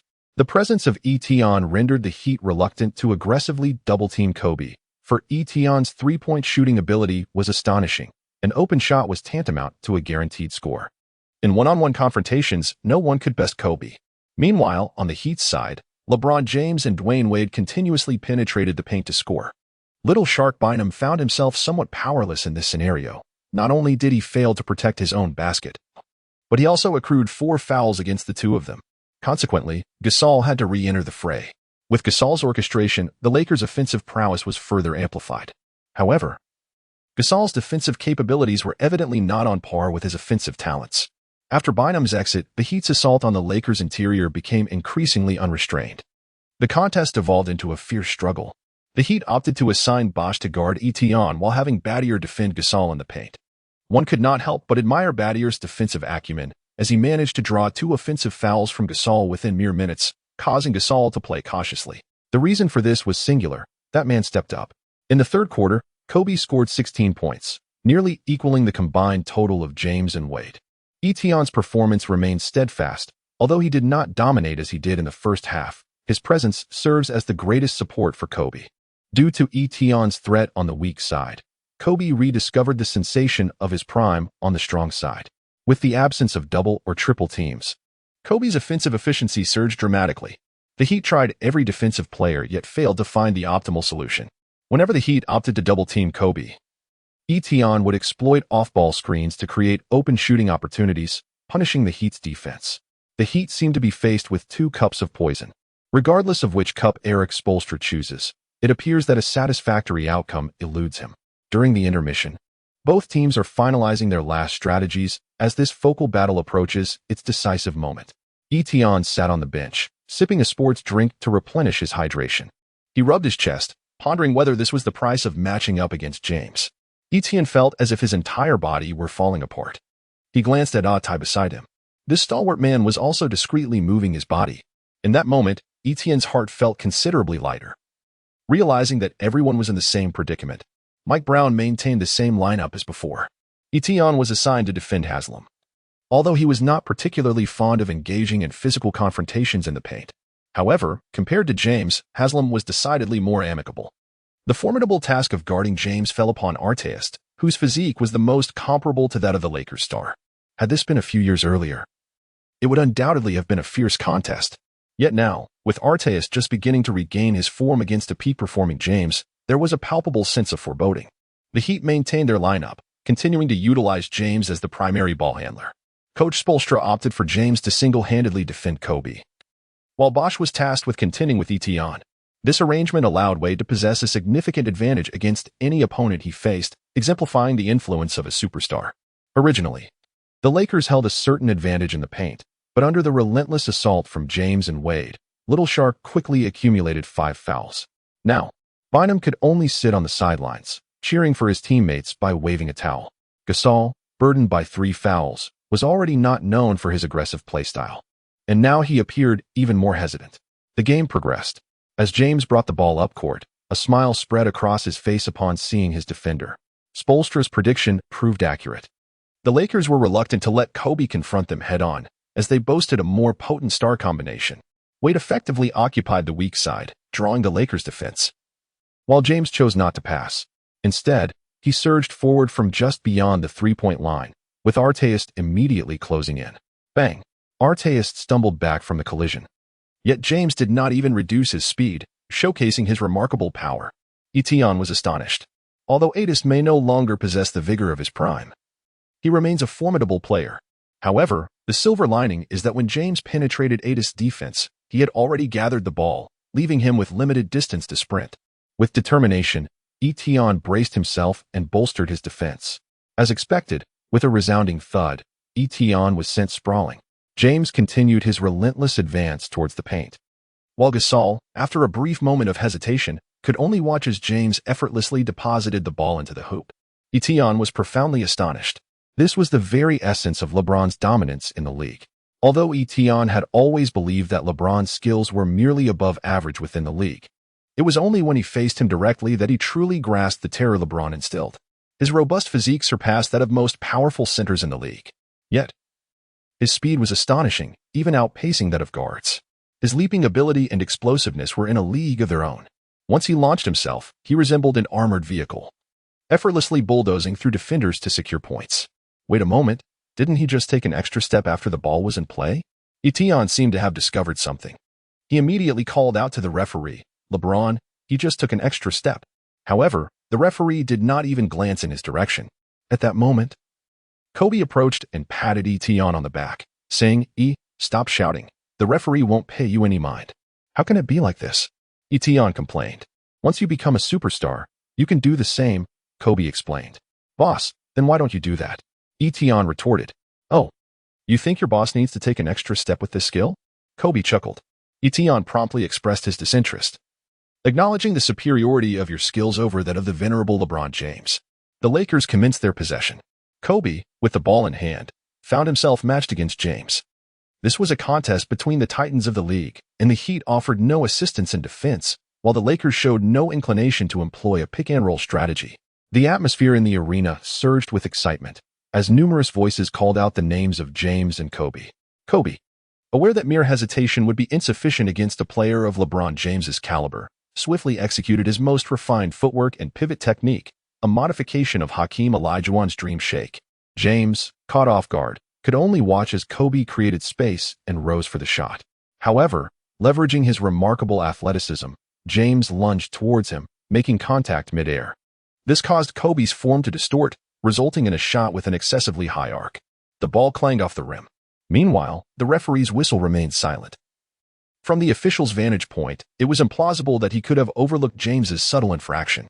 Kobe, undeterred by the controversial call, something he had encountered numerous times throughout his career, understood the nature of such decisions. Sometimes he benefited. At other times, he bore the brunt of these judgments. In this commercial league, such occurrences were commonplace, with referees occasionally making minor adjustments for the sake of enhancing the competition or aligning with the league's interests. Post-game, they would issue a report acknowledging their errors. Yet by then, the outcome had already been determined, rendering such admissions largely redundant.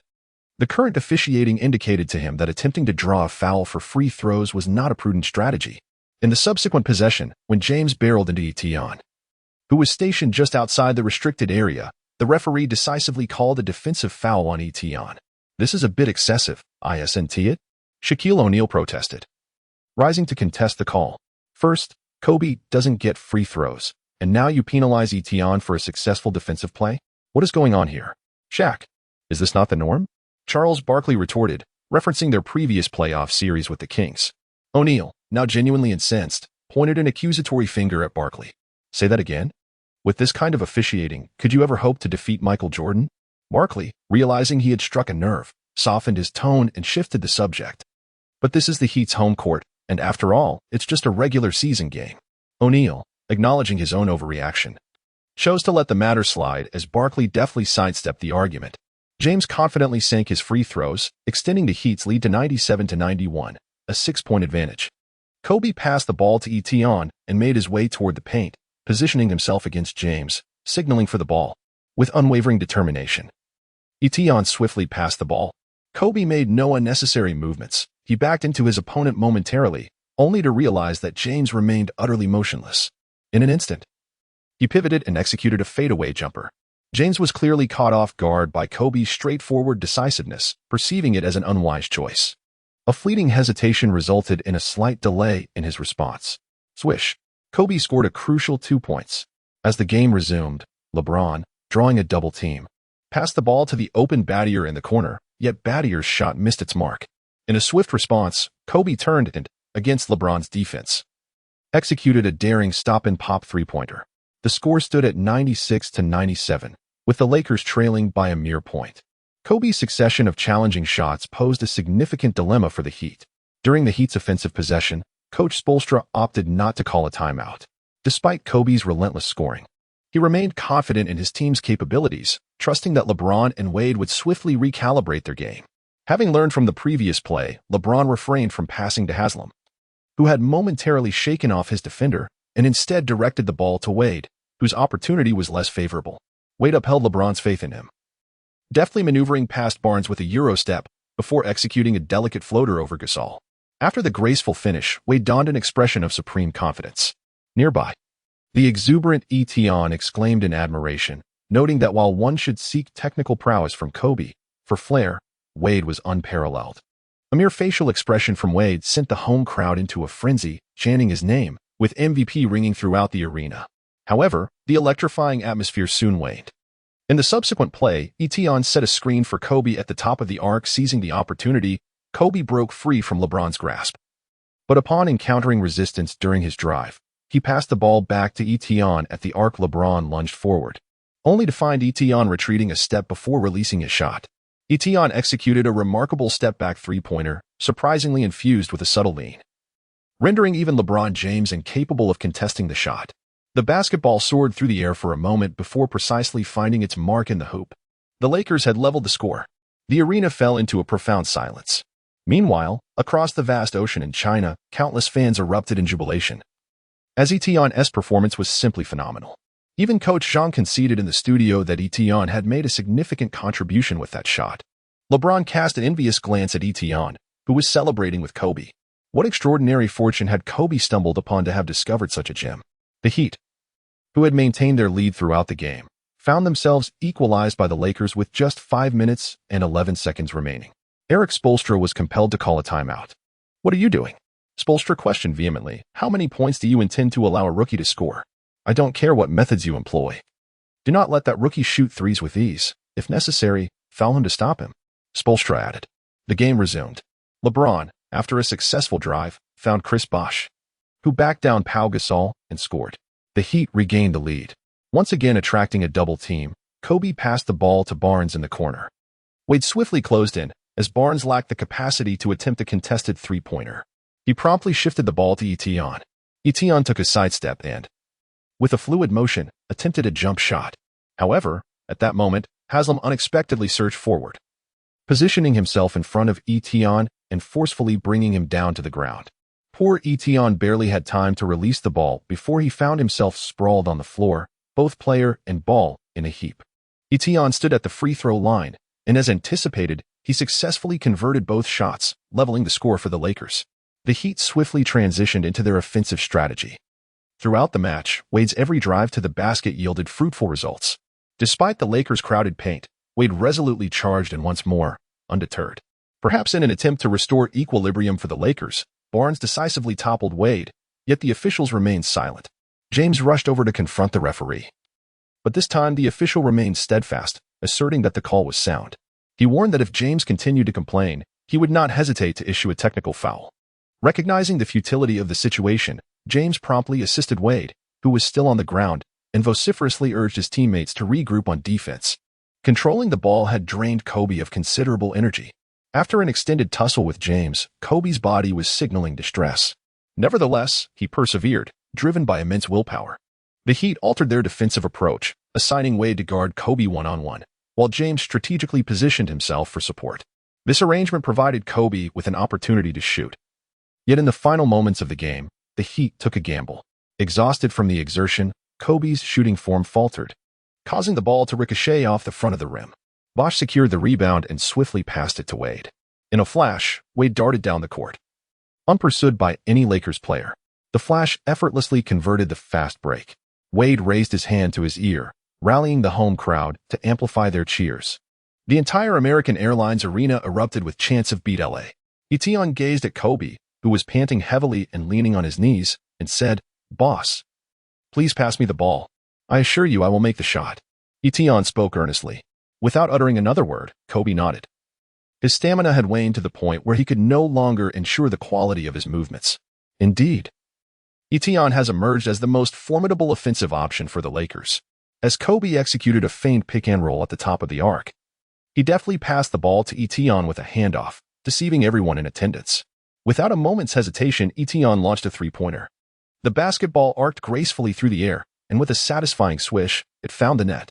The score stood at 104-103, marking the Lakers' first lead of the game, igniting exuberance on the bench. "Incredible!"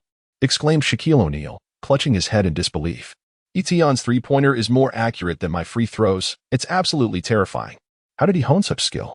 Beside him, Smith was equally captivated by Etion's performance, declaring, "True killer instinct, Etion shows no mercy in clutch moments." Barkley chimed in, "Indeed, quite impressive."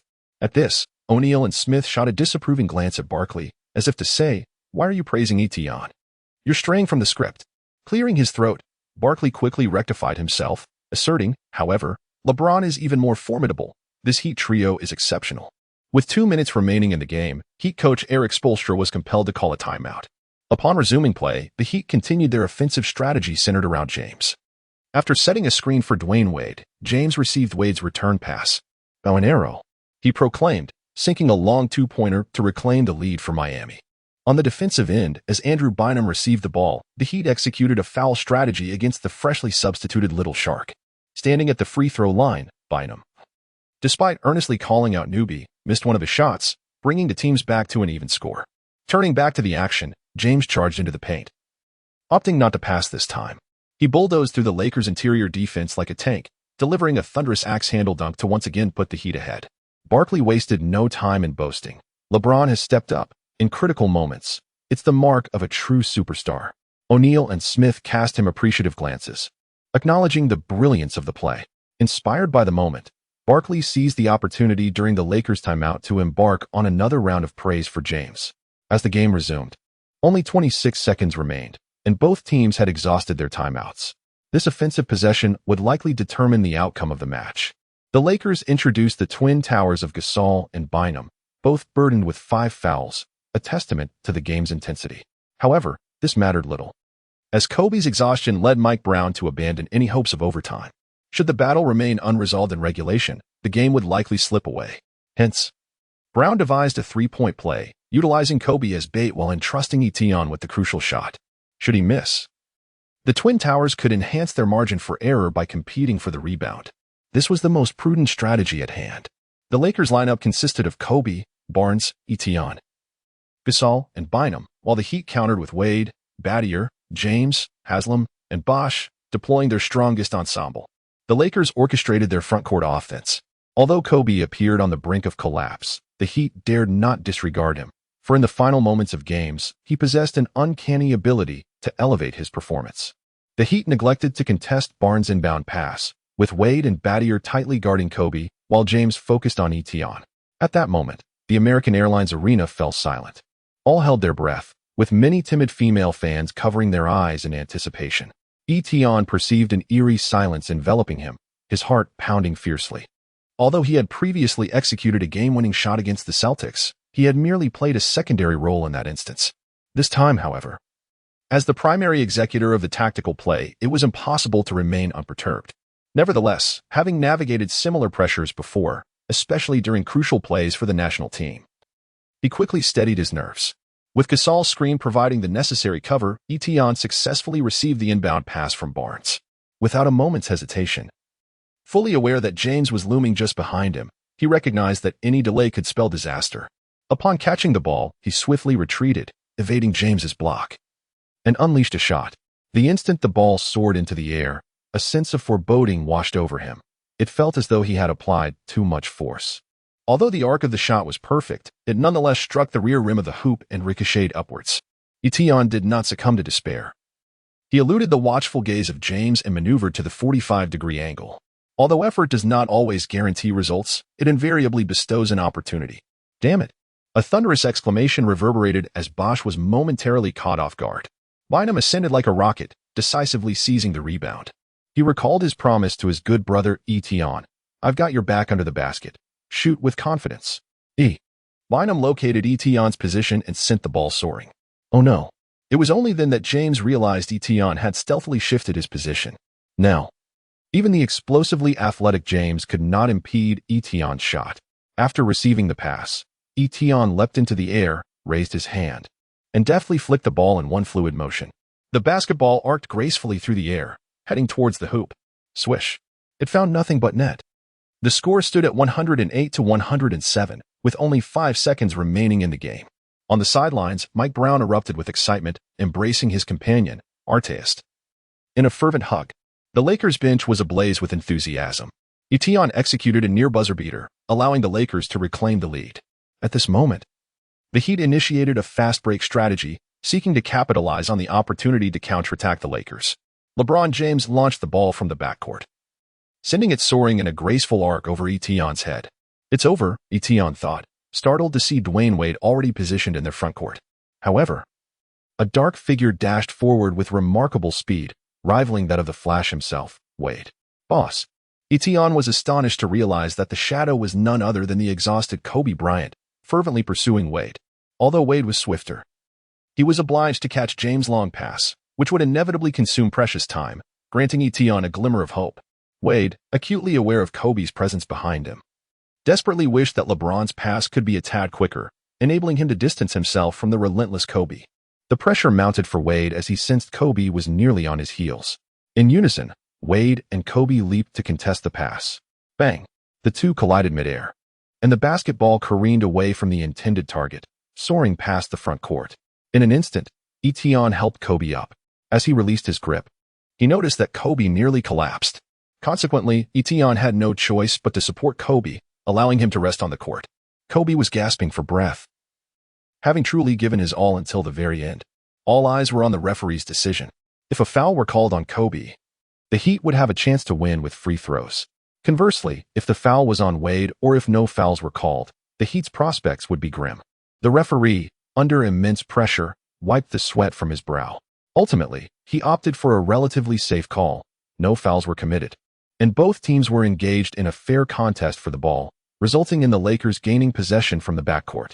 With only 1.8 seconds remaining, the Lakers prepared to inbound the ball, effectively sealing the Heat's fate. It is worth noting that the Lakers were without their Polish legend. Unsurprisingly, after receiving the sideline pass from Bynum, Etion swiftly launched the ball. The basketball traversed the air, consuming the remaining time. The final score was 108-107, with the Lakers triumphing in this globally spotlighted showdown. In the broadcasting studio, Shaquille O'Neal was delivering an impassioned commentary. As the Lakers initiated the play, Wade and Battier tangled with Kobe, while Etion maneuvered, closely followed by LeBron James. Gasol provided a screen, allowing Etion to seize the ball and attempt a step-back shot. The ball soared, but alas, it did not find its mark. Suddenly, Bynum leaped into action. "It's you again, little shark, truly deserving of the name," he exclaimed. The game was not yet over. The ball was passed again, this time to Etion. Would he dare to shoot once more? He did. Incredible! It's in. What a clutch shot. At that moment, Barkley leapt from his seat, exclaiming, "Unbelievable." He really dared to take that shot. O'Neal reminded him, "You do realize you're supposed to support the Heat, right?" "Of course," Barkley nodded, "but what can I say? I love Etion. I am a fan." "You've got to think of the bigger picture," O'Neal replied. "I won T." As the basketball was released by Etion, the referee blew the final whistle, marking the end of the game. A collective sigh swept through the American Airlines arena. The Heat, who had led for the majority of the night, suffered a last-minute defeat. Throughout most of the game, they had been the more dominant team, yet in competitive sports, only the outcome matters. Fans in the stands began to leave, some expressing their discontent while others showed support for the Heat. Naturally, the Heat players were in a dismal mood, hastily departing to the locker room post-game. In stark contrast, the Lakers bench was jubilant. Mike Brown raised his arms in triumph. Although he had previously won the Coach of the Year award with the Cavaliers, he had been overshadowed by the presence of King James. This season, however, was different. Prior to the season's commencement, few had faith in the Lakers.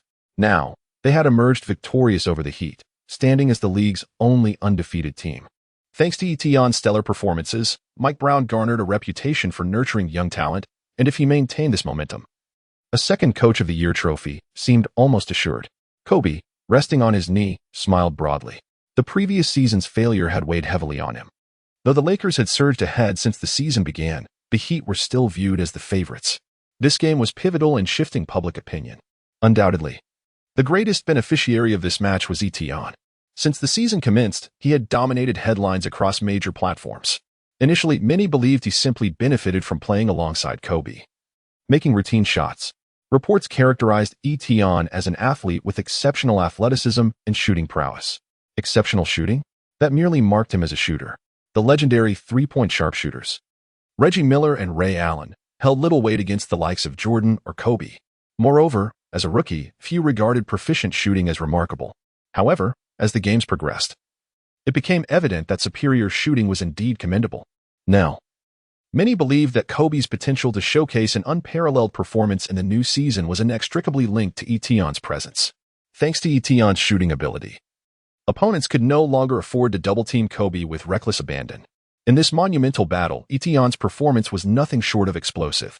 Reflecting on the match, Spectators recalled not just the star-studded displays of Kobe, James, and Wade, but rather Etion's audacious three-pointers. Each time the Heat widened the score gap, Etion would respond with a barrage of threes, leveling the playing field. Fans even remarked that Etion played as if in a 2K video game. James, Bosch, Haslam, Vadier, none could stifle Etion's impact. As for the final clutch shot, it was remarkable that after missing a three-pointer, he could still take the game winner. Even Barkley, who often critiqued Etion, could not resist his allure. According to online fan comments, Etion's performance is stellar. He dares to shoot, and if one attempt fails, he tries again. I am captivated by Etion's game. He now exudes a superstar aura. A clear female voice rang out from the audience. Etion looked up and saw Vanning, adorned with a baseball cap, waving at him. So it's you, he said as he approached the stands, a smile gracing his face.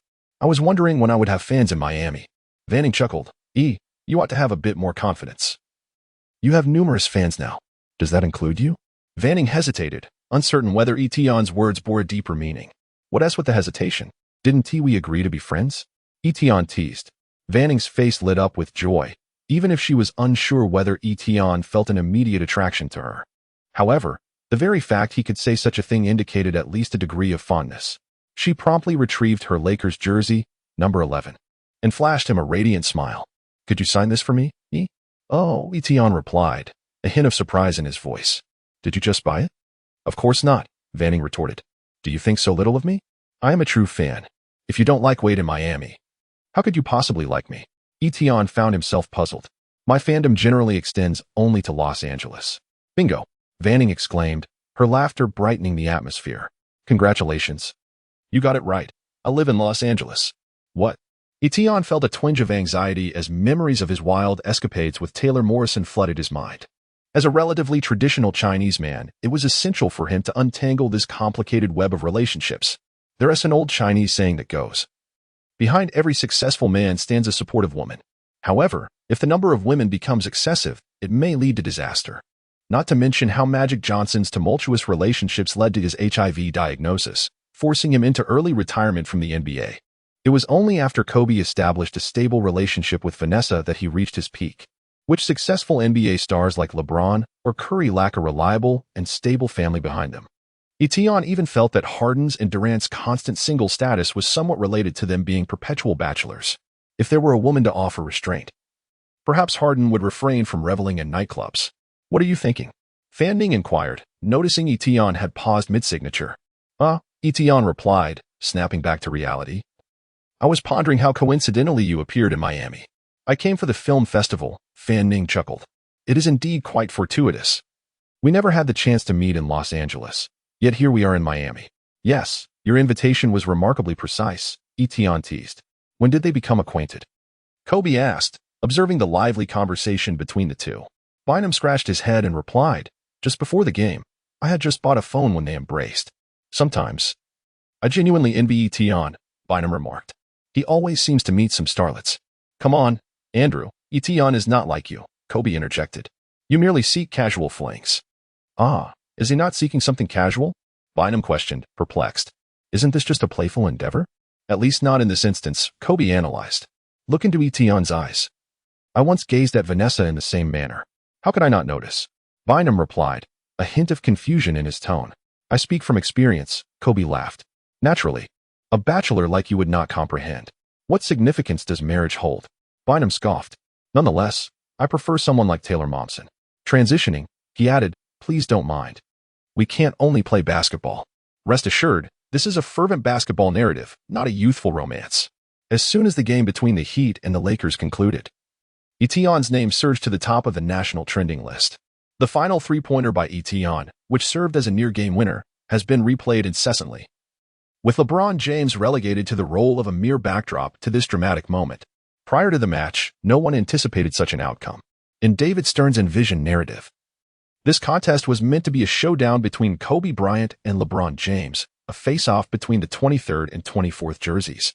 It represented a clash between two generations of the NBA's icons, a ceremonial passing of the highest scepter of the league. In the eyes of the league, it was time for the veteran Kobe, nearing the twilight of his career, to relinquish his title as the league's premier player. LeBron, in his prime, was undoubtedly the most fitting successor. However, the predetermined script was irrevocably altered. Etienne stepped forward, joining forces with Kobe to lead the Lakers to a triumphant escape in Miami. Despite facing adversity throughout the game, they extinguished the Heat's hopes in the final moments.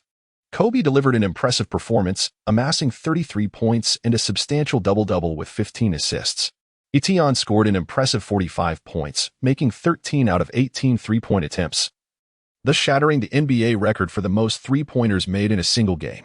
The previous record was held by Kobe Bryant, who, on January 8, 2003, during a game where the Lakers triumphed over the Supersonics with a score of 119-98, made 12 out of 18 three-point shots, demonstrating his remarkable shooting prowess.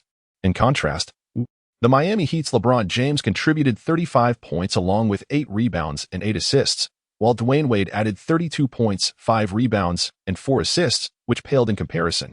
Kobe and Etienne have officially entered discussions among American media as the season's best duo, a position that had previously been dominated by LeBron James and Dwayne Wade.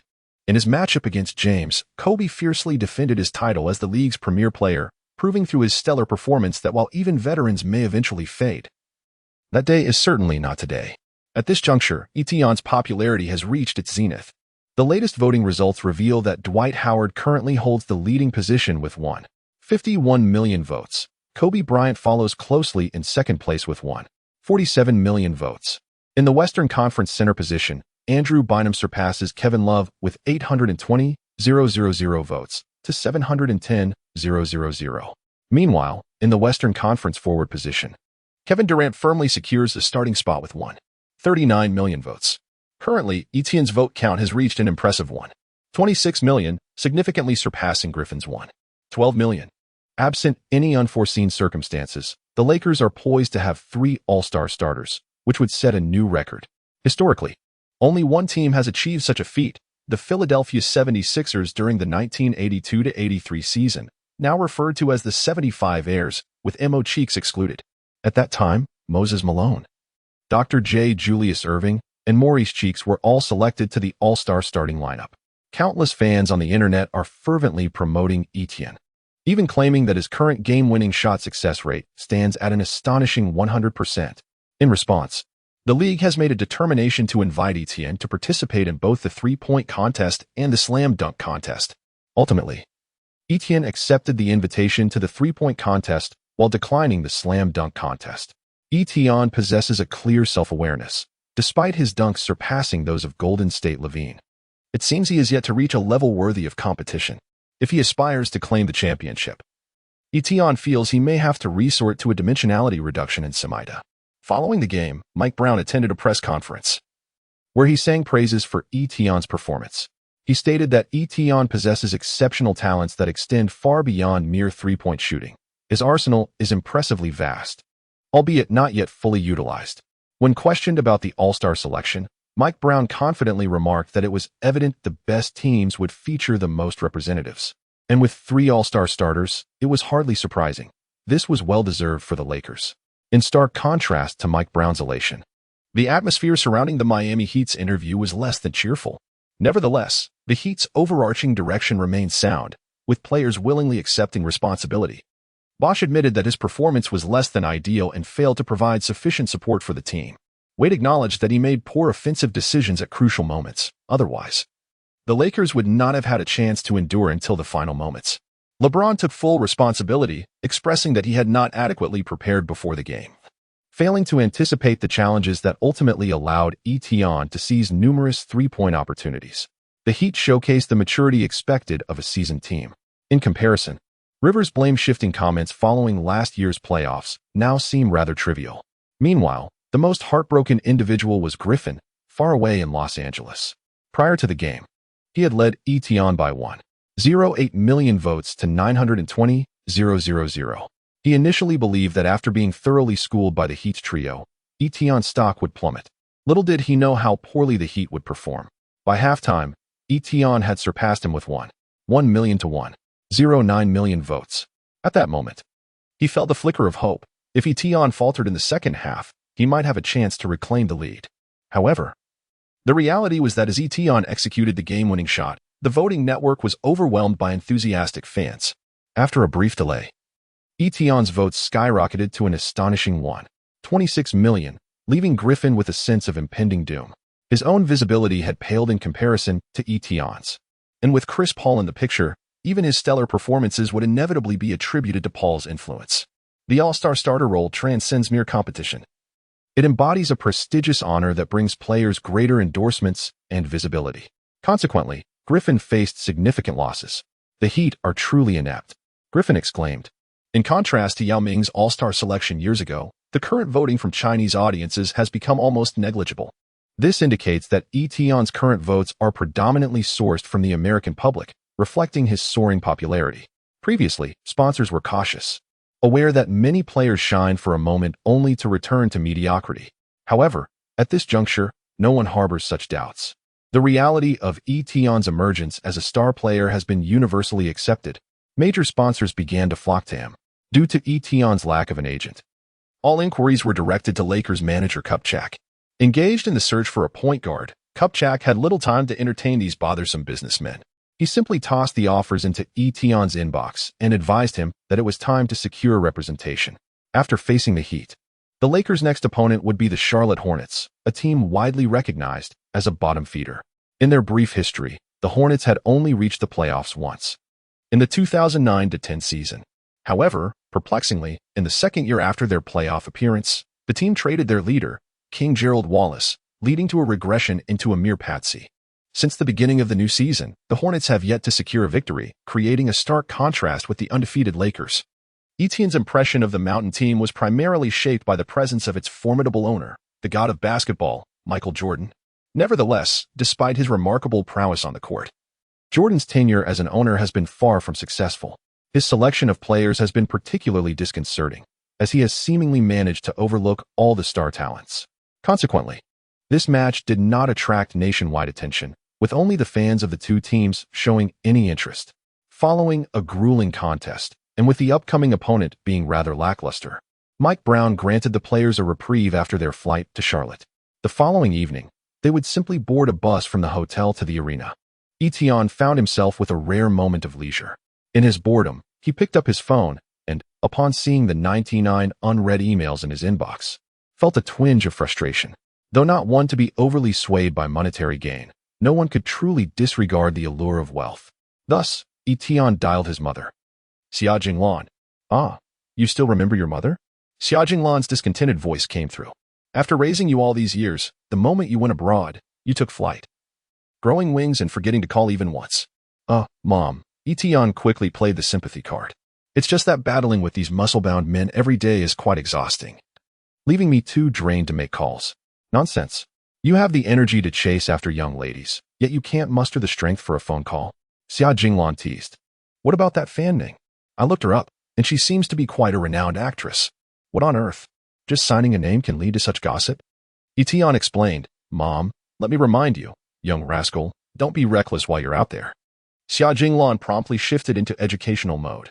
"Don't lose yourself in the capitalist world, getting distracted by foreign girls. I tell you, even if it's unregulated abroad, it won't fly with me. Otherwise, don't even think about coming back." "Not at all," Etion assured, somewhat sheepishly. "I am an exemplary son, ready to sacrifice for our motherland. How could I engage in such frivolous affairs? Absolutely impossible. I must remind you, this Fan Ning isn't even of legal age yet. Don't get yourself into trouble." "What? Not of legal age?" Etion was taken aback. "Ah, so you do have such thoughts," Xia Jinglan scoffed. "If that happens, I certainly won't come to bail you out. You can just stay in there." "Mom, why would you think that?" Etion asked, exasperated. "I wanted to discuss this money-making venture with you." "Money, money. All you talk about is money since you went to America," Xia Jinglan retorted. "At first, you convinced your father to buy a house. Then you wanted me to connect with that Zhang from Tushio for investments. Last time, it was about a contract with that Lei. Now, which executive are you after this time?" "Well, there are quite a few this time," Etion cautiously inquired. "How about you come to America? Don't even think about it." Xia Jinglan immediately shot back. "I am your mother, not your employee. After raising you for 20 years, you still wish to exploit me." "Mom, that's a bit harsh," Etion playfully protested. "Who are we to each other? Besides, one should seize the opportunity to earn money in capitalism. Don't give me that nonsense, Xia Jinglan replied. At most, I'll discuss domestic collaborations. I want to set foot in America. I'll give you Feigen's number. You can contact him yourself. Mom, Etienne pressed, but she firmly interrupted. Stop with the sweet talk. I won't go. What is so great about America? If it weren't for your insistence on playing basketball, I would never set foot there. Fine. Etienne conceded, realizing further complaints would be futile. But I'm not an old relic. If you truly want to pursue foreign girls, let it be with the intention of marriage. Don't be fooled by the perceived openness of Americans. They have good girls too. If you establish a serious relationship, I might consider visiting America. But I warn you, if you stop playing basketball, come back home. Don't contribute to America's GDP. In contrast to her concern for wealth, Xia Jinglan evidently prioritized Etienne's well-being. All right. I'll let you know the moment I find a wife, Etienne joked. But I must say, Mom, your patriotism is commendable. I should learn from you. You have much to learn, indeed. Etienne hung up the phone, feeling somewhat overwhelmed. Without his mother's assistance, he realized the necessity of having a manager. A proficient agent is indeed an invaluable ally for an athlete. After all, there are numerous trivial matters that players cannot attend to personally. This is precisely where agents step in to manage relevant affairs on behalf of the athletes. Particularly when it comes to specific contracts, the expertise of agents becomes indispensable, as most players are not well-versed in such matters. Ultimately, Etienne decided to dial Feigen's number.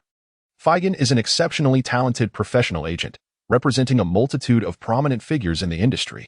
Before his journey through time, Etienne had numerous interactions with Feigen. Although they occasionally disagreed, in retrospect, it is evident that Feigen was genuinely advocating for Etienne's best interests. Shortly after their conversation, Feigen promptly boarded a flight to Charlotte. For agents, players are their primary source of income, and Etienne is undoubtedly among the most popular athletes in the league. Feigen had already been informed that many were eager to engage with Etienne. If he delayed, others might seize the opportunity. The NBA community is relatively small, and it is no secret that Etienne requires an agent. After all, Lakers manager Kupchak had recently expressed his frustration about being inundated with sponsorship inquiries for Etienne. Thus, during dinner, Feigen arrived in Charlotte to dine with Etienne at the hotel, intending to finalize the details of the agency contract. Etienne harbored no doubts regarding Feigen's professional capabilities. His current concern revolved around the commission percentage taken by the agent. Consequently, he retrieved his mobile phone to conduct a search, a habit cultivated prior to his journey across realms. Upon observing Etienne's actions, Feigen swiftly deduced his thoughts. With a smile, he remarked, I have already reduced my commission to the bare minimum. Feel free to verify. Caught in the act, Etienne exhibited no signs of embarrassment. As he searched while cross-referencing the contract, he discovered that Feigen's claims were indeed accurate, prompting him to respond with a chuckle. Mr. Feigen, how could I possibly doubt you? I merely wish to educate myself. Thus, the two joyfully finalized the agent agreement, with Feigen officially becoming Etienne's representative. Almost immediately, Feigen disseminated this news within their circle, subsequently attending to Etienne's business collaborations. It is anticipated that, before long, Etienne's account will reflect a significant increase in numbers. Etienne has made a decision to invest in more shares of Apple and Tesla now that he has the means. As his mother would say, in capitalism, one should seize the opportunity to profit whenever possible. Due to the necessity of discussing the brokerage contract with Feigen, Etienne politely declined the invitation to the nightclub gathering organized by Fisher. As the head coach, Mike Brown naturally did not attend either. He believes that while occasional relaxation is acceptable, excessive indulgence verges on recklessness. Kobe, too, had no interest in the nightclub scene, having outgrown such frivolities. Gasol, embodying the essence of a good man, had no inclination to frequent nightclubs. With so many absentees, Fisher lost interest, and thus the nightclub outing was transformed into a dinner gathering.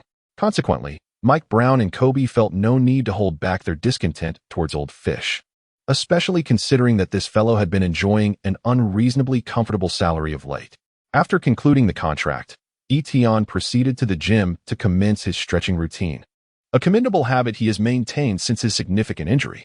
Upon opening his instant messaging application, he discovered a conversation history with Fan Ning. Fan Ning, what are you up to? Fan Ning, I've arrived in New York. By the way, I just enrolled in the directing program at New York University this year. Fan Ning, are you busy? Remember to reach out to me while you're in New York. After all, we are good friends. As Etion gazed at Fan Ning's profile picture, a slightly bashful young girl came to mind. It must be said that Fan Ning embodies the essence of a typical Chinese girl more closely.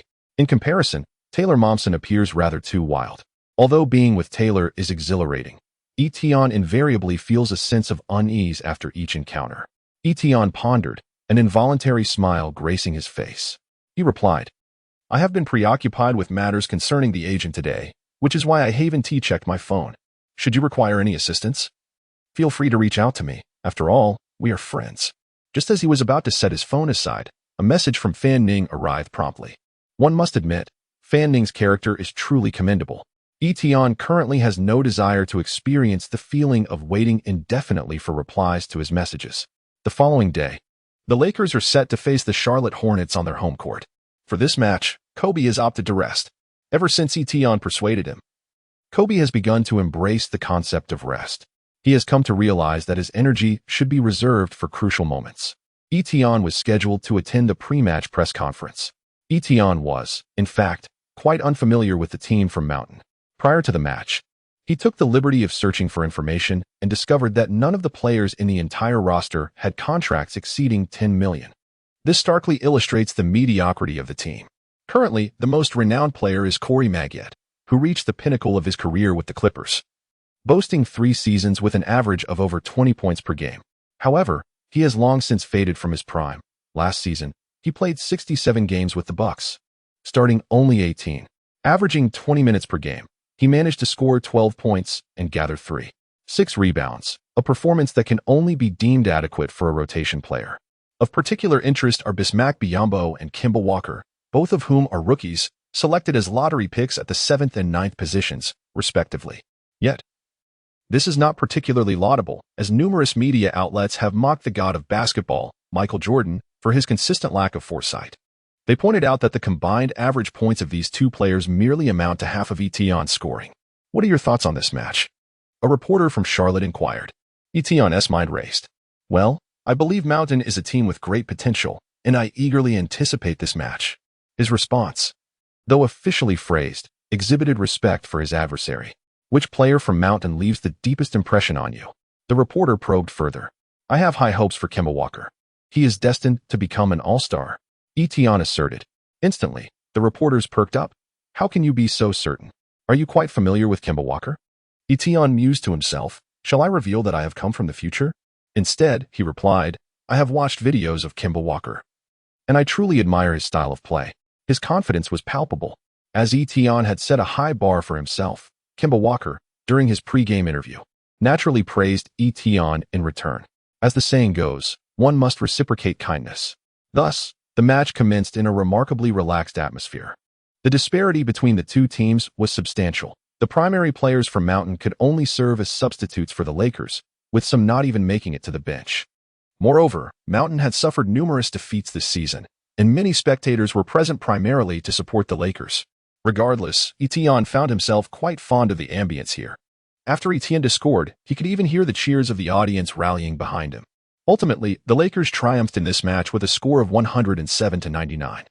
In a span of 26 minutes on the court, Etienne achieved an impressive tally of 22 points, complemented by 5 rebounds and 6 assists. Following the match, he exchanged jerseys with Kemba Walker, a moment of mutual admiration that was captured by reporters, serving as one of the few highlights of this otherwise uneventful game. After the game, an unexpected guest arrived in the Lakers' locker room. Stevens, the general manager of the opposing team, approached Etion with an invitation to meet backstage. He conveyed that his boss, the legendary Michael Jordan, wished to have a word with Etion. At this moment, Kobe jokingly remarked, "Sure. It seems Michael prefers to converse with my Chinese younger brother instead of me. I must truly be past my prime." Stevens chuckled in response. "Kobe, the boss has been reminiscing about you. However, this time it's a matter of business. You've already signed with Nike, so there is not much value in this discussion." At that moment, Etion realized that Michael Jordan sought him out to discuss the sneaker contract. It was no secret that his agreement with Nike was set to expire at the end of the year. "Boss, do you have any suggestions?" Etion felt that Kobe might offer some constructive advice. "It's nothing. Don't let Michael mislead you," Kobe chuckled. "Skip the small talk and demand the highest price from him. Then, hold on to his offer while waiting for proposals from other brands." Business is business. Don't feel embarrassed, Kobe added. All right. Thank you, boss. It must be said that Kobe's advice was indeed practical. When Etienne arrived at the office, Michael Jordan was seated in a suit. And he smiled slightly, saying, please have a seat. Etienne settled into his chair, observing Jordan, who had shed the remnants of his player persona. Kobe's advice echoed in his mind, suppressing any reverence he held for the god of basketball. Etienne reminded himself that the Jordan before him was merely a businessman. Thus, regardless of how Jordan shared his experiences and recounted tales of his hard-fought success, Etienne remained unflappable. Jordan soon realized that this young man was not easily swayed. In the past, his status as the god of basketball would often render players helpless under the weight of his motivational words. However, he found that this tactic was ineffective today, as Etienne exhibited a resolute demeanor, impervious to persuasion. Jordan stated, I will provide you with advice on the path to success. Etienne, brother, please provide a quote. Jordan, my brand will enhance your global influence. Etienne, brother, please provide a quotation. Jordan, in the NBA, the name Jordan signifies success and will facilitate your growth in the future. Etienne, brother, please provide the quotation. Jordan, it will also benefit you in your future pursuit of the MVP. Etienne, brother, please provide a quote. Jordan, after an hour of negotiation, Jordan ultimately failed to conquer Etienne with his personal charm. In the end, Michael Jordan could only tentatively present a quote, which was the extent of the authority granted to him after discussions with Nike. Presently, Nike boasts prominent figures such as LeBron James, Kobe Bryant, and the rising star Kevin Durant. However, as part of Nike's high-end line, the Jordan brand currently lacks particularly dazzling endorsers. Although the legendary Mr. Jordan himself possesses unparalleled appeal and the Air Jordan line has consistently received acclaim, they have nonetheless decided to explore new avenues in the market for the Jordan series. Etienne is currently enjoying immense popularity, characterized by a remarkably distinctive playing style, and has now been recognized as an all-star caliber player. Coupled with the vast Chinese market behind him, Etienne has become a highly sought-after asset. Michael Jordan has offered Etienne a 7-year contract worth $90 million, indicating a willingness to negotiate further. Jordan has also presented several figures to demonstrate his sincerity. LeBron James' first contract was for 7 years and $89 million. Kevin Durant's initial contract amounted to 6 years and $60 million, while this year's top draft pick, Kyrie Irving, received a 4-year contract worth $32 million from Nike. Etienne expressed his gratitude for the favor bestowed upon him by the god of basketball and indicated that he would earnestly consider a collaboration with the Jordan brand. Should any thoughts arise, he would promptly reach out to Jordan. Ultimately, faced with the inability to conquer Etienne, Jordan resorted to sending the initial contract offered to Etienne's agent, Fagan. Fagan would provide strategic advice, as professional matters necessitate the expertise of professionals. Upon returning to his hotel, Etienne immediately dialed Kobe's number. Boss, I have concluded my discussions, Etienne proclaimed. What did he say? Kobe replied with a chuckle. Did Michael fill you with motivational platitudes? I hope you weren't fooled. Not at all. Thanks to your reminders, boss, Etienne laughed. I maintained my composure.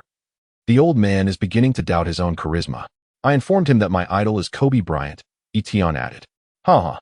Kobe laughed uncontrollably. I can only imagine the expression on Michael's face back then. It must have been quite a sight. It truly was amusing. So what was the final offer? 7 years for $90 million, Etienne recounted. Wow, Kobe exclaimed. That's quite a contract. I recall my first contract with Nike was for 5 years and $45 million. My current deal is for $15 million a year. So Jordan is indeed sincere. It's fair. He didn't deceive you. Yes, I sensed the old man's sincerity, Etienne affirmed. But as you said, boss, business is business. I will also consider offers from other brands. Indeed. With this offer as a foundation, your contract could reach historic levels. This is significantly influenced by your Chinese heritage. The market there is immense. And the fans are wonderful. I particularly cherish that place. I remember in 08, when we visited Beijing, LeBron and the others were quite envious of me. In China, they truly realized the gap between us, and it was substantial. Etienne has not paid much attention to sneaker endorsements, as that is Fagan's responsibility. Professionals should handle their respective tasks, and his primary focus is excelling in basketball. If he were to express a preference, he would indeed wish to represent domestic sneaker brands. After all, the education he received instilled in him a profound sense of patriotism. he aspires to contribute to the global recognition of domestic brands. Much like the relationship between Michael Jordan and Nike, Etion hopes to become the Jordan of homegrown brands. Compared to his past, Etion's current circumstances are nothing short of remarkable. He has consistently held the undisputed top spot in the rookie rankings. Additionally, based on current trends, his position as a starter in the All-Star game is virtually secured.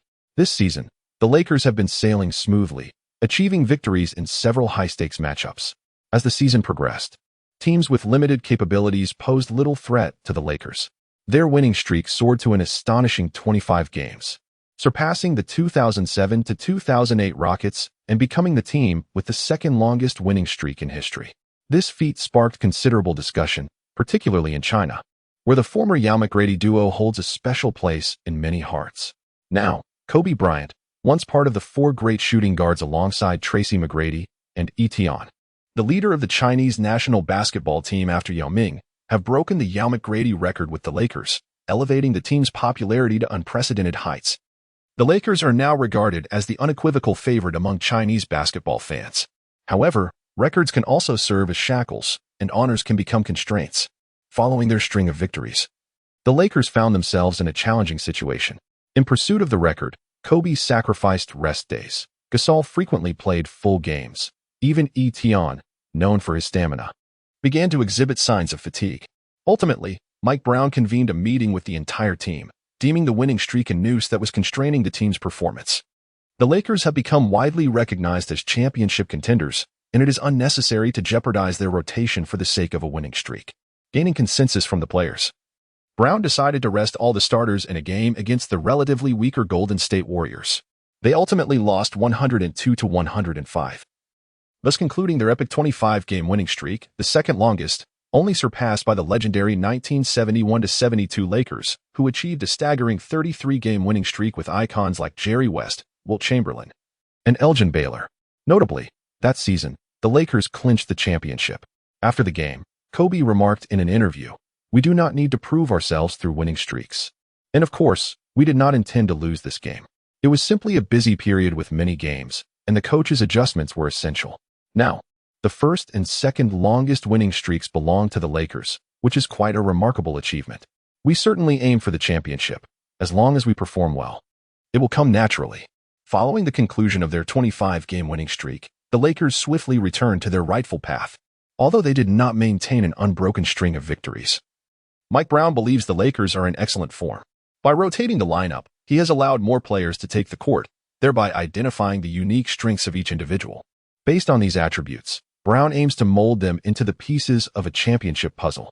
Currently, the players are in good spirits, and the roster is adequately filled at each position, except for the point guard. The only true point guard on the team is Old Fish Fisher, whose performance has waned significantly, prompting Kobe to frequently take on the role of primary playmaker, particularly when facing star point guards. Kobe often shifts to the point guard position to match up. While Kobe excels in this role, it is not a sustainable solution. Fortunately, there is promising news from Kupchak's side. A new point guard is expected to arrive before the All-Star weekend. Upon hearing this news, Kobe was undoubtedly thrilled. During this period, Kobe's average stats reached 28, 6 points, 5, 7 rebounds, and 7 assists per game. Remarkably, his assist tally ranks second in the league, trailing only Chris Paul's 1 assists. Etion even jested that Kobe should directly take on the role of a point guard, perhaps even securing the title of assist leader. However, deep within, Kobe rejected this notion. He preferred to aid his team through scoring rather than assists. During this period, Etion's attempts have notably increased, with his average points soaring to 27.8, placing him third on the scoring leaderboard, just behind Durant and Kobe. Yet, with the arrival of a new point guard, it is inevitable that Kobe's scoring will rise, while Etion's points may see a decline. In a certain location in Oklahoma, upon hearing news of the Lakers negotiating with Philadelphia, a man disguised as a contractor let out a deep sigh, realizing that his scoring champion was likely facing an uncertain fate. "Gentlemen, allow me to hasten the progression of the narrative. If I were to document each game in detail, it would likely become unbearable for everyone." Beyond basketball, Etion's business endorsement contracts are also advancing rapidly. It must be said that Figen's efficiency is remarkably high. Within just a few months, Figen secured a considerable number of first-tier endorsement contracts, including Coca-Cola, McDonald's, and Walmart. Domestically, Etion has reaped significant rewards as well. In addition to his previous association with Xiaomi, he has similarly joined BYD. For his sneaker contract, Etion opted for Anta, which at the time struggled to compete with Li Ning in the domestic market, leaving Anta somewhat astonished. Anta reached a lifelong partnership with Etion through a combination of equity and sneaker revenue sharing. During a press conference, Anta proclaimed Etion to be their Jordan, their eternal partner. Of course, there were some endorsements that Etion declined as unsuitable. For instance, he felt that Chero and Pac fan feed was more fitting for Charles Barkley. Given his physique, perfect cement seemed more suited to Kevin Durant, aligning perfectly with his refined demeanor, and he believed that Durex should undoubtedly be endorsed by Harden. Considering Harden's notorious nightlife, yet without any serious incidents. On the investment front, Etion's long-held aspiration for Tushio has finally come to fruition. Etion nearly wagered his entire fortune, becoming a partner at Tushio. After a single phone call with General Zhang from Tushio, he felt a profound sense of missed opportunity. Both believed that amidst the pervasive fragmentation of time, short videos represented the future direction of development. Furthermore, Etion fully financed the creation of a mobile application named NBA Basketball Community. Its primary functions bear resemblance to the later developed Dongqiudi. Since Etion registered an account and began interacting with fans, the application rapidly gained popularity, amassing a monthly active user count of 10 million, rivaling some traditional portal websites. In his personal life, after meeting Fan Ning, Etion promptly severed ties with Taylor Momsen. Surprisingly, Taylor agreed without hesitation. Later, according to Old Iron Bynum, Taylor Momsen's home was never short of male company, leaving Etion with a sense of discomfort akin to having swallowed a fly. Although Etion harbored strong feelings for Fan Ning, her status as a minor instilled in him a sense of guilt akin to that of engaging in the trafficking of minors. Thus, despite their enjoyable conversations, Etion refrained from expressing his intentions. Today, as the Los Angeles Lakers faced off against the New York Knicks, Etion specifically invited Fan Ning to watch the game live. He was exuberantly energized throughout the match, scoring an impressive 51 points and securing 10 rebounds. This marked the first time in his career that he surpassed the 50-point milestone, occurring in the hallowed grounds of Madison Square Garden. Consequently, the arena resonated with admiration. The murmurs of admiration echoing throughout. Etion has been hailed as the new mayor of New York. After the match, Etion and Fan Ning enjoyed a late-night meal at the renowned Water Park restaurant in New York. Their delightful conversation was captured by numerous journalists, as Etion's stature certainly made him a conspicuous figure. The following day, a flurry of gossip articles flooded the media. Etion, I was photographed last night. Is everything all right? Fan Ning, what happened? Etion, have you seen the reporter's coverage? Fan Ning, are you referring to the article about the two of us? I have indeed read it. Etion, shall I clarify? Fan Ning, there's no need. Is there? I haven't said anything substantial. Etion, he mentioned that we are in a close relationship, passionately involved. Doesn't this trouble you? Fan Ning, are we not close? Etion, intimacy. Fan Ning, is there anything incorrect in what he said? Etion felt somewhat bewildered. Fan Ning's points were utterly valid. In an effort to alleviate the awkwardness, Etion resolved to divert the conversation. Etion, are you still not of age? Fan Ning, are you disappointed? Etion, Fan Ning, I will come of age next year. Besides, you have just turned 21 as well. Etion, ahem. I am praising your youthfulness. Fan Ning, should I then express my gratitude? Etion, oh, no need to be so polite. Fan Ning, ha ha ha. Etion, my mother is already aware of you. Fan Ning's face instantly flushed upon reading this, as she realized that Chinese people place great importance on their parents' feelings. She repeatedly revised her message in the dialogue box, ultimately sending a few words. How should I put this? Etion, my mother fears that I might be imprisoned for trafficking minors. Fan Ning, Etion, I was merely jesting. I told my mother that you are a kind and courageous girl. Fan Ning, so, do you have an affinity for kind and courageous girls? At this point, Etion could no longer feign ignorance. He had to admit that this foreign demeanor was indeed exceptional, devoid of any pretense. Although,